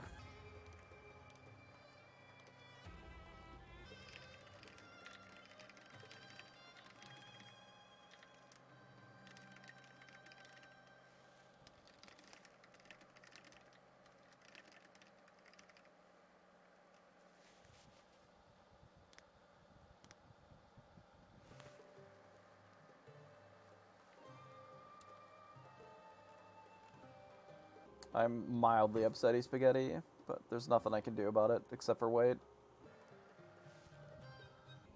So we all wait. We wait together for them to play a best of one, I guess. Just like kind of a weird solution, but I suppose it is a solution. As in theory, the like if you were in person, I guess, you would sit down and confirm that they're there. You know, that they're at the right table. But there's like a couple of issues with that in Pixelborn, which I suppose are some of the issues that I was seeing here, right? Where we're playing on a platform that we don't have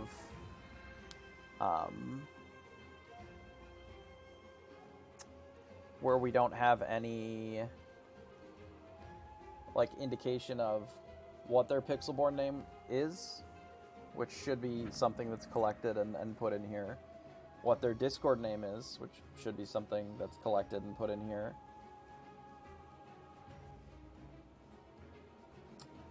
Maybe that's something that we can bring up with Pavel. Maybe there's a reason that you can't use numbers that can be changed. Like, it could just be that the that it's a text box only and no numbers, and it just needs to be changed to like an unsigned something.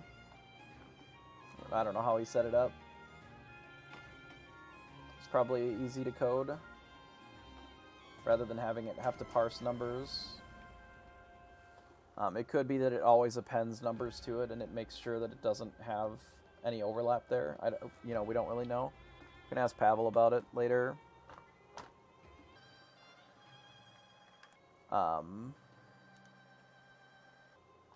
Like, ideally, the way that you would manage it is, like, you just do table number, table 6, table 7, whatever, and then, in theory, you would always fight the correct opponent, or you would be lined up properly then.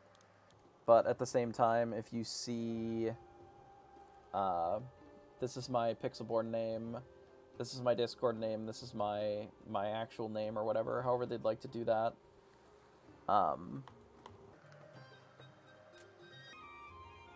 then you can immediately just see, oh, hey, this is my opponent. Oh, I've queued into a random person, so big fucking rip, right? I don't know. It's kind of sketchy because the ones that lost are advantaged here, right? Because they played it out and then they now get to rebuy. So if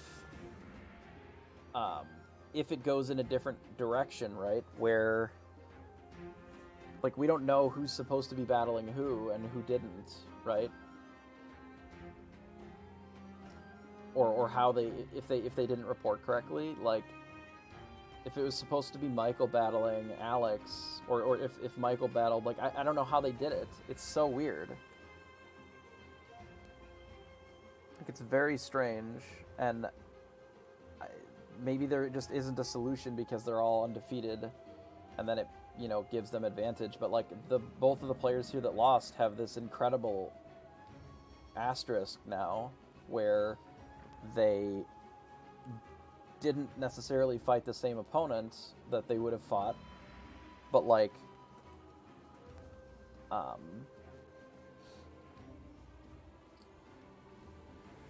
yeah, but even an auto draw is still just like scuffed, right? Because then the players that lost are still getting a point out of a spot where they played a game and didn't win. Like, the true solution, like an easy solution, is to just keep this pairing and then set the record as though this was what the pairing was. Essentially a manual pair for this round. Because there were only 4 undefeated, so it's not like they would have played different opponents in theory. It was just some combination of these 4 that would have played, and all it would scuff is the breakers a little bit.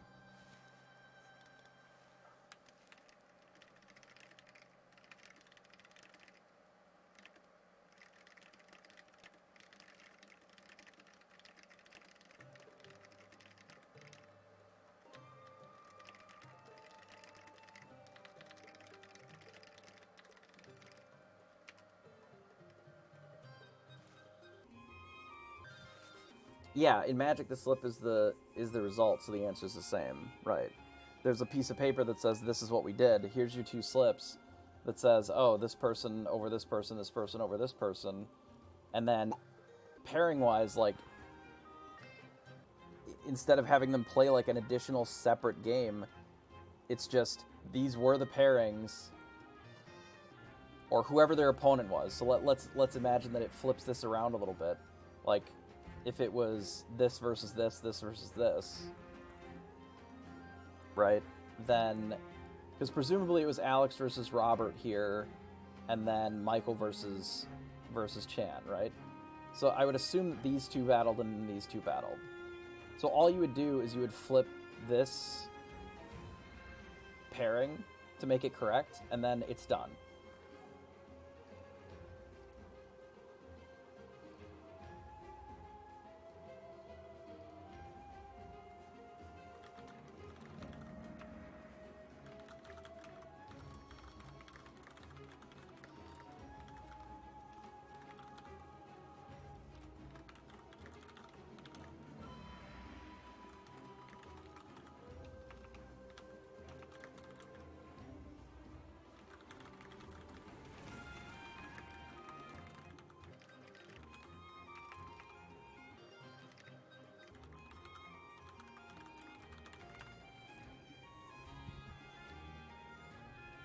Yeah, it wouldn't really be an issue there, but if that did happen, like I have seen that happen before, where, people just sit down, they're at the wrong table, and then they battle, and then the other person who is supposed to be at that table, they also battled.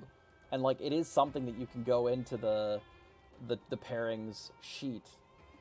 Like, you can literally manually repair however you want with most of the reporting softwares. Like, we'll use the old Whir, like the Magic one. And if something like that would have happened and they played out their full round, like we're talking, 50 minutes is over already, and then they would just be like, okay, well, you all get GRVs or whatever, so that it doesn't just keep happening. But that's just more for the sake of a slap on the wrist, because you would just move the pairings the way that they actually battled, because the actual opponents weren't that far off from what they would have been. Like, presumably none of them had breakers that were, like, crazy different, right? Like, their opponent win percentage would only change a small amount.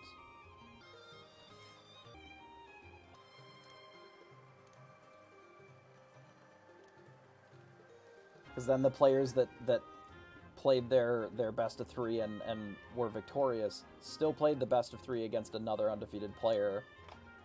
And then, like, Alex takes the win over Robert, and then Michael takes the win over Chen here. But, I mean,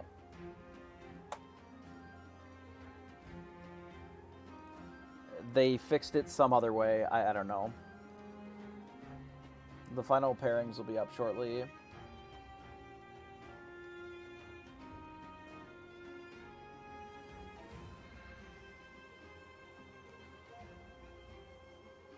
I mean, they will be able to take something from it and, like, learn for the future. Like, that's kind of inevitable in an event like this. Like, you will learn things that didn't work or whatever.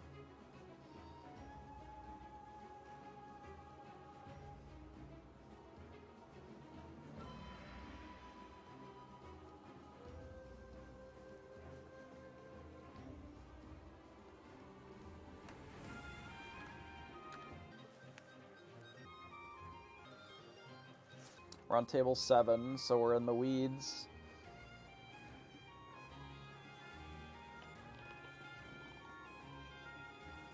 I can't imagine that my win percentage has really gone up much. It has not. It is still below 50 by quite a bit. So we are still at the bottom of the, we're the king of the shitters, as it were.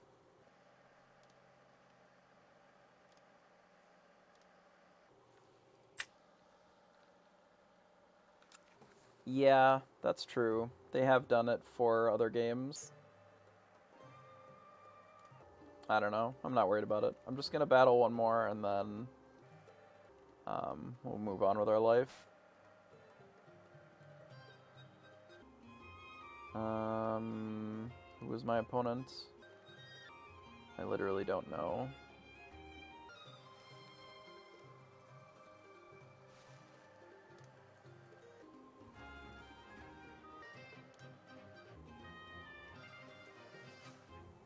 I will wait a moment and see if they respond to any of the things. Like, what I do find a little unimaginable is, like, people that are this deep in the round are unable to, like, manage the software. You know?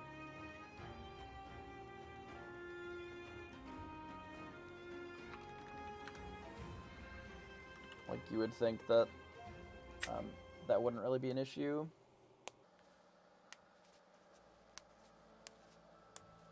Well, unfortunately, we go second again.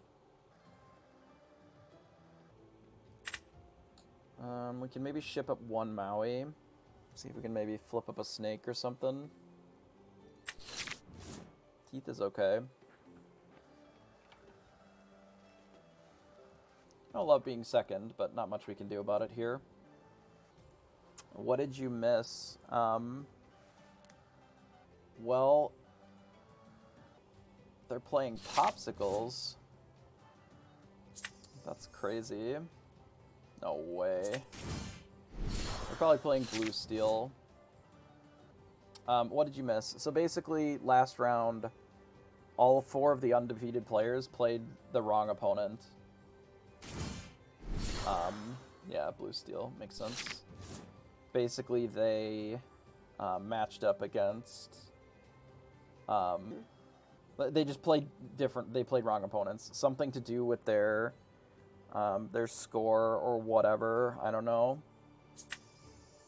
Maui is actually good in this matchup. Maybe teeth just doesn't matter here.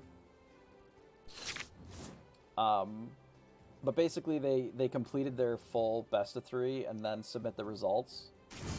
And then I guess they learned that that wasn't correct after the fact. So then, I have an extra Maui here. I think I'm just gonna play the crab. Let's say go. And then, like, I eventually worked out the proper solution, which would have been just to manually repair them so that they fought the opponents that they actually fought in the system. And then you just, like, submit it and send it off, right? And you're like, don't do that again. Only it really would have affected the breakers. But the solution that they decided to go with, I think this is a good deck against the field right now. I think it can be quite good. We don't really have an answer for Gaston here, unfortunately.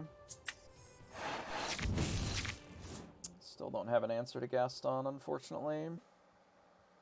That's a fucking shame, huh? What do we do about it? Nothing, I guess. The crab back in our hand. Or we could play a rabbit. They're gonna wheel on their turn with the Gaston. Not really anything that we can do about it, so maybe we do play this. I guess we could have put the Olaf back in our hand. Would have been a lot better.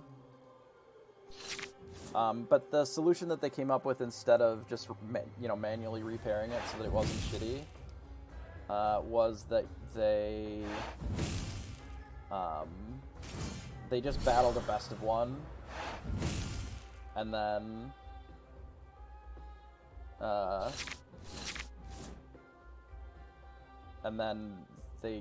don't even know if the outcome changed from what it in theory could have been or would have been. They just did a best of one about it. If they wheel here, it's really unfortunate. It means that they ripped it off the top. We're still in not a good spot though. We just need to play towards this B prep then. Drawing more cards just doesn't fix our problem here, right? At all. I think we get rid of the crab then, since we put that in our hand. Maybe we just play Maui. Maybe I just play Maui. Maybe I just play Maui, and then I maybe attack with Olaf. Feels really bad to do nothing here, but I think I am just gonna do nothing. There's a world where the mini was better here, but I'm gonna try and leverage the Maui to use the friends on the other side if they're not making us draw a new hand.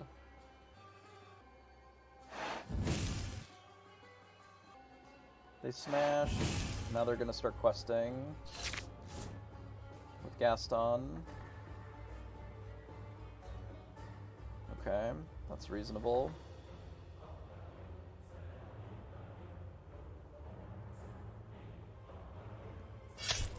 I deal with Gaston, and then I put it back in my hand.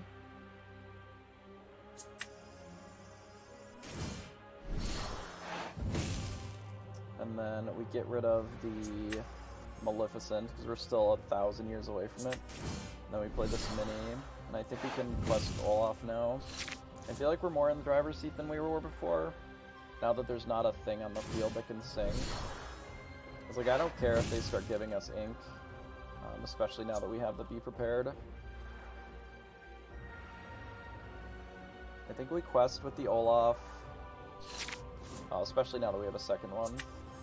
I think we sing here to draw cards, we quest with Olaf, we ink a Maui, and then we Be Prep. And then we've got Tremaine to follow up if they find something sweet here. And if not, we just Merlin a Rabbit to draw some cards. And eventually dig out of this little hole that we've left ourselves in, where we don't have a lot of cards. Hook. It's raw hook, huh? Okay, that's fine. Rabbit, goat. I could have inked there. I don't think I want to ink the Maui. There's some spots where it's still useful here. We play a Flaversham with no items. Okay. Attack. They can't really board wipe super favorably, right? Let's play the Maleficent. I mean, they have some options for board wipes, but not a ton. I think we can maybe ditch the Maui now. So I'd like to start pushing a little bit more aggressively on the lore. Get rid of the Captain Hook. If they draw an item and then get to attack with the Flaversham, that's fine, because we can still clean it up with the goat. Like Goat Maleficent or whatever. And of course they wrote the Popsicle off the top, but they're not going to be able to get much more value out of this than what they're getting now. So we can still kill it. They'll end up saving 2 lore out of the deal, but I think it's fine because we can just get the Tink with the Tremaine here.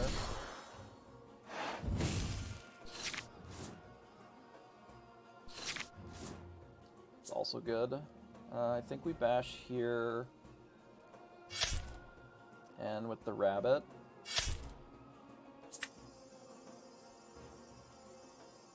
Play another Tremaine.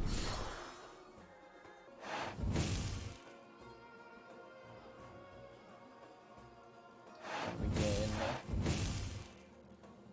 3 here. So we're representing 7. 8 with this, 9 with the other goat. So we have a lot of lore going. Like, our opponent is going to need something pretty spectacular here to not just be dead. That is pretty good.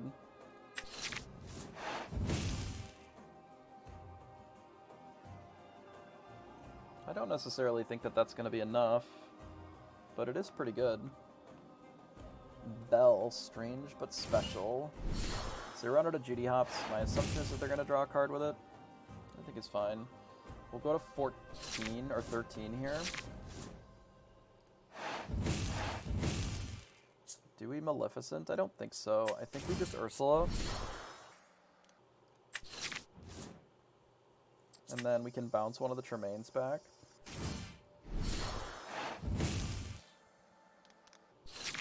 We want to bounce the Tremaine back because it gives us another answer. Like, we have a couple of hard answers now. But also it means that they can't just, like, swords and clean up 2 Tremaines for free. Though I feel like the Ursula is probably doing fine in that regard.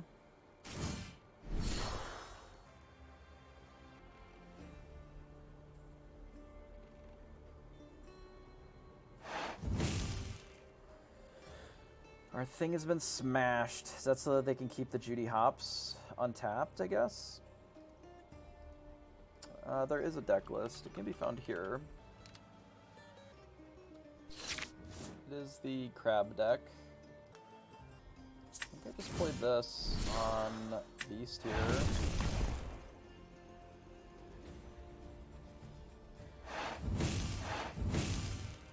And then next turn we'll just play goats and then it'll be over. Technically we probably just could have played goats and it would have been over now, but I think this round will be fine.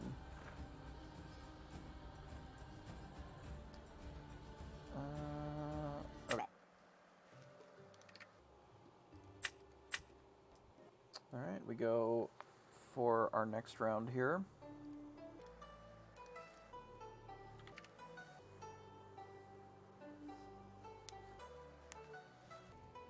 We do get to be on the play in the last game if we lose,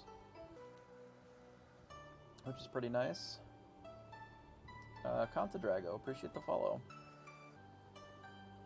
This is a good hand, actually. I don't even think I'd change anything.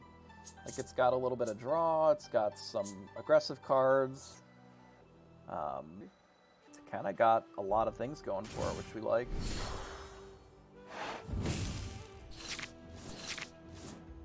Okay, I can get rid of a redundant teeth. 1 teeth could be useful on turn 2, but it's going to be unlikely that we're going to need more than just the 1. But I don't mind getting a little bit of pressure down. Alright, let's get rid of the other teeth then and just say go. We have a lot of 3-drops, so we're going to have to be mindful of how we navigate that. Mr. Oogie Boogie, appreciate the follow. So they get rid of a Flaversham, which likely means that they have another one. I'm surprised that they Judied the Popsicle there. I mean, it's fine, right? I think we hit here. We're debating on how much I care about this Maleficent. I kind of don't think I do. I think I'd rather play the Minnie Mouse and say go. I think it might get smashed. It's a second Flaversham. They play a Bell, maybe inking something extra. Sure. In 2 turns, we've got the setup of Mim plus this to bash a Bell that's untapped. I wonder if they're just not going to quest with Judy here either.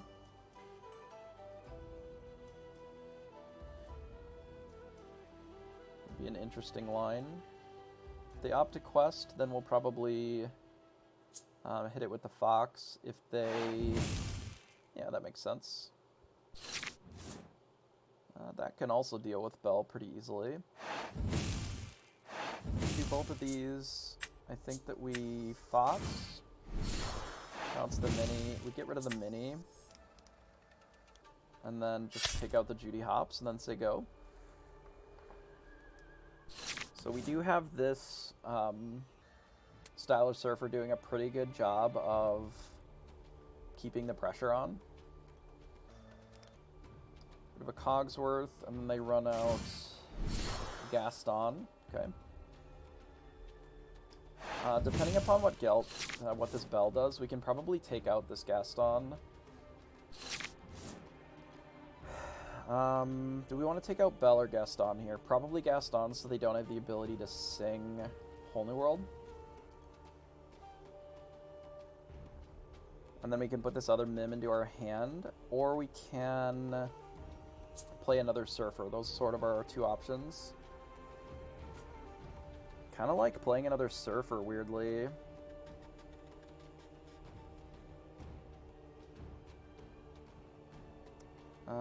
So we do this. So what are we inking then, I guess?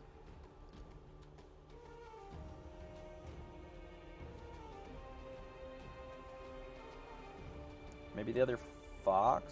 Maybe we could just ink Maui. Let's just ink Maui. We have all these Foxes that do pretty good jobs. So let's play this. We'll tap Gaston. And then we'll just take out Gaston. We could actually bounce the Pinocchio back to our hand. Actually, now that I think about it, I kind of like that better.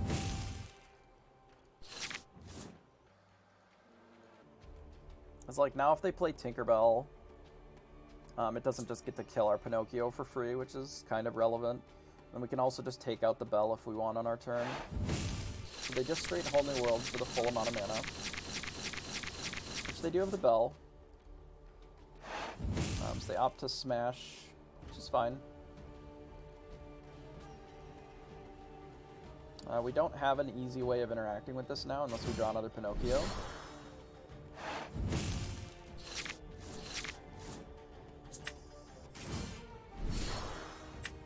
Never didn't not have it, huh?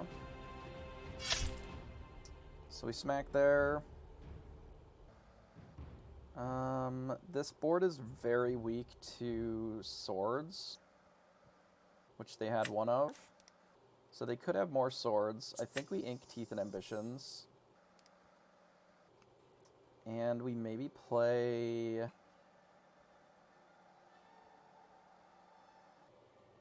guess I'm just going to play a Maleficent here. Fine being weak to swords. Hey, better lucky than good for sure. I don't want to be good. I want to be lucky. Being good is only so valuable. So they did have a Tinkerbell. There was a world where I, like, used this to bounce and put the Fox back in my hand, but... I really don't want them to have this Tinkerbell. A Tremaine would be nice. Something to be able to interact with this. I might actually just B-prep this board.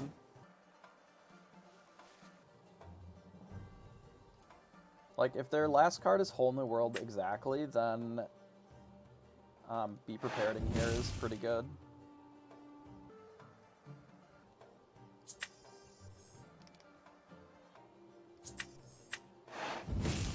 Because I also don't want to lose our Be Prepared either. So I think we can do this and then say go, because they've really aggressively inked their hand. So if this is draw 7 cards or whatever, that would not surprise me at all. Yep.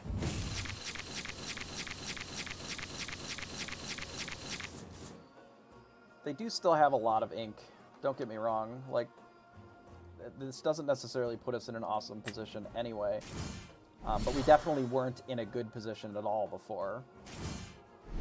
There's a Bell and a Judy Hops. We're going to need something to deal with this Bell.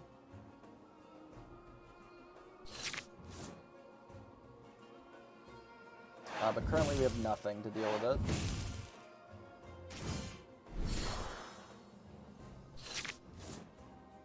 That is a way of dealing with it, technically.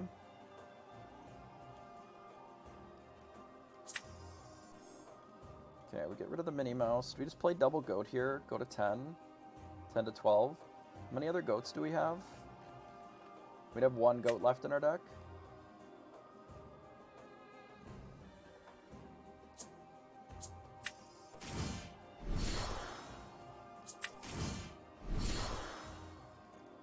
I think that's like the biggest thing that we can play.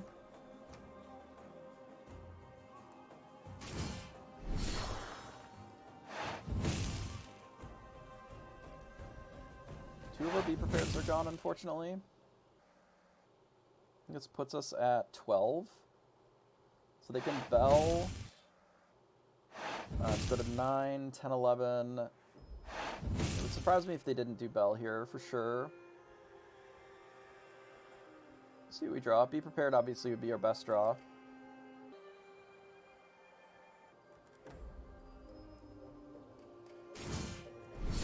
Be Prepared would definitely be our best draw here. That is a Teeth and Ambitions. I don't think Teeth is it. We could stop this beast from drawing extra cards, technically. No, we can't. Let's get rid of Teeth. So I have two options here. I can Dragon the Bell, which will put them to 17. Or I can try to draw 2 out of 29 for Be Prepared. The odds are better that I Maleficent here, I think.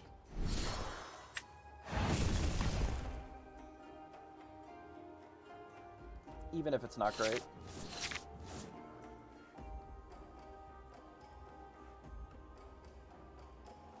I think I have to Maleficent in this spot to have a shot at winning. They're going to have a lot of cards, and we don't have a lot of options, but we can draw a decent chunk of cards next turn if we want, to try and look for a Be Prepared. We're sort of in a Be Prep or Bust, presuming that they do everything here. Yeah, that's the hope.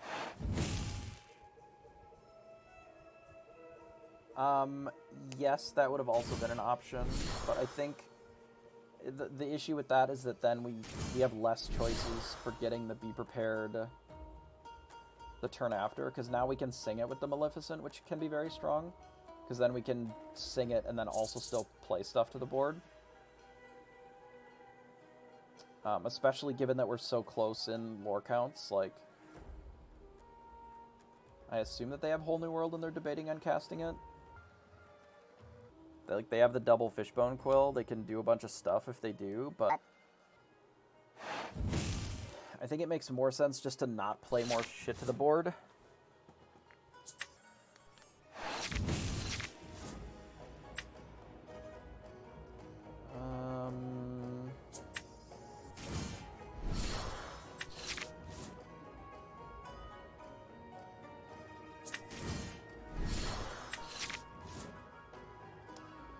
Yeah, I mean, like, what do you do, right? Okay. I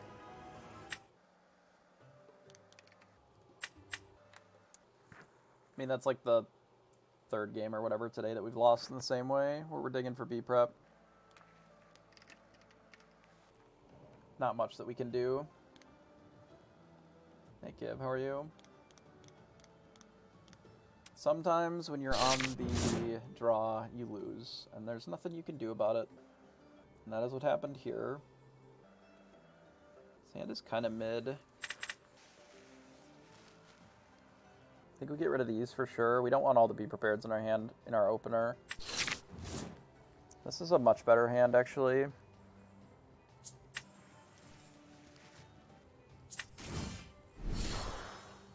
mean, we still have almost 30 cards left in our deck. Like, we didn't have a ton of high equity towards hitting it, but we did have an outside shot of doing it.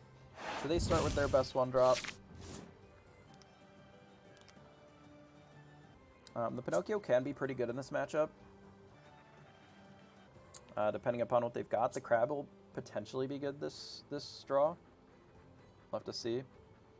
They probably played Popsicle and then just immediately clicked, so they'll figure it out in a second. Sometimes the draw card or whatever effect will interrupt your pass turn. They will be thinking to themselves, what are we waiting on? And then it turns out that it's them. Dash here. I think we get rid of a Teeth and Ambitions. And then we say go. I'd like to run out the Minnie Mouse, I think. Obviously, if they have Smash, it's bad, but that's why they play Smash, right? I'm trying to think, was there any reason that we ever needed Teeth and Ambitions against this opponent? They had some one-drops. Beast. I don't think Teeth and Ambitions is really good here. But another one-drop might be. So I'm hoping for no Smash. Will give us the most extra lore to work with. They get rid of Flaversham, which is really interesting in this spot. I guess the Quill is just more important. I suppose that makes sense. They have a very, very strong draw here, which means that they don't need... it means that they have Wheel in their hand, right? They have the Whole New World. If they don't need Flaversham to draw cards, Flaversham just becomes ink. You quill everything, and then you draw a new hand. So ideally, we want to just like run out all of our stuff. But still ink things. So we'll play the Crab here. Ink this. Say go. We want to try and keep up with ink as much as we can so that we can at least keep playing our cards. It is possible that they'll wheel now. It's possible that they'll do it the turn after. They may just go to play something large here. Big Tink makes sense.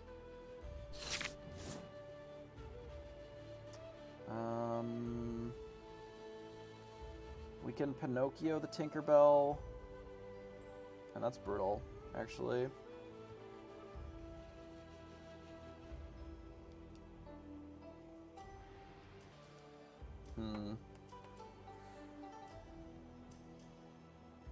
We can kill the Tinkerbell here, which I think we should do. We'll just trade the Crab plus the Minnie Mouse for it.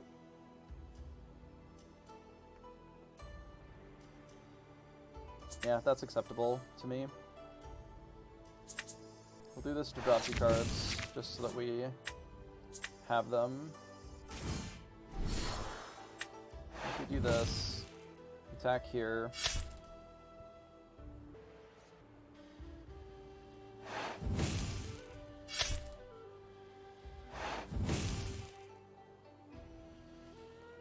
This makes their Whole New World a lot worse, because now they don't have the option of singing it either. Which limits the value that they're going to be able to get out of it. They have 8. They are going to smash this and then Whole New World.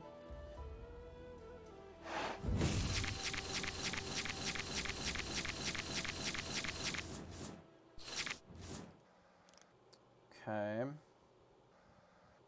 Quest here. I think I should put this Pinocchio back in my hand.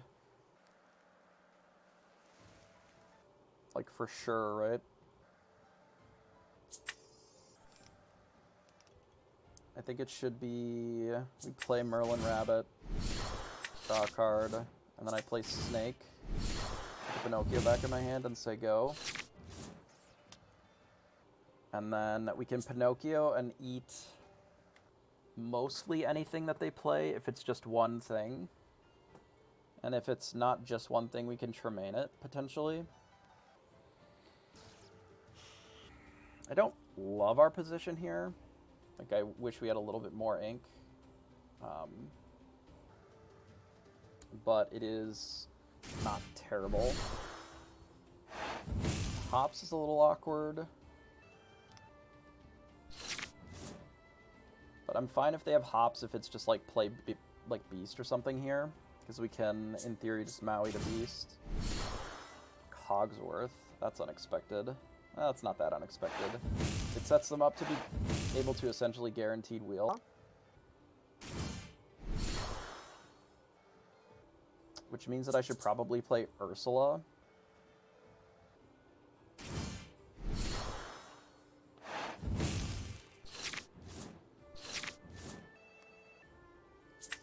Unfortunately. If I could do Pinocchio plus Tremaine, that would be one thing, but since I can't... Ursula doesn't even draw a card here, which is really unfortunate, though. I'm suspecting a whole new world. So I think we just play this in Bash.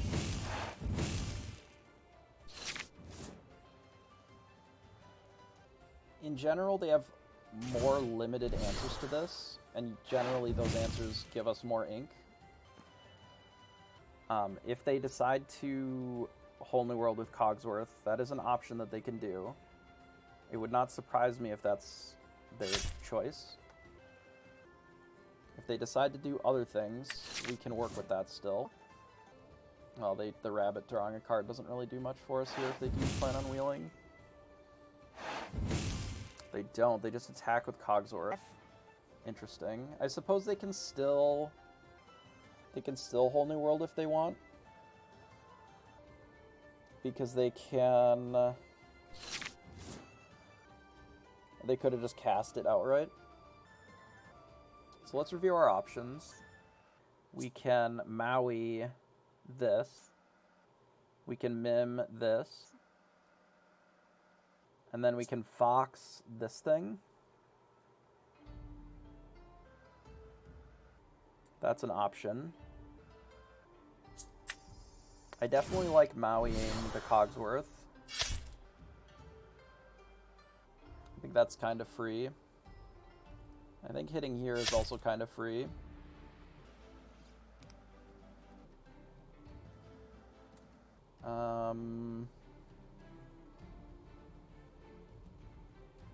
I do think that killing this makes sense. I'm just debating how we do that. The most efficient, I suppose it is this Mim. And then we maybe bounce this back to hand and we just leave the Maui in play. We do it like this. Like, I'm trying to ideally make Whole New World as mid as possible. Like, this means that they have to have an answer to Maui when if they use Hades to sing it.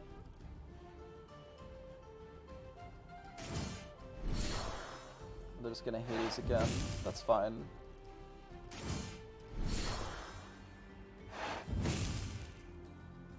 This is actually pretty okay for us. They healed their Hades. Does that matter? A little. Because of the Prince Eric.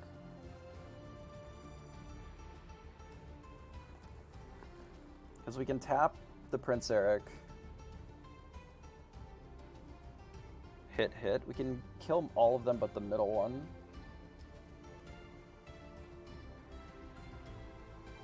Oh, we don't have a fox. Where'd our fox go? It's just gone.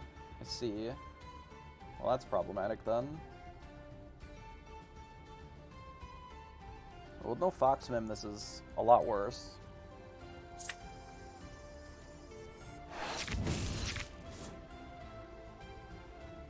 This is a lot worse.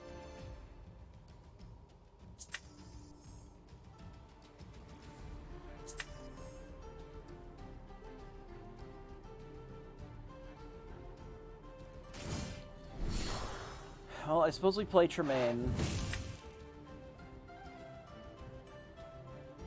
And then I guess we just leave it in play.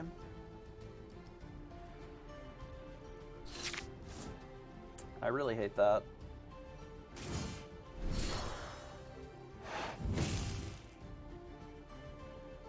they're drawing with Popsicle, maybe they don't have the whole new world yet. And they just have a bunch of Hades. A bunch of Hades we can deal with, I think. I wish we had our Maui back. There was a Maui that we inked that I'm a little sad that we did.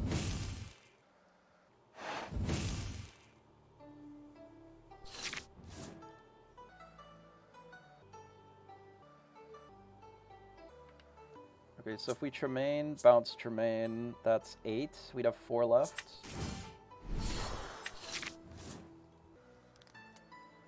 Okay, that's better. Do we need to ink still? We can. So we ink the Teeth and Ambitions. We don't have to ink yet. We can Tremaine first.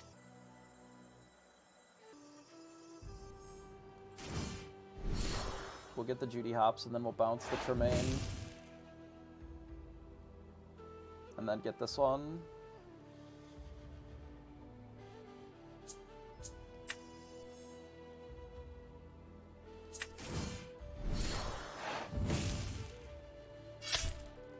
Nice. This is a good run. We have more ink than they do now, which is also good. We have enough to play Tremaine twice next turn as well, which is good. That opens up some interesting lines.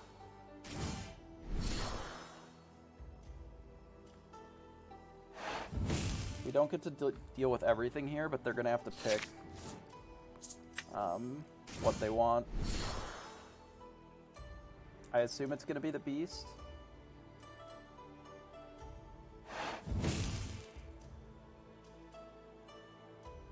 And that's out. We get rid of this. Snake, bounce the Tremaine. Replay the Tremaine.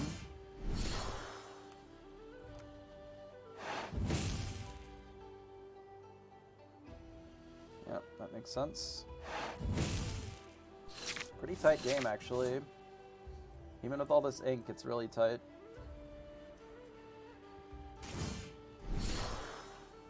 Okay, Tinkerbell's interesting. It can also deal 2 damage to kill both of these, which would be pretty devastating.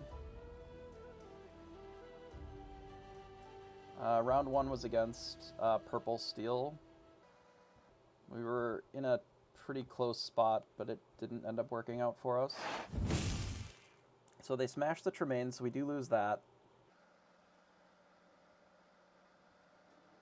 Hopefully no whole new world. Nope. We haven't de-prepped at all this game.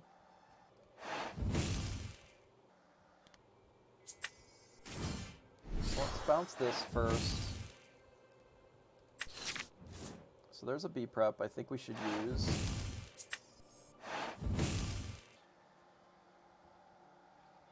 And then I'm debating between Rabbit or just the Minnie Mouse. Can we ink? We can still ink. It's the same though, right? I think it's just Minnie Mouse here.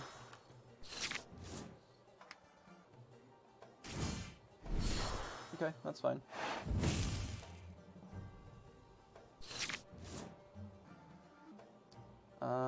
Okay, so we hit this. Blast the Hades here. We play out our Merlin Rabbit. Draw a card. I honestly think it's right to do this. Makes them not really be able to do anything but straight wheel, but they only have 10 ink, so they must have drawn it then. That's unfortunate. I still think it was probably right to do that, but it is an unfortunate draw for them to hit.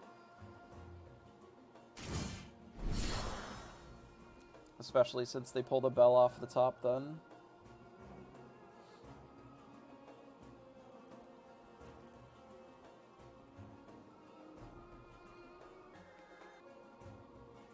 It might not even be that bad for us, actually.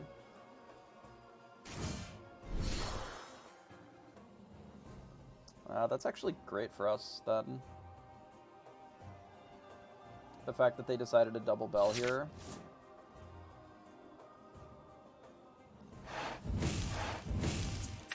because we have so much ink, we just get to blow up the board. We'll draw a card. We get to play Ursula plus... so we didn't really need that extra card there. Play Ursula plus this, and then we'll ink Kamaui. And say go. So that's 3 of their Hades. They're likely whole new worlding again. I mean, they could just mill us. I don't know if we have any goats left. Oh, we do have a goat left. Okay. They have more whole new worlds. 1, 2, 3. So they technically do have another whole new world. I don't know how many Hades they play or Let It Goes.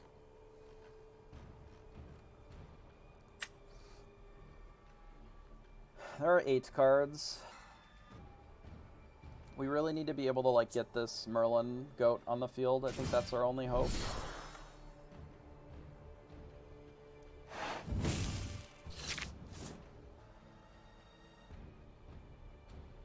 Nice, it's not bad. X2 is pretty good. So they smash, so we get to kill them. Right? Ursula plus Merlin goat plus this. Nice, we did it. We've done it. 2 and 1.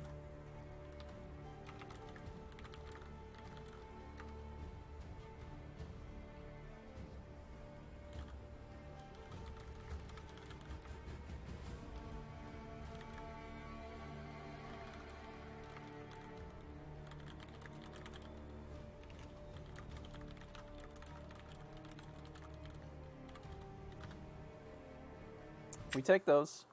We take those for sure. So that was 3 games. They went first, and then I won. And then they went first, they won. Then I went first, and I won. Boom.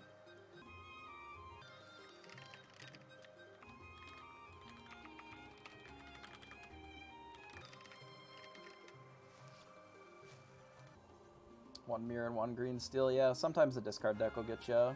Oh, I know my breakers are not good. We can look. But I know that they are pretty rough for 7 and 1. No matter what we do on breakers, they're pretty bad. So we go look at the standings, and my win percentage is like 50%. Yeah, I think Sapphire Steel is great. I think the most important card in the deck is almost certainly Quill. It's like Quills and Whole New World. Everything else kind of doesn't matter.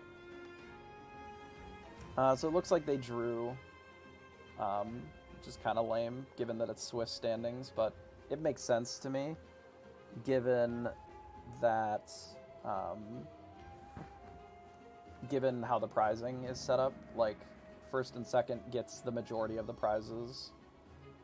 So they're splitting 6 boxes and the $750 or whatever. So that makes sense to me. So we go back to the standings, and right now we're in 6th because of the breakers. Our win percentage is 50% because we lost round 1.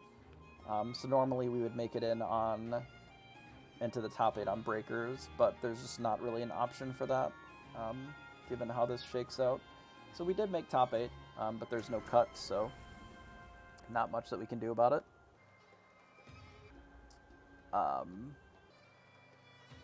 Yeah, I think having a top cut in tournaments like this are quite important. Because, like, after there is no playing out for top 8. It was literally just flat Swiss. Oh, it's supposed to be 9 rounds with 242? Is it? I didn't even look. I don't even know the math on it. I just battled. If it's supposed to be 9 rounds, it's a little unfortunate then as well. there is only one 8-0 with this, because in theory, if they didn't split, right, they just ID'd. Yeah, I could believe that. But the way that it shook out, 8 rounds is fine, because there would have been just a single 8th, but it does make the cut really awkward.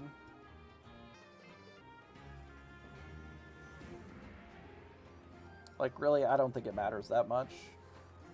At the end of the day, when you don't have a top 8 cut, like, it's kind of a crapshoot anyway. Like, we lost round 1 and then just, you know, 1-7 after that. And then we're going to get, like, 6 or something, because that's just how it shakes out. Because of tiebreakers and whatever. It is what it is. Overall, I think we did pretty well. Not in love with just getting a random theme deck, I guess, but no, there's no top 8. I guess a theme deck is better than a blister pack, so it's fine.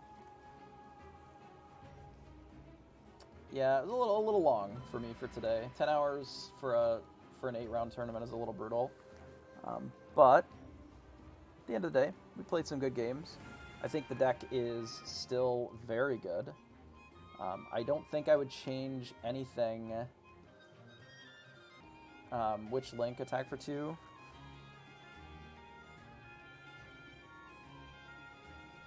Yeah, I would have liked to have battled in a top 8. I mean, this would not be the first time that I've been in a lengthy tournament like this and then had to just, like, bash all the way to top 8 and then managed to take down the top 8, you know?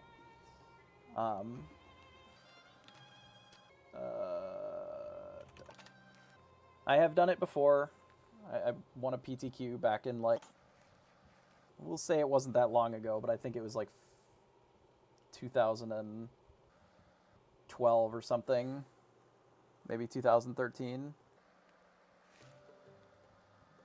I don't think it was quite 10 years ago. Maybe it was 2014. I don't know. It's like a long time ago. But I had this exact same scenario happen at a PTQ where I lost round 1 and then just, like, bashed the rest of the day. Just didn't lose another game for 10 more rounds or whatever. 10 or 12. If we include the top 8. Fucking smashed everyone. Cool. I don't think that there's any more games then, I would suspect, because it was just the 8 rounds of Swiss, so I assume that we're done. Because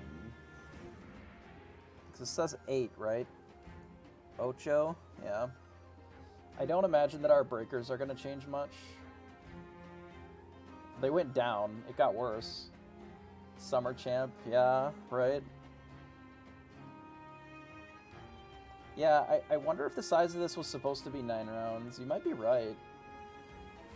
Because, like,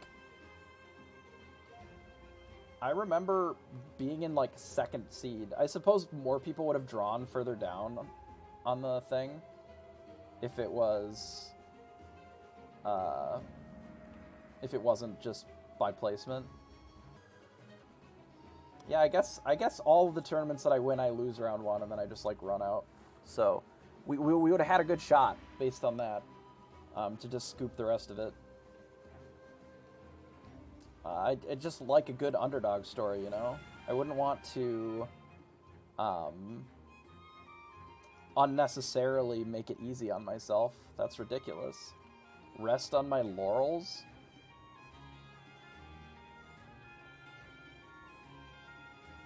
Swiss +2, no cut. So then it would have been, what, 11 rounds or something? Oh my god, who's got the time for that? It's already 1,000 years. I don't think I can handle that. Yeah, it's a pretty good performance today. We'll get our final placement. I don't believe that we can be leapfrogged at all here. I don't know. We'd have to look at the pairings real quick. Yeah, they ID'd. There's still a table playing that hasn't reported yet. I don't think that I can be pushed out because of my breaker's a little better than Bibbin's here. But I almost could be put into 9th. That also wouldn't be the first time that's happened, because I have also gotten 9th in a big PTQ before on breakers. What does 9th get? Like, somebody to spit in my face? That sounds right. Anyway, whatever we get out of it, we get out of it. But we battled. We had fun. We have a great deck, I think. Let me reload the client real quick here, so we can see how many games we played today.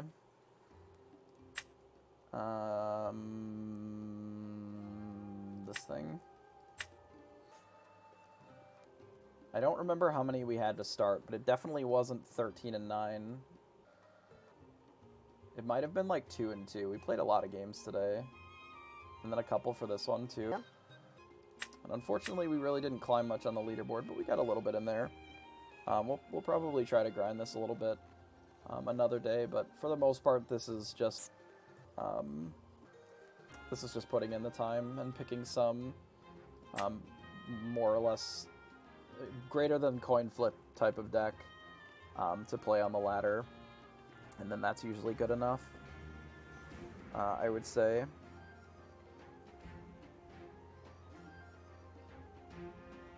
Yeah, whoever wins out of that other game that's still battling,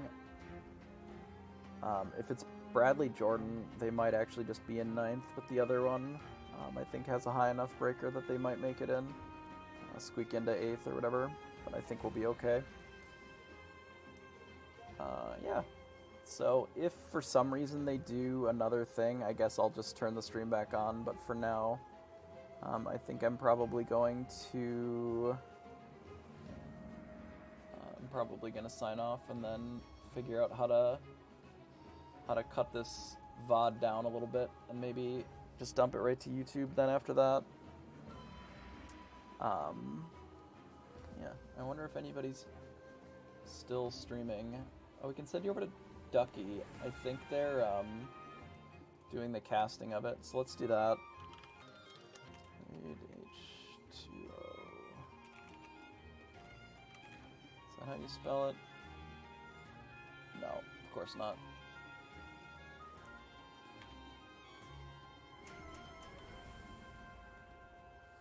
Alright, I will send you over there. If we do anything above and beyond this, then, you know, I'll probably be back on. But for now, thanks for hanging out. And don't forget to follow if you haven't. Subscribe to YouTube, etc., etc. And then I will see you next time.